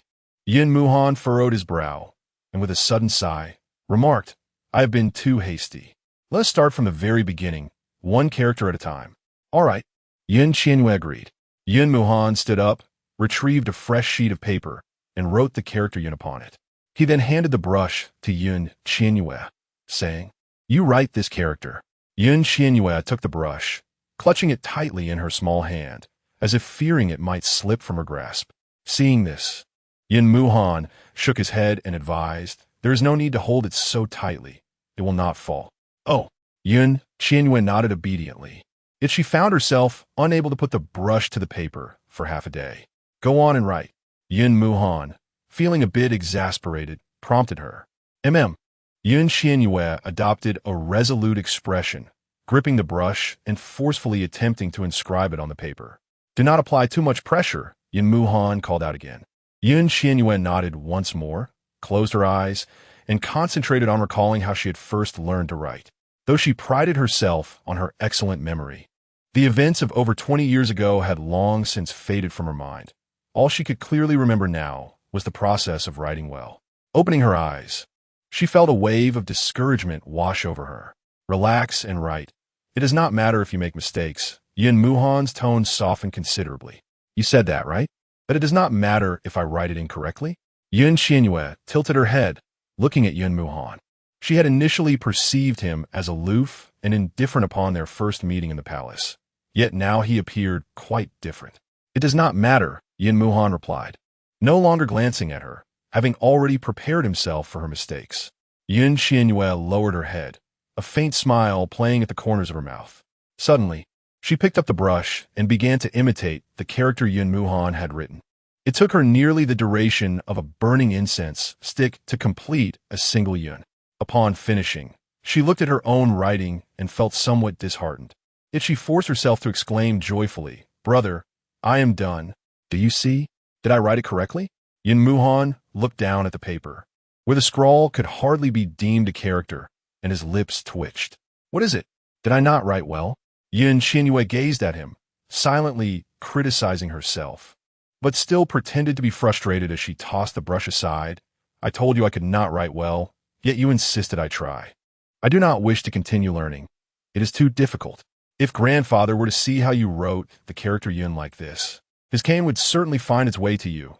Yin Muhan sighed, picking up the brush once more, and said to Yin Qian Yue, Observe closely, hold the brush like this, and write in this manner. Yin Qian Yue nodded, her eyes fixed on his hand. The vigorous strokes he produced flowed beautifully onto the paper, an indescribable elegance. Your turn. Yin Muhan extended the brush to her. Yin Qian Yue took it and resumed her scribbling, then looked back at Yin Muhan. Continue, he encouraged once more. Yin Qian Yue could only continue her scribbles, glancing again at Yin Muhan. This time, he did not look her way. Instead, he picked up the ledger from the table and opened it, instructing her, Write 100 copies of the character. Once completed, present them to me. 100? Yin Qian Yue nearly lost her grip on the brush. Yes, 100, Yin Muhan affirmed, not a single one less. We have ample time. As she stared at the character Yin, tears of frustration threatened to spill. Raising her eyes to Yin Muhan, she sensed he was intent on a long battle of endurance. Her delicate face shifted through a spectrum of emotions, a sight to behold. Her mind raced, pondering whether she could rectify her mistakes, whether she could write flawlessly to his satisfaction, whether she could claim to recognize these characters, to write them well, to comprehend the ledger, to manage the household. All without further study. Was that even possible? Unlikely. If that were the case, she would be exposed as an imposter, mistaken for a monster, and ultimately eradicated. Here she was, trapped in the guise of a foolish young lady. How had misfortune led her to inhabit the life of one so illiterate? The more she contemplated, the more she felt an urge to bash her head against a wall. At last, she slumped dejectedly over the table and addressed Yin Muhan, Brother, do you truly have nothing else to attend to today? None. Yin Muhan replied without even glancing her way. Then may I return home? I can write it all myself. Once completed, I shall have Kai Lian deliver it to you. Yun Qianyu proposed. Not a chance. I will watch you write. Yin Muhan shook his head, adding, no more chatter. Get on with it. Otherwise, I shall summon grandfather to oversee your writing. That insufferable man. Yun Qianyu gritted her teeth. Helpless, she spread the paper and began to doodle bit by bit. In no time, she had completed 100 copies. And before she could speak, Yun Muhan instructed her to continue with the next character, Meng. Write 100 copies of that as well. Once I finish with Meng, may I take a break? Yun Qianyu inquired. Not all. Write Meng and then move on to the next character. Continue until all are written. Yun Muhan replied. This was utterly inhumane. I refused to write any further. Yun Qianyu sprang to her feet, glaring at Yun Muhan. I wish to go out and race horses with Yi Qing Ran. Would you like me to invite Rong Jing to come and supervise your writing? Yun Muhan interjected coldly. Yun Qianyu felt as though a storm cloud had descended upon her. Her anger suddenly extinguished. Slowly, she sat back down, grumbling. I wouldn't want that. That guy clearly isn't trustworthy. I will write then. That's the spirit. Right on. Yin Muhan resumed his perusal of the ledger. Yun Qianyu mentally cursed his ancestors, yet ultimately found herself at the mercy of his unwavering demeanor. Resigned, she picked up the brush and continued to scribble. She longed for night to fall quickly. At long last, noon arrived, and Yun Qianyu assumed he would leave for lunch. However, to her dismay, Yin Muhan instructed Mama Zhao that he would dine at Qianyu Pavilion. Yun Qianyu was plunged into a state of utter despair. As evening approached, after reviewing the 1,000 sheets she had written, Yin Muhan nodded in approval and remarked, "We shall continue tomorrow," before finally taking his leave. Yun Qianyu, after his departure, flung herself wearily onto the large pearwood bed, exuding an aura of exhaustion. The Buddha once remarked, feigning is not an easy task. Chapter 41. After Yin Muhan departed, Xiaoyan, Mama Zhao, and the two attendants, Ting Yu and Ting Snow, entered the room, their hearts heavy with concern for Yun Qianyu. She cast a weary glance at the four of them, rolling her eyes before wearily waving her hand, indicating her desire for rest. Understanding her wish, they quietly withdrew, contemplating the arduous journey of learning characters that lay ahead for their young mistress. From the morrow, they resolved to prepare nourishing chicken soup and bird's nest for her, determined to restore her vitality. Otherwise, she would surely grow weaker. Yun Qianyu lay staring at the ceiling as the daylight gradually faded. The silvery moonlight streamed through the window, accompanied by a gentle floral fragrance. She longed to venture outside and bask in the moonlight, but as she attempted to move, her aching arms protested, leaving her utterly devoid of strength. Frustration welled within her as she vowed to devise a means to escape Yin Muhan's relentless torment.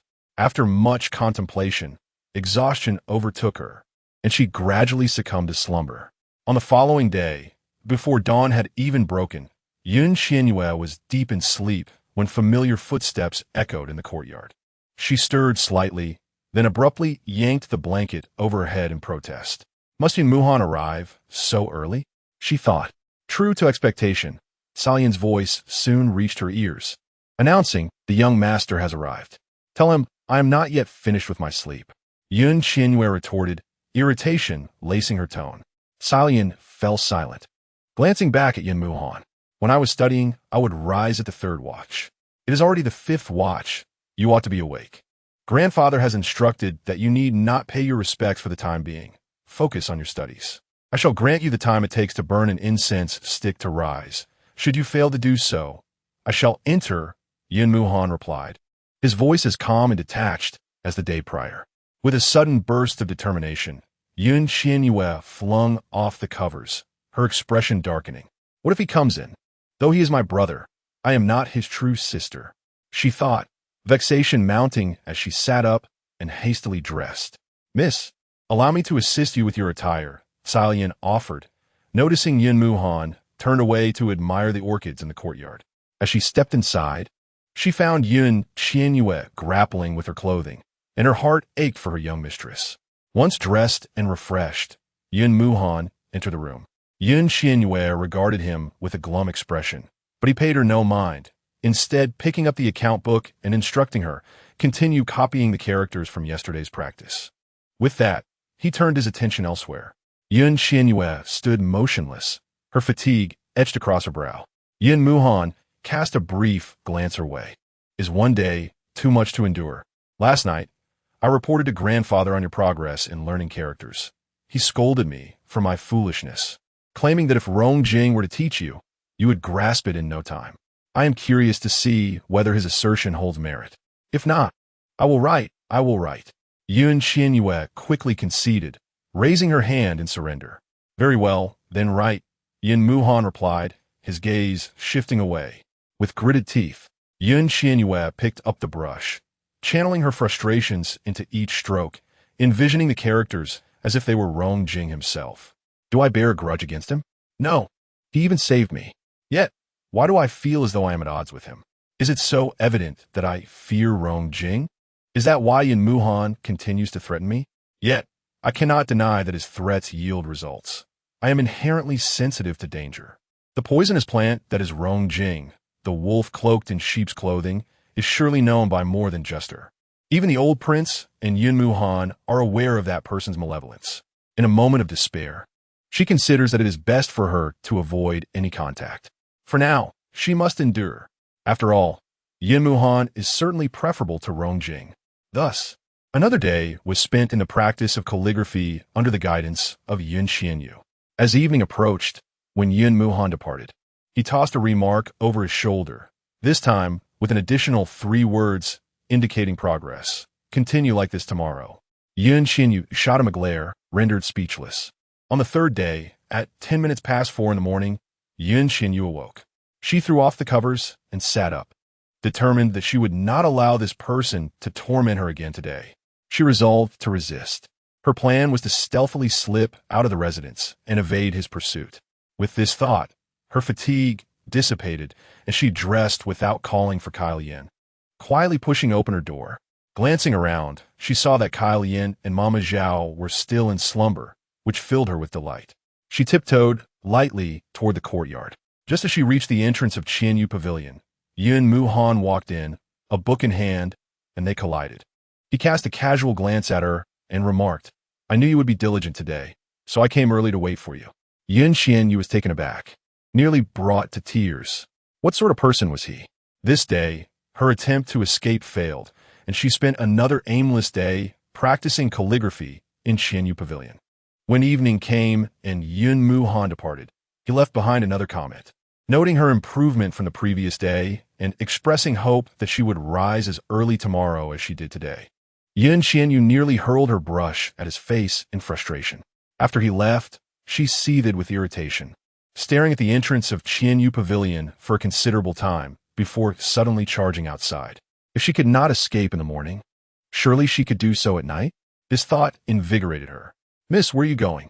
Kyle Yin hastily abandoned her task to follow Qian Yue. Stay in the courtyard.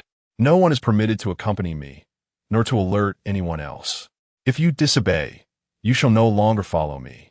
Qian Yue warned as she turned back to Kyle Yin and the others who had trailed behind. The 4 of them were taken aback, and Kyle Yin timidly asked, Miss, where are you going? Mind your own business.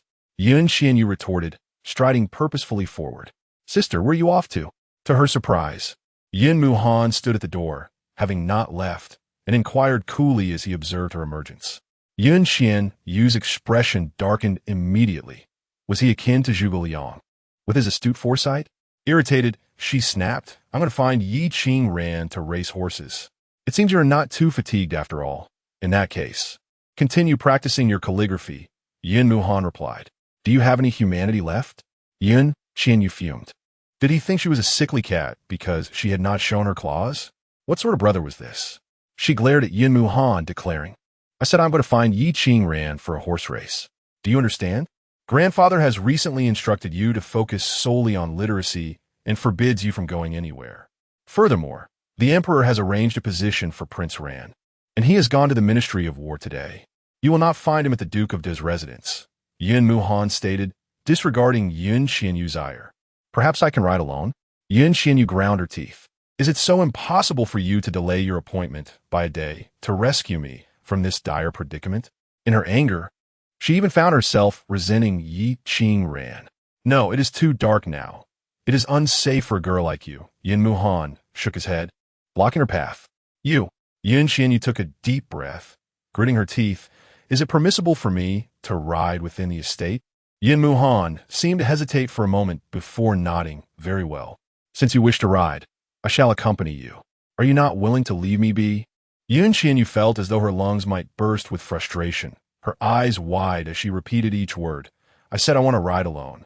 For the past 2 months, my grandfather entrusted you to my care, and the emperor has issued a decree. I cannot let either of them down. You appear restless and agitated.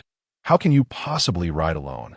It seems these past few days of practicing your calligraphy have not quelled your temperament.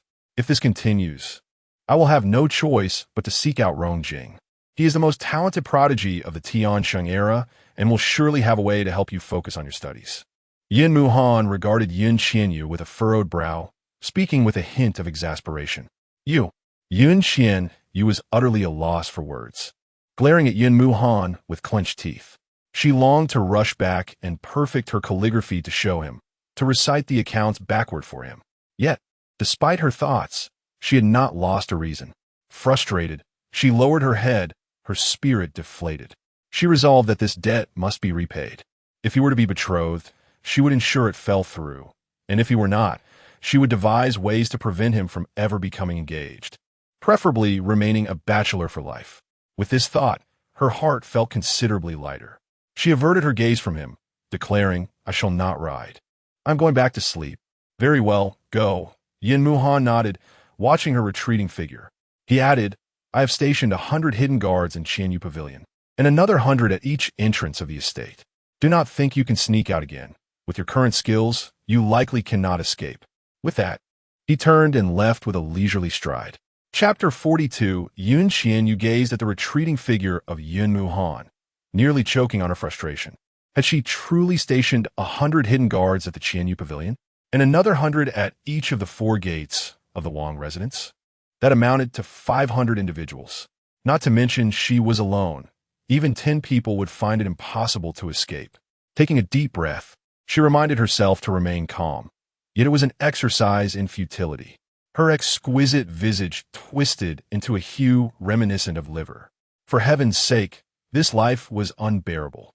Miss Kyle Yin stood a distance away, hesitant to approach. The sight of her mistress appeared rather fearsome. Sleep. Yun Qianyu cast a fleeting glance at Kyle Yin and Zhao Mama before turning on her heel, striding back to her chamber and firmly shutting the door. Recollecting what the old prince had mentioned about the Phoenix scripture, it seemed quite formidable. Alas, she possessed not a shred of memory regarding this body. As she patted herself down, she realized that apart from a few pieces of jewelry, she had nothing else to her name after bathing and changing clothes over the past 2 days. Her eyes began to dart around the room, pondering whether the Phoenix scripture could be akin to a martial arts manual, typically inscribed on silk or cowhide. Where could it possibly be hidden? With that thought, she commenced her search within the room. She rummaged through the nightstand, the wardrobe, the bookshelf, and even felt along the walls, checking for concealed compartments. The room echoed with the clattering of her frantic search. Miss, are you looking for something? Kyle Yin's voice drifted in from outside the door. Nothing. Yun Qianyu continued her quest. Silence enveloped the space. After about an hour, Yun Qianyu had thoroughly turned the room upside down, yet still found nothing. She fell back onto the bed in dismay.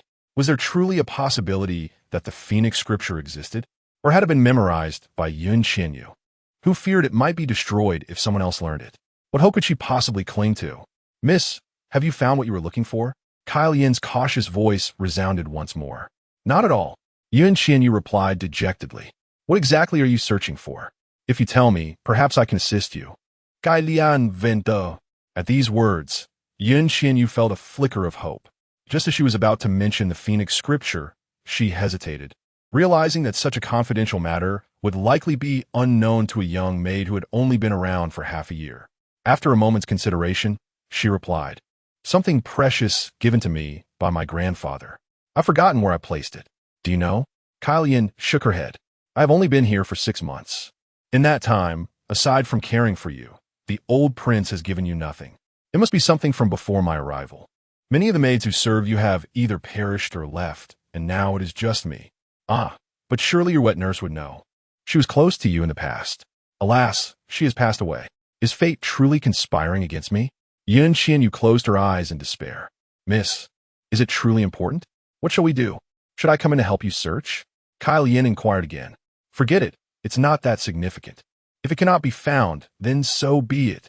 Qian Yue had entirely lost her motivation. The martial arts of ancient times were shrouded in mystery.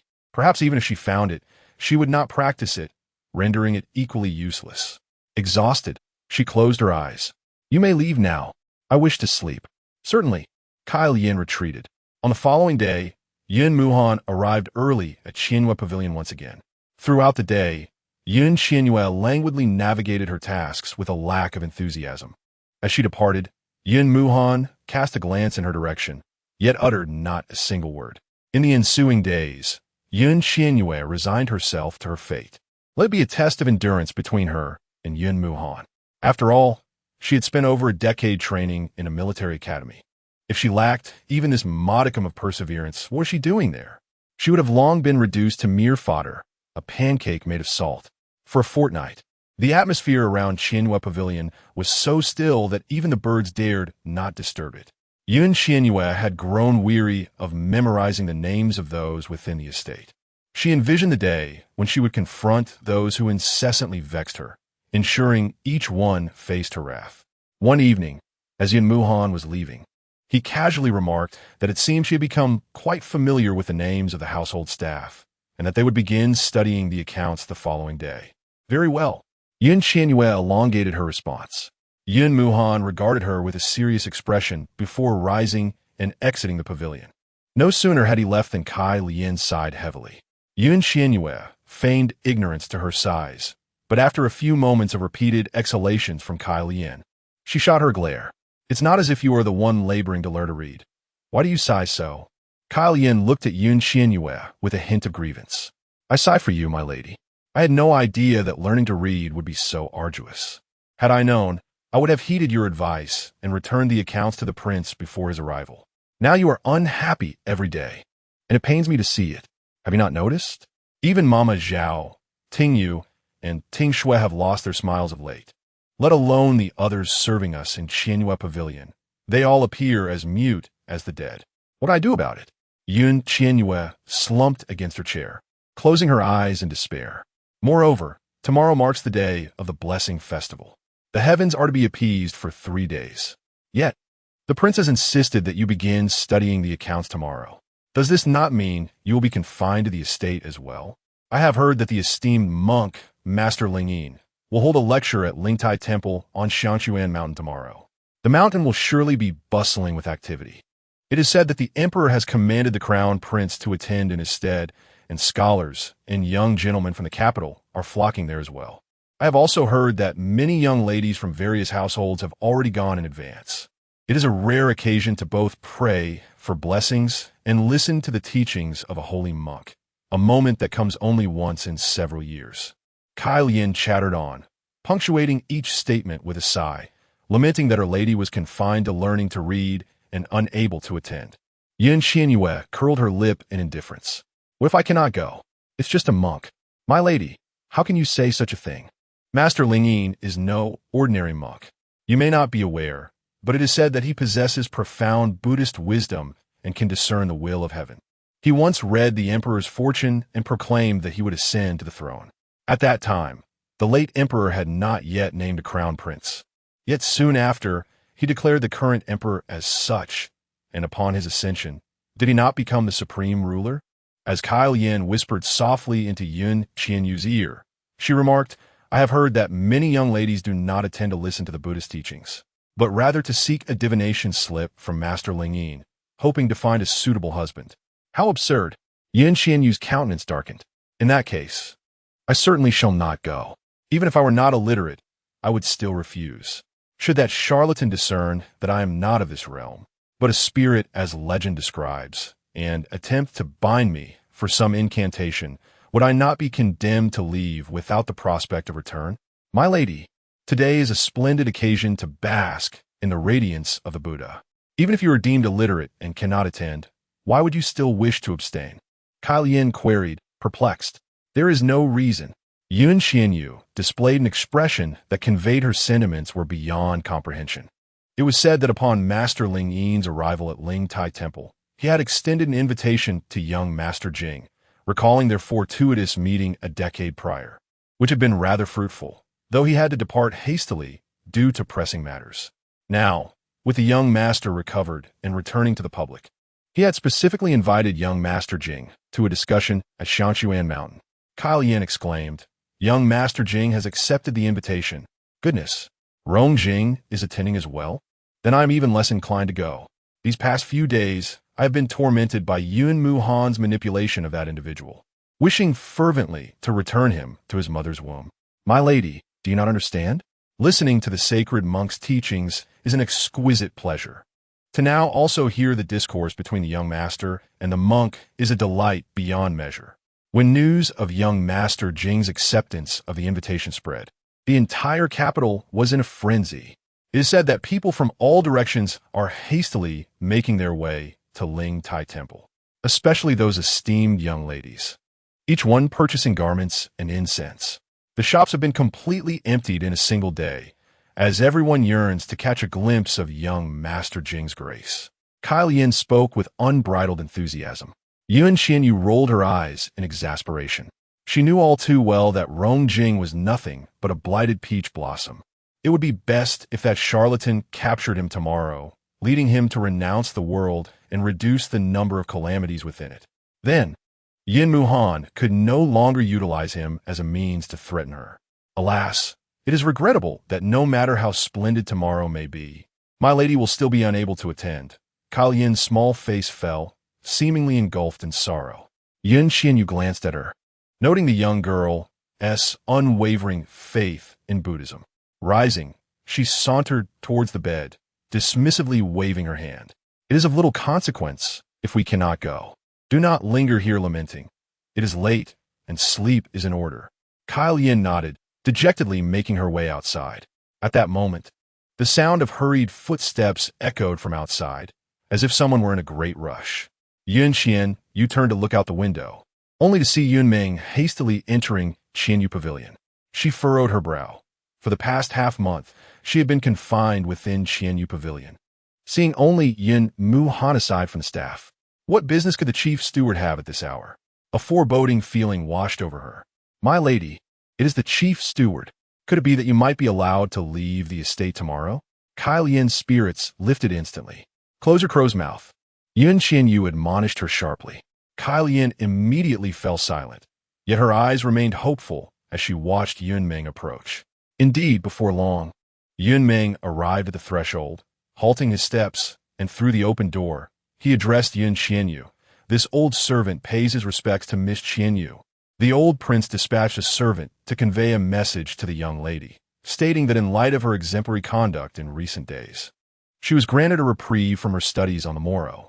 She was permitted to visit the Ling Tai Temple at Shangshuan Mountain to offer prayers and, at the same time, to listen to the teachings of Master Ling Yin. "Ah, splendid. My lady, you may leave the residence."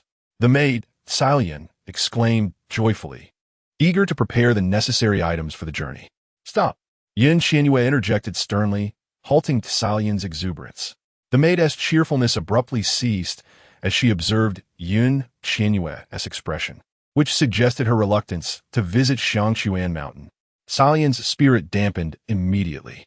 "Inform my grandfather that I wish to continue my studies in literacy and shall not be going to Shangshuan Mountain tomorrow," Qian Yue instructed Yun Ming.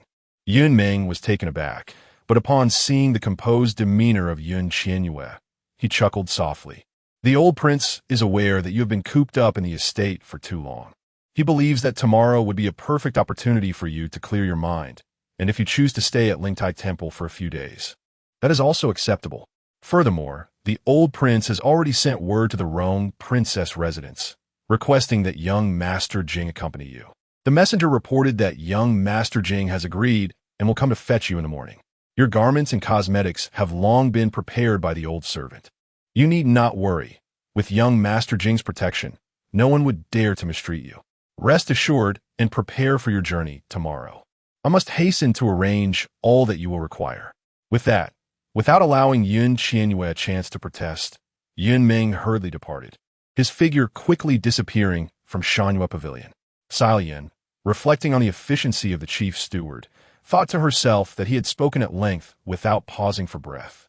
She lifted her head to steal a glance at Qian Yue and was struck by the deep frown that marred her lady's face, almost as dark as the soot at the bottom of a pot. Lowering her head once more, she could not fathom why such a splendid opportunity, especially with young Master Jing personally coming to escort her, a situation that would evoke envy and admiration from countless young ladies in the capital, was met with such disdain. Moreover, young Master Jing was indeed a fine gentleman. Why did her lady seem to hold him in such low regard? After a long silence, Xiaoyan finally mustered the courage to speak. My lady, tomorrow. Chapter 43.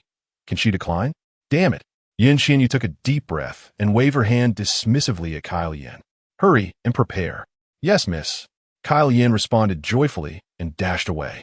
Qian Yue glared at the dark night outside the window, seething with thoughts of her obligatory stay at the so-called Shangchuan Mountain Lingtai Temple for a year and a half. She had no intention of returning to the estate to learn the nonsense of managing household accounts. Who cared for this wretched place? Upon hearing that the young lady was to visit Shangchuan Mountain Lingtai Temple to pray for blessings, the atmosphere in Qian Pavilion transformed from somber to lively. Leading the charge, Kyle Yin and the others hurriedly began to pack their belongings. Those fortunate enough to accompany her were elated, while those left behind felt the clouds of gloom dissipate, considering the potential leisure they might enjoy in the lady's absence. Laughter filled the air, and smiles adorned every face. Listening to the joyous laughter from outside, Qian Yue wore a gloomy expression. Her thoughts were consumed with the determination to strangle that disaster, Rong Jing. When they met the next day, if she failed to do so, the best outcome would be for him to enter the monastic life at Lingtai Temple and never return. With this thought, her heart felt a little lighter. She yawned and returned to bed to sleep. Kyle Yin and the others busied themselves until midnight, finally quieting the Qian Yue Pavilion. The next day, at the break of dawn, Kyle Yin came to rouse Qian Yue from her slumber. Deep in sleep, Qian Yue waved her hand dismissively. It's still early. Let me sleep a bit longer. Miss, do not sleep any longer. It is already dawn. You must rise and allow ample time for your grooming. Today, countless ladies are going to Shangchuan Mountain, and you cannot afford to be outshone by them. Moreover, Shangchuan Mountain is over 20 li away, and Lord Jing will likely come to escort you at the crack of dawn. It would be unseemly to keep him waiting. Wouldn't he it? Kyle Yin reached out to tug at Qian Yue. In the past, she would never have dared to do so, but now she felt more assured that, despite her occasional temper, the young lady would not truly scold her. Just wait. I'll sleep a bit more. Qian Yue grumbled, pushing Kyle Yin's hand away. How can you make Lord Jing wait? You should get up quickly. Kyle Yin insisted, tugging once more. I'd rather he leave first. I'll go by myself, Qian Yue declared, pulling the blanket over her head. After days of torment from Yun Muhan, she had not slept well at all. Finally free from the need to study, she intended to catch up on her rest. Kyle Yin watched as Qian Yue wrapped herself up like a large dumpling, letting out a helpless sigh. Miss, you cannot do this. The old lord specifically sent Uncle Meng to convey the message. You cannot stand up Lord Jing. Do you realize how many young ladies in the capital yearn for his attention? How can you be so oblivious to your good fortune? If you don't stop talking, I will throw you out. Qian Yue warned irritably. Kyle Yin immediately fell silent, her wide eyes fixed on the lump beneath the blanket, where not even a single strand of hair was visible. From what she had learned over these days, while the young lady was typically amiable, she also knew that if angered, Qian Yue could indeed carry out her threat. With a resigned sigh, she discarded the new clothes in her hands and turned to exit. As Kyle Yin arrived at the doorstep, Yun Ming hurriedly rushed into the courtyard. Is His Highness Jing here yet? Gai Lian Pomtili Inguit. His Highness has not yet arrived. The old prince sent me to awaken the young lady. He warned that if she keeps His Highness waiting, he will skin her alive, and he dares her to test that. Yun Ming halted, turning to Kyle Yin. Has the young lady not yet risen? Quickly go and rouse her. I have already called her, but she claims she has not slept enough. Kyle Yin replied with a distressed expression. Go inside and relay the old prince's words to the young lady. She will surely rise. Princess Qing Yuan has sent for His Highness to come to the palace, and he is already awake. I must assist him in getting ready. So hurry and awaken the young lady. Yun Meng concluded before hastily departing once more. Kyle Yin could only turn back into the room, where she found Qian Yue already sitting up, having tossed aside her covers, her face twisted in annoyance. She immediately approached, smiling. Young lady, you must have heard what the housekeeper said. It is best to rise now. Qian Yue scoffed, that old fool. Kyle Yin, filled with joy, took out a new garment and unfurled it, instantly illuminating the dim room with its brilliance. The sound of the pearl rings colliding was melodious to the ears. As she draped the exquisite fabric over Qian Yue, she cheerfully remarked, "This is the only 7-layered brocade garment of purple silk from the Xianpin Pavilion this year. According to the housekeeper, His Highness ordered it for you well in advance. Even Princess Qing Yuan desired it but could not obtain it. It is said that she wished for it as a gift from His Highness, but he refused, stating that it was a reward for your diligent studies." Princess Qing Yuan had nothing more to say, but must have felt discontented in her heart. Upon hearing this, Qian Yue glanced at the garment adorning her, recognizing it as splendid soft silk that felt incredibly smooth and warm against her skin. The design was elegantly simple, unpretentious yet exquisite, with a chaotic beauty that did not flaunt its opulence. Particularly, she adored the butterfly knot woven from silk satin on the right side, which she found delightful. Such a piece must have cost Yun Mu Han a considerable sum. Young lady, His Highness is indeed very good to you, Kyle Yin remarked with a smile. Qian Yue pursed her lips. A mere garment from Yun Mu Han cannot erase my grievances. Yesterday, I heard that His Highness was also planning to visit Ling Tai Temple, and I wondered why the old prince sought the distant rather than sending him to escort you. Now I understand he must be going to the palace to fetch the princess, Kyle Yin said, while tying a silk ribbon around Qian Yue's waist. Qian Yue blinked, suddenly enlivened, and asked, "Is my brother betrothed to Princess Qing Yuan?" "Young lady, I have noticed that throughout these years, aside from His Highness the Crown Prince, you have not invested your heart in anyone else," Kyle Yin responded, shaking her head. Realizing she had mentioned the Crown Prince, she nervously glanced at Qian Yue, seeing her expression unchanged, with no signs of displeasure. It appeared that the young lady had truly let go of her feelings for the Crown Prince. She sighed in relief and continued, "Although there is no engagement between Princess Qing Yuan and His Highness, who does not know in the heavenly realm that she holds a fondness for our Yun royal house's prince? Princess Qing Yuan is a year older than the young lady and has reached the age suitable for marriage, while the Crown Prince is also of marriageable age. However, the Emperor has yet to express his intentions. Now, Princess Qing Yuan wishes to visit Lingtai Temple to pray for blessings, but chooses not to accompany the Crown Prince. Instead, she requests the young heir to escort her. This matter, I believe, is almost certain to culminate in a marriage. Perhaps one day, when the Emperor is in high spirits, he may decree a union between the young heir and Princess Qing Yuan. Oh, so, is to become a prince consort." Qian Yue suddenly realizes that her rival is, in fact, Princess Qing Yuan, which explains why Yun Mu Han was so enraged that day. Indeed, a princess born of noble blood enjoys the finest luxuries and is unlikely to manage a household. She huffed quietly, observing the hypocrite who secretly entices the princess. "Miss Shu." Yin immediately covered Qian Yue's mouth and glanced outside anxiously. Seeing that no one was around, she released her hand and whispered, "Miss, you must not let the young heir hear such words. If he does, he is likely to be displeased. In my opinion, the young heir does not harbor any affection for the princess. Rather, it seems she is the one pursuing him relentlessly. It must be that the Emperor or the Empress has ordered him to escort the princess. Otherwise, he would never have obliged. It is a blessing for the princess to fancy him, yet he remains ungrateful," Qian Yue remarked. Yin looked at her mistress, somewhat speechless, realizing how the young heir had offended her over the past fortnight. Unable to restrain herself, she defended Yun Mu Han. "Miss, have you forgotten? Princess Qing Yuan, along with the second miss of the Rong Wangfu, Rong Linglan, and the young lady of the Shaoqin Wangfu, Lung Shuli, bullied you together. If she truly marries the young heir, she will surely become even more arrogant in the royal residence. And what of the princess? Our young heir is accomplished in both literature and martial arts. Her status as a princess is but a trifle. In my view, she is not superior to you in any regard. The young heir need not be infatuated with her simply because of her title. Indeed, this little girl seems to lack a sense of class. Qian Yue suddenly smiled, turning her head to Tsai. Tsai's cheeks flushed as she lowered her voice. I do not like that princess either. Anyone who bullies my mistress is someone I cannot abide. Should she marry the young heir? What good days will my mistress have left? I speak the truth. Yes, it is indeed the truth.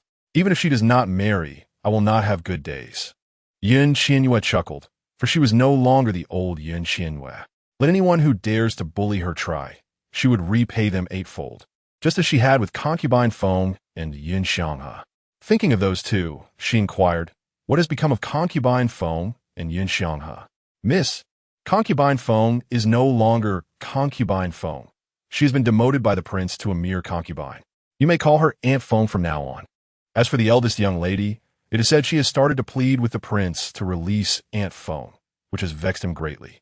He ordered her to tend her injured hand and forbade her from stepping outside the Xianghe courtyard for 3 months. Recently, it is said she has been crying daily in the courtyard, causing quite a ruckus and breaking several items. Now, it seems quiet in the courtyard, likely because the eldest young lady has come to terms with her situation. Qian Yue nodded, pondering Yin Xianghe's temperament. It would indeed be surprising if she recognized her circumstances. Nonetheless, she was too indifferent to concern herself with it. Bowing her head, Qian Yue noticed that Kai Lian was still busy with her attire. She couldn't help but frown. The garments were indeed cumbersome, and she decided against wearing them. Not cumbersome, not cumbersome. This will do, Kai Lian remarked, fastening the last button and sighing in relief. Wiping the sweat from her brow with her sleeve, she straightened up and gazed at Qian Yue, exclaiming, Miss, you must look in the mirror. Once donned, this outfit transforms you into a different person entirely. In my eyes, you are even more beautiful than Miss Yuning from the Prime Minister's residence, who is said to be the most beautiful in Tian Sheng. Those people on the street were quite right. You truly are stunning. Moreover, your grace surpasses even that of the noble Princess Qingwan. What is there to admire? It is merely a garment and a shell, Qian Yue replied, rising to adjust the intricate ribbons of her dress, which made walking cumbersome. Frowning, she stepped towards the basin of water. Despite your indifference towards appearance and adornment, which refined young lady in the capital does not wish to outshine others. Gai Lian Pautet, following Qian Yue and taking a handkerchief to stand by her side, waiting for her to wash her face. Yet, despite her words, she sincerely added, I genuinely appreciate how you are unconcerned. It feels more natural than being ostentatious. You flatter me. Qian Yue chuckled, unable to resist a smile. She could see her exquisite visage reflected in the basin, a face she had grown accustomed to over the past few days, yet still found difficult to accept. Perhaps deep down, she was still entangled in the desire to not forget her once spirited self. With a sigh, she cupped her hands to gently splash her face. Kai Lian sensed that her mistress seemed burdened with thoughts. Although she occasionally smiled, she often appeared lost in reverie. Could it be that despite her outward dismissal of the crown prince, she still held him in her heart? This thought seemed plausible, as Miss had harbored feelings for him since childhood, believing him to be her destined partner. Forcing oneself to sever ties of affection was not something one could accomplish overnight. She too sighed in sympathy. Little maidens sigh daily. Be wary of growing old. Qian Yue straightened up, evading the handkerchief Kai Lian held and drying her face herself. As usual, she sat before the mirror, waiting for Kai Lian to style her hair. I shall grow old alongside you, Miss, Kai Lian laughed, picking up a comb and beginning to arrange Qian Yue's flowing tresses. Today, I shall style your hair into a peacock heart bun. Absolutely not. Qian Yue promptly rejected. I have no desire to resemble a flamboyant peacock. Miss, it is not an attempt to make you look like a peacock, but rather a beautiful hairstyle, one that is quite rare among women nowadays. My grandmother once encountered an elderly matron from the previous dynasty who served in the palace. She passed down this exquisite hairdo to my grandmother, claiming that with this skill, she could live a life free from worry. Unfortunately, my grandmother preferred farming over fame. Thus, she entrusted this art solely to me. Such styles have become lost to time. Qian chuckled at her own words. Is it cumbersome? Qian Yue found herself intrigued. Or perhaps it was her curiosity for the novel that piqued her interest. Not at all. I shall finish it swiftly, Qian assured her. Very well, let me see it quickly. Qian Yue casually picked up the book that Yun Muhan had left on the table and began to read. It was a collection of anecdotes from the martial world, and she couldn't help but think that this fellow actually enjoyed such things. Indeed, he was a young master with those impractical dreams of a wandering hero. She turned a page, curious about its contents. Qian gathered Qian Yue's hair and noticed that the young lady was reading the prince's book, though it was held upside down. Something she seemed unaware of as she was engrossed in her reading. After waiting for a while, without seeing her turn it right side up, Qian couldn't help but remind her, Miss, your book is upside down. Oh, I see. Qian Yue nodded, but continued to look at the book without correcting its position. Qian hesitated before asking, Miss, since it is upside down, why don't you turn around? No need to turn it. I find it comfortable this way. I truly don't understand who created these characters. It feels much more pleasant to view them like this. Why must they be written in such a convoluted manner? If it were up to me, I would certainly devise a script that is both easy to write and comfortable to read. Qian Yue sighed. To her, reading it upright or upside down made little difference. She could comprehend it either way. Miss, the creation of characters is a time-honored tradition passed down by scholars. How can one alter it so casually? That may not be the case. These characters are so intricate, much like these clothes. Future generations may not use them at all. It is only a matter of time before complexity is simplified, Qian Yue asserted. I cannot argue with you, Mississippi. Please sit properly. It makes it difficult for me to comb your hair, Qian remarked. Having become accustomed to Qian Yue's occasional peculiar thoughts and wisely choosing to remain silent, she moved with efficiency.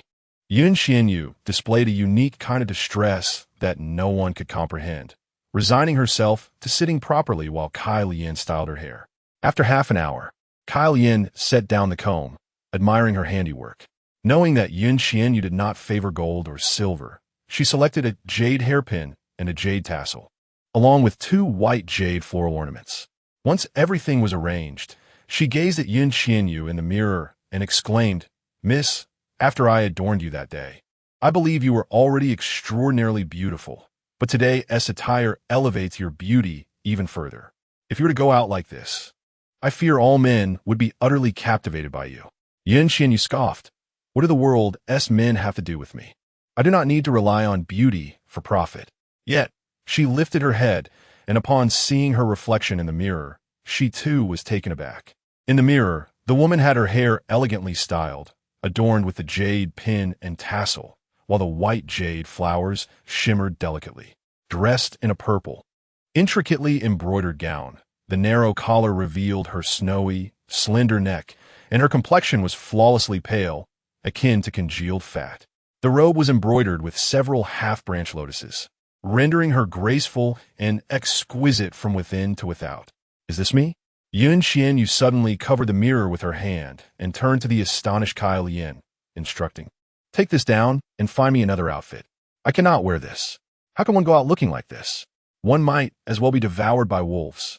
And let us not even mention the wolves. Miss, it looks so beautiful. Why would you want to take it apart? Qian was taken aback. It's utterly hideous. Qian Yue resolutely took it upon herself to dismantle the garment. Miss, please don't. It is truly exquisite. After all, it was a gift from the young master. If you doubt my words, summon Zhao Mama, Ting Yu, and Ting Shui to inquire. It truly is splendid. So I implore you, do not disassemble it. Qian stepped forward, attempting to cover Qian Yue's hand. I declare it unattractive, and it must be taken apart. If you refuse to heed my words, you needn't accompany me today, Qian Yue stated firmly. Qian gazed at her with a sense of grievance, and upon witnessing her unwavering resolve, gradually loosened her grip, though still murmuring her discontent that it was indeed beautiful. Ignoring her, Qian Yue reached for the pearl flower. Miss, the carriage of young Master Jing has arrived. The old prince urges you to hurry along, and there is no need for farewells, came the voice of Yu Zhuang from outside. Her footsteps hurried.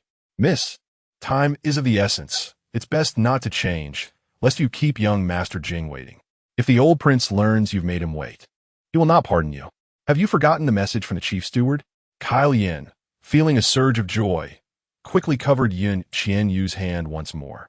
Qian Yue halted, grinding her teeth in frustration and muttering, I told you I have an innate grudge against this individual, and it proves to be true. Miss, young Master Jing is a man of good character. He has not wronged you, and he even saved you that day. Why do you harbor such disdain for him? Yin observed that Qian Yue had abandoned her insistence on changing, and she breathed a sigh of relief, calling out to the outside, Sister Yu Zhuang, the miss is ready. We shall step out now. Excellent. I shall inform young Master Jing to wait a moment longer. Yu Zhuang replied as she turned to depart. Miss, do hurry.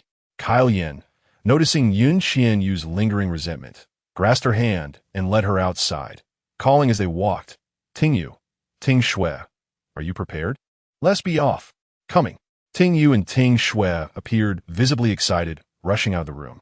Upon seeing Qian Yue emerge, their eyes widened in astonishment and admiration. Qian Yue cast a glance at the two.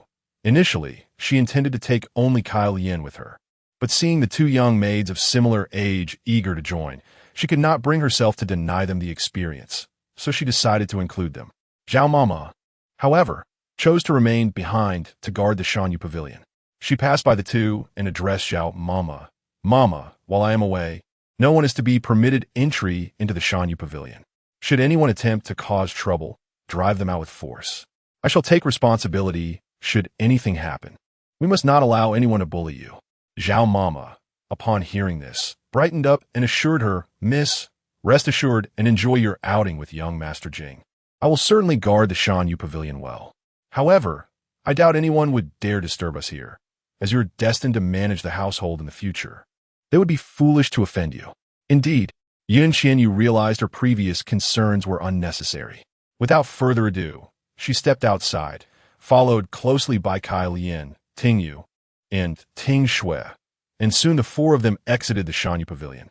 After traversing 2 long corridors and arriving at the front courtyard, Qian Yue immediately spotted the open gates of the Yunwang mansion.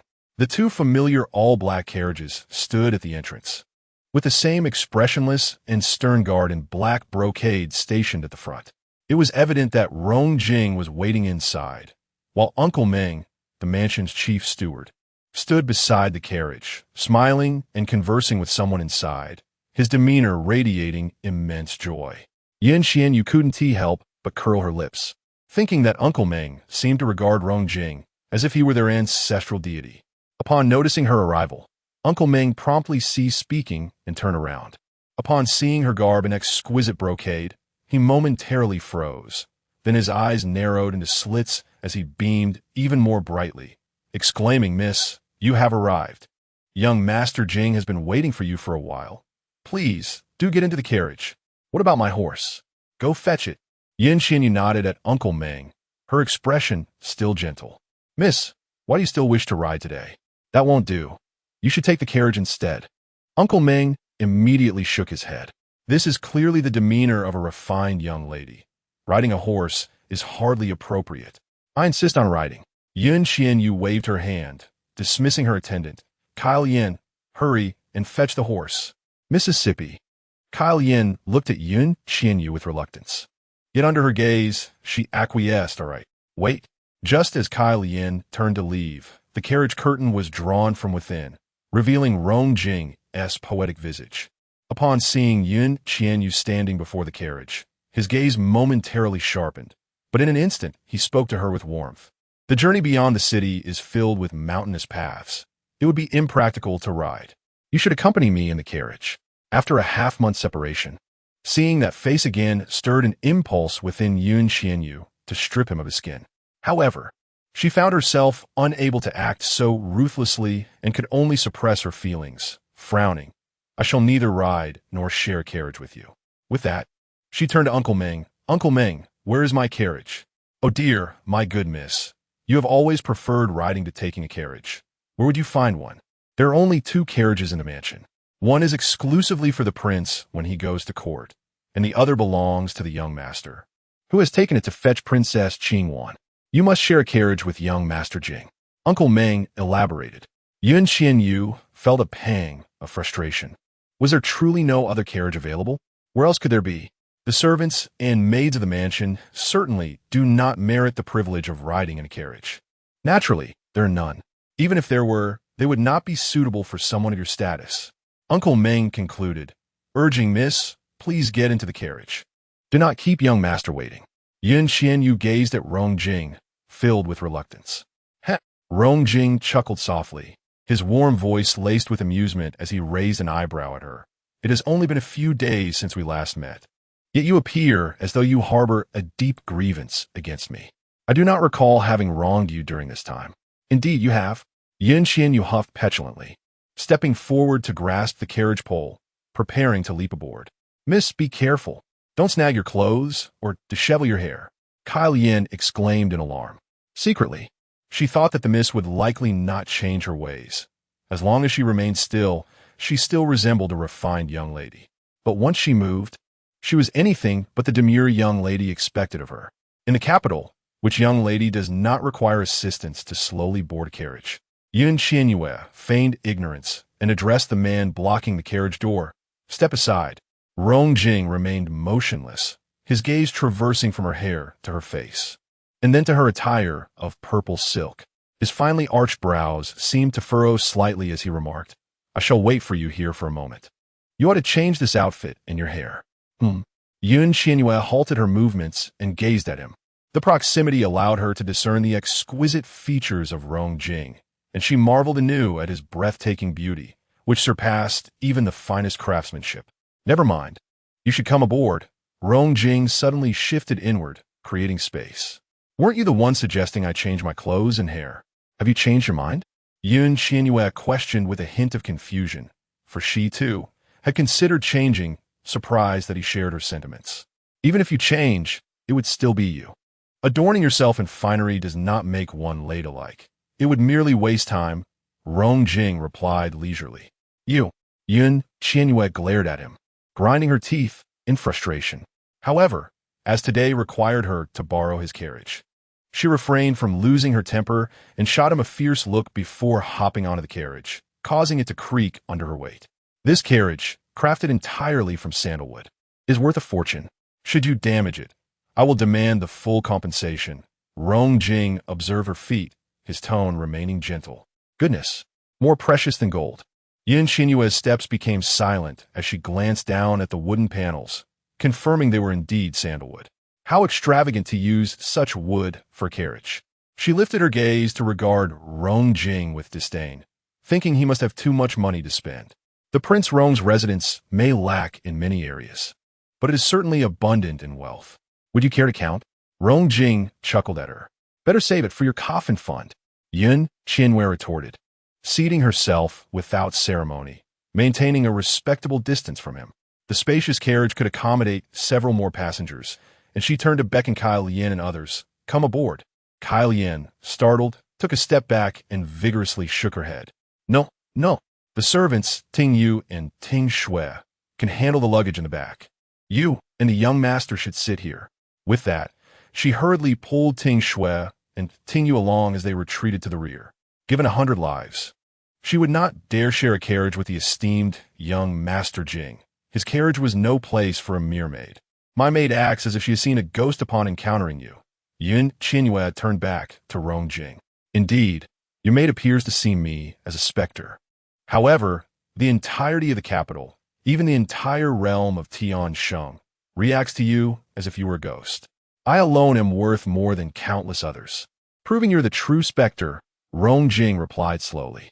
Qian Yue nearly choked on her words. What does it mean to have a sharp tongue? She had believed that Yi Qingran dared to claim the second place in the world, with no one bold enough to claim the first, but it seemed she was mistaken. Here stood a man with a tongue sharper than any other. She glared at Rong Jing. Are you Rong Jing, the most talented genius of Tian Sheng? I think you ought to be called the first sharp tongue instead. Well, You do have a point, he conceded.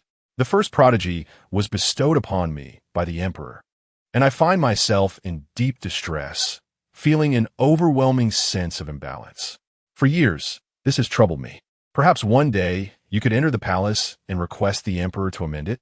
Rong Jing, seemingly unfazed, expressed his apparent anguish to Qian Yue. A wry smile tugged at the corners of her lips.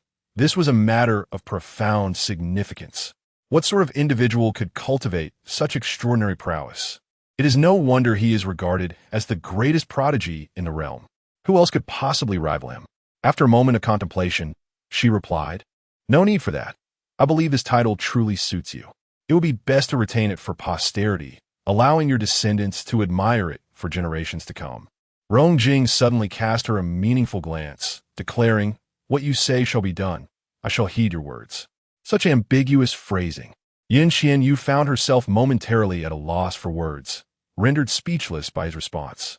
Rong Jing then turned his attention away from her and addressed the astonished Yun Meng, saying, "Uncle Meng, please reassure Grandfather Yun that I will safely return Qian Yue." "Then I am in your debt, young master." Yun Meng finally regained his senses. He pondered whether he had merely imagined the scene. Was it truly the esteemed young Master Jing who had just engaged in verbal sparring with the young lady? He rubbed his eyes and blinked, confirming that the two were indeed seated across from each other in the carriage, with no one else present. Only then did he accept that it was not an illusion. "Xiange, let us depart." Rong Jing lowered the curtain and instructed the somewhat dazed black-clad guard at the front of the carriage. "Yes." The guard immediately took his place at the front, cracking the whip as the carriage rolled away from the Yun estate, his heart filled with astonishment.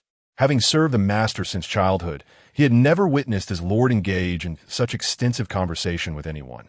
Even the old marquis received but a few words. Now, seeing him banter with Miss Qian Yue was indeed shocking. Qian Yue mused, "So that black-clad guard is named Xiange. What a delightful name. He is my personal attendant, having been by my side since childhood," Rong Jing elucidated. "No wonder he appears so cold and aloof. It seems that servants mirror their masters." Qian Yue commented. Outside, Xiange heard every word clearly, his stern expression momentarily faltering. Rong Jing cast a sidelong glance at Qian Yue, offering a faint smile without uttering a word. Qian Yue, realizing that it was unwise to be so audacious in someone else's carriage while being escorted to Shanshuan Mountain, pouted slightly and fell silent. However, her curiosity was piqued, and she began to examine the interior of the carriage. To her astonishment, she found a wardrobe, a cabinet, a jade table, tea provisions, an ancient zither, a chessboard, a bookshelf. Every conceivable necessity was present, transforming the carriage into a miniature living space. Each item appeared to be of exceptional quality, undeniably valuable. Truly, there is no limit to extravagance. Only greater extravagance exists. She pouted, thinking what a life of indulgence. Rong Jing seemed to sense her thoughts and chose not to address them directly. He scanned the furnishings of the carriage and inquired, "What books would you like to read? Or what games would you like to play? After all, the journey is quite lengthy." "Read? Absolutely not." "Play? What could possibly be enjoyable?" She glanced disdainfully at the zither. "Chess and calligraphy." The ancients were limited to such pastimes. She had grown weary of them long ago. They held no interest for her. With a sullen expression, Qian Yue waved her hand dismissively. "I want nothing. I wish to sleep. Please move aside and give me some space. I am utterly exhausted." "You wish to sleep? Are you not worried that your hairpin will become disheveled? Such a complex peacock bun is not easily styled." Rong Jing raised an eyebrow. "If it gets messy, so be it. It can be undone," Qian Yue replied nonchalantly. "This headdress is truly heavy. It's nearly breaking my neck. For days, I've done nothing but familiarize myself with characters and twist my neck. I still cannot adapt. I haven't even inserted a few hairpins yet. I truly cannot fathom how those women, with their heads adorned with heavy pins, manage to walk." "Very well, then sleep," Rong Jing said, shifting slightly to create space for her and casually tossing her a pillow and a thin silk blanket. Though his words were sharp, he occasionally knew how to offer convenience, which was commendable. Qian Yue accepted the pillow, placing it beneath her head and attempting not to crush her hairstyle, as redoing it would be a hassle. She reached for the silk blanket and draped it over herself, the faint, elegant scent of herbs immediately filling her senses, reminiscent of lotus and snow, aligning with the occasional fragrance that wafted from Rongjing. She frowned slightly, tossing the blanket back. I don't need it, it's not cold. Rongjing's gaze flickered as he gently covered her with the blanket again, his voice softening. It is only early summer. The mornings and evenings are still quite chilly. It would be good for you to catch a chill while sleeping. I have a robust constitution. Spare me your curses, she replied, tugging at the blanket. Do not move. If you catch a cold, it will be my responsibility to care for you. After all, Grandpa Yun entrusted you to me. If you wish to avoid causing me trouble, you should obey. Rongjing's tone lowered slightly, leaving no room for dissent. Qian Yue immediately ceased her resistance. After all, one must yield beneath a roof. She resigned herself, reasoning that the scent was not unpleasant. Seeing that she had stopped moving, Rongjing relaxed his grip and turned his attention to a book he retrieved from the shelf. Qian Yue cast a glance at him, pondering how ancient people had little entertainment. Indeed, there was nothing to do but read.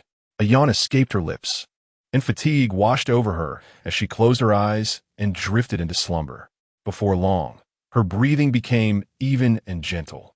Rongjing lifted his head to glance at her, then lowered it again, turning the pages with a sudden delicacy. As the carriage departed the Yun residence and entered the marketplace, the usual clamor of vendors had significantly diminished today, yet carriages continued to flow in a steady stream, primarily heading towards Shanshuan Mountain. Many drivers, recognizing Rongjing's carriage despite the absence of any insignia, promptly made way with respect. Xiangu maintained a stern demeanor, navigating the path without obstruction as they exited the city. 3 miles outside the city, 2 pavilions stood by the roadside. One was inscribed Sending Off Pavilion, while the other bore the name Awaiting Pavilion.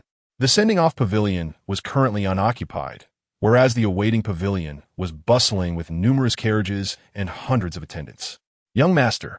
Ahead there are the carriages of His Royal Highness the Crown Prince, the 4th Prince, Princess Qingwan, and the young master of the Yun residence, along with Miss Yuning from the Prime Minister's residence and the carriage of the 2nd Miss from our estate, as well as the carriage of the princess from the Prince of Xiaoqin's residence.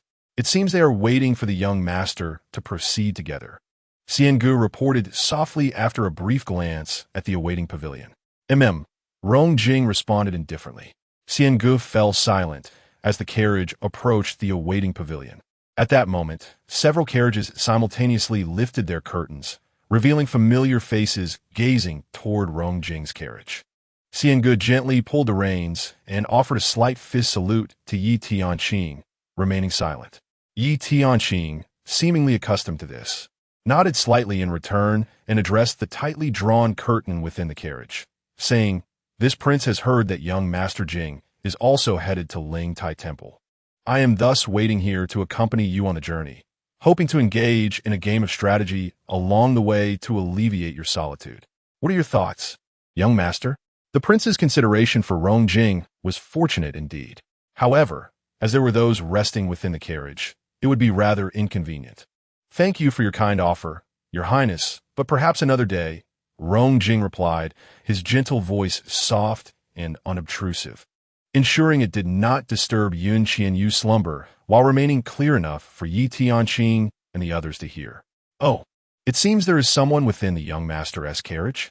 I wonder which esteemed guest is fortunate enough to share a ride with you," Yi Tianqing remarked, momentarily taken aback as he scrutinized Rongjing's carriage, which was entirely enveloped in black, offering no glimpse of its interior.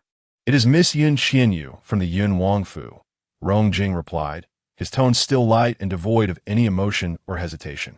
Upon hearing this, Yi Tianqing's eyes widened, the dark ripples of the carriage's fabric momentarily coalescing.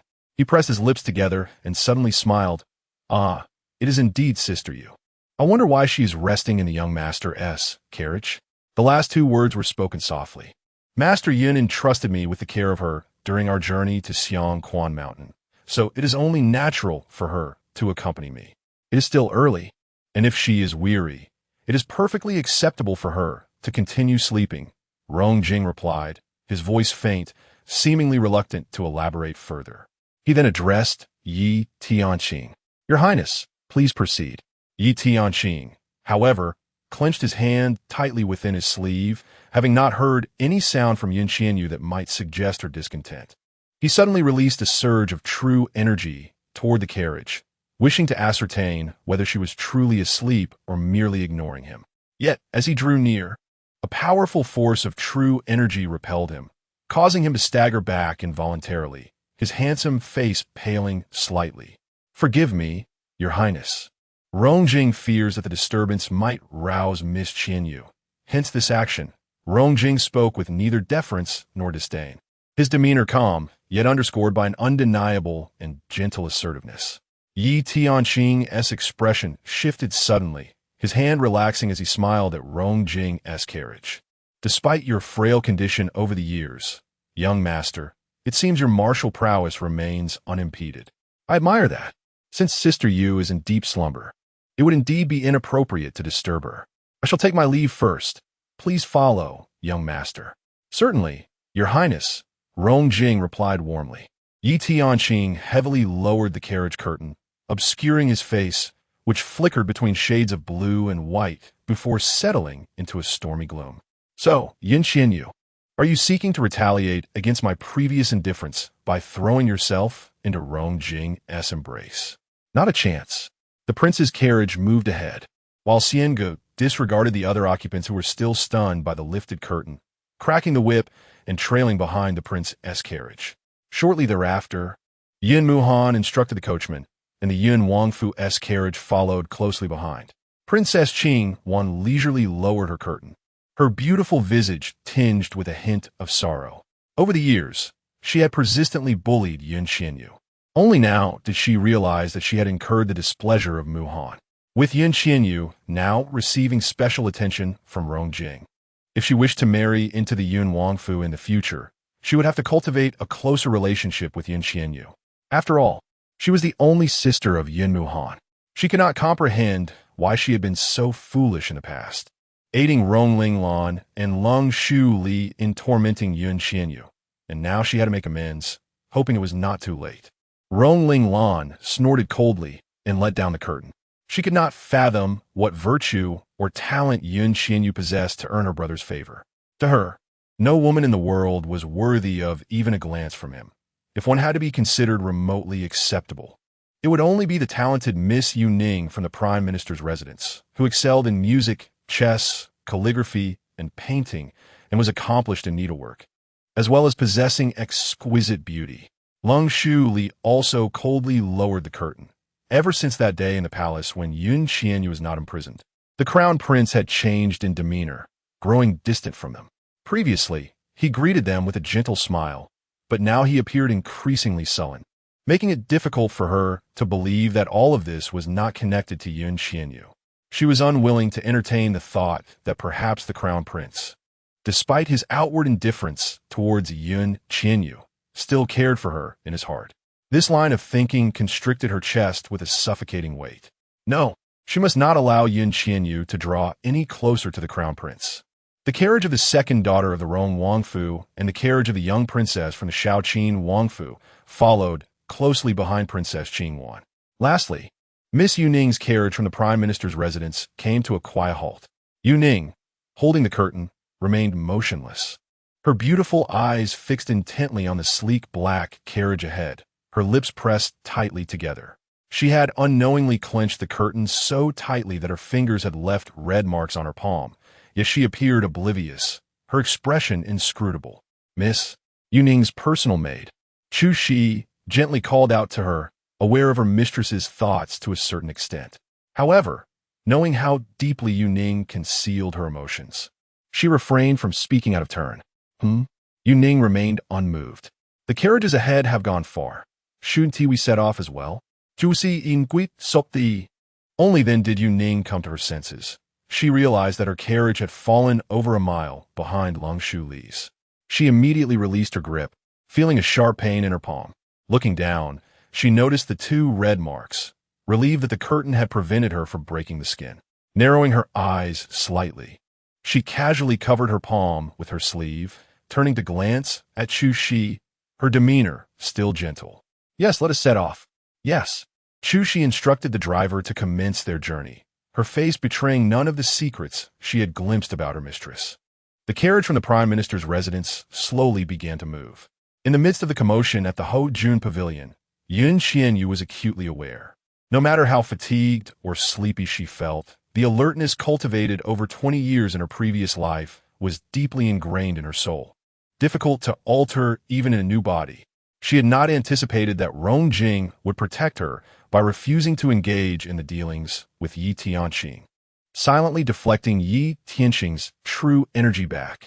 Yi Tianxing was, after all, a prince, second only to the emperor, and perhaps one day he would ascend to the highest throne. He dares to offend even the most formidable of individuals.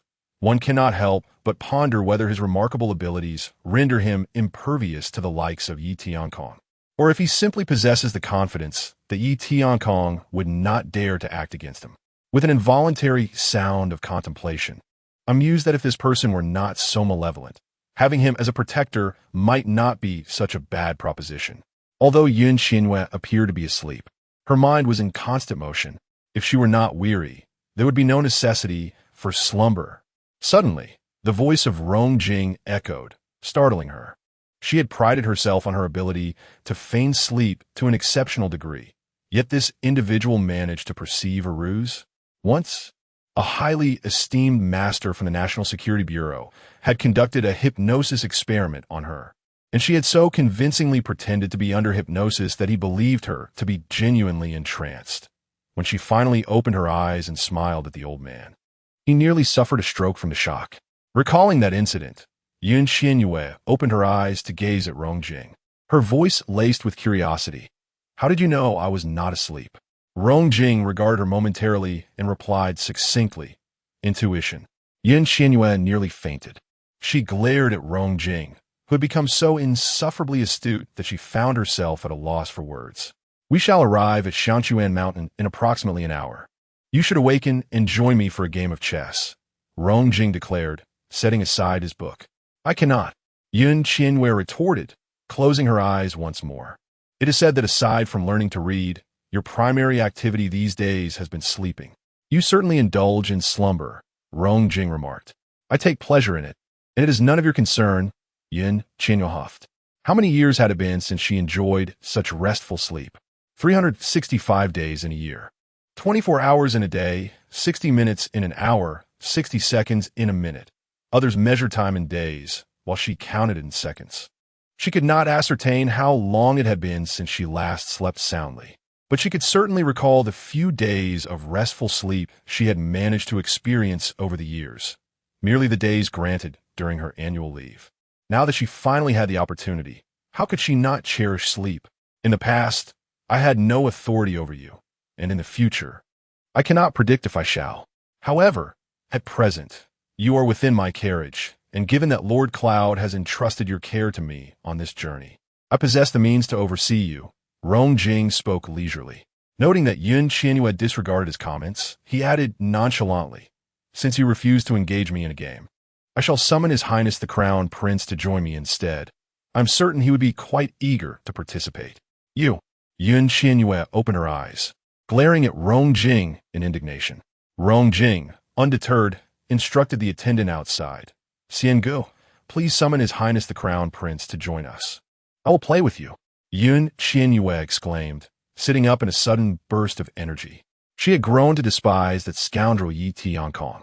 The mere thought of his arrival made her feel nauseous, and sleep seemed utterly out of the question. "Very well," Rong Jing replied, a faint smile gracing his lips.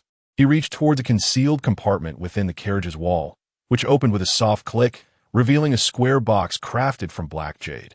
With a gentle press, the box opened to unveil a set of exquisite black and white chess pieces, fashioned from the finest white and black jade, each piece a marvel of craftsmanship. Such extravagance! Qian Yue sighed as she beheld the pieces. If one were to take this to the modern world, it could likely fetch the price of an entire city. "If you manage to defeat me, I shall gift you this chess set," Rong Jing said, tilting his head slightly to observe her. "Gift it to her?"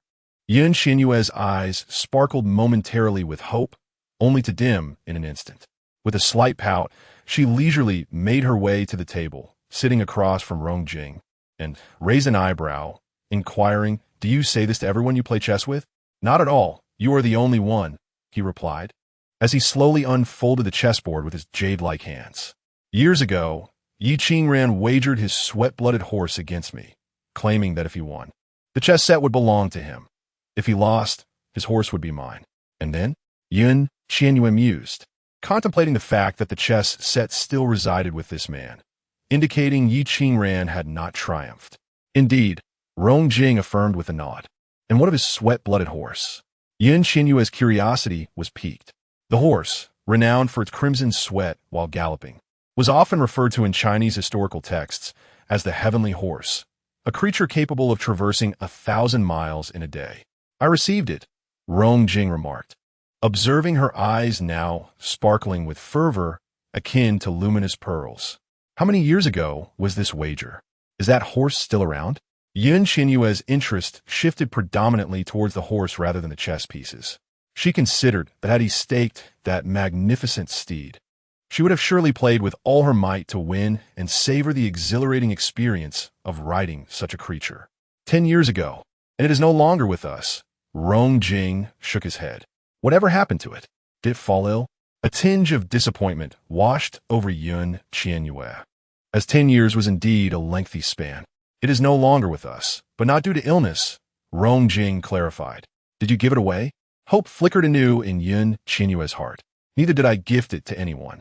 Rong Jing regarded her with keen interest, hesitating momentarily, seemingly reluctant to disclose further. Yet he continued, "It is said that the meat of a sweat-blooded horse is exceptionally delectable, though I have never tasted it. Hence, after winning the horse, I instructed Xian Gu to prepare it." "What?" Qian Yue was taken aback. Indeed, the meat was as delicious as rumored. The memory still lingers. Rong Jing appeared to reminisce fondly. "How could you?" Qian Yue sprang to her feet, colliding with the carriage's interior with a thud. Ignoring the pain, she scolded Rong Jing. "You are truly wasteful." At the time, Yi Qingran remarked similarly and challenged me to a match. Rong Jing nodded in acknowledgement. "You must have lost." "Yi Qingran would certainly not let you off easily," Qian Yue retorted angrily. "What sort of person is he? A sweat-blooded horse, and he simply turned it into a feast." She bitterly thought that had she arrived a decade earlier, she would have prevented such a travesty. "He did attempt to confront me, yet he never succeeded in defeating me." In a fit of frustration upon witnessing my enjoyment, he indulged as well, Rong Jing added. Qian Yue's expression darkened entirely. She could easily envision the scene from years past. That shameless Yi Qingran. Yet, pondering the horse's exceptional nature, she considered that if it were available, it would be foolish not to partake. She found herself somewhat understanding Yi Qingran. She, too, would have joined in the feast. However, it was likely that, in his rage, Yi Qingran had not savored the meat from the finest cuts. "You must have never tasted it, have you? One day, if I acquire another sweat-blooded horse, I shall ensure you are the first to enjoy it," Rong Jing stated. "How could you even consider that?" Qian Yue's face darkened further as she exclaimed in anger. "If you dare to kill it for meat again, I shall feast upon your flesh." Rong Jing was momentarily taken aback. His hand, poised to retrieve a chess piece, abruptly halted. As soon as the words slipped from Qian Yue's lips, she realized her indiscretion and felt a wave of regret wash over her. What did she mean by devouring his flesh? He was no Tang Sung. Observing Rong Jing's bewildered expression, her lips twitched and her cheeks flushed with embarrassment. She cleared her throat and hastily rectified. "I meant that horse. Do you comprehend? It is more precious than gold." "Understood," Rong Jing nodded. "If it weren't precious, I wouldn't eat it. Thus, do not squander it wantonly. Even the Buddha would be unable to bear witness to such waste," Qian Yue admonished earnestly. Suddenly, Rong Jing lowered his head, glancing at his fingertips. Remaining silent for a while, Qian Yue followed suit, examining her own fingertips, pondering to herself, why does such a handsome man exist? It is one thing to be good-looking, but his hands are equally exquisite. Very well, I shall not eat it again. Rong Jing suddenly lifted his head and smiled at Qian Yue, his demeanor amiable. This light-hearted smile momentarily disoriented her. leading her to think that this child still had the capacity for repentance and rectification. However, her heart ached for that horse. Even though she had not seen it, the mere thought was distressing. "Do you prefer the white piece or the black piece?" Rong Jing inquired, pointing at the black and white pieces contained within the ink jade box. "White," Qian Yue replied without a moment's hesitation. "Good." Rong Jing placed a black piece on the chessboard. Noticing her still pained expression, he remarked, "It's your turn. Are you not aware of the principle of ladies first? Such a lack of gallantry." Qian Yue cast him a disdainful glance. Returning the black piece to his hand and taking a white piece to place where the black one had been, her expression serious as she declared, "I shall go first." "Ah." Rong Jing chuckled lightly, nodding very well.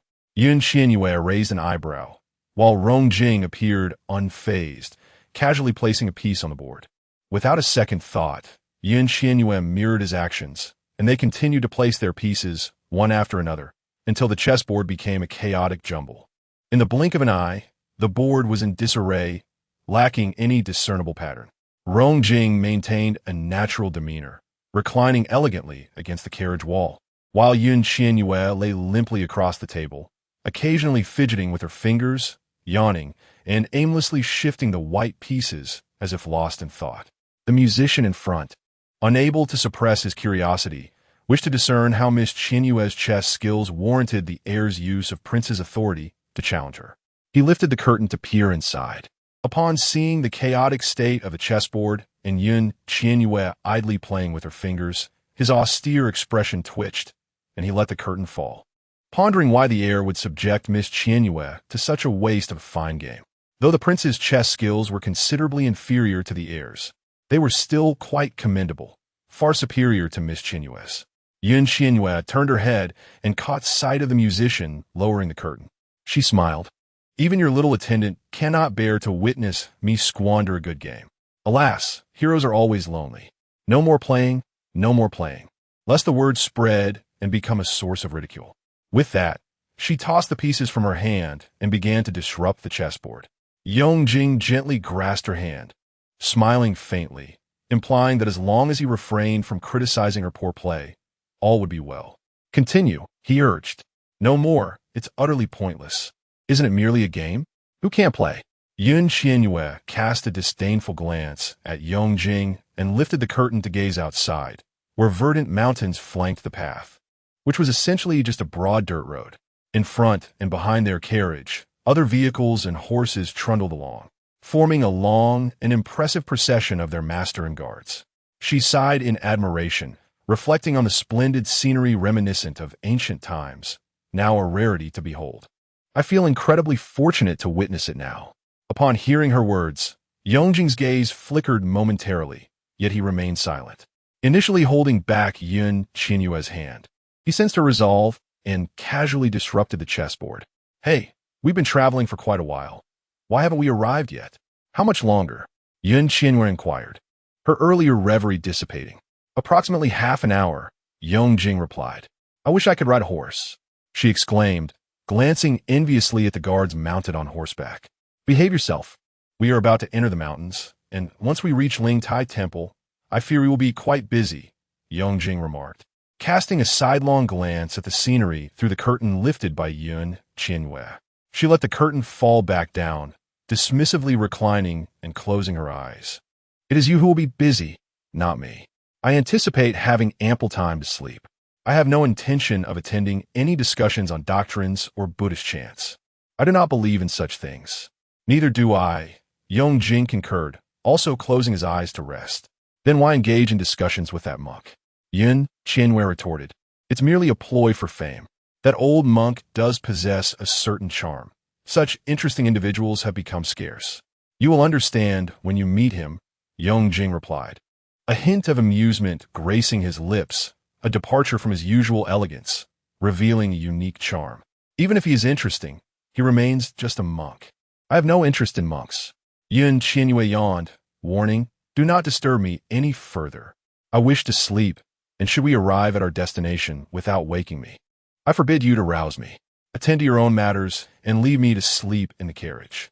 Rong Jing offered no response. Qian Yue interpreted his silence as acquiescence and began to drift off. Before long, the carriage began to jolt, evidently having taken to the mountain roads. The wheels creaked over the rocky terrain, the sound amplifying as the procession of carriages advanced. The cacophony was unmistakable. Qian Yue found herself unable to sleep. In fact, the jostling made her nauseous. She finally comprehended why the man had not responded to her queries. He knew perfectly well that she would not be able to rest.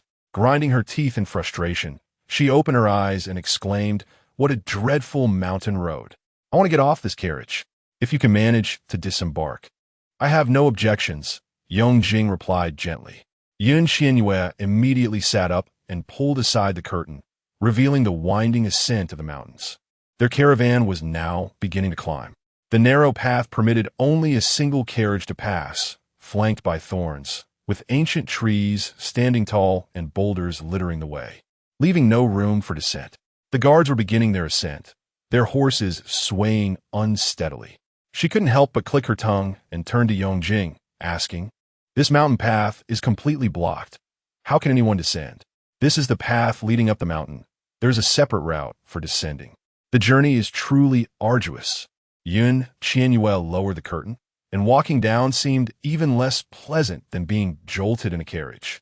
She began to yearn for modern paved roads, train tracks, light rails, subways, and airplanes. Even a ship would suffice, speedboats, yachts, or even passenger and cargo vessels. She wished to return home, wondering if there existed a path that could lead her back. "First, take this. It will only be a moment's discomfort," Rongjing said, returning with a pill and offering it to her.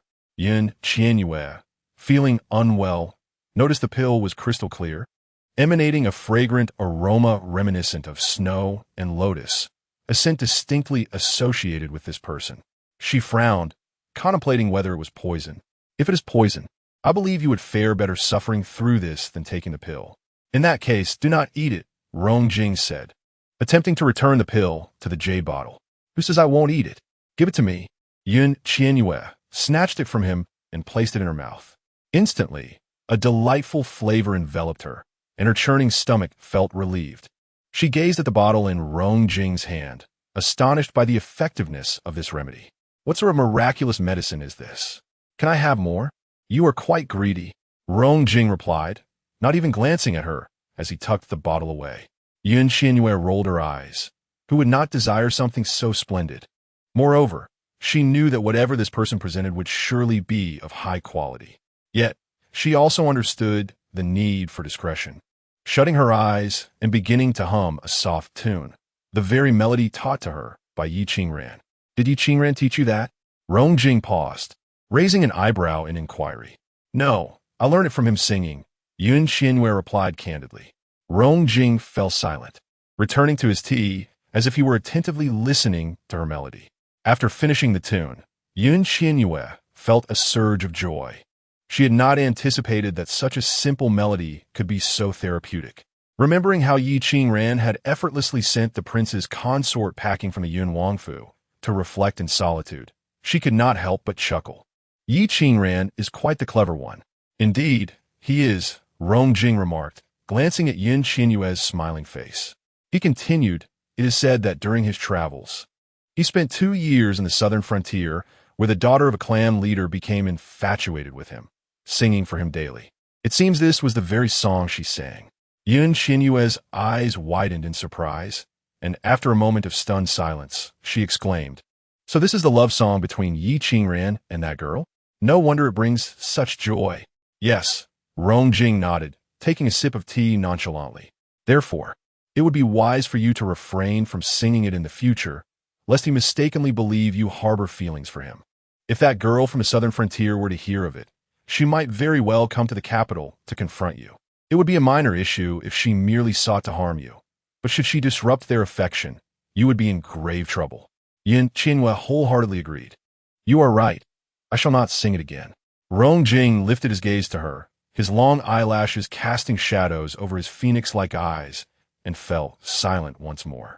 At that moment, the carriage ceased its jostling, and an awkward, strained sound of string music wafted in from outside, as if suppressing something. "Young master, we have arrived at Ling Tai Temple." Indeed, nodded in acknowledgement, remaining seated without making a move. At last, they had arrived. Qian Yue promptly lifted the curtain to gaze outside. Chapter 44. As Qian Yue delicately parted the curtain, eager to glimpse the world outside, she was abruptly halted by the hand of Rong Jing reaching out to stop her. Confused, she turned to face him. "Aren't you feeling quite drowsy? If so, you might as well rest in the carriage," he suggested. "I am no longer tired," she retorted. "Besides, sleeping in a carriage can't compare to the comfort of a room." With that, Qian Yue brushed aside Rong Jing's hand and made to exit the vehicle. Observing her apparent hesitation, Rong Jing chose not to withdraw his restraining hand. "Hey, why are you stopping me?" she exclaimed, unable to dislodge his grip, raising an eyebrow at him. "Your hair is disheveled. Allow me to tidy it for you," he offered. "Is that so? Surely it can't be that bad. I have been quite careful not to disturb it," Qian Yue replied, reaching up to touch her hair, her brow furrowing in concern. Before she could react, Rong Jing's fingers deftly reached her crown, and with a gentle flick, he unraveled her neatly arranged peacock bun. The jade hairpins, the delicate step bells, and the ornamental flowers cascaded down, leaving her silky locks to fall freely about her shoulders. "Hey!" Qian Yue gasped in shock. But it was too late. She glared at Rong Jing, insisting it was perfectly fine. "Now it is disheveled," he replied, not bothering to meet her gaze. Qian Yue shot him a look of irritation, exclaiming, "This is what you call disheveled. I shall redo it." Rong Jing produced a comb from seemingly nowhere and began to smooth her hair. "I don't need your help," she protested, pushing his hand away, and then called out, "Color outside. There are undoubtedly too many people. If you shout, they will turn a look. Do you wish for everyone to see you in this state?" Rong Jing raised an eyebrow, manipulating the comb in his hand, his hair tousled and his attire disarrayed. "If you desire, I would not object." Qian Yue fell silent. The word "no" caught in her throat, and she cast him an exasperated glance. While her hair was indeed a mess, her attire was certainly not disheveled. Frustrated with herself for not being quicker than him, she reluctantly said, "Can you even comb hair?" "Naturally," he asserted. "Then you may proceed," she conceded, closing her eyes in resignation, knowing she lacked the skill to style her hair in the ancient manner. She figured it was for the best, as she had never particularly cared for that hairstyle anyway. Yet, a note of caution escaped her lips. "Be gentle, do not tug at my scalp." "Understood." Rong Jing resumed his task, the comb gliding lightly through her tresses. Qian Yue had little faith in a man's ability to style hair. Bored, she picked up the jade step bells and ornamental flowers that had fallen in the carriage, contemplating their craftsmanship. It seemed that the artistry of this era was notably primitive. Such fine jade was marred by poor polishing techniques, and the designs were overly simplistic, lacking meticulous detailing. Moreover, as she examined her own jewelry over the past few days, she noted that apart from gold and silver, there were only jade pieces, devoid of any gemstones. If only she could mine some precious stones to create jewelry for sale, she would surely amass a fortune. With that thought in mind, Qian Yue's spirits lifted as she turned to Rong Jing, asking, "How much money does your family possess?" "What? Are you truly interested in counting my family's wealth?" He arched an eyebrow and shot her a sidelong glance, yet his hands continued their work. "Just curious," she replied. "Approximately 500,000 taels of gold," he stated. 500,000 taels of gold," she exclaimed, astonished. One tael of gold is equivalent to approximately 4,000 yuan in modern currency. Thus, 50,000 taels of gold would amount to a staggering 20 billion yuan today. In this world, a meat bun costs but a mere coin, whereas in that realm, a single coin for a meat bun equates to about 200 billion in contemporary terms. Indeed, 200 billion yuan would categorize one as wealthy, yet not excessively so, particularly given their status as nobility. If we consider their formidable family lineage, it is likely they could freely exploit the riches of gold mines. She inquired further, "Does your family operate a gold mine? Do you believe that anyone can simply mine for gold, and that it is an easy endeavor?" Rong Jing replied coolly, "In the heavenly holy dynasty, there are no more than 2 gold mines, heavily guarded by royal forces. It is not something that anyone can just access." "Oh, then where does your family's wealth originate?" Qian Yue pressed on. "It is merely the accumulated wealth of generations, which I have expanded, Rongjing explained. Upon hearing this, Qian Yue exclaimed, "So that is your ancestors' money, not truly yours. How can you spend it so freely? Look at your extravagance. Riding in a vehicle crafted from fragrant sandalwood." The Rong Wangfu has a long lineage of military generals, skilled in warfare, but lacking in financial acumen. It is only since I took the helm of the Rong Wangfu that we have amassed these savings. Now, all the family assets are under my stewardship. Aside from the title of prince, which I have yet to inherit, all the money is within my control. So, do you not consider that wealth mine? Rongjing countered. Well, that is indeed true. Qian Yue conceded. Intrigued, she asked, "What exactly do you do to accumulate such wealth?" "You seem to be prying into my personal affairs," Rongjing reminded her. Qian Yue scoffed. "This is the nature of the affluent, always keeping their profitable secrets close to their chest. No wonder you are so shrewd." It appeared that her wealth had been cultivated through careful financial management. She fell silent for a moment, unwilling to relent, and asked, "Who, among all in the heavenly holy realm, is the wealthiest?" "I am," Rongjing declared without hesitation. 50,000 taels of gold makes you the richest? The top tycoon? Qian Yue's eyes widened in disbelief. Seeing his self-assured demeanor, she scoffed, "Is that truly wealth? The world's richest individual has assets exceeding $600 billion, and even those ranked slightly below possess hundreds of billions. This realm is truly impoverished. The Yuan Wangfu cannot even claim 10,000 taels of gold." Rongjing reminded her once more. "Wow, so your family is still vastly superior to mine." Qian Yue thought, feeling slightly indignant. "I will certainly be wealthier than you in the future." "Well, we shall see," Rongjing replied. Qian Yue rolled her eyes, thinking, "What do you mean we shall see? I will undoubtedly be rich. All I need to do is discover a gemstone mine, and wealth will be mine." Yet, she pondered whether such treasures even existed in this world. With a frown, she recalled her past life of toil and realized she was foolishly seeking trouble in this life. The thought of mining brought to mind the labor and effort required, and she longed for a life of leisure instead. With that in mind, her enthusiasm waned, and she urged, "Are you ready yet?" "Almost." Rongjing meticulously secured the last strand of azure hair, deftly taking the jade hairpin from Qian Yue's hands and adorning her hair with it. "My lord, the crown prince has disembarked and is approaching," Xiangu called out from outside. Listening to the conversation within the carriage, his stern visage twitched intermittently.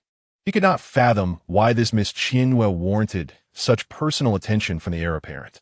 Over the years, aside from himself, the heir had never permitted anyone to approach within 3 paces, not even the old marquis, let alone a woman, especially one so devoid of any feminine grace in her speech and mannerisms. It was utterly perplexing. Rongjing acknowledged, maintaining his composure. Qian Yue furrowed her brow, finding this insufferable man irksome, particularly as he continually presented himself before her. "Why does young master not disembark? Has Sister Yu awakened?" Tianxing approached, reaching to lift the curtain. In an instant, Xiangu intervened, his expression impassive. "Your Highness, please wait. My lord has just fallen asleep. I have only recently roused him. He is currently adjusting his attire." "Oh." Tianxing raised an eyebrow, his piercing gaze betraying disbelief. Is it possible that the heir is actually asleep? Given the ruggedness of the mountain path, how could he possibly slumber? "Your Highness, are you aware that my lord has long suffered from fragile health? He cannot endure the jolts of the mountain road. A brief respite is entirely reasonable," Xiangu asserted resolutely. "Although Miss Qian Yue holds no formal betrothal with your Highness, the Yun family and the imperial family are bound by an engagement, and Miss Qian Yue is the sole legitimate daughter of the Yun household. From birth, she has borne the responsibility of entering the palace, making her the foremost candidate until the emperor announces otherwise. It would be inappropriate for your Highness to witness the heir tending to Miss Qian Yue's hair. This prince is a man, the heir is not a woman. What does it matter if his attire is disheveled? Am I to fear gazing upon such a sight?" Tianxing insisted, attempting to lift the curtain but finding it immovable. He secretly exerted his strength, yet the curtain remained steadfast, his expression darkening. though he was well aware of Qian formidable prowess. He had not anticipated it to be so formidable. My lord may be unbothered, yet Miss Qian Yue is indeed a lady, Qian Ge reminded him. Miss Yu is destined to enter this prince's residence. What does she have to fear from my gaze? Should she not appear presentable even before your lord? Yi Tianjing retorted, his eyes fixed on the tightly shut curtain. He was determined to uncover what Yun Qian Yue and Rong Jing were engaged in together within the confines of the carriage. A solitary man and a woman confined together. Did she not care for her reputation? Even Qing Wan, who harbored feelings for Yun Muhan, maintained distance. Did she not consider the implications? Did Rong Jing remain oblivious to this? Did the old marquis as well? Or were they scheming? Had they forgotten that she was to enter the palace? His indignation simmered. Qian Ge remained silent, yet his hand resolutely prevented Yi Tianqing from lifting the curtain. Though you are the personal guard of the heir, you do not possess the authority to obstruct this prince, Yi Tianqing declared, turning his gaze to Qian Ge. Step aside. Qian Ge. Suddenly, Rong Jing's voice resonated within the carriage, warm and soothing. Upon hearing his command, Qian Ge slowly withdrew his hand and stood to the side. Yi Tianqing swiftly reached to pull aside the carriage curtain. Without hesitation, a hand emerged from within, swiftly parting the carriage curtain, revealing Yun Qian Yu's exquisite visage. Her hair was still elegantly coiled, yet it paled in comparison to the resplendent peacock bun styled by Kai Lian that morning. Though she remained undeniably beautiful, a hint of her former radiant charm was diminished. Yi Tianqing seemed momentarily entranced by the sudden appearance of her countenance, gazing at Yun Qianyu with a spellbound expression. The lady's features were striking, her beauty ethereal. Clad in elegant purple silk, she exuded an air of nobility. Yet her delicate stature, slender neck, and snow-white wrists imbued her with an ineffable grace akin to gentle water. Waves of emotion surged within him, rendering him breathless for an instant. Yun Qianyu, with an impassive expression, cast a cold glance at Yi Tianqing and remarked, "It appears that His Highness has made an error. The women of the Yun Manor enter the imperial palace, not your prince's estate. If my memory serves me right, you are not yet the emperor, are you?" Upon hearing her words, Yi Tianqing was abruptly awakened from his reverie, halting his movements as he stared at Yun Qianyu, his gaze unfamiliar, as though he had never known her. Yet, when the meaning of her words dawned upon him, his expression stiffened. Furthermore, the Yun Manor is not solely represented by me. I have vowed not to enter the palace, and I shall remain true to that vow, Yun Qianyu continued, observing his rigid demeanor. Additionally, let me remind His Highness that I have only one brother, Yun Muhan. I cannot recall ever being the sister of a prince. We are merely strangers, and I cannot afford the luxury of having such an illustrious brother. His Highness ought to choose his words with caution. With that, she brushed aside Yi Tianqing's hand, gracefully leaping down from the carriage. Upon disembarking, she noticed several familiar faces not far ahead. Princess Qing Wan, Rong Linglan, Lung Shu Li, Yu Ning, and several young ladies she had encountered at the viewing garden, all adorned in resplendent attire, their garments of silk and satin glimmering, particularly the dazzling gold jewelry that caught the eye. She huffed disdainfully vulgar. Her gaze shifted elsewhere, landing on Yun Muhan as he emerged from the carriage. Casting his eyes in her direction, Yun Qianyu shot him a glare. He should not think that a mere change of clothing would absolve him of the resentment she harbored for being confined for the past half-month. She averted her gaze in search of Kai Lian, only to find Kai Lian, Ting Yu, and Ting Shue's carriage wedged at the back. The three maidens seemed eager to approach, but were obstructed by the princesses in front. Hesitant to push through, their expressions filled with helplessness as they looked at her. Kai Lian's gaze was fixed on Yun Qianyu's head. Upon seeing her altered hairstyle, she pouted in dissatisfaction, an undeniably endearing sight. "Rong Jing, where shall I reside?" Yun Qianyu inquired, turning to Rong Jing. "I have no interest in listening to Buddhist chants or basking in the light of the Buddha. Rest is of utmost importance. Should I be well rested, I may explore this ancient temple, provided I do not encounter that charlatan." She called out to Rong Jing with an effortless familiarity, unaware that nearly everyone present, including Tian Sheng, had changed countenance.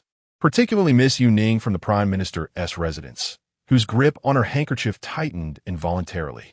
You and I shall reside in the quiet Heart Studio on the back mountain. Master C.I. Yun has already made the arrangements. Yong Jing gently leaned forward, gracefully disembarking from the carriage. He cast a glance at Qian Yue, his expression as consistently warm and refined as ever, seemingly unfazed by her calling his name. He instructed Xian Ge beside him, "Take her to settle in before returning to me. I shall first visit Master Ling Yin." "What? Stay with you?" "Absolutely not." Qian Yue immediately protested. "Young Master Jing, after all, Miss Yu is an unmarried woman. It will be rather inappropriate for her to reside with you. Wouldn't it? We must be mindful of reputation," said Tian Sheng, his countenance serious. "Yong Jing?" She spoke his name so effortlessly. How many years had it been since anyone dared to address him as Yong Jing? Even the emperor referred to him as young Master Jing. Although Qian Yue despised the fact that he called her Miss Yu, she found herself in agreement with his words. Her reluctance stemmed not from concerns about reputation, but rather from her genuine aversion to sharing quarters with such a cold-hearted individual. Currently, the fragrant spring mountain was teeming with a diverse crowd, and it was likely that many unsavory characters had infiltrated their midst. Even though Ling Tai Temple had conducted a thorough count of the attendees, it was inevitable that a few nefarious individuals might slip through the cracks. Since Grandfather Yun entrusted Qian Yue to my care, her safety is my solemn responsibility. Yong Jing continued. He is a man of propriety, and Qian Yue is a legitimate daughter of the Yun royal family. Does His Highness truly suspect us of any impropriety? He directed a cool glance at Tian Sheng, raising an eyebrow slightly. His Highness has no doubts regarding young Master Jing's character, nor should he doubt Miss Yu's virtue, for she would never engage in anything that could tarnish her reputation. However, sharing a courtyard does pose certain inconveniences, Tian Sheng responded. There is no need for concern. Your Highness, although Jing Xianzhai is a single courtyard, it is in fact divided into two sections. Yang's quarters are merely adjacent to Qian Yu's, which should not pose any hindrance, Yong Jing asserted, turning his attention away from Tian Sheng to address Qian Yue. Jing Xianzhai is the most serene place in the entire Ling Tai Temple, perfectly suited for your rest and repose. Very well, let it be so, Qian Yue readily acquiesced. She reasoned that sharing a courtyard with Yong Jing would likely deter the influx of miscellaneous individuals, thus ensuring tranquility. Growing weary of further discussion, she instructed Xian Ge, lead the way. Indeed, Xian Ge bowed respectfully to Qian Yue and took the lead, displaying even greater deference than towards Tian Sheng. Qian Yue paid no further mind to the others, lazily trailing behind Xian Ge while gesturing to her three handmaidens. Kai Lian, Ting Yu, Ting Shui. Why do you stand there in a daze? Hurry and follow. Yes, miss. The three responded promptly, squeezing out from between Song Ling Lan and Lung Shuli.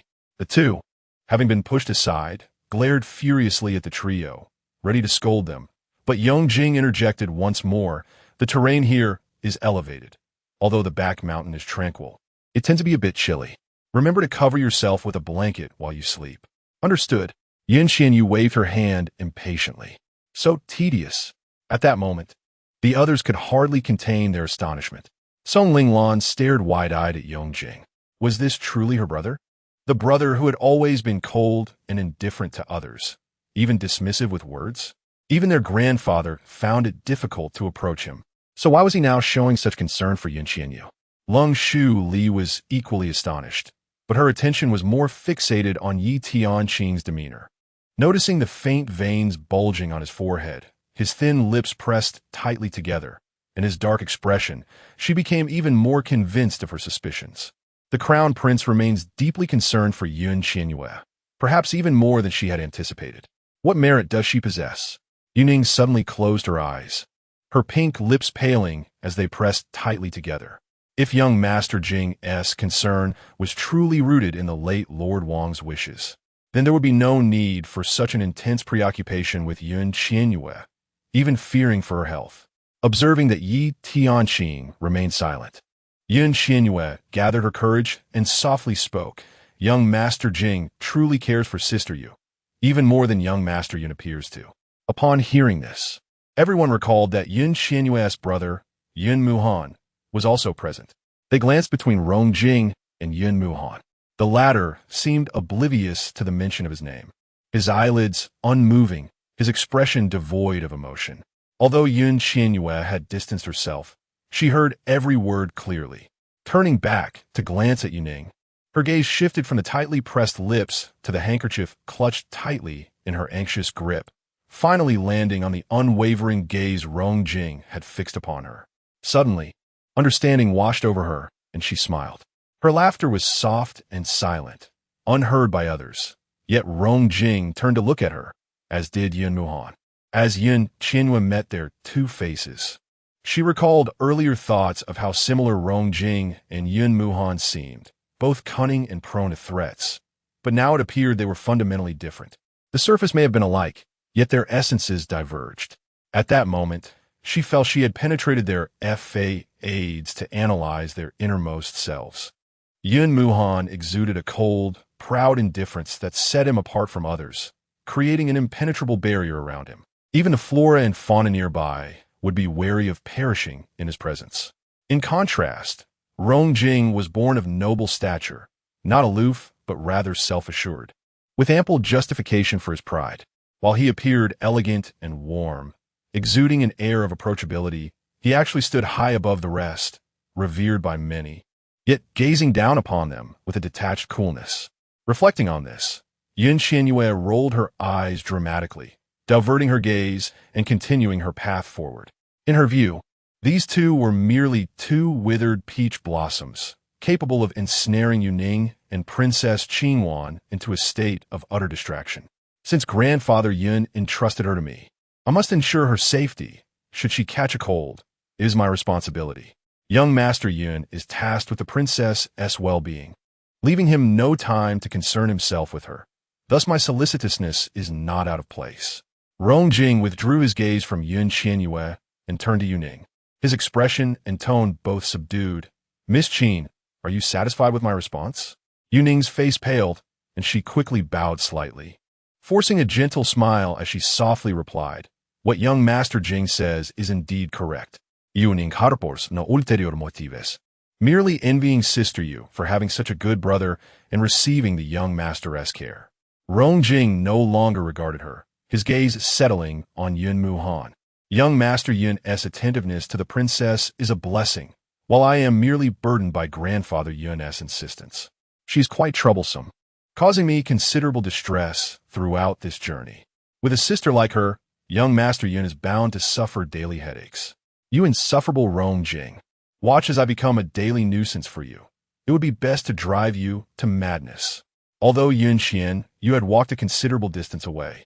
It was peculiar that the sounds from that direction still reached her ears with remarkable clarity. Puzzled at first, she soon realized the reason. She possessed martial arts skills. Elated by this discovery, she wondered just how far her hearing could extend. As if struck by a sudden inspiration, Yuning covered her mouth with a handkerchief and chuckled softly, her demeanor transforming from one of tension to an inexplicable grace and beauty. Yi Tianqing glanced at Yuning, following her gaze towards Rong Jing, who appeared oblivious to Yuning's presence, instead rubbing his forehead, looking quite distressed. Shall we switch places? I don't mind the trouble. Yun Muhan's voice was somewhat rigid, yet lacked any chill when directed at Rong Jing. Princess Qingyuan's face turned pale at once. Rong Jing was not one to enjoy the privileges bestowed upon young Master Yun. Enduring a few days of inconvenience was certainly bearable. Moreover, how could one accept a task entrusted by the venerable Yun grandfather and then fail to fulfill it? Rong Jing released his hand, offering a gentle smile. Yun Muhan fell silent. Ba, esteemed guests, I have just learned that His Royal Highness, young Master Jing, young Master Yun, and the princess have graced our humble temple with their presence. I apologize for the lack of proper welcome and hope you will forgive me. An elderly monk, around 50 years of age, hurriedly approached, clad in the robes of a temple master, Master Tsiyun of Lingtai Temple. His voice resonated as he bowed to the group. Master, you are too kind. My father dispatched me to pay respects to Master Lingyin and bask in the Buddha-esque light, seeking blessings for our people. I apologize for any disturbances caused, and I hope for your understanding. Yi Tianqing, resuming his princely demeanor, placed his hands behind his back. Though his words were humble, his posture conveyed the elevated status befitting a crown prince. Your Highness, you overstate the matter. Our Emperor's grace is indeed a blessing for our temple. Master Qian nodded slightly, then turned to Rong Jing, saying, Young Master Jing, it is truly delightful to see you recovering from your illness. I extend my heartfelt congratulations. Thank you, Master. It is merely the heavens showing mercy, granting me a few more years of life, Rong Jing replied with a gentle tone, lacking the lofty air of Yi Tianqing, making him appear more approachable. His faint smile instantly made him seem more endearing. Having survived a great tribulation, auspicious clouds now gather. You are destined for a long and safe life, Master Qian remarked, his expression cheerful. He then recited a Buddhist verse and continued. Your esteemed teacher is currently waiting for you in the hall of Patriarch Bodhidharma. He has mentioned that if you arrive, you may proceed on your own. As you are one of us, I shall take my leave now and guide His Royal Highness, young Master Yun, the princess, and the ladies from various households to their accommodations before seeking you out for conversation. Very well, Master, do not concern yourself with me. I can manage on my own. Rong Jing nodded. Without casting another glance at anyone else, he leisurely made his way toward the hall of Patriarch Bodhidharma, without even a small novice monk to guide him. Yi Tianqing's gaze darkened slightly. Though it appeared as if Rong Jing was being neglected, everyone present understood that Master Lingyin was a reclusive sage, rarely seen by anyone other than the emperor himself. Thus, it was inconceivable for an ordinary person to receive even a word from him. Rong Jing's solitary journey to the Master's quarters signified that for him, Master Lingyin was not merely revered, but regarded as an esteemed guest. Your Highness, young Master Yun, and the princess, please follow me. I have already made arrangements for your stay, the old monk said, leading them onward. Master Qian bowed again to a few individuals. I apologize for the trouble, Master. Knight Tianqing inclined his head. Master Qian then led the way toward the southern courtyard of the mountain temple. Master, we reside in the south, while young Master Jing and sister you are situated in the north. Is this not a discrepancy? Yuning glanced at the north and saw Rong Jing's figure already turning behind a temple, her brow furrowing slightly as she gently inquired. Lingtai Temple is not particularly large. The back mountain comprises only 2 courtyards, with no additional space. One courtyard is occupied by Master Lingyin, and the other by young Master Jing, who cherishes tranquility and engages in discussions of the Dharma with the Master. Therefore, I must ask for your understanding. Although the southern mountain is not entirely serene, I shall not arrange for any other nobles. If everyone remains quiet, it should indeed be peaceful. Master Qian said with a smile, glancing at Yuning. Yuning nodded, choosing not to elaborate further. I wonder what my brother is thinking. Agreeing to the old King Yun's request to care for Qian Yue. That woman lacks decorum, both in sitting and standing, and it is said she cannot read a single character. After half a month, she barely recognized the names in the Yun residence. How foolish! Rong Linglan expressed her dissatisfaction with irritation. Precisely. Lung Shuli nodded in agreement. Knight Tianqing cast a sidelong glance at the two, his thin lips pressed together in silence. Princess Qingwan turned her gaze toward Yun Muhan.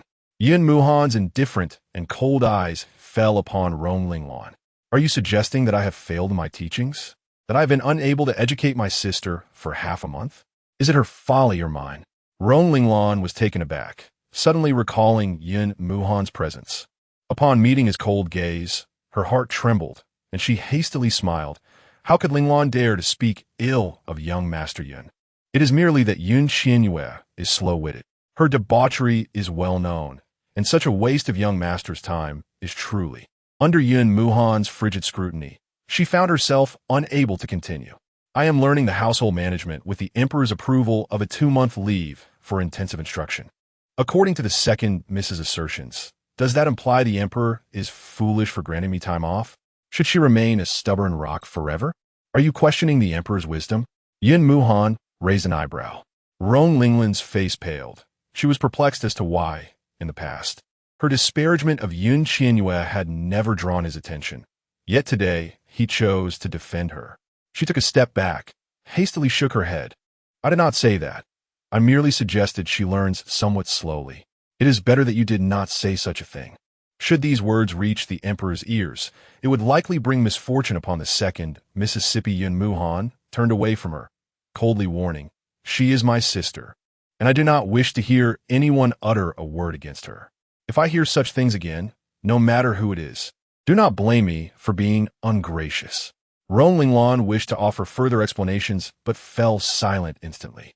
Lung Shuli's heart quivered as well, and she naturally chose to remain silent. Princess Qingwan glanced at the two before unconsciously distancing herself from them. It was only that day in the palace that she realized Yun Muhan indeed protected his sister, for as he stated, no matter how flawed she might be, she is still his sister, his own sister, and he would not permit anyone to bully her. She quickened her pace to catch up with Yun Muhan, gently saying, "They merely envy Sister Yu for the attention she receives from young Master Jing. Do not let it trouble you. Sister Yu is indeed intelligent. She simply does not devote her thoughts to literacy or reason. To her, the arts of music, chess, calligraphy, and painting, as well as needlework, are less gratifying than the pursuit of martial skills. Thus, it is only natural for her to progress slowly for now. However, with diligence and your guidance, she will undoubtedly blossom into a talented woman in the future." Yin Muhan appeared not to hear her, remaining silent. Princess Qingwan, accustomed to his demeanor, refrained from speaking further and silently walked beside him. Yi Tianqing cast a glance at Yin Muhan and Princess Qingwan. The man was indifferent, while the woman mirrored his steps, constantly attuned to his expressions.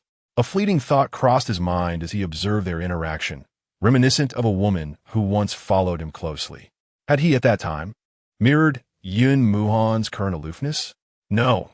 Even in his indifference, there was no disdain. Back then, his eyes and heart had genuinely reflected his annoyance and aversion.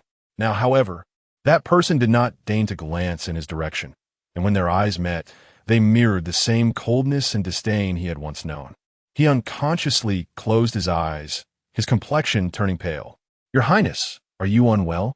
Lung Shuli, ever observant, inquired immediately, noting Yi Tianqing's demeanor. Yi Tianqing collected himself and turned back to see Rong Linglan and Lung Shuli gazing at him. Their expressions mingled with concern, admiration, and affection. Previously, he had taken pride in such looks, believing that only such refined young ladies were worthy of him. Yet now, as he regarded them, he felt an absence of the previous sentiments. The thought of how they had once delighted in tormenting Qian Yue sparked a flicker of irritation within him. Is the sun too harsh? Rong Linglan voiced her worry. With her fear of Yun Muhan's warning dissipated, she looked towards Yi Tianqing, contemplating that as long as Qian Yue did not vie for the prince's affection, she could simply ignore that foolish woman henceforth.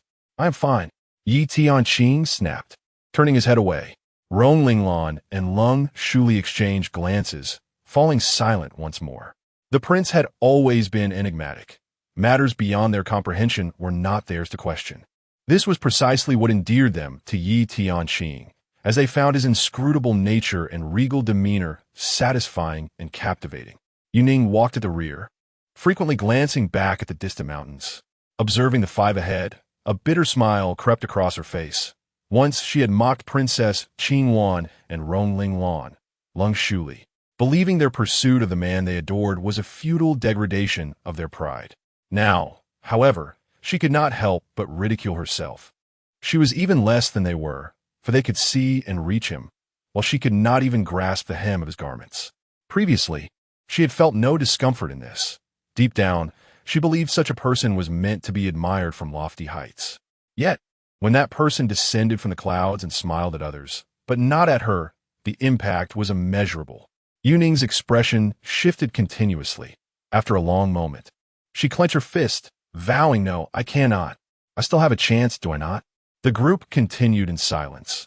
The only sounds were the soft rustle of footsteps, light and fleeting.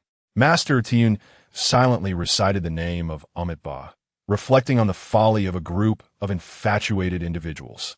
With a deep sigh, he observed Qian Yue, despite having distanced herself, could still hear the conversations behind her, filling her with delight. She listened intently, yet after a few steps, the words became indistinct. Frowning, she glanced back and noticed the distance was merely a few dozen paces. She pouted, but this did not dampen her spirits. After all, she possessed no internal energy in the modern world. Now that she had acquired such power, her joy was palpable. Noticing Xianji's expressionless demeanor, she promptly inquired, "Hey, I can hear them talking. Can you hear it too?" Xiangu turned to acknowledge Qian Yue's excited face and nodded, affirming his ability to hear as well. "Can you still hear now? How far can you listen?" Qian Yue was aware that the guard Rong Jing seemed exceptionally skilled. Otherwise, he wouldn't have been able to prevent Yi Tianxing from lifting the carriage curtain. "I can hear clearly within approximately 2 miles, Xiangu replied. 2 miles? Qian Yue's eyes widened. Upon glancing back, her expression fell. She could only discern a few steps of sound, indicating that her internal energy was not as profound as she had hoped. It's infuriating to compare oneself to others. "This is merely a minor skill," Xiangu remarked. If it were the young master, he could probably hear the entire Ling Tai temple. "What?" Qian Yue stumbled in shock. "Rong Jing, was that remarkable?" She gazed at Xiangu with wide eyes. Xiangu thought it was time for Miss Qian Yue to comprehend the prowess of his young master, lest she remain overly audacious in his presence. After all, the young master merely chose not to stoop to her level, especially considering she had scolded him numerous times along their journey. It was indeed remarkable that he remained unperturbed. He nodded affirmatively, suggesting that the young master's abilities might extend even further. "Come on." Qian Yue surveyed the Ling Tai temple, which must span at least 5 miles. "Is Rong Jing truly that formidable? I absolutely refuse to believe it. If he were that extraordinary, wouldn't he be a semi-divine being?" She pouted, "Go ahead and boast." Xiangu anticipated the moment when Qian Yue would gaze at his young master with admiration, but instead, after a prolonged silence, she retorted, causing his expression to darken. He solemnly declared, "I never boast. The young master indeed possesses such capabilities." "Well, you might as well claim your young master is an immortal, soon to ascend to the blissful realm," she quipped. "Look up. Do you see any immortals in the sky? It's all just your hot air." She pretended to point at the heavens. Xiangu, following her gesture, glanced towards the azure sky, clear and unmarred, finding no sign of any celestial beings. He returned his gaze to Qian Yue, who wore a teasing smile, and abruptly halted, angered. "Miss Qian Yue, you may doubt, but do not insult my young master." "Who has insulted him? Who would dare?" "He is Rong Jing. If I utter a word against him, I would surely be drowned in the spittle of others." Qian Yue replied, finding joy in the cold guard's indignation. She waved her hand dismissively. "Fine, let us just say your young master is that impressive." "What do you mean, just say? His prowess is undeniable. How else could he endure for a decade without decline, surpassing all annual scholars in both literature and martial arts?" He stared at Qian Yue, correcting her. "It's not even if. It originally is." "Yes, it originally is." Qian Yue, with an astute sense of the moment, nodded in agreement. Observing the change in Xianji's expression, she thought that should she disagree with him, he might very well draw his sword against her. Noticing his demeanor softened slightly, she hastily shifted the topic. "Well, since Miss Qian Yue, I do not go by well. My name is Xiangu." Xiangu reminded her. "Alright, Qian Yue. I ask you, since your esteemed family's heir possesses such remarkable abilities, capable of hearing sounds from several miles away, does that not mean he need do nothing else day and night but listen to others?" Qian Yue readily revised her wording, unable to suppress her sorrow for Rong Jing. What good is it to possess such power? If she were in his shoes, she would likely go mad, incessantly tormented by the cacophony of voices, leaving her no peace to sleep at night. Miss Qian Yue, a martial artist, must master the art of controlling their internal energy, at my family's heir's level. As long as he does not consciously release his internal energy or intentionally probe the sound around him, he is no different from an ordinary person. Moreover, Probing the surrounding sounds is a highly depleting endeavor.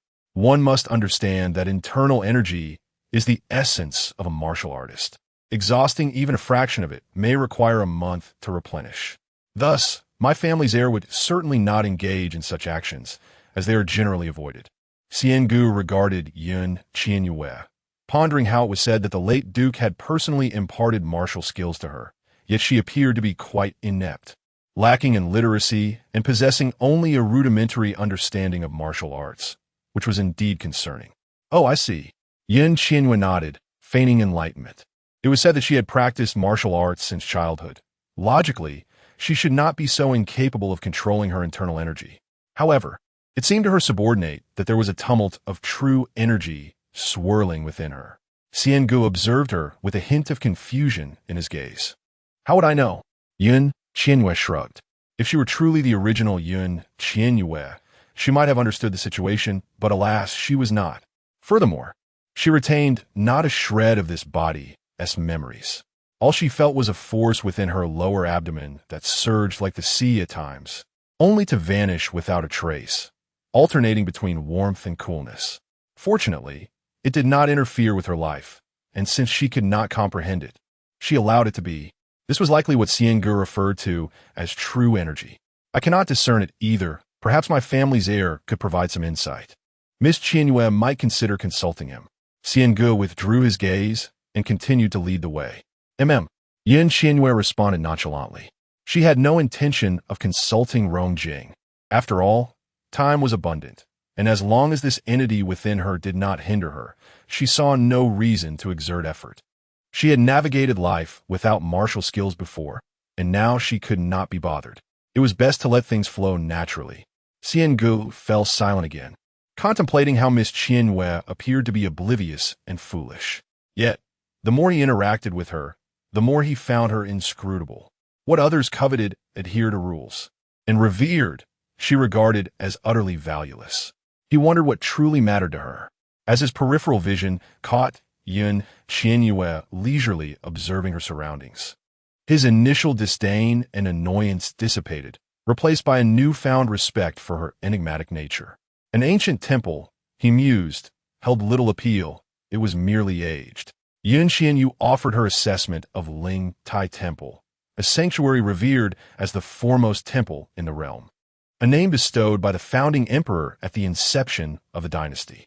The temple encompasses 81 courtyards, housing thousands of monks. It is said that during the pivotal battle at Luo Huan Mountain, when the founding emperor faced a shortage of troops, it was the monks of Ling Tai Temple who valiantly took up arms to assist him, thus aiding in his escape from peril. Qian Gu surmised that Miss Qian Yue was unaware of the temple's origins, and thus offered her an explanation. Ah, I see there's such a background. She lamented for the monks, who, despite their vows, had resorted to violence. What a transgression! Qian Yue displayed a sympathetic demeanor. Qian Gu was momentarily speechless. The actions of Ling Tai Temple had echoed throughout the land, given that battle was indeed a decisive one. It was from that point forward that the founding emperor fortified his forces and prepared thoroughly for a counteroffensive, ultimately vanquishing the disarrayed feudal lords of the previous dynasty. The monks of Ling Tai Temple had achieved great merit and were generously rewarded by the emperor, their deeds immortalized in history. Yet here, in the presence of Miss Qian Yue, they were reduced to objects of pity. Countless bones lie beneath the glory of a general. The monks must have sought to ensure the enduring legacy and prosperity of their temple. However, it all seemed a mere pursuit of fame and profit, hardly worthy of admiration. Qian Yue reiterated her judgment, scoffing dismissively. Qian Gu was taken aback, recalling the smirk that had graced the prince's face when he spoke of the monk's gallant deeds in battle. Although he had said little, his expression had betrayed a similar mockery. At that moment, he felt that this woman was standing on the same plane as the prince. Yet, that expression was fleeting. Qian Yue suddenly broke into a playful smile and inquired, "Do you know if there are nuns in this temple? Can monks marry nuns?" Qian Ji's thoughts shattered in an instant. He felt as if he had been bewitched, for this woman's mind was clouded with indecorous notions. How could she possibly be on par with the prince? He turned his head, his demeanor stern. "Miss Qian Yue, I advise you to refrain from such talk." This temple is home to ascetics and eminent monks who have renounced worldly ties. How could there possibly be nuns residing here? Let alone the absurdity of marrying one. It is nothing short of a farce. Qian Yue rolled her eyes, retorting, in modern times, monks and nuns do indeed marry. This antiquated era is so backward. The people here are utterly dim-witted. She promptly added, humph, it's merely a matter of time before such unions are accepted. Xiangu halted, issuing a solemn warning. Miss Qian Yue, I implore you to cease such remarks. We are within Ling Tai Temple. Should such words reach Master Ling Yin, the abbot, or the assembled monks, even the prince would be unable to shield you from their wrath. You would likely be expelled from these sacred grounds. Good riddance.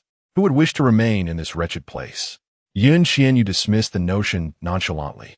Xiangu, exasperated, retorted, it would be a trivial matter to expel you, but it would also bring trouble upon my family as prince. I have no connection to your prince. What trouble could I possibly bring? Qian Yue rolled her eyes again. Xiangu was rendered speechless, gazing at Qian Yue as though she were a creature of the extraordinary. Could such absurdities truly emanate from a lady of refined upbringing? Especially in front of the man, she was exceedingly rude. It is perplexing how the young master consented to the old Lord Yun's care for her. He truly felt a sense of sorrow for the young master. The cold demeanor of his face shifted continuously in hue. Ah, your face is reminiscent of a chameleon. Qian Yue seemed to have suddenly discovered something amusing, observing Xianji's expression with interest, as if she were tempted to reach out and tousle his hair. Xiangu abruptly turned, striding forward with purpose. He genuinely questioned whether this woman was truly a daughter of the Yun royal residence. Were it not for his prior knowledge of Miss Qian Yue's extravagant and unconventional behavior, often resulting in astonishing acts, he would have insisted on apprehending her to present her to authorities as an impostor. Xianji's pace was swift, and in the blink of an eye, he had distanced himself from Qian Yue. She, however, paid no mind, reflecting on how rigid this young guard, Rong Jing, was, devoid of any sense of humor. Xiaoyan, Ting Xue, and Ting Yu trailed behind, collectively feeling a sense of embarrassment for their young lady. She was perhaps the first in history to claim that a temple housed nuns, and she even suggested that monks could marry nuns. It was astonishing that she could conceive such ideas. The three exchanged glances and sighed in unison. Although the previous miss was somewhat aloof, she still possessed an understanding of etiquette, knowing what to say and what not to say, maintaining an appearance befitting a refined lady in the presence of outsiders. Yet now, the current miss devoured her meals ravenously, walked with a swagger, and spoke coarsely, utterly devoid of any feminine grace. They could not help but worry for her. They wondered if she would ever find a suitable match. Ahead, Xiangu pondered that such a woman would likely remain unmarried, undesirable to anyone, which explained why the crown prince held her in disdain. It was truly unacceptable. Qian Yue, however, remained blissfully unaware, continuing her leisurely stroll, swaying with each step. She thought that since she was walking on ancient grounds, it was worth savoring the experience. Perhaps one day, should fate allow her to return to the modern world, she could contribute to the preservation of cultural relics for the National Cultural Heritage Administration. As they passed by numerous monasteries, they made their way to the Zen temple on the back mountain. A young monk busily darted back and forth, respectfully greeting them with a gesture of reverence before hurrying away towards the hall of Bodhidharma. From that direction, the faint sound of Buddhist chants could be heard. Although they could not see it firsthand, the atmosphere was palpably vibrant and bustling. Qian Yue envisioned Rong Jing sitting alongside a bald monk, a smile of delight spreading across her face as she remarked, "It would be splendid if your young master were to embrace Buddhism today. I would surely burn incense in celebration." Xiangu halted once more, regarding Qian Yue's cheerful visage with an expressionless gaze as he replied, 10 years ago, Master Lingyin stated that while my young master possesses a heart for Buddhism, he lacks the affinity for it. In this lifetime, he shall not take refuge in the Buddhist faith. Miss Qian Yue need not concern herself with my young master. With that, Xiangu resumed his forward march. Qian Yue blinked, her eyes clouded with frustration. Damn it! That old charlatan Ling Yin was deliberately opposing her. Rong Jing appeared to be someone who could transcend to immortality at any moment. Such a lack of vision. Xiaoyan, having spent these days in close proximity, naturally understood Qian Yue's thoughts and sighed softly, saying to her, "Miss, the young Master Jing is truly kind to you. Is this hairstyle crafted by him? The man's hands are remarkably noble, especially those of young Master Jing, who has likely never styled anyone else's hair. You should feel fortunate for the unique attention he bestows upon you. Do not harbor aspirations of him renouncing worldly ties." My hair was indeed tousled by him. If he does not style it, who else would?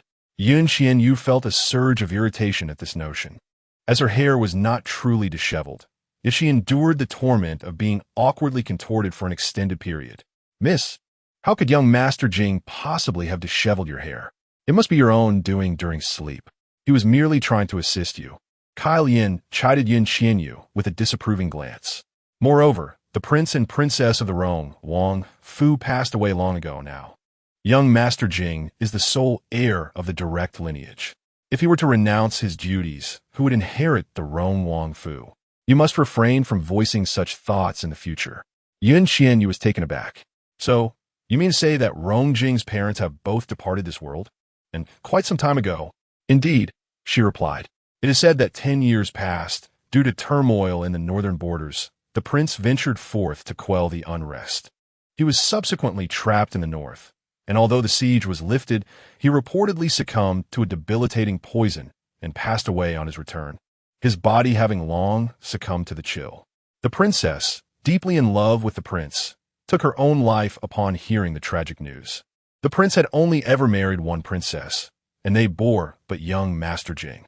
After that, young Master Jing fell gravely ill himself, remaining confined to the estate for a decade."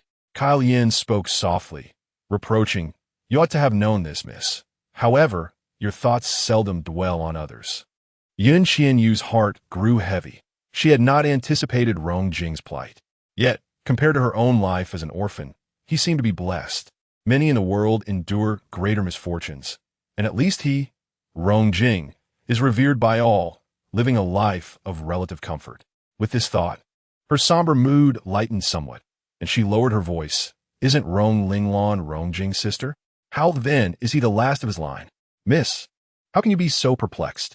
Kai Yin said with exasperation. "The Rong Wang Fu has a vast lineage, but young Master Jing's branch is the direct line descending from the holy ancestor emperor. Unfortunately, this lineage is marked by passion, resulting in a sparse number of descendants.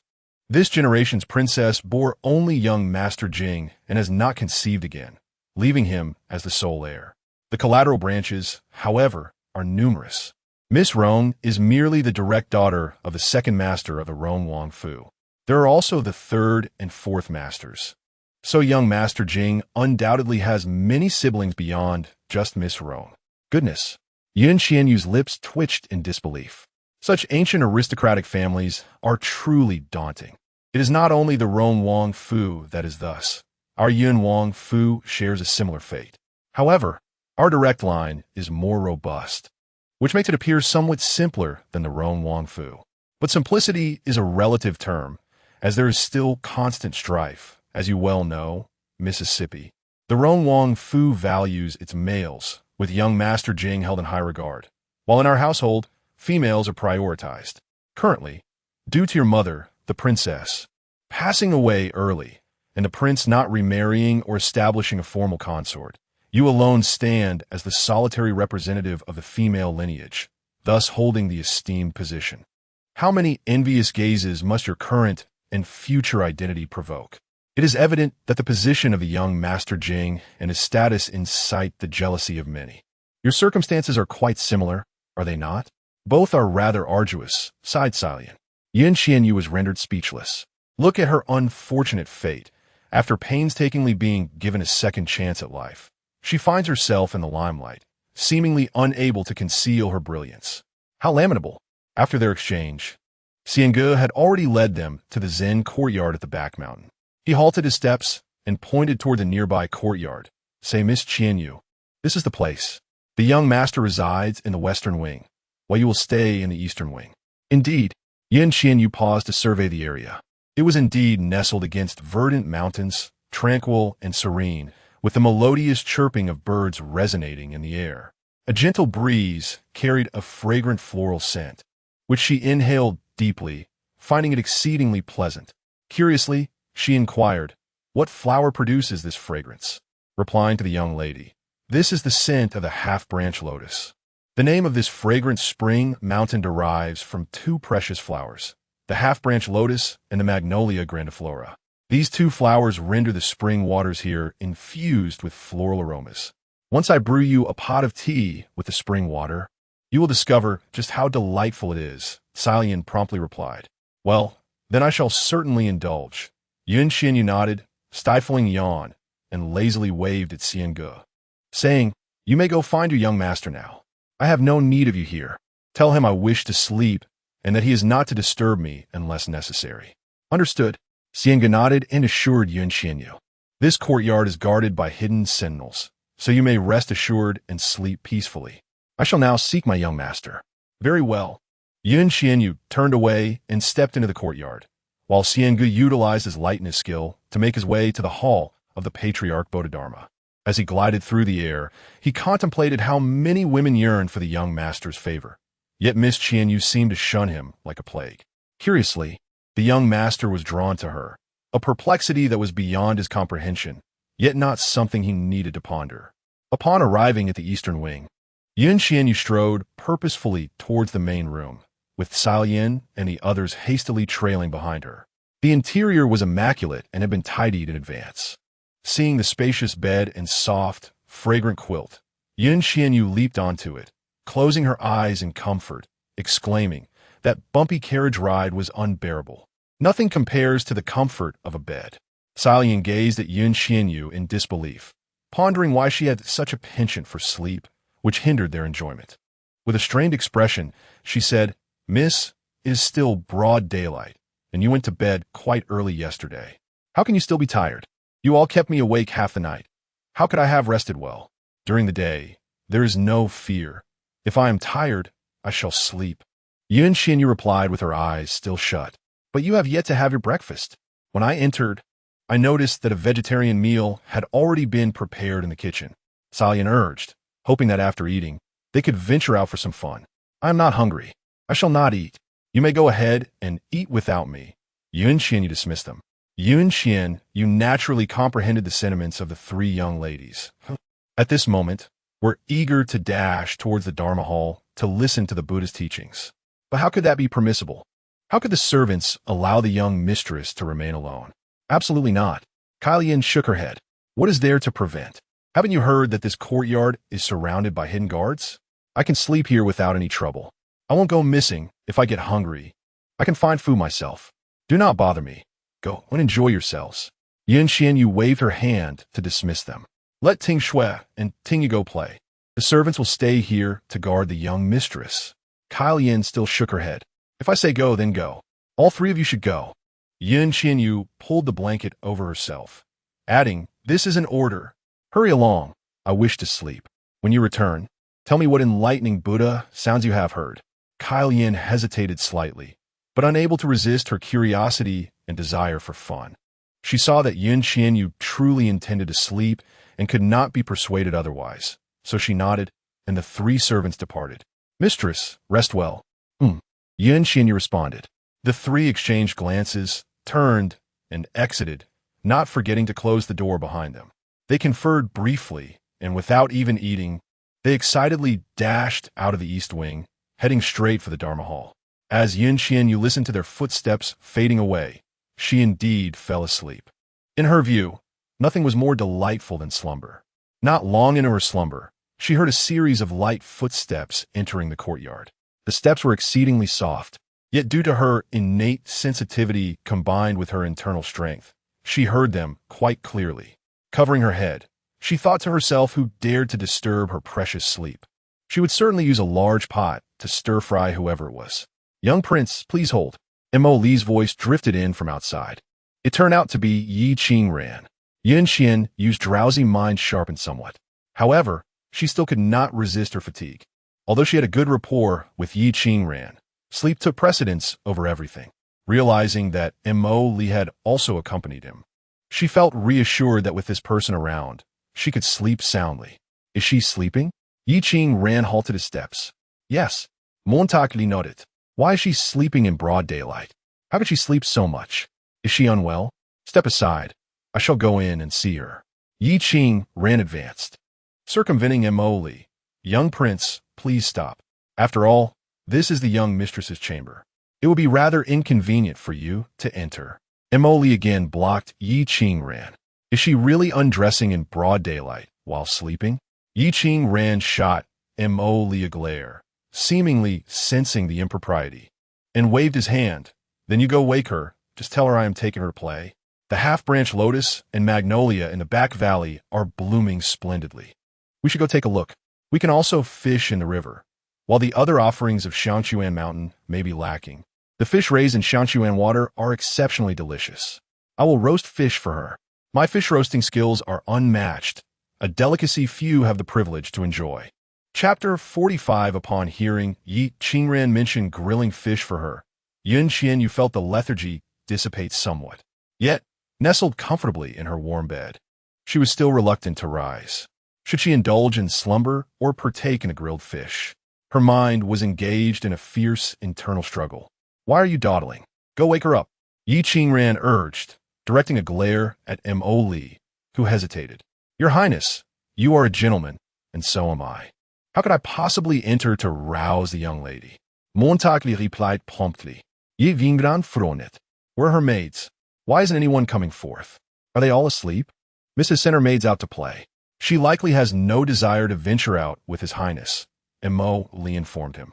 Over the past few days, he had discreetly observed that the young lady had developed a penchant for sleep, seemingly attempting to compensate for her past insomnia by seizing every opportunity to rest. Initially, she managed well during her lessons with the heir, but soon she would doze off at her desk, prompting the heir to rouse her multiple times throughout the day. Such a waste of splendid weather to be sleeping. Yi Qingran exclaimed, If you won't wake her, then I shall. He pushed past Mo Li, striding forward. Mo Li swiftly interposed himself once more. Your Highness, perhaps it would be best to wait until my lady awakens before seeking her out. Yi Qingran was taken aback by the unexpected strength of Yun Qianyu's personal guardian, who had managed to hold him back effortlessly. Though Mo Li had only exerted 50% of his strength, it was enough to deter Yi Qingran, whose prowess and reputation were equally formidable, having roamed freely for many years. Even if he could overcome Mo Li, it would wake the young lady, which would be counterproductive.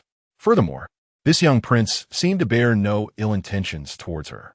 Recognizing Mo Li's wisdom, Yi Qingran ceased his objections and boldly approached the door, calling out, I refuse to believe you are not awake. Rise at once. The scent of lotus leaves enveloping the freshly caught fish, grilled over the fire, wafted enticingly through the air, promising a delectable feast that would leave one yearning for more. Yet, after a moment of silence, he sighed. It has been 7 years since I last tasted such a dish. If you won't join me, then I can no longer wait. Sleep as you wish. I shall go alone. With that, he turned away, determined to forego rousing Yun Qianyu. Suddenly, the door creaked open, and Yun Qianyu glared at Yi Qingran's retreating form. Wait, who said I wasn't going? Ah, so you are coming after all. How splendid. Let us indulge in grilling fish together. Let us go. Knight Qingran halted, turning to gaze at Yun Qian, a smile instantly blooming on his face. Mo Li felt a flush of embarrassment for his young mistress. It was quite unbecoming and lacking in decorum to be so easily lured away by a mere grilled fish. Yun Qian reached up to smooth her hair, noting that it remained undisturbed, a testament to Rong Jing's commendable hairstyling skills. She glanced down at her attire, pleased to find that despite rolling around, it bore no creases, indicating that the garment purchased by Yun Muhan was indeed of excellent quality. With a satisfied expression, she remarked to Knight Qingran, Let us go. I have yet to partake in breakfast, so do prepare several fish for me to enjoy. With that, she closed her door and approached Knight Qingran. Absolutely. Eat as much as you desire. Knight Qingran gazed at Yun Qianyue in astonishment, as if she transformed with each encounter. After appraising her, he inquired, I've heard that you've recently learned to read under Yin Muhan's watchful eye. Even the emperor has issued a decree. I know you must have loathed studying. I had intended to rescue you, only to find that the emperor assigned me a position at the military headquarters, compelling me to take up my post immediately. I had no choice but to comply. You've lost weight during your confinement. It is high time you replenish your strength. Indeed, I was imprisoned for half a month. Qian Yue reflected on Knight Qingran's initial intention to save her, deciding to forgive him for not doing so. As she passed by Mo Li, she waved her hand dismissively. You needn't accompany us. Mo Li nodded and swiftly retreated.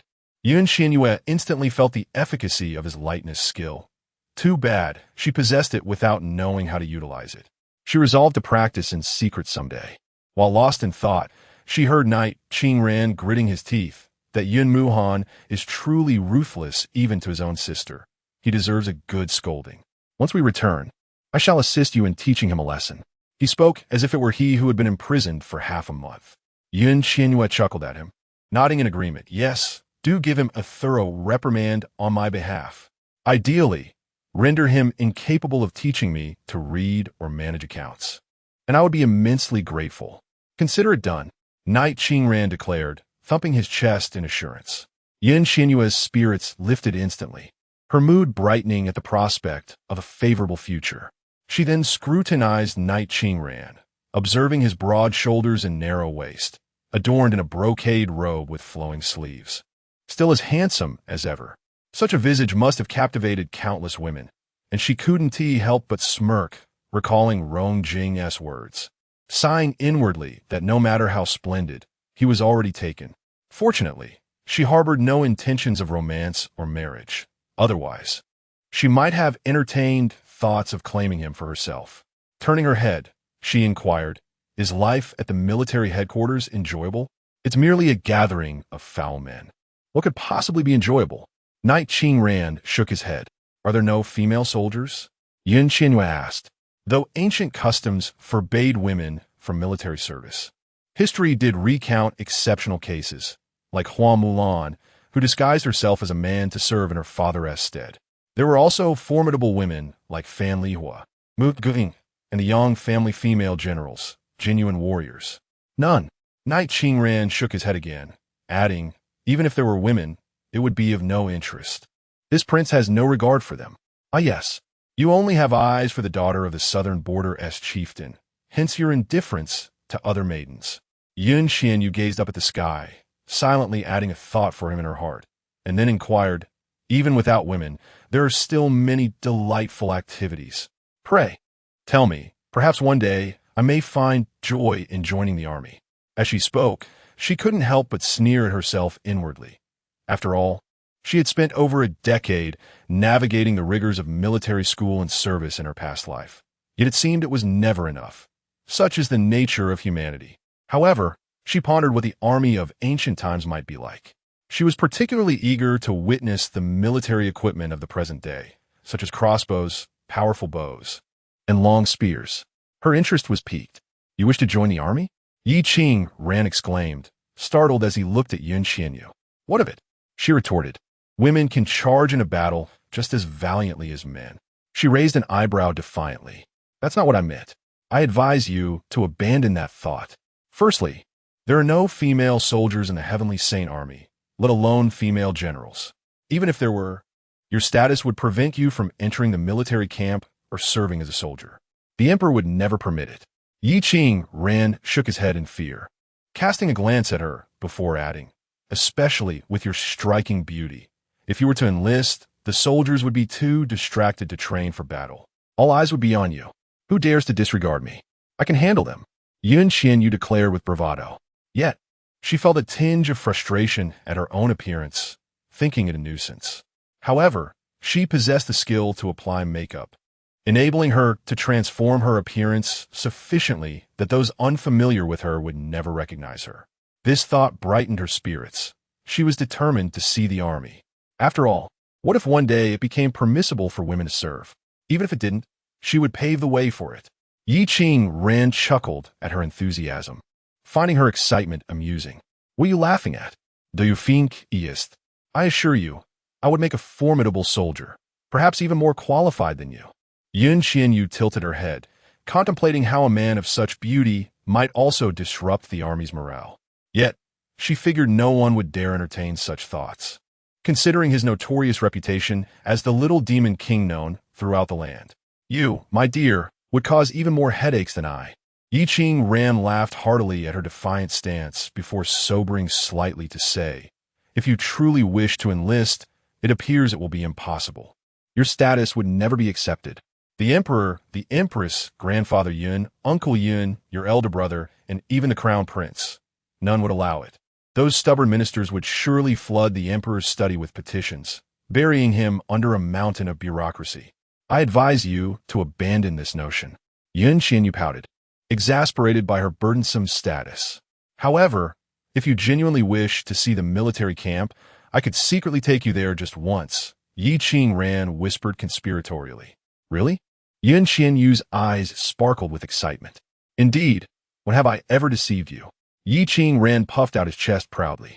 Very well, you must keep your promise. Qian Yue eagerly anticipated the chance to behold those ancient weapons, hastily inquiring, when will we go? At present, it seems impossible. You are currently under the watchful gaze of Yun Muhan, observing the intricacies of bookkeeping. I have yet to establish my footing in the military command, with numerous eyes scrutinizing my every misstep.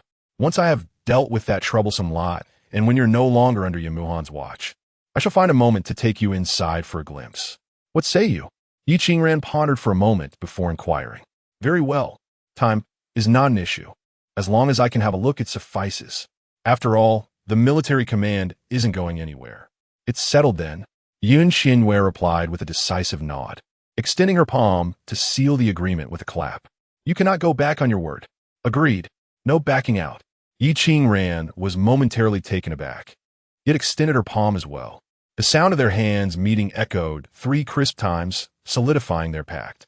Qian Yue felt a slight ache in her palm, yet her spirits remained high, reflecting on how delightful Yi Qingran truly was, far superior to that heartless wretch, Rong Jing.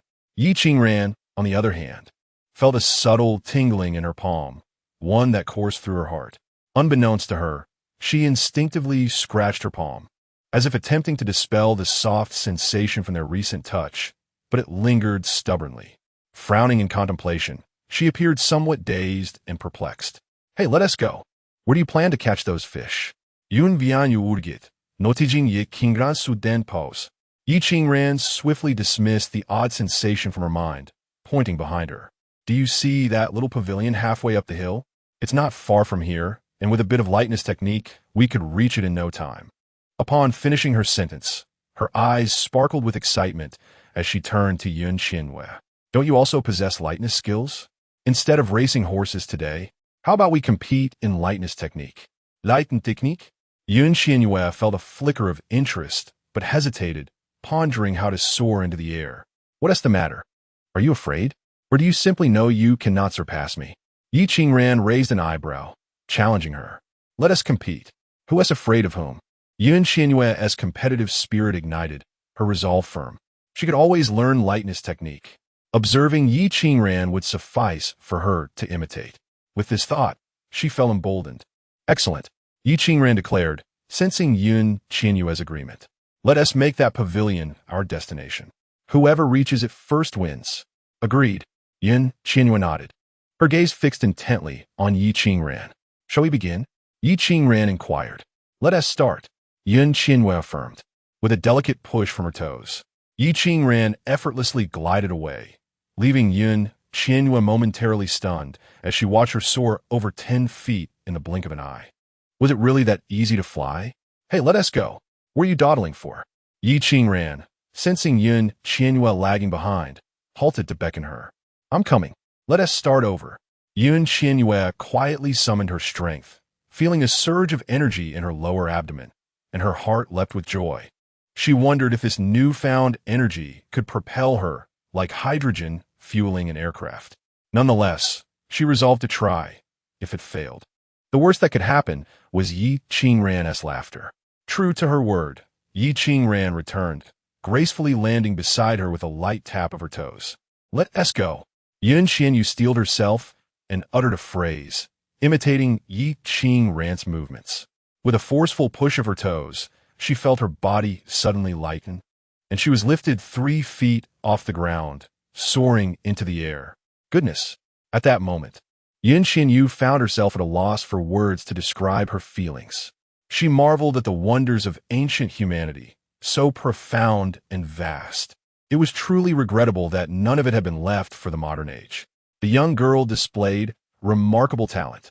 Yi Qing Ran praised her, and in an instant, she effortlessly surpassed Qian Yue, soaring ahead, gliding towards the pavilion halfway up the mountain. Qian Yue held her breath, and as she suddenly dropped from a distance of around 7 or 8 zhong, she was fortunate to be prepared, merely staggering without falling. Noticing that Yi Qing Ran had already moved far ahead, she gathered her strength and took flight once more. This time, she fared slightly better, landing firmly at a distance of 7 or 8 zhong before ascending again.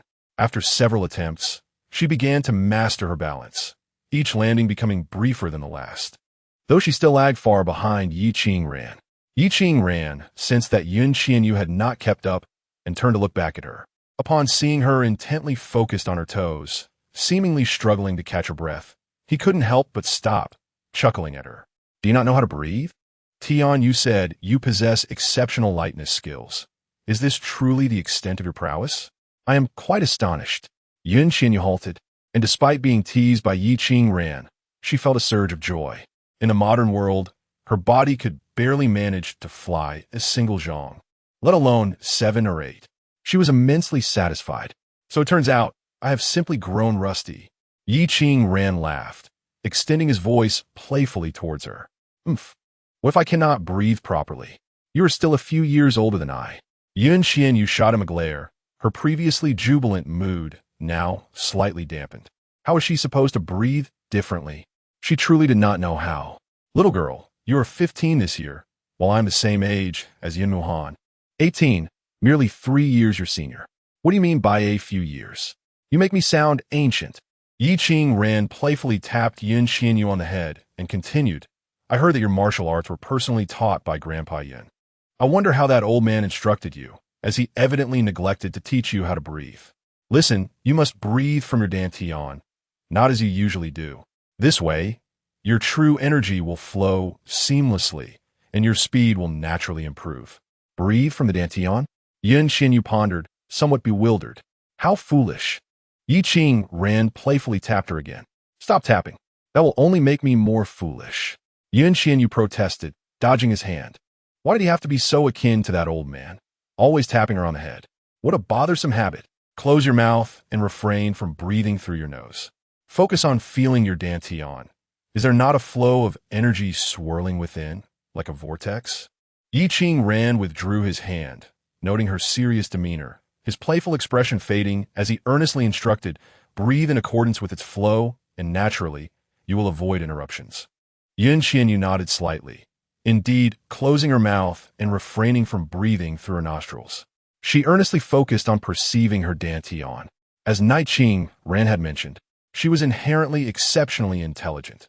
With guidance, she swiftly found her way, quickly aligning with the rapid flow of energy within. A surge of joy filled her as she realized, "I've got it. How simple it is." The realization struck her that such an elementary concept had only now been grasped. It seemed not that she lacked intelligence, but rather that old Wang Yi had failed to impart knowledge effectively. It was he who was inept, not her. Ni Qing Ran, too, sensed the transformation within Qian Yue, astonished by her rapid comprehension. Yet, he was even more bewildered by the presence of 2 distinct currents within her, one cool and the other warm, seemingly in a trend emerging. He inquired, "What martial arts are you practicing? It is rather peculiar." Previously, he had not noticed her lack of effort, but now, with her qi flowing outward, he could naturally perceive it. "I'm not quite sure. It's all rather chaotic within me," Qian Yue replied, shaking her head. She refrained from mentioning that old Wang Yi had taught her something called the Phoenix Scripture, fearing Ni Qing Ran would pry further. Besides, she could only respond with that name, so it was simpler to feign ignorance.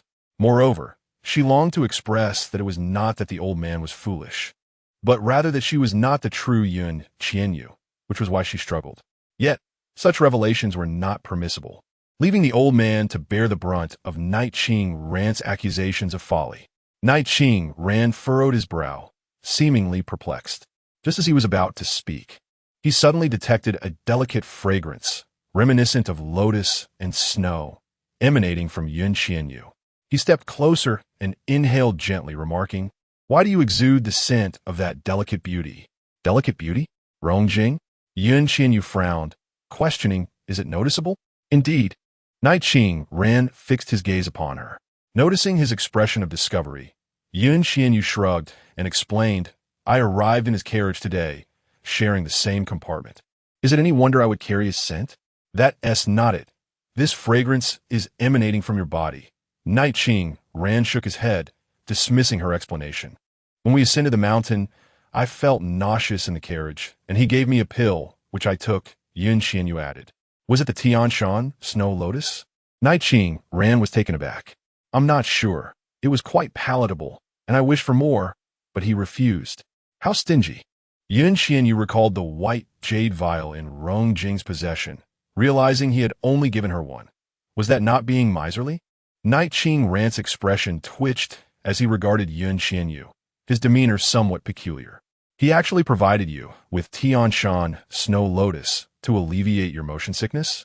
The legendary Tian Sheng Snow Lotus? Is it truly that precious?" Qian Yue inquired. She was aware of the extraordinary value of Tian Sheng Snow Lotus, but was uncertain if what Rongjing had given her was indeed that. Nevertheless, since it was a flower and she had consumed a pill, it was likely a synthesized form. Knight Qing Ran scoffed lightly, casting a scornful glance at Qian Yue. "What thoughts occupy your mind daily? The Tian Sheng Snow Lotus is undeniably valuable. There are hardly two of them in the entire world. The imperial pharmacy of the royal uncle possesses none, save for a single plant acquired by Master Lingyin. However, in his noble endeavor to rescue your esteemed brother, Yin Muhan, he utilized half of it. The other half was employed to save a prince of the southern Liang kingdom, who had also faced great calamity. Thus, it was exhausted. Only one plant remains, and it is uncertain how it came to be in the possession of that fragile beauty. He has mixed it with various precious medicinal herbs to create pills for healing, amounting to no more than 10. Over the years, it is likely that few remain. To think that now, to treat your fainting in the carriage, he has given you one, such a waste of a fine remedy." Qian Yue was somewhat astonished. "It seems that Rongjing is rather generous." Yi Qingran scoffed, claiming he is indeed generous towards you. Qian Yue blinked, then blinked again, suddenly waving her hand and retorting, "Humph. His actions are merely a fulfillment of someone else's request. If I were to perish from the carriage's jostling, my grandfather would surely seek him out for retribution. It is nothing but a last resort. Otherwise, if I were to step on his carriage and risk damaging it, would he demand compensation? The Tian Sheng Snow Lotus is far more precious than agarwood, is it not? While agarwood is valuable, it can still be priced. The Tian Sheng Snow Lotus, as you say, is priceless. How could he possibly be so magnanimous towards me? Indeed, perhaps he harbors some ulterior motives.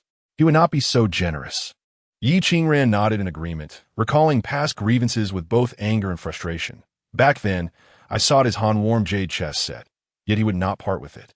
I even lost my blood-sweating steed, and that wretched fellow, having just won the horse, slaughtered it for meat before I could devise a way to win it back.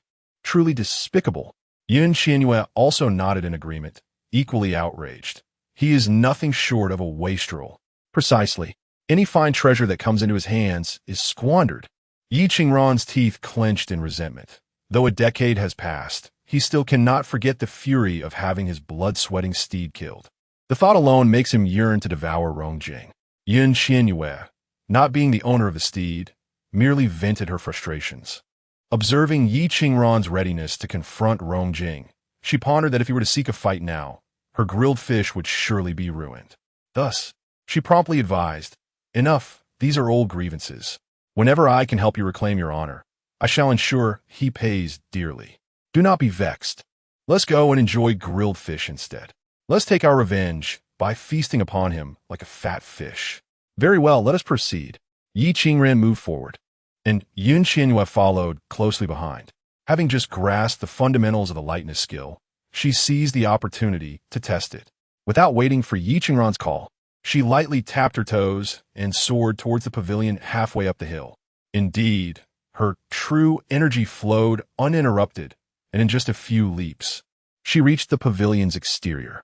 Glancing back, she marveled at how swiftly she had traversed such a distance, once again admiring the prowess of the ancients. This little girl has done remarkably well. Yi Qingran soon arrived, gazing at Qian Yue in admiration. With her chin lifted in pride, she declared, "Indeed, I have triumphed. Thus I command you to catch me some fat fish to grill." Yi Qingran was momentarily taken aback, then burst into hearty laughter. Once he had laughed enough, he said to her, "Very well, I shall go catch some fish to grill for you. We shall divide our tasks. I will fish, and you can go over there to gather the lotus leaves from the half-branch." "No problem." Qian Yue cast a glance at the terrain halfway up the mountain, where, to her right, a cluster of half-branch lotuses flourished, their roots intertwined in a breathtaking display of vibrancy. To her left lay a moderately narrow river, its crystal-clear waters revealing the delicate dance of algae and stones beneath the surface. A natural waterfall cascaded down the mountainside, its spring water flowing gracefully into the river, which then meandered further down towards the valley below. She could not help but inquire, what river is this, and where does it lead? This is the Xiangquan River, flowing into the waterways of Qinglin Town, 500 miles away. It serves as a crucial hub for maritime salt and passenger vessels. Night Qing, Ran explained as she strolled along the riverbank. "Oh," Qian Yue nodded. "Does that mean the fish along this stretch of the Qinglin Town River are exceptionally delicious?" "Not at all. Only the fish nurtured by the waters of Xiangquan Mountain possess such exquisite flavor. Beyond this mountain, one cannot savor such delectable fish. Other streams do flow into that canal, but with them come various impurities, rendering the fish there far less appetizing. Moreover, only the half-branch lotuses nourished by Xiangquan's waters bear such unique taste. The fish grilled with these lotuses are unparalleled. In all my travels, I have yet to encounter fish as delectable as those nurtured by the waters of Xiangquan Mountain." Night Qing Ran remarked, breaking a branch from a nearby tree to emphasize her point. "Ah, I see." Qian Yue nodded in understanding. "Quickly, go and pluck a lotus leaf for me to toss over," Night Qing Ran instructed. "Certainly." Qian Yue turned towards the right of the pavilion, where half-branch lotuses intertwined in a splendid bloom of purple, red, orange, yellow, and white petals, their fragrant aroma enveloping her like an embrace. Breathing in deeply, she plucked a single lotus leaf and hurled it toward Night Qing Ran, exclaiming, "Here, catch." With a vigorous throw, the leaf soared through the air, swift as the wind. Qian Yue was taken aback, glancing at her hand, recalling the day she had angered the fourth prince and had opened his hand. A surge of energy coursed from her dantian through her arm, wrist, palm, and fingertips, imbuing the leaf with a sudden vitality and strength, responding to her innermost intent. This time, however, her strength was magnitudes greater than before. Night Qing Ran was equally startled, witnessing the lotus leaf hurtling toward his chest with remarkable force, prompting him to swiftly sidestep and extend his hand to catch it, though the impact still left his hand tingling. He widened his eyes at Qian Yue, saying, "Sister Yue, are you attempting to assassinate me?" Qian Yue lifted her gaze, equally astonished as she looked at Night Qing Ran, her expression somewhat foolish as she replied, "Why would I want to kill you? You haven't wronged me. But how is this possible?" She felt as if, even if it had been an airplane, she could have launched it with that same force. "Why would I know?" Night Qing Ran shot her an exasperated glance, bemused by her naive demeanor. "This likely indicates that you possess a vast reservoir of inner strength. It took me 7/10 of my power to catch that leaf. Had it been an ordinary person, they might have been pierced through by it on the spot. You little girl, why do you still appear so clueless? I truly wonder how Grandfather Yun imparted his martial arts to you, and how you managed to learn them. This is inner strength indeed. How frightening." Qian Yue gazed at her hands, then at the leaves in Yi Qing Ran's grasp, suddenly expressing her astonishment. She had previously heard tales from ancient times of martial artists who could kill with a mere flutter of flowers or a pluck of leaves, thinking it was merely a fabrication of martial arts fiction. Yet, it turns out that such feats do exist. What's so terrifying about it? As long as you master it and wield it to your advantage, controlling its flow and force, it will greatly benefit your self-defense. Some individuals toil their entire lives and may not even achieve 1/3 of your inner strength. Now that you possess such profound power, and it seems that two distinct energies are merging, it is truly unimaginable how formidable you will become. I fear that even my own inner strength will pale in comparison to yours. That is indeed a good thing, you silly girl. Yi Qing chuckled. Indeed, it is a good thing. Qian Yue's spirits lifted immediately. Earlier, she had found her frail body and identity to be quite bothersome, but she now realized that there are both benefits and drawbacks. With the unexpected acquisition of martial arts and inner strength, her heart felt a bit more at ease. From now on, if anyone dares to bully her, she could simply retaliate with a punch or a palm strike. Remembering the arrogant demeanor of the old prince when he mentioned the Phoenix Classic, she had scoffed at the time. Now it appeared to hold some truth. By the way, what martial arts did you learn? I have never seen anything like it. Come on, show me a few moves. Yi Qing looked at Qian Yue with curiosity. Qian Yue's lips twitched. Show a few moves? How could she possibly know what techniques the Phoenix Classic contained? She was not the real Qian Yue, and she had not found a classic in her room that day. She gazed at Yi Qing in a dilemma. Little girl, are you still hiding it from me? What is there to fear in showing a few moves? I can't learn it anyway. Yi Qing teased, calling her stingy. I think you were the stingy one, who said I was unwilling. Wait, I'll show you a couple of moves and let you see. Qian Yue replied promptly. All right, I'm watching. Yi Qing stepped back from the riverbank and stood a short distance away, observing her. Qian Yue steadied herself and began to demonstrate the Tai Chi she practiced every morning. Yi Qing's eyes widened. What technique is this? This is the Tai Chi Classic. Qian Yue explained while performing the graceful movements. The Tai Chi Classic? Grandfather Yin taught you this? Yi Qing's gaze fixed on Qian Yue's actions, captivated by the boundless intricacies. He couldn't help but exclaim in wonder. I never expected Grandfather Yin to possess such a remarkable martial art. No wonder your body is so extraordinary. I still don't understand why you have both icy and fiery energies within you. Isn't that the essence of yin and yang? Truly befitting the name Tai Chi. Qian Yue lowered her lashes, reflecting on Zhang Zhenren, feeling a pang of guilt. I hope you won't hold it against me for promoting your teachings in this foreign realm. If it comes to that, I shall simply acknowledge you as my master in my heart. However, she indeed felt the dual energies of ice and fire circulating within her. Previously, they had operated independently, but today, she sensed a trend emerging. Could it be that the Phoenix Classic and Tai Chi are quite similar? Or perhaps they are, in essence, the same martial art? She, too, was perplexed. Regardless of the circumstances, all that mattered was that she could manage to practice Tai Chi overnight.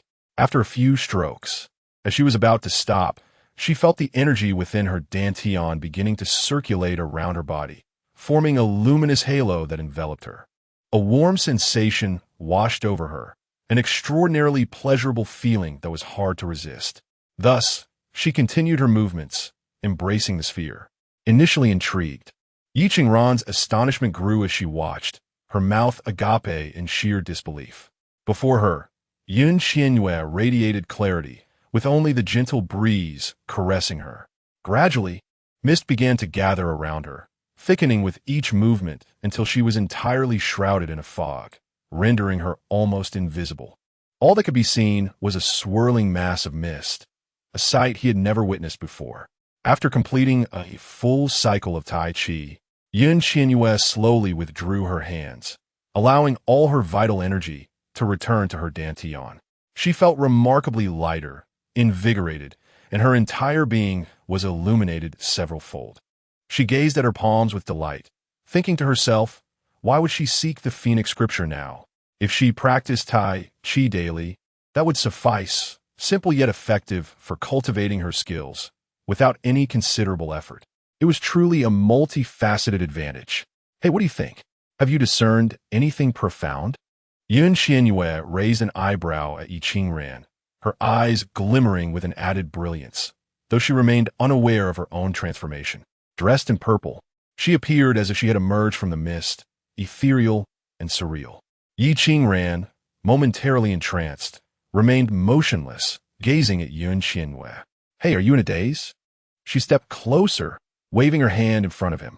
Come back to your senses. Surely, my few Tai Chi moves did not steal your soul away. Yi Qingran finally snapped out of it, his gaze sharpening as he focused on her, astonished. What happened? Is it truly that terrifying? Just look at you. It's quite alarming. Qian Yue reflected on how Tai Chi, a skill commonly practiced in the streets of the 21st century, had rendered a handsome man from the past utterly speechless. She felt somewhat speechless herself. However, the profound nature of Tai Chi, which had been passed down through the ages, was indeed a remarkable treasure. A sense of pride swelled within her. Would Zhang Jinren if he knew she had brought Tai Chi to another world? Traverse time and space to commend her? Fortunately, Yi Qingran shifted his gaze, contemplating not only how terrifying it was, but also the tumultuous feelings of shock stirring within him. He glanced around to ensure they were alone, exhaling deeply before addressing her seriously. In the future, you must never practice openly in front of others. I will not disclose today's events, but unless absolutely necessary, you should conceal your formidable abilities. It will be wise to remain as Navi as before. Qian Yue's lips twitched. What did he mean by remaining as Navi as before? Did you hear me? Yi Qingran continued, especially considering your current state, where your vital energy is unstable and merging. If someone with ill intentions were to perceive your condition, the consequences could be dire. All right, I will heed your advice. Qian Yue responded with a bright smile, sincere and radiant.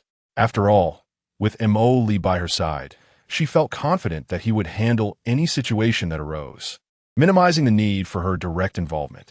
In the future, she could simply practice Tai Chi in the privacy of her own room. The moment she reaches a level where she is no longer easily discernible by others, she would consider it a success. Just like the poetic expression of beauty in the moonlight, akin to the enchanting scene before her now. The night was also smiling. Hurry and catch some fish. I haven't eaten breakfast, and I'm starving. At that moment, Qian Yue realized her stomach was empty. All right. Night Qingran tossed a lotus leaf into the river. Lightly tapping the surface with her toes, she gracefully landed upon it. With the other hand, she plunged a previously broken branch into the water. In an instant, a plump fish weighing over 2 pounds was skewered onto the branch, while she remained standing on the lotus leaf, her shoes untouched by a single drop of water. Impressive. Qian Yue watched in astonishment. Here, catch this.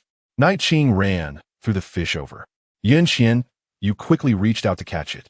Having been trained in the military since childhood and now possessing inner strength, she easily grasped the fish in her hands. The fat fish exuded a fresh scent of aquatic plants, igniting her appetite even before it was cooked. Come, catch another. As she marveled at the scene, Night Qing ran threw another fish her way. Qian Yue hastily extended her hands to catch it, marveling at Night Qing Ran's skillful technique, so elegant and proficient. She couldn't help but ask, do you spend all your time just fishing? Indeed, in my idle hours, I often come here to catch fish to roast and eat. Thus, when the fish see me, they joyfully welcome me and willingly bite the hook. Night Qing Ran replied with pride, his expression one of delight. Qian Yue found his demeanor amusing. The scene was truly delightful. The verdant mountains, the cascading waterfall, the crystal-clear river, and the beautiful figure dancing gracefully upon the lotus leaves. Holding the fish, she was captivated. She lamented the absence of a camera in this ancient time, but then thought of her painting skills. She could capture this picturesque scene on canvas upon her return. What are you daydreaming about? Quickly catch this. Night Qing ran threw yet another fish. Qian Yue quickly discarded the 2 fish she was holding to catch this one, feeling the weight of the fish press down on her hand. Upon seeing it, she gasped. This fish must weigh 7 or 8 pounds. Noticing Night Qing Ran diving once more into the water, she immediately called out, Hey, no more catching. That's enough. We won't finish all that. but 3 fish. We must catch 4. Knight Qing Ran insisted. No need, this is sufficient. The 2 fish we caught earlier weighed over 2 pounds each, and this one is 7 or 8 pounds. If we catch more, we won't be able to eat it all. We can share this one and roast it together. Qian Yue reasoned, admiring the fish in her hands more with each passing moment. It was indeed a fish nourished by the clear waters of the fragrant spring mountain. A sight to behold. No wonder Knight Qing Ran had been so eager for the grilled fish. All right, then let us eat together. Knight Qing Ran felt a sudden softness brush against his heart, as light as a feather. He flew back to the ground, approached Qian Yue, and took the fish from her. I'll handle the fish. You gather lotus leaves and collect some firewood. By the way, can you start a fire? As Qian Yue was about to respond in affirmation, she suddenly recalled that they were not in the modern world. Although she had previously honed her survival skills in the primal forest, she had always possessed tools at that time. Now, however, she found herself devoid of such resources. Creating fire by friction? She shook her head. She was incapable. Knowing that you two lacked this skill, you may merely observe. Qing Ran began to roll up her sleeves. Very well. Qian Yue turned to gather lotus leaves and collect firewood. Qing Ran glanced at her.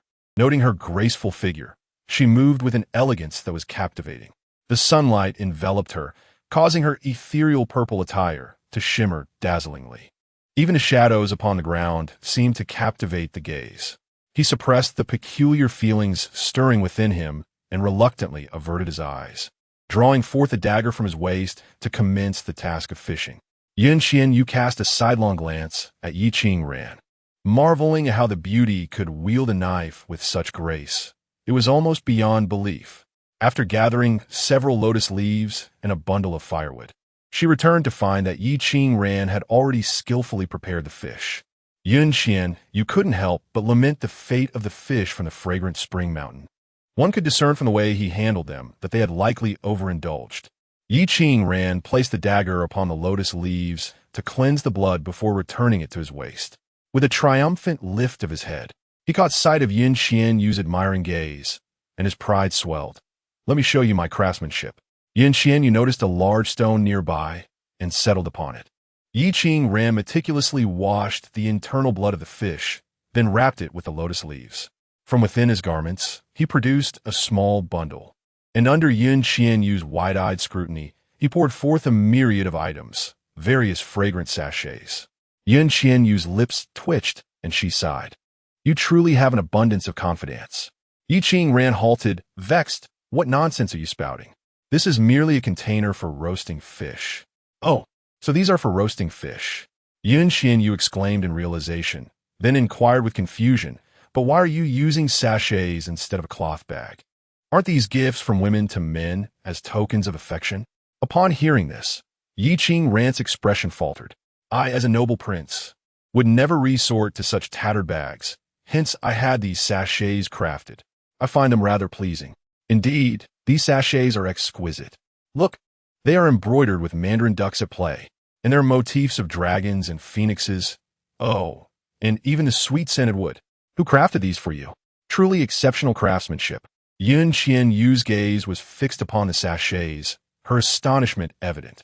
It would be difficult to present these items without inviting misunderstanding. Qing Ran glanced down and, seeing the truth in Qian Yue's words, felt his expression stiffen. A shadow crossed his handsome face, and he gritted his teeth. Damn it! With that exclamation, he suddenly raised his hand, preparing to discard the sachets. Wait, don't throw them! Qian Yue exclaimed as she sprang from the stone, darting to his side. Clutching his arm, when she saw that the sachets had not been thrown, she sighed in relief. It was fortunate she had intervened in time. Qing Ran's countenance darkened as he regarded Qian Yue, his temper visibly rising. These are merely patterns. They hold no significance. Hurry up and prepare the fish. Do you think it is easy for me to wait for a meal of roasted fish? After waiting for what felt like half a day, Qian Yue frowned as she remarked on the approaching noon. Qing Ran gradually dissipated his anger, muttering about settling the score upon their return. Who is it? Qian Yue inquired. Curious. My grandfather. Qing Ran replied. Ah, so your grandfather is the one who gave you these sachets? Qian Yue was taken aback by this revelation, momentarily speechless. It's not he who gifted them to me. 7 years ago, I had my personal attendant procure some sachets for me, and he happened to be present, claiming he had prepared them for me. Eventually, he brought me these. I thought they looked nice and didn't pay much attention to the designs. Hence night, Qingran expressed with evident frustration. Goodness, you've been carrying them for 7 years. Qian Yue remarked, picking up one sachet to inspect it closely, then another. Each sachet was exquisitely crafted from fine brocade. The stitching and techniques uniquely varied. It was evident that they were made by different hands, likely those of accomplished young ladies. The quality of the embroidery suggested they were not the handiwork of just any young woman. She couldn't help but admire Knight Qingran's sheer carelessness, and, even more so, the grand gesture of the esteemed old prince, who had provided his grandson with a collection of feminine sachets so early on. Was he concerned that his journey might be lonely? Let us grill some fish. If we wait any longer, I'll be famished, Qian Yue declared, setting the sachet aside. Suppressing a laugh. Go ahead and laugh. Knight Qingran retorted through gritted teeth. Ha! Qian Yue burst into genuine laughter, her melodic voice resonating unlike that of typical women, clear and refreshing. Seeing Knight Qingran's displeasure only made her laugh more heartily. Knight Qingran glared at her, his eyes nearly popping out in disbelief. You silly girl, are you really that honest? When I tell you to laugh, you actually do. After a prolonged bout of laughter, Qian Yue, still catching her breath, waved her hand at him and said, I won't laugh anymore. I'm too hungry to keep it up. It's exhausting. Hurry and grill the fish. With a huff, Knight Qingran began striking flint to create a fire. With a sharp sound, sparks flew as he rubbed the stone, constructing a small shelter with dry twigs and placing the fish wrapped in lotus leaves atop them. Soon, sizzling sounds filled the air as the leaves tightened around the fish, releasing a fragrant aroma that wafted around them. Qian Yue observed the flint in Knight Qingran's hand, recognizing it as a fire-starting tool. Is this what people use to start fires these days? She asked. Yes. Knight Qingran nodded. You haven't seen this before? Have you? No. Qian Yue responded honestly. Who uses this in modern times? You've been pampered, so it's understandable you wouldn't know. Knight Qingran replied matter-of-factly. Qian Yue reflected on this. After all, the original owner of this body was a young lady of high standing, and women of her status in this era typically did not involve themselves in kitchen duties, as there were servants for that. As they spoke, the lotus leaves could barely withstand the heat, quickly adhering tightly to the fish, as if the fish had acquired an additional layer of skin. At this moment, Qingran busily crafted fragrant sachets, sprinkling their contents onto the fish. With a stick, she deftly turned the fish over and repeated the process. Qian Yue watched intently, her eyes unblinking. In no time, the enticing aromas of fish and lotus intertwined, wafting directly into her nostrils. She licked her lips, yearning to devour it immediately. What a greedy little girl. Qingran chuckled at her. It is often said that those who relish food are generally gluttonous, and you exemplify this perfectly. Qian Yue, too absorbed to pay him any mind, fixated on the fish, her gaze unwavering. Having never learned to cook, she held chefs in the highest regard. To her, Qingran's stature was exceedingly grand. Indeed, as Qingran nodded while flipping the fish, he reflected that Rongjing was even more of a glutton. That delicate beauty could certainly eat more than I can. I couldn't bear to consume a steed of such fine blood, yet he is quite willing. After all, isn't his own, so he feels no remorse. Qian Yue remarked. Indeed, Qingran nodded, seemingly savoring the thought. However, the meat of that horse is truly more fragrant than ordinary horse meat. Qian Yue gazed up at the sky, somewhat speechless, while she felt sorrow for the horse. She also thought it worthwhile that it was consumed by the likes of Rongjing and Qingran. At least the flavor would linger for a decade. It seems we still have to wait a while. Are you not tired of squatting? Ye vingran inuitit. Not at all. Qian Yue shook her head, pulling her gaze from the sky. With such delectable fare in sight, fatigue was the last thing on her mind. Qingran fell silent, focusing on the fish, while Qian Yue picked up a stick to assist in flipping it. The mountain breeze was tranquil, and the scent of fish filled the air. After approximately 15 minutes, the smaller fish were cooked. Yi Qingran lifted one and handed it to Qian Yue, who eagerly reached out, ready to devour it. Yi Qingran quickly intervened, warning her to take it slowly. It's hot. Unfazed, Qian Yue evaded his hand and took a bite. Indeed, it was scorching, yet, as Yi Qingran had proclaimed, it was fragrant, smooth, fresh, and tender, leaving a delightful aftertaste that made her lips feel utterly enchanted. Without sparing a word, she began to eat voraciously, pleasantly surprised that the fish contained but a single bone, thus sparing her the trouble of spitting out any. Yi Qingran watched her with amusement and took a bite of his own fish. For a moment, the only sounds were the rapid crunching of their chewing, as if they were in a race to finish the fish. Before long, the two were finished with the 2 fish, each weighing over 2 pounds. Discarding the fish bones, they exchanged glances, both drawn to the larger fish roasting over the fire. Yi Qingran hesitated. How should they tackle this? Should it be 1 bite for you, 1 for me? That doesn't seem quite right. You should use your dagger to carve 2 sticks for us to make chopsticks. We can eat with them. Qian Yue instructed as she shifted the large fish, the fire casting a warm glow on her cheeks, enhancing her beauty. All right. Yi Qingran promptly stood up with his dagger. Shortly after, he returned with 2 pairs of chopsticks, handing 1 pair to Qian Yue, while keeping the other for himself. All set, let us eat, Qian Yue declared, sensing the fish was nearly ready, and she seized the opportunity to be the first to dig in. Yi Qingran found the situation amusing and was determined not to lag behind. A large fish was promptly divided between the two. They feasted joyfully, oblivious to the presence of others approaching from the back mountain. Their entire focus was devoted to the fish. It was not until the sound of footsteps drew nearer that they lifted their heads in unison, only to be greeted by several familiar faces. Yi Tianqing, Rong Linglan, Lung Shuli, and Yu Ning, with Qian Yue trailing behind, accompanied by the 4th prince Yi Tianyu, whom she had only met once in the palace. How hauntingly persistent, Qian Yue murmured as she averted her gaze. Yi Qingran merely cast a brief glance at the group before returning her attention to the feast, snorting softly.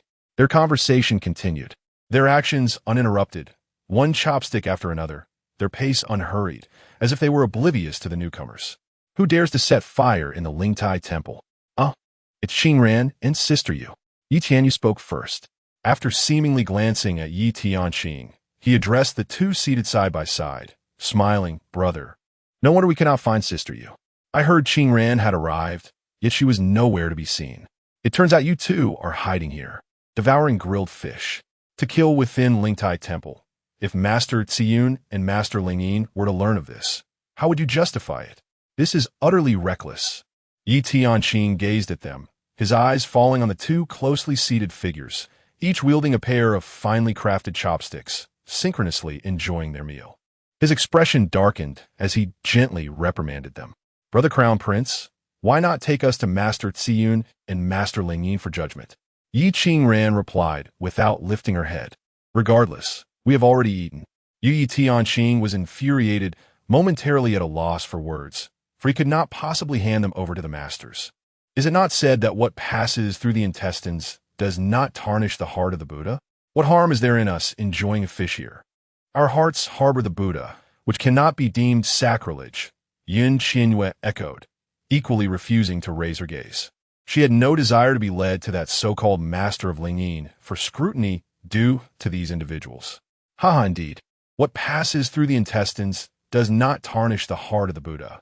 Although we are eating fish here, our hearts remain devoted to the Buddha, which cannot be considered sacrilege. Yi Qingran suddenly laughed, finding her companion truly delightful. Yi Tianqing fell silent, his expression darkening. Yi Tianyu gnanjit at Yi Tianjing. Then at Qian Yue and Yi Qingran, a subtle smile playing on his lips as he remarked, Sister Yu seems to be closer to Qingran than to me. How they now share a fish together truly saddens me. Qian Yue rolled her eyes in response. The 4th prince was a quintessential mix of righteousness and mischief. Yi Qingran retorted disdainfully. Have you looked in the mirror to assess your own virtues? Can you race horses? Can you grill fish? Can you play? Can you throw dice and gamble? You cannot do any of those, can you? Naturally, she is closer to me, for I can do all of them. Qian Yue had just finished rolling her eyes when she did so again. Yi Qingran showed no shame for her lack of seriousness. Who says I cannot? I can do those things as well. Yi Tianyu approached, reaching for the chopsticks in Yi Qingran's hand. I hurried after you into the mountain gate, merely glancing at the Dharma Hall, and you vanished without a trace. After searching for quite some time, I finally found my way here. You certainly possess a remarkable ability, managing to rouse the slumbering you made to join you for grilled fish. Yet you didn't think of me? Is that what you call fun? Your skills are rather lacking. Knight Qingran evaded Yi Tianyu's grasp, which had missed its target, and immediately retorted, "Get lost. This is none of your business." The grilled fish from Xiangchuan Mountain is truly delectable. Having encountered it, how could I possibly resist? As Yi Tianyu failed to seize Knight Qingran's chopsticks, he reached for Yun Qinyue's instead. She deftly dodged his attempt, causing him to furrow his brows at the two of them. He then drew a dagger from his waist, spearing the remaining half of the fish and biting into it, muttering to the two who were staring at him, "Just look at all these fish bones you've left behind. Aren't you afraid of overindulging? I'll eat this, if you wish to feast. Go catch more to grill." Knight Qingran glanced at Yun Qianyue, who patted her stomach, having already eaten her fill. She set her chopsticks down, shaking her head. "I'm full. No more for me." The presence of Yi Tianyu and the others had already satiated her appetite. Some individuals simply dampened her desire for food. "Very well. I'm also satisfied." Knight Qingran also laid down her chopsticks. Yi Tianyu raised an eyebrow in triumph, devouring his meal and exclaiming, "So fragrant and tender, truly delightful. In the 7 years since you left, I have secretly caught a few fish and grilled them, but they never tasted quite like this." Yin Qianyue felt embarrassed. It seemed the fourth prince was well-versed in this art. Knight Qingran retorted, "How could you possibly grill to my standards? Grill me another. This is insufficient for my appetite." Yi Tianyu replied, "You may have eaten your fill. You cannot diminish my reputation. Prepare your own if you wish to eat more. I am too busy." Knight Qingran stood up, turning to Yun Qianyue. "We have lingered here long enough, and I have had my fill. Shall we take a stroll around the Demo Patriarch Hall? Let us see how that old monk and the delicate beauty discuss their doctrines, and perhaps observe if that fragile beauty can truly renounce the world." "Huh, you think as I do. It would be best if he could indeed renounce the world." Yun Qianyue chuckled heartily, but then recalled what Salian had said about the old monk being extraordinary, capable of reading faces. She pouted, shaking her head. "I want to go. I'm feeling drowsy. What is so fascinating about their doctrines? I want to return to sleep." As she spoke, she yawned and stretched, quite unladylike. After a satisfying meal, sleep is most fitting, especially after indulging in such delicious fish. I shall surely sleep soundly. "Very well, I shall escort you back to rest." Knight Qingran nodded. "Let us go." Yin Qianyue agreed. Initially, she had intended to sit by the waterfall after finishing the fish, but now she wished to leave immediately. "Are we still competing? In agility?" Knight Qingran inquired. "Indeed," Yun Qianyue responded, already lightly springing into the air, her form soaring gracefully down the mountain. Knight Qingran was not to be outdone, almost simultaneously taking flight alongside Yun Qianyue. The two figures flashed past the others, effortlessly gliding several dozen paces away in an instant, akin to a gentle breeze sweeping through, remarkably swift. Chapter 46. Yi Tianqing observed the departure of the two, his handsome face suddenly clouded with a storm, dark clouds looming ominously. "How dare you, Yun Qianyue, treat me as if I were invisible? You simply walked away without a glance." His hands clenched tightly within his sleeves, veins standing out on his forehead. Yi Tianyu was thoroughly enjoying his meal when he was taken aback by their abrupt exit. He wished to stop them, but found no opportunity to intervene. He gazed in astonishment at the figure of Yun Qianyue gliding away, exclaiming, "Oh, when did Sister Yu's agility improve so remarkably?" Yi Tianjing momentarily stunned, then noticed Yun Qianyue's graceful form, soaring like the wind. Indeed, her skills had improved significantly beyond what they had been before. His thin lips pressed together, and his dark phoenix eyes narrowed into slits. Just then, Qian Yue seemed to lose control of her descent from a height of 3 zhang, letting out a startled cry as she plummeted toward the ground.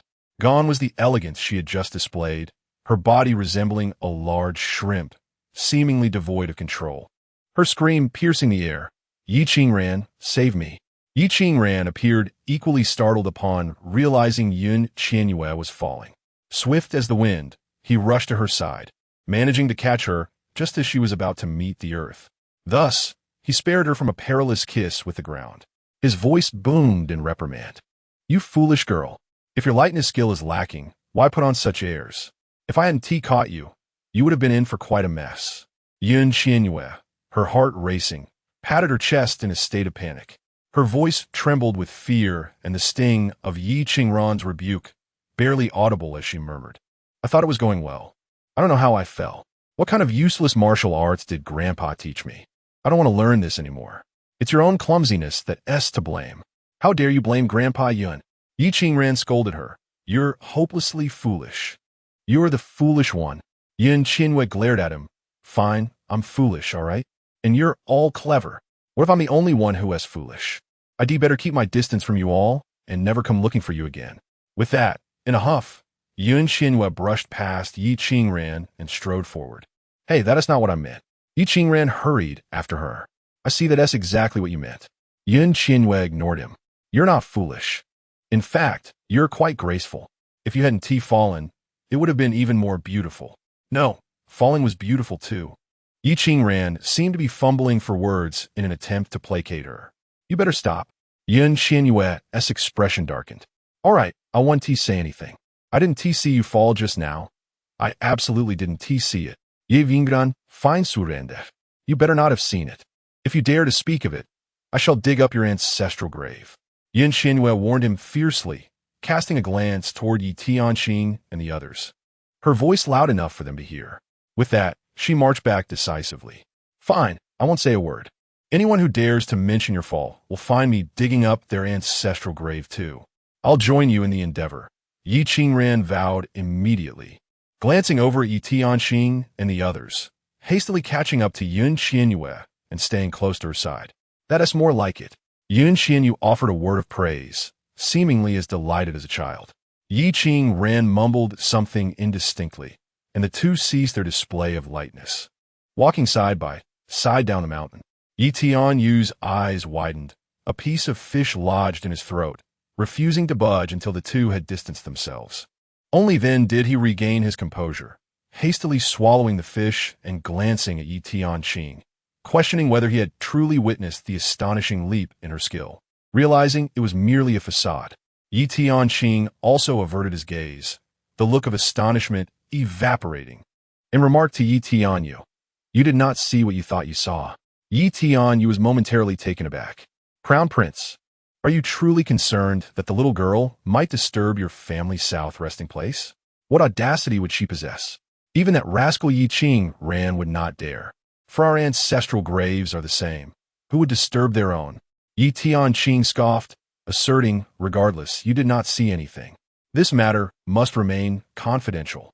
Yi Tian Yue bilinkit in confusion, gazing at Yi Tianling. "Crown Prince, are you attempting to shield Sister Yu from embarrassment? This is unlike you. Close your mouth." Yi Tianxing's tone darkened with irritation. "Fourth brother, our father has explicitly stated that I am to lead the princes to Ling Tai Temple for blessings. All princes must obey my orders without exception, including you." Yi Tian Yue promptly silenced himself, concealing the gleam of understanding in his eyes, and respectfully nodded, "Yes." Yi Tianxing turned to Rong Ling Lan and Lung Shu Li, his voice laced with authority. "You two must not breathe a word of what transpired. Otherwise, you know the consequences." "Yes, we saw nothing." The three women quickly bowed their heads in agreement. "Fourth brother, since you have partaken of her fish, you must assist in cleaning up.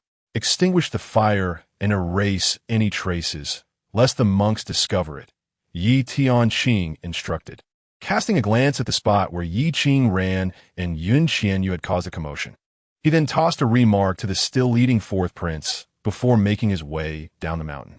Had he not heard from the hidden guards that Qian Yue had brought Yi Qingran to the back mountain for grilled fish, He would have remained in the Demo Hall, listening to Master Rong Jing and Ling Yin discuss doctrines.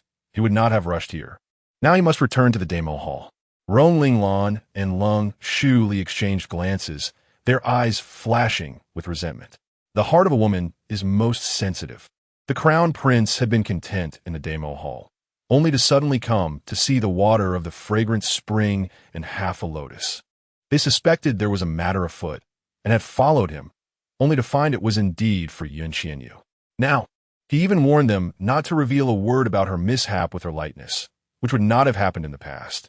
Yet here he was, doing just that. They suddenly felt a pang of uncertainty. The two exchanged glances, silently communicating a shared resolve. They must find a way to secure the crown prince's affections. For if he truly harbored intentions of marrying Qian Yue, given his status and hers, the emperor would surely permit it. Would their long-held aspirations be rendered futile? The two individuals resolutely decided to closely follow Yi Tianqin. Yu Ning gazed at the receding figures of Yi Qingran and Qian Yue, her eyes reflecting a tranquil depth, lost in her own thoughts. After a moment, she lowered her head, a faint, joyful smile gracing her lips, and lightly followed behind Rong Linglan and Lung Shuli. Yi Qianyu observed the departing group, then shifted his gaze downward to the burning firewood and the scattered incense pouches on the ground. Suddenly, he let out a cold laugh, discarded the fish bone in his hand, and, contrary to Yi Tianqin's words, neglected to erase the traces left by Qian Yue and Yi Qingran as he strode down the mountain. His path diverged from that of Yi Tianqin, leading instead towards the direction where Yi Qingran and Qian Yue had vanished. After their departure, the remaining firewood continued to crackle and burn. At this moment, Qian Yue and Yi Qingran had reached the foot of the mountain. She turned back for a brief glance, chuckling softly. Earlier, she had wished to distance herself from the people she despised, momentarily disregarding the caution of her lightness skill. Fortunately, she had overheard the fourth prince's words, prompting her to feign a fall from a height of 3 zhong, fully aware that Yi Qingran would catch her. Thus, she relinquished all her true energy, ensuring no hint of pretense was detectable. Yi Qingran also glanced back, a gentle smile gracing his face as he playfully tapped Qian Yue on the head. "Little girl, who said you were foolish? I see you possess a cleverness that surpasses all. I am indeed quite intelligent. It is you who has always called me foolish." Qian Yue retorted with a roll of her eyes. "Yes, I misspoke," Yi Qingran chuckled, recalling the earlier moment with amusement. He had been startled upon hearing Yi Tianyu's remark, initially concerned that the little girl's profound skills might be exposed. However, her quick wit had turned the situation to her advantage, preventing any embarrassment.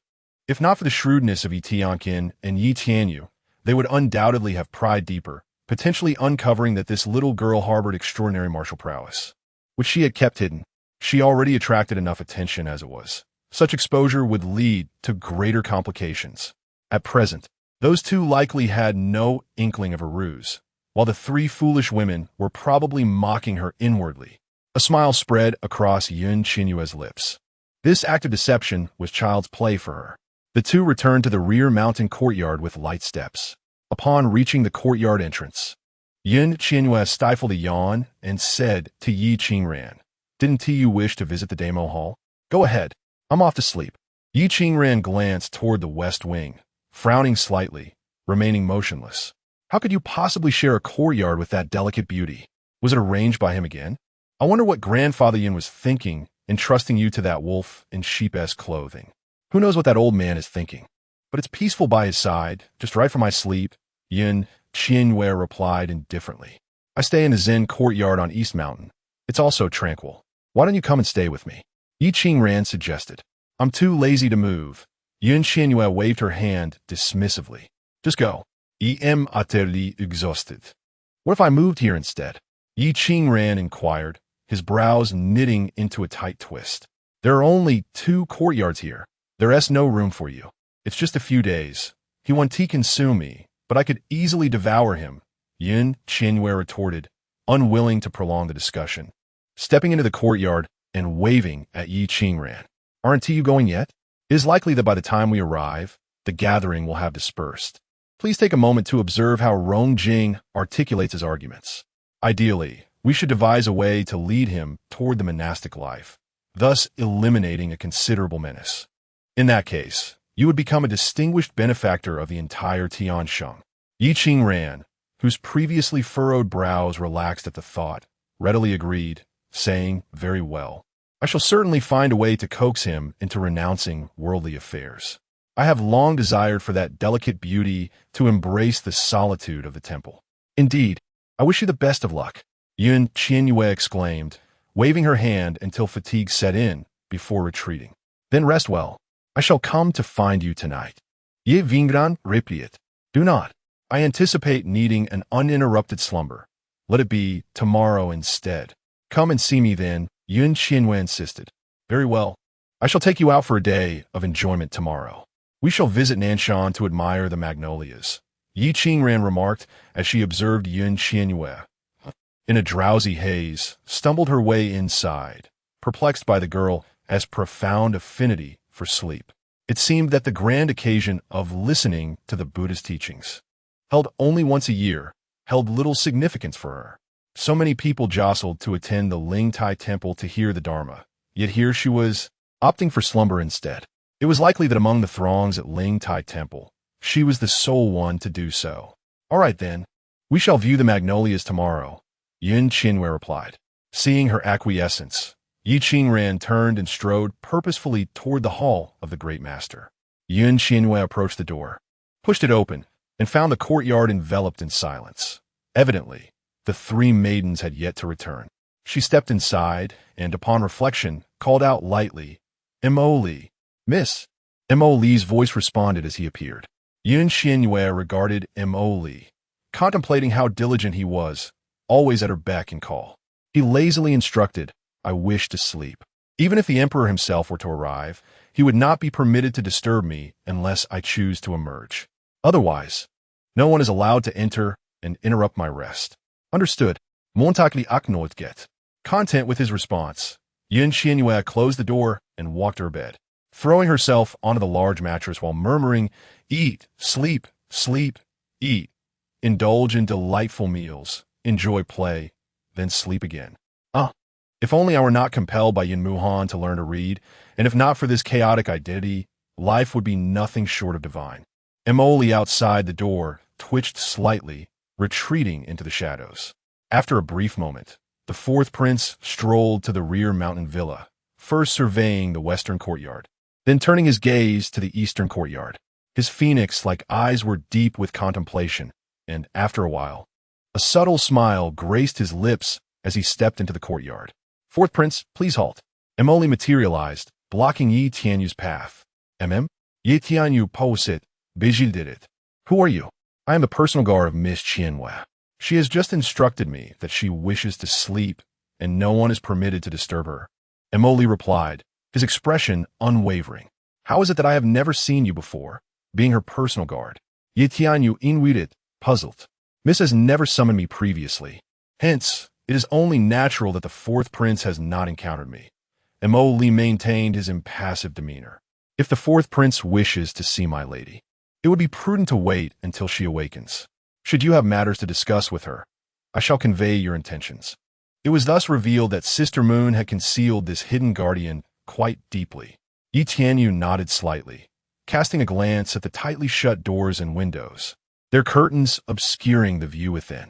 Retracting his gaze, he remarked, "I have no particular matters at hand. I merely wish to come and sit for a while." "What of Yi Qingran?" he inquired. The young prince escorted the lady to the entrance before proceeding to the Dharma hall, and Mo Li responded, "Very well, since she is asleep, I shall not disturb her. I, too, will head to the Dharma hall and return once she awakens," Yi Tianyu declared, turning to exit the courtyard. The earlier doubts that had lingered in his mind dissipated at that moment, given that the old prince had assigned such a highly skilled guardian to Qian Yue. It was evident that her martial prowess was indeed formidable. This suggested that her earlier display of lightness by the fragrant spring water was merely a fade. Seeing the fourth prince depart, Emoli once again faded into the shadows. Qian Yue, aware of the fourth prince's visit, stirred from her slumber. only to hear the sound of retreating footsteps, which lulled her back into a drowsy state. The courtyard was once again undisturbed. Before long, Qian, Ting Shue, and Ting Yue returned to the courtyard, their chatter filled with the amusing tales of the day. However, as they stepped inside and noted the tranquil silence, their voices quickly fell to a whisper. Qian approached the door and gently pushed it open, peering inside. She hushed the others, and they exchanged knowing glances, contemplating how deeply the lady could indeed sleep. Qian secured the door tightly, and the three of them tiptoed back to their respective rooms. As night descended, the bell of Ling Tai Temple tolled. Qian Yue awoke, her eyes fluttering open to the darkened sky. Comfortably stretching, she pushed aside the covers and rose from her bed. Approaching the table, she poured herself a glass of water and gulped it down thirstily. Having quenched her thirst, she moved to the window, drawing back the curtains to allow a sliver of moonlight to illuminate the room, revealing a sky strewn with stars. "Miss, are you awake?" Qian's voice called from outside, having heard the commotion within. "Yes," Qian Yue replied. Qian entered, adjusting the lamp on the table, which instantly brightened the room. She gazed at Qian Yue, who stood by the window, and chuckled. "Miss, you truly are capable of sleeping soundly. We have returned for quite a while, yet you remained undisturbed. I was aware of your return.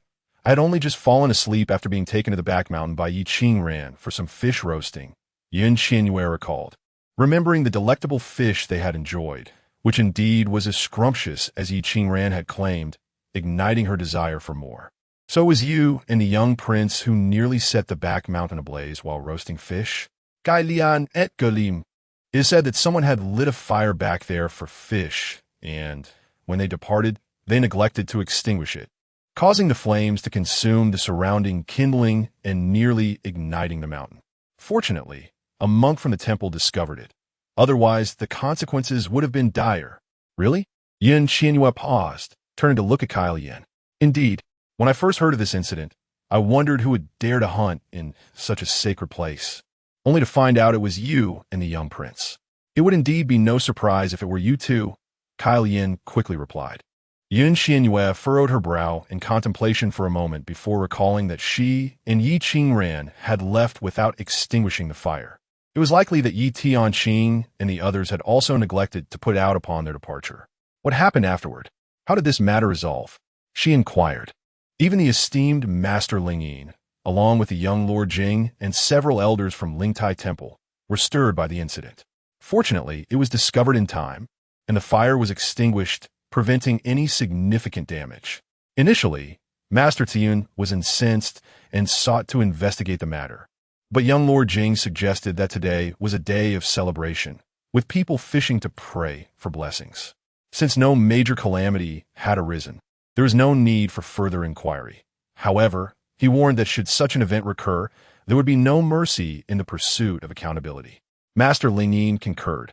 Thus Master Tian refrained from probing further, and the matter was laid to rest. Nevertheless, strict vigilance was imposed on the monks, forbidding them from roasting fish again. Salian chuckled. "Miss, young Lord Jing must have been aware of your involvement, which is why he intervened on your behalf. Otherwise, this would be a grave affront to the Buddha. You and the young prince have truly acted recklessly. If this reached the emperor, you and the young prince would surely bear the brunt of his wrath." "Oh dear, no more fish roasting," lamented Qian Yue, smacking her lips. Salian gazed at her helplessly, noting that despite her lengthy admonishment, her mistress seemed oblivious to anything beyond the prohibition of fish roasting, prompting her to reiterate, "Miss, I meant to say that young Lord Jing has helped you. Indeed, he is fulfilling his duties to others, and in doing so, he naturally shields me. Otherwise, he too would be implicated," Qian Yue remarked dismissively. "Miss, did you not state that you had no connection with young Lord Jing? How now do you acknowledge that should you face trouble, he would be entwined in it?" Salian found it amusing. Her mistress seemed inexplicably at odds with young Lord Jing. Any other girl would be elated to receive his favor, yet her mistress appeared to wish for his distance. Qian Yue huffed, unashamed of her contradictory statements, and deftly shifted the topic, asking, "What about Yi Qingran? Was he not at the Daimel Hall at that time?" She recalled that Yi Qingran had accompanied her back to the Demo Hall. Young Lord Ran did visit the Demo Hall, but he left shortly thereafter. I observed him arrive in high spirits, yet after a brief period, he began yawning and could hardly keep his eyes open, eventually departing while still yawning. He likely returned home to rest, much like yourself. Salian chuckled at the memory of Yi Qingran's state. Indeed, Yi Qingran and I are kindred spirits. Qian Yue mused. Salian laughed aloud. You and young Lord Ran share similar aspirations. Absolutely. Qian Yue wholeheartedly agreed. Turning her gaze towards the darkened courtyard of the West Wing, she inquired, "Is it possible that Jing is still engaged in discourse with that old monk? Or has he returned to rest?" While it was said that young Lord Jing was discussing doctrines with Master Lingyin, in truth, it was primarily Master Lingyin who spoke, though young Lord Jing occasionally interjected with insightful remarks that hit the mark. Even Master Lingyin expressed admiration for the young lord's profound compassion and understanding, lamenting that he was not one destined to be embraced by the Buddha, as young Lord Jing was meant to thrive in the world of mortals. Thus he was fated to be distant from the Buddhist path. Salian added, after their discussion, young Lord Jing was invited by Master Lingyin to his quarters for a game of chess. He is likely still there, yet to return. Thus, it seems that Yi Qingran has not succeeded today. Qian Yue sighed. That wretched monk is always opposing her. Miss, what do you mean by the young prince's success? Salian inquired. Naturally, I mean finding a way to lead Rongjing to renounce the world, Qian Yue replied. Oh dear miss, did I not tell you? Young Master Jing could never become a monk. He is the sole heir of the Rome Wangfu. No matter how much you may dislike him, it is unreasonable to wish for his ordination. He has treated you with such kindness. Your sentiments seem rather ungrateful, Salian chided, casting a reproachful glance at Qian Yue. Qian Yue huffed softly, acknowledging that her desire for his ordination was indeed inappropriate, and thus fell silent. However, when I returned today and saw you asleep, I intended to visit the prayer tree to seek blessings for you and my grandmother. To my surprise, I encountered His Highness the Crown Prince questioning the fourth prince. I concealed myself behind a rock and overheard the Crown Prince express his anger, for he had specifically instructed the fourth prince to extinguish the firewood for roasting fish. How could it nearly set the mountain ablaze? The fourth prince admitted he had forgotten. The Crown Prince seemed quite furious, but appeared unable to reprimand the fourth prince. Salian suddenly lowered her voice, whispering in Qian Yue's ear. Qian Yue nodded, pondering whether the fourth prince had entirely disregarded the fire. Eventually, the Crown Prince departed in a huff, and the fourth prince followed suit. Salian remarked softly, I believe the Crown Prince seems to be quite protective of you and the young prince. Qian Yue scoffed. It is unlikely he is truly protective of me. He is probably just concerned about the repercussions should a disaster occur, with the emperor questioning him. After all, given his status, if a fire were to consume the Lingtai Temple on Xiangquan Mountain during this festival, it would spell catastrophe. Although Yi Qingran and I might face troubles, he would also bear the responsibility for negligence. I suspect the fourth prince is merely playing this game of rivalry among the princes. If the fourth prince can't forget such a trivial matter, he would not have survived so long in the palace. Salian sighed, realizing why the fourth prince wore a rather ominous smile as the crown prince departed. No wonder. You are truly astute, Mississippi. The fourth prince lacks the necessary ruthlessness. Were I in his position, I would have let that fire burn unchecked and perhaps even stoked it further. If Xiangquan Mountain were to be engulfed in flames, he would stand to gain immensely. Not only would Yi Qingran and I be at fault, but the crown prince's position would also be jeopardized. Such trivial disturbances would hardly suffice. Qian Yue remarked with a calm demeanor. Miss? Salian was taken aback. Qian Yue then realized her thoughts had strayed too far and turned at Salian with a smile. I was merely contemplating how delightful it would be if this wretched place were to be engulfed in flames. It would save us from the incessant chanting of those idle monks, which drives me to distraction and keeps me from sleeping. Salian exhaled in exasperation, gently admonishing her, Miss. The prayer festival lasts only 3 days. You can only remain here for a few days at most. We cannot burn down Xiangquan Mountain just because you're losing sleep for a few nights. Have you considered how beautiful the scenery here is? The half-branch lotus and magnolias bloom so vibrantly, and the roasted fish you enjoy. If this place were to be destroyed, wouldn't it also ruin the fish in the river? Indeed, I am fortunate that the fourth prince is not so merciless. Qian Yue reminisced about the tender and delectable roasted fish, feeling a pang of regret. It would truly be a shame if the mountain were to be set ablaze. Moreover, there was the matter of the young lady. If an incident were to occur today, following the recent fire at Wangshan Tower and another fire ignited at the Lingtai Temple on Shanshuan Mountain, one might truly find themselves imprisoned. The fourth prince seems to regard you quite favorably, likely holding back due to that sentiment. After all, he is neither foolish nor devoid of ruthlessness. Have you forgotten? He once said he could strike down a servant without a flicker of hesitation. Gai Lian Wheatspa. Indeed, you are quite right. The fourth prince does not appear to be a person of leniency. However, he may not necessarily be concerned for my well-being. He could very well have ulterior motives. In that case, although both I and Yi Qingran would bear the blame, Yi Tianqing would merely incur a reprimand. Since Yi Tianqing ordered him to extinguish the flames, his failure to do so would implicate him as well.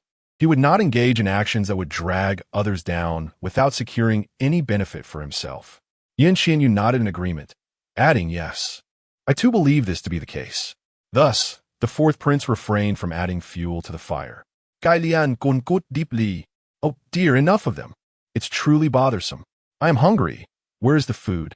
Qian Yue waved her hand dismissively, regarding the squabbling between Yi Tianqing and the fourth prince as their own affair. She had no interest in their disputes. The guard, Xian Ge, had previously informed the maid that the young Master Jing requested the young lady to join him for dinner. Therefore, the maid had not prepared anything. Kyle Yin softly said, Miss, if you are hungry, shall I go check the western courtyard to see if the young master has returned? If he hasn't, I will seek him out at the Master Lingyin's quarters, which are conveniently located adjacent to our own. Who is he dining with? No, you must go now. Qian Yue gestured for Kai Lian to leave. The young Master Jing mentioned that we are not part of the temple's inhabitants, thus we need not be concerned about our meals. He instructed that a dish of lotus leaf fish be prepared in his small kitchen, using fish caught from the river of Shanshuan Mountain. Are you certain you do not wish to partake? I cannot replicate it, nor can the cook from our household. Even Mama Zhao would struggle to make lotus leaf fish. Kyle Yin looked questioningly at Qian Yue. Eat. Why would I not go? You must summon him back for dinner at once. Qian Yue insisted. Very well, I shall do so. Kyle Yin giggled as she hurried away, thinking that whenever food, play, or rest was mentioned, the young lady was more enthusiastic than anyone else. The young Master Jing likely anticipated that the young lady would be reluctant to dine with him, hence his suggestion. Qian Yue had already begun to imagine the flavor of the lotus leaf fish. Would it be more fragrant than Yi Qingran's roasted fish wrapped in lotus leaves? With that thought, she could hardly contain herself. As soon as Kyle Yin departed, she pushed open her door and stepped outside. The mountain temple at night, nestled against the mountains and by the water, held a certain coolness. Qian Yue leisurely opened the courtyard gate of the western wing, only to find the area shrouded in darkness. She sniffed the air but detected no trace of fish, causing her to frown. After searching around, she found the courtyard utterly deserted, devoid of any sign of fish or even a single person. She turned to leave, but then recalled that since Rongjing had mentioned there would be fish to eat, there must indeed be fish. If not, she would insist that he conjure up the exquisite hibiscus grilled fish for her. With that determination, she made her way directly to the main house. Pushing open the door, she entered the room, where a breath of refined cleanliness greeted her. This room was identical to her own, sparsely furnished, but notable for its immaculate condition. She approached the table, intending to light the lamp, only to find she had no means to do so. Fortunately, the moonlight streamed in from the window, illuminating the room sufficiently, so she abandoned the idea and settled onto the soft couch. Before long, Kyle Yin entered the west courtyard, her laughter preceding her. Indeed, as the young master had predicted, the young lady was waiting in his room, and there was no need for her to return to the east courtyard. She was to inform the young lady that the young master would be back shortly. He must be a mind reader. He knows exactly what others are thinking. Qian Yue scoffed, pondering why he wasn't named Zhuge Liang. Qian stepped inside, retrieving a flint from her bosom to ignite the lamp. Adjusting the wick until the room brightened, she said to Qian Yue, "Please wait for the young master, miss. We servants are not fortunate enough to enjoy hibiscus grilled fish. I, along with Ting Shui and Ting Yu, will be heading to the temple to fetch vegetarian meals. I had the pleasure of tasting the offerings at Ling Tai Temple at noon, and they were quite delectable." Qian Yue waved her hand dismissively, thinking how stingy Rong Jing was. It was unlikely there would be enough hibiscus grilled fish left for Qian and the others. Qian turned to leave. Bored, Qian Yu's gaze wandered around the room until it settled on a book resting by the pillow at the head of the bed. She recalled that this was the very book Rong Jing had been reading during their journey. She walked over, picked it up, and opened it, only to discover it was a miscellaneous book. Unlike the tales of martial arts and adventures that Yun Muhan read, this was a geographical compendium of the world.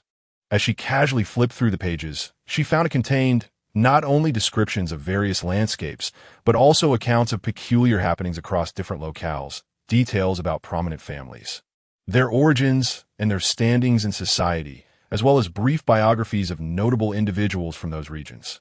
Qian Yue marveled at the fact that Rong Jing possessed such a fine book. Naturally, she was eager to delve into it. Returning to the soft couch, she leaned back comfortably and began reading from the first page. Having honed her reading skills in her previous life, she read swiftly, taking in 10 lines at a glance, her mind meticulously retaining every detail. Since awakening in this place, she had not experienced a single day of peace, having been captured by Yun Muhan and confined in Qian Yue Pavilion to learn literacy.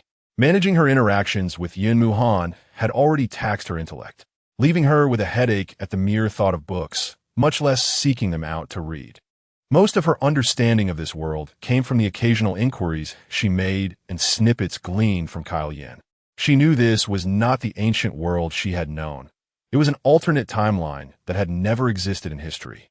Now, this book was perfectly suited for her to grasp an overview of this world.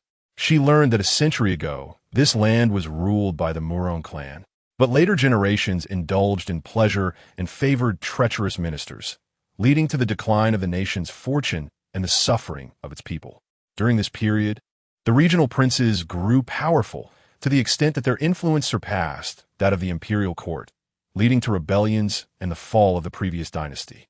Subsequently, the commoner-born Emperor Yizhuan of the Tian Sheng Dynasty defeated the regional princes one by one and unified the realm. Upon gaining control, he did not resort to the cruel practice of eliminating his former allies. Instead, he honored and rewarded his loyal generals and brothers with generous fiefs, resulting in the establishment of the esteemed royal houses of Rong, Yun, Shao, and De. When the founding emperor unified the land, he did not annihilate the regional princes, but rather implemented a policy of recruitment, which is why some small nations founded by those princes still exist today. These small nations willingly pay tribute to the Tian Sheng Dynasty year after year. Qian Yue mused that the founding emperor must have been a person of remarkable wisdom. Throughout history, how many emperors have exhibited such broad-mindedness? Who among them did not share in hardships, but relish in glory? What is most commendable about this founding emperor is not merely his great achievements, but his profound affection. As the only empress, and the one he truly loved, emerged from the Yun royal house, rendering his harem devoid of concubines. Thus, for his sake, he decreed that his descendants should wed daughters of the Yun royal house, which ultimately led to her current complicated ties with the royal family. Now, a century has passed, and the small nations have grown increasingly robust. Although the Tian Sheng Dynasty remains prosperous after 100 years, it has lost the efficiency of a century ago. Officials are indulgent and prone to luxury, as there has been no major military upheaval in 100 years. Occasional minor conflicts are insufficient to undermine the solid foundation of the Tian Sheng, resulting in a prevailing atmosphere of contentment among the populace. Meanwhile, the surrounding small nations have diligently pursued their own development and have gradually gained strength, particularly a rapidly growing nation called Nanliang, which has become the second largest after Tian Sheng. Following Nanliang is Xi'an, then Beiki, along with several smaller nations that have yet to develop significantly. These small nations, being remote and lacking substantial support from the great Tian Sheng, find it imperative to align themselves with the swiftly advancing Nanliang, Xian, and Beiki. Thus, although it appears that Tian Sheng remains a great power, the small nations have subtly united under the leadership of the second largest, Nanliang. Qian Yue observed and marveled at the intriguing dynamics of this ancient era. It seems you enjoy reading, came a voice. Your disinterest is merely a matter of taste. Startled, she looked up to find Rongjing seated at the table, sipping tea, having entered the room unbeknownst to her. She was taken aback. Had she been so engrossed? Or was his martial prowess so profound that he could enter silently? If he were an assassin, she would have perished long ago. Realizing her alertness had waned since shedding her identity as Li Yun, she frowned and glared at him. Did you not think to knock before entering? Rongjing glanced at her and replied leisurely, "This appears to be my room." Qian Yue suddenly remembered that she was indeed on his territory and that she was the intruder.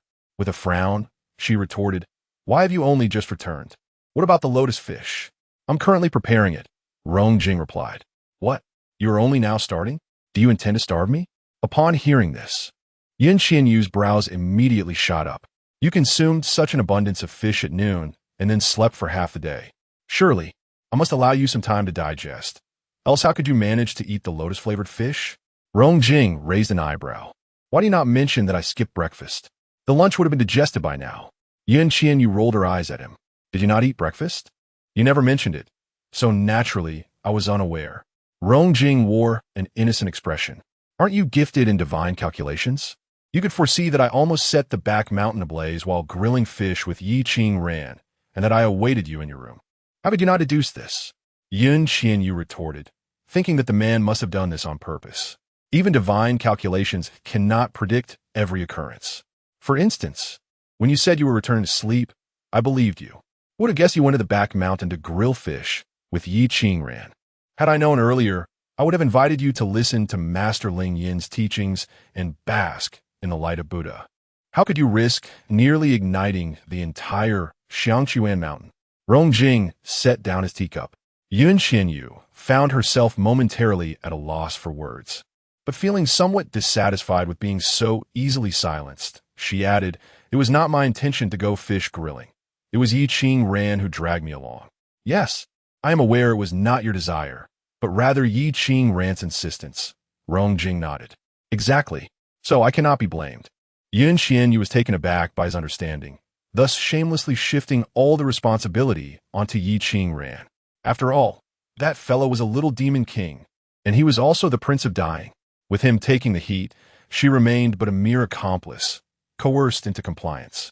Even if they sought her out, she would be entirely innocent. Thus, I dispatched someone this afternoon to deliver a letter to Grandfather Yun, informing him of the calamity nearly provoked by Yi Qing Ran's insistence on taking you to the back mountain for fish grilling. I especially emphasized in the letter that this matter is not your fault, but entirely due to Yi Qing Ran's mischief. Rongjing's voice flowed gently. "What? You actually informed my grandfather?" Qian Yue's eyes widened in shock. "This matter cannot be concealed. Do you think your every action here can be hidden from the emperor and the esteemed gentlemen of the capital? Grandfather Yun entrusted you to my care, and I bear the responsibility of protecting you. Since it is not your fault, it means I cannot be blamed for inadequate protection. It was indeed Yi Qing Ran's reckless behavior that led you astray. Otherwise, you would have been peacefully sleeping in your room." Rongjing gazed at Qian Yue, his brows slightly raised, his picturesque features rendering a unique charm through his subtle expressions. Qian Yue was left speechless. While she understood his words, she had willingly gone along. Yet, she had just claimed to be dragged by Yi Qing Ran. How could she retract that now? She felt as though she had bitten her own tongue. Opening her mouth, though internally vexed, she could not muster a single retort. The messenger had just returned, reporting that Grandfather Yun was exceedingly furious, scolding Yi Qing Ran for a considerable time, questioning how he dared to lead you into such folly. What sort of place is Xiangquan Mountain? What kind of place is Ling Tai Temple? Especially today of all days. If the sacred spring mountain Ling Tai Temple were to be engulfed in flames, you would have committed a grave sin. It is not merely the Taoists from the Qintian Monitor who would take issue with this. the ministers in the court would certainly seize the opportunity as well.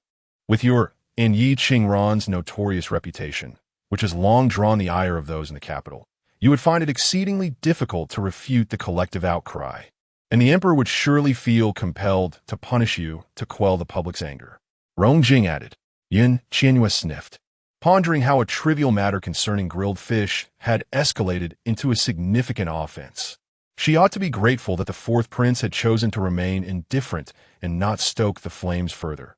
Otherwise, she and Yi Qingran would likely be languishing in the Ministry of Justice as prison instead of sitting here, waiting to savor the hibiscus fish. With this thought, her temper dissipated. Grandfather Yun's decree instructs me to keep a close watch over you starting tomorrow. You are no longer permitted to accompany Yi Qingran in his reckless escapades. Therefore, since you have been afforded an opportunity, and if you cannot find rest, let us proceed to the Dharma Hall to immerse ourselves in the sound of Buddhist teachings. Rong Jing concluded, casting a figurative bombshell with a gentle tone. What? Qian Yue sprang to her feet. You expect me to accompany you to the Dharma Hall starting tomorrow? Indeed, Rong Jing nodded. Absolutely not. Qian Yue retorted, recalling her aversion to meeting that enigmatic diviner. She fixed her gaze on Rong Jing and resolutely added, I would rather die than go. I anticipated your refusal, which is precisely why I informed Master Lingyin of my decision to forego tomorrow's discussion on the law at the Dharma Hall. I shall remain by your side without leaving your side, Rong Jing replied, nodding slowly. Qian Yue glared at him again. What? Do you secretly wish to visit the Dharma Hall to absorb the Buddhist teachings? Rong Jing raised an eyebrow. Not at all. Qian Yue ground her teeth. Ah, splendid. It is settled then.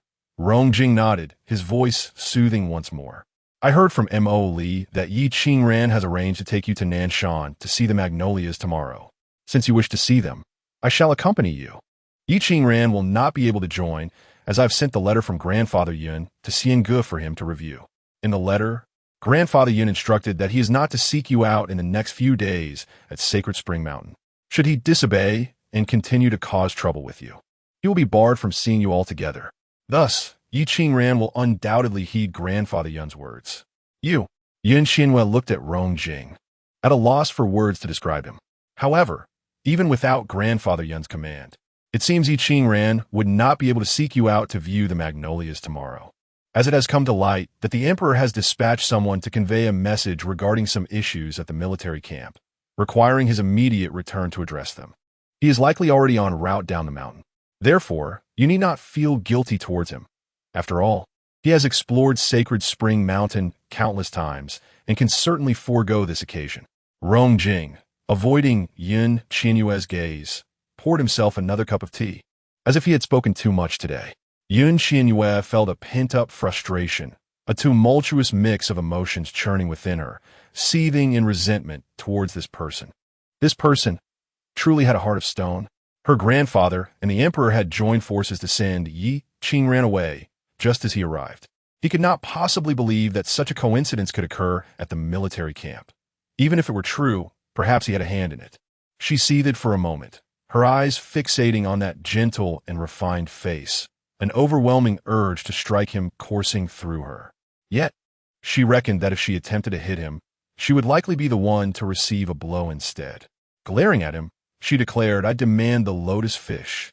Qian Yue's voice rang out, unrestrained in its expression of fury and vexation.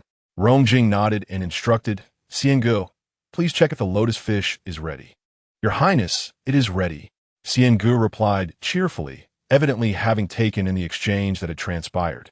In her heart, admiration for her lord had ascended to new heights, as though it alleviated the frustration she felt earlier when Qian Yue had rendered him speechless. A sense of relief enveloped her. Then do bring it forth swiftly, Rong Jing commanded once more. At once, Xiangge promptly descended. Qian Yue rolled up her sleeves, resolute in her intent to devour this man, as if he were the lotus fish. Otherwise, she would feel remiss for his heartless actions. Before long, Xiangge returned, carrying a tray with deft movements.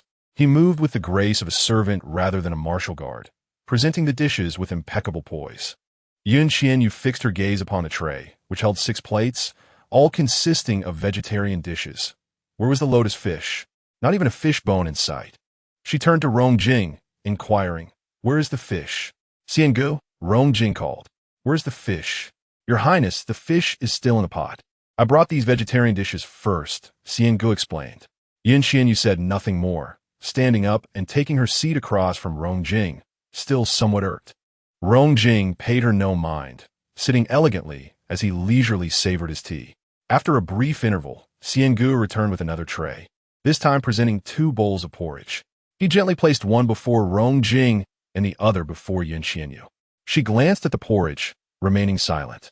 Xiangu then departed again, this time returning with just a small plate, upon which lay a diminutive fish. It was a minuscule creature. Not even a third of the 2-pound fish she had shared with Yi Qing ran earlier. Yin Yue's expression soured, and she turned her gaze upon Rong Jing. "Is this truly the lotus fish?" Rong Jing looked at Xiangu, who nodded in affirmation. "Miss Qian Yue, this is indeed the lotus fish." "Rong Jing, you're doing this on purpose, aren't you? You are deliberately toying with me." Yin Yue exploded in anger, rising abruptly and pointing a finger at him. It was one thing to have Yi Qing Ran reassigned. It was another to shadow her under the guise of companionship, and she had tolerated not being allowed to sleep. But why was she left with just this minuscule fish when she could swallow in 2 bites? A platter of vegetables. Did he not realize she was a carnivore? What joy could she derive from such a meal? "Xiangu, what is the meaning of this?" Rong Jing's expression remained unchanged, though his voice bore a weight of displeasure. Xiangu immediately bowed, placing the small fish before Rong Jing and hastily explained, "Your Highness, this is your lotus fish, not Miss Qian Yue's. Her fish is still in the pot. I have yet to serve it." "Then do fetch it quickly. Look how distressed she is." Rong Jing nodded, gesturing to Xiangu. He turned to Yin Yue, his tone gentle. "I am aware of your fondness for fish. How could I possibly allow you to go without? Please take your seat."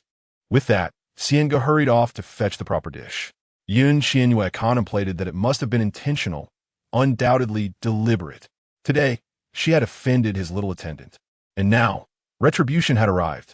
Her face was a mask of anger, with no outlet for her fury, as if a volcano were on the verge of eruption, suppressed by molten lava. Suddenly, she slammed her hand on the table with great fervor and declared, "I shall not eat."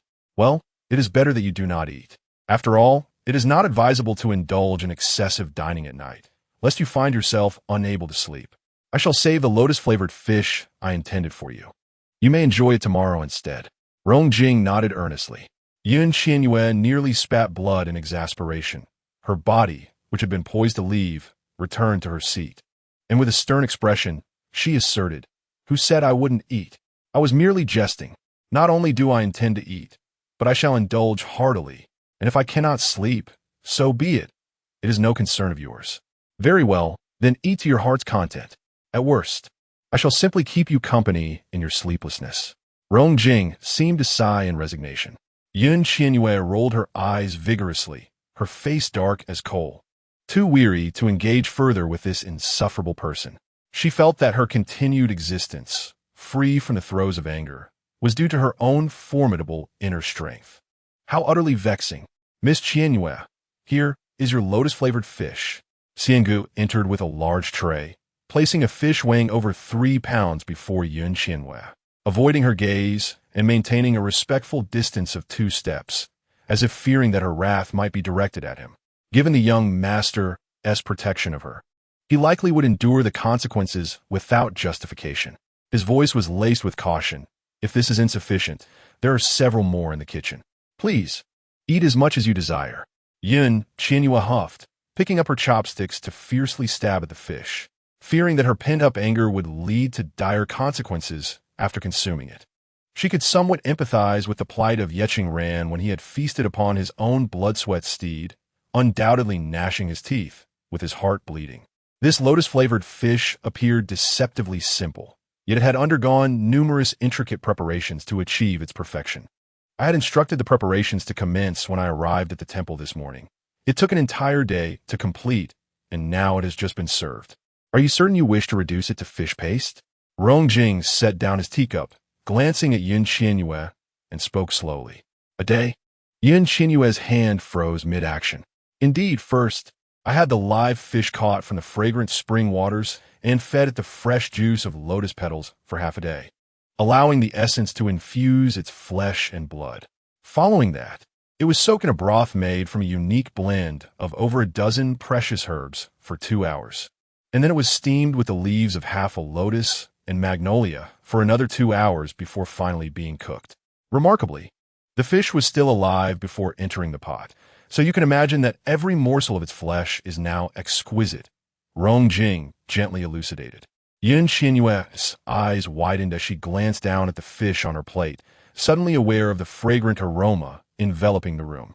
She licked her lips, still skeptical that after such elaborate preparations, the fish could remain alive, and queried with disbelief, "Is it truly so complicated?" "Indeed, even more so than I have described," Rong Jing affirmed with certainty. Qian Yue delicately lifted the tender fish meat to her lips, and instantly, her mouth filled with a delightful taste. Although the grilled lotus leaf fish prepared by Yi Qing Ran was exquisite, it could not compare to the unparalleled succulence of this fish, which was truly a masterpiece among its kind. In an instant, her frustration and anger dissipated like smoke, and she beamed. "This is absolutely delicious. I believe you now." "Then eat more," Rong Jing replied with a slight smile, a hint of mischief dancing at the corners of his mouth. Xian Ge, turning to leave, thought to himself that Miss Qian Yue had truly lost her decorum, rivaling the infamous Prince Ran from years past. The prince, upon discovering that the heir had slain a prized steed, had been furious, yet after savoring its flesh, he had laughed heartily, proclaiming that he would have killed it himself had he known. He had scorned Prince Ran fiercely back then, unaware that today he would encounter another person just like him. This is far superior to today's grilled lotus leaf fish. Qian Yue mused, feeling that despite her earlier grievances, this moment was worth it. She forgave Rong Jing, as she realized that mastering such culinary skills would take her a decade, if not longer. And she would never have known that fish could be prepared in such a delightful manner, nor would she have had the opportunity to taste it. Well, if you wish to eat fish in the future, don't seek out Yi Qing Ran. He truly cannot cook, Rong Jing remarked. Indeed, Qian Yue nodded in agreement. Just as Xian Ge stepped outside, he stumbled slightly, his admiration for the air soaring to new heights, akin to a surging river. First, he had cast Miss Qian Yue into despair, stripping her of all she had, only to later elevate her to new heights, granting her a rebirth. A shiver ran down Xian Ji's spine as he hastened away. Ah, how much silver does it take to prepare such a fish? It must have taken an entire day, with so many processes involved. Qian Yue asked, her curiosity piqued as she continued to enjoy the meal. Approximately 100 taels of silver, Rong Jing responded, adding, for a single fish. Poof! Qian Yue nearly choked on a fishbone, coughing until she finally dislodged it. She pointed her chopsticks at Rong Jing, exclaiming, "You are truly extravagant." In this world, the most commonly circulated currency was not gold or silver, which were scarce, but copper coins, known as wen. One wen could buy a meat bun, and an ordinary family's annual expenses amounted to just a few taels of silver. Thus, to spend 100 taels on a single fish was nothing short of wasteful. Indeed, it is extravagant, which is why today you eat for free. Consume as much as you can. If you wish to dine again in the future, you must pay me in silver. Otherwise, I have no obligation to allow you to eat for free every time, Rong Jing said gracefully, taking a piece of fish for himself. Qian Yue felt a pang of indignation, realizing how swiftly Xian Ge must have relayed her words to Rong Jing. Gritting her teeth, she declared, "Rest assured, I will make sure to eat my fill today. If you invite me again, I shall refuse to eat." "Very well," Rong Jing nodded. Qian Yue fell silent, savoring each bite. The more she ate, the more delectable it became, filling her with a sense of ease and contentment. As she indulged, she couldn't help but ponder the staggering sum of 100 taels of silver. This truly was a costly feast. No wonder Yi Qing Ran had remarked that this fellow was prone to wastefulness. He had slain a prized steed, traveled in a vehicle crafted from sandalwood, and now he was serving a fish that cost 100 taels. I fear that there may be no one else in the world who squanders money quite like him. Yet, One might say this individual truly knows how to indulge himself, does he not? The fish, though delectable, is somewhat salty. Qian Yue, having consumed half a fish, felt parched and lifted the bowl of porridge before her, taking a sip and finding it to be extraordinarily delicious. She then remarked, when paired with this porridge, the saltiness is hardly noticeable. Indeed, this is lotus leaf porridge, made from half a branch of lotus leaves. Ruojing nodded, also sampling the porridge. Qian Yue took 2 more sips, finding it fragrant and delightful, and soon emptied the bowl. She set it aside and called out, "Qian Gu, I would like more porridge." "Certainly," Qian Gu responded, seemingly having anticipated her request, promptly bringing in 2 bowls of porridge. "All for you. I shall have none." Ruojing shook his head. Qian Gu placed both bowls before Qian Yue, who nodded in satisfaction. The porridge, freshly cooked and steaming, was even more aromatic than the bowl that had cooled for half the day, and she eagerly began to drink again. Qian Gu cast a curious glance at Qian Yue's manner of consuming the porridge before turning to leave. "Why am I still not quenched? Bring me a cup of water." Qian Yue suddenly thought the 2 bowls of porridge had become unexpectedly salty. She set down the bowl and called to Ruojing. Ruojing had already prepared a cup of water and handed it to her, cautioning, "It is quite hot. Drink slowly." Qian Yue took it, seemingly unfazed by the heat, and drank it down in one go. Only then did she feel somewhat quenched. She set down the cup, picked up her chopsticks, and gazed at the fish before her. Suddenly feeling full, she frowned and reluctantly took a bite, finding it no longer as exquisite, and lamented, "There is a saying, when hungry, even chaff tastes sweet. When full, honey is not sweet at all. Truly this is the case. Then perhaps you should refrain from eating to avoid discomfort," Ruojing suggested. "No way. Why should I not eat? Each fish costs 100 taels of silver. At noon today, I devoured a fish weighing over 2 pounds and shared another weighing 7 to 8 pounds with Yi Qing Ran. Had that annoying Yi Tianqing not been present, I could have eaten even more. Altogether, I could have consumed 4 pounds. This fish is just over 3 pounds, and I have only eaten half, a little over 1 pound. How can this be? Why have I become such a poor eater? No matter how it goes, I should be able to finish this fish." Qian Yue mused, perplexed, as she ungraciously touched her stomach, which felt quite full and round. She was baffled. Could it be that the meal from noon had not yet digested? Yet, she had been so hungry just moments ago. Ruojing looked at her helplessly and sighed, explaining, "You have already consumed approximately 1.5 pounds of fish, followed by 3 bowls of porridge and a cup of water. Your stomach is of a finite capacity. Where else could you possibly fit more?" Qian Yue suddenly realized, staring at the 3 empty bowls and the empty cup before her, filled with regret. "What was I thinking drinking porridge? Though it is delicious, it is rather ordinary, and the water has taken up space as well. In the future, remember this. If you wish to eat more fish, do not partake of porridge," Ruojing advised. Qian Yue pouted in tacit agreement, realizing that continuing to eat might lead to an uncomfortable fullness. She reluctantly set down her chopsticks, observing Ruojing as he elegantly savored his meal, seemingly finding it more delectable with each bite. A wave of jealousy washed over her, and just as she was about to leave the table, a sudden epiphany struck her. She sprang to her feet, slapped the table in indignation, and exclaimed, "You did this on purpose." The first bowl of porridge was bland, while the subsequent 2 were salty. The more I ate, the saltier it became, forcing me to drink water. You. The first bowl was lotus leaf porridge, while the next 2 were made from lotus and orchid leaves, respectively. The lotus leaf porridge should be mild, while the others are meant to be savory. You insisted on having them prepared this way. How can you blame me? The water was only served because you asked for it." Ruojing looked up, meeting Qian Yue's furious gaze, and sighed gently. "What is the worth of a bowl of porridge? How much for a fish? This is such a loss." Qian Yue immediately turned to the door, fuming. "Xianga, tell me, was this your doing?" "Miss Qian Yue, I assure you, it was not intentional. We only prepared 1 bowl of lotus leaf porridge for you and my lord. The lotus and orchid leaf porridge were meant for the kitchen staff. It was freshly made, and you were served first. We have nothing left to eat but fish now." Xianga replied from outside, his usually stern voice tinged with a hint of grievance. How can you feel wronged when we are left with only such expensive fish? Qian Yue retorted, her teeth clenched in frustration. Then go eat your fish. I hope it makes you feel uncomfortably full. Thank you for your concern, Miss Qian Yue. I shall certainly remember to avoid overindulging, Xianga replied before retreating out of sight. Indeed, such are the masters and their attendants. Qian Yue ground her teeth, turning to Rong Jing with a resentful expression.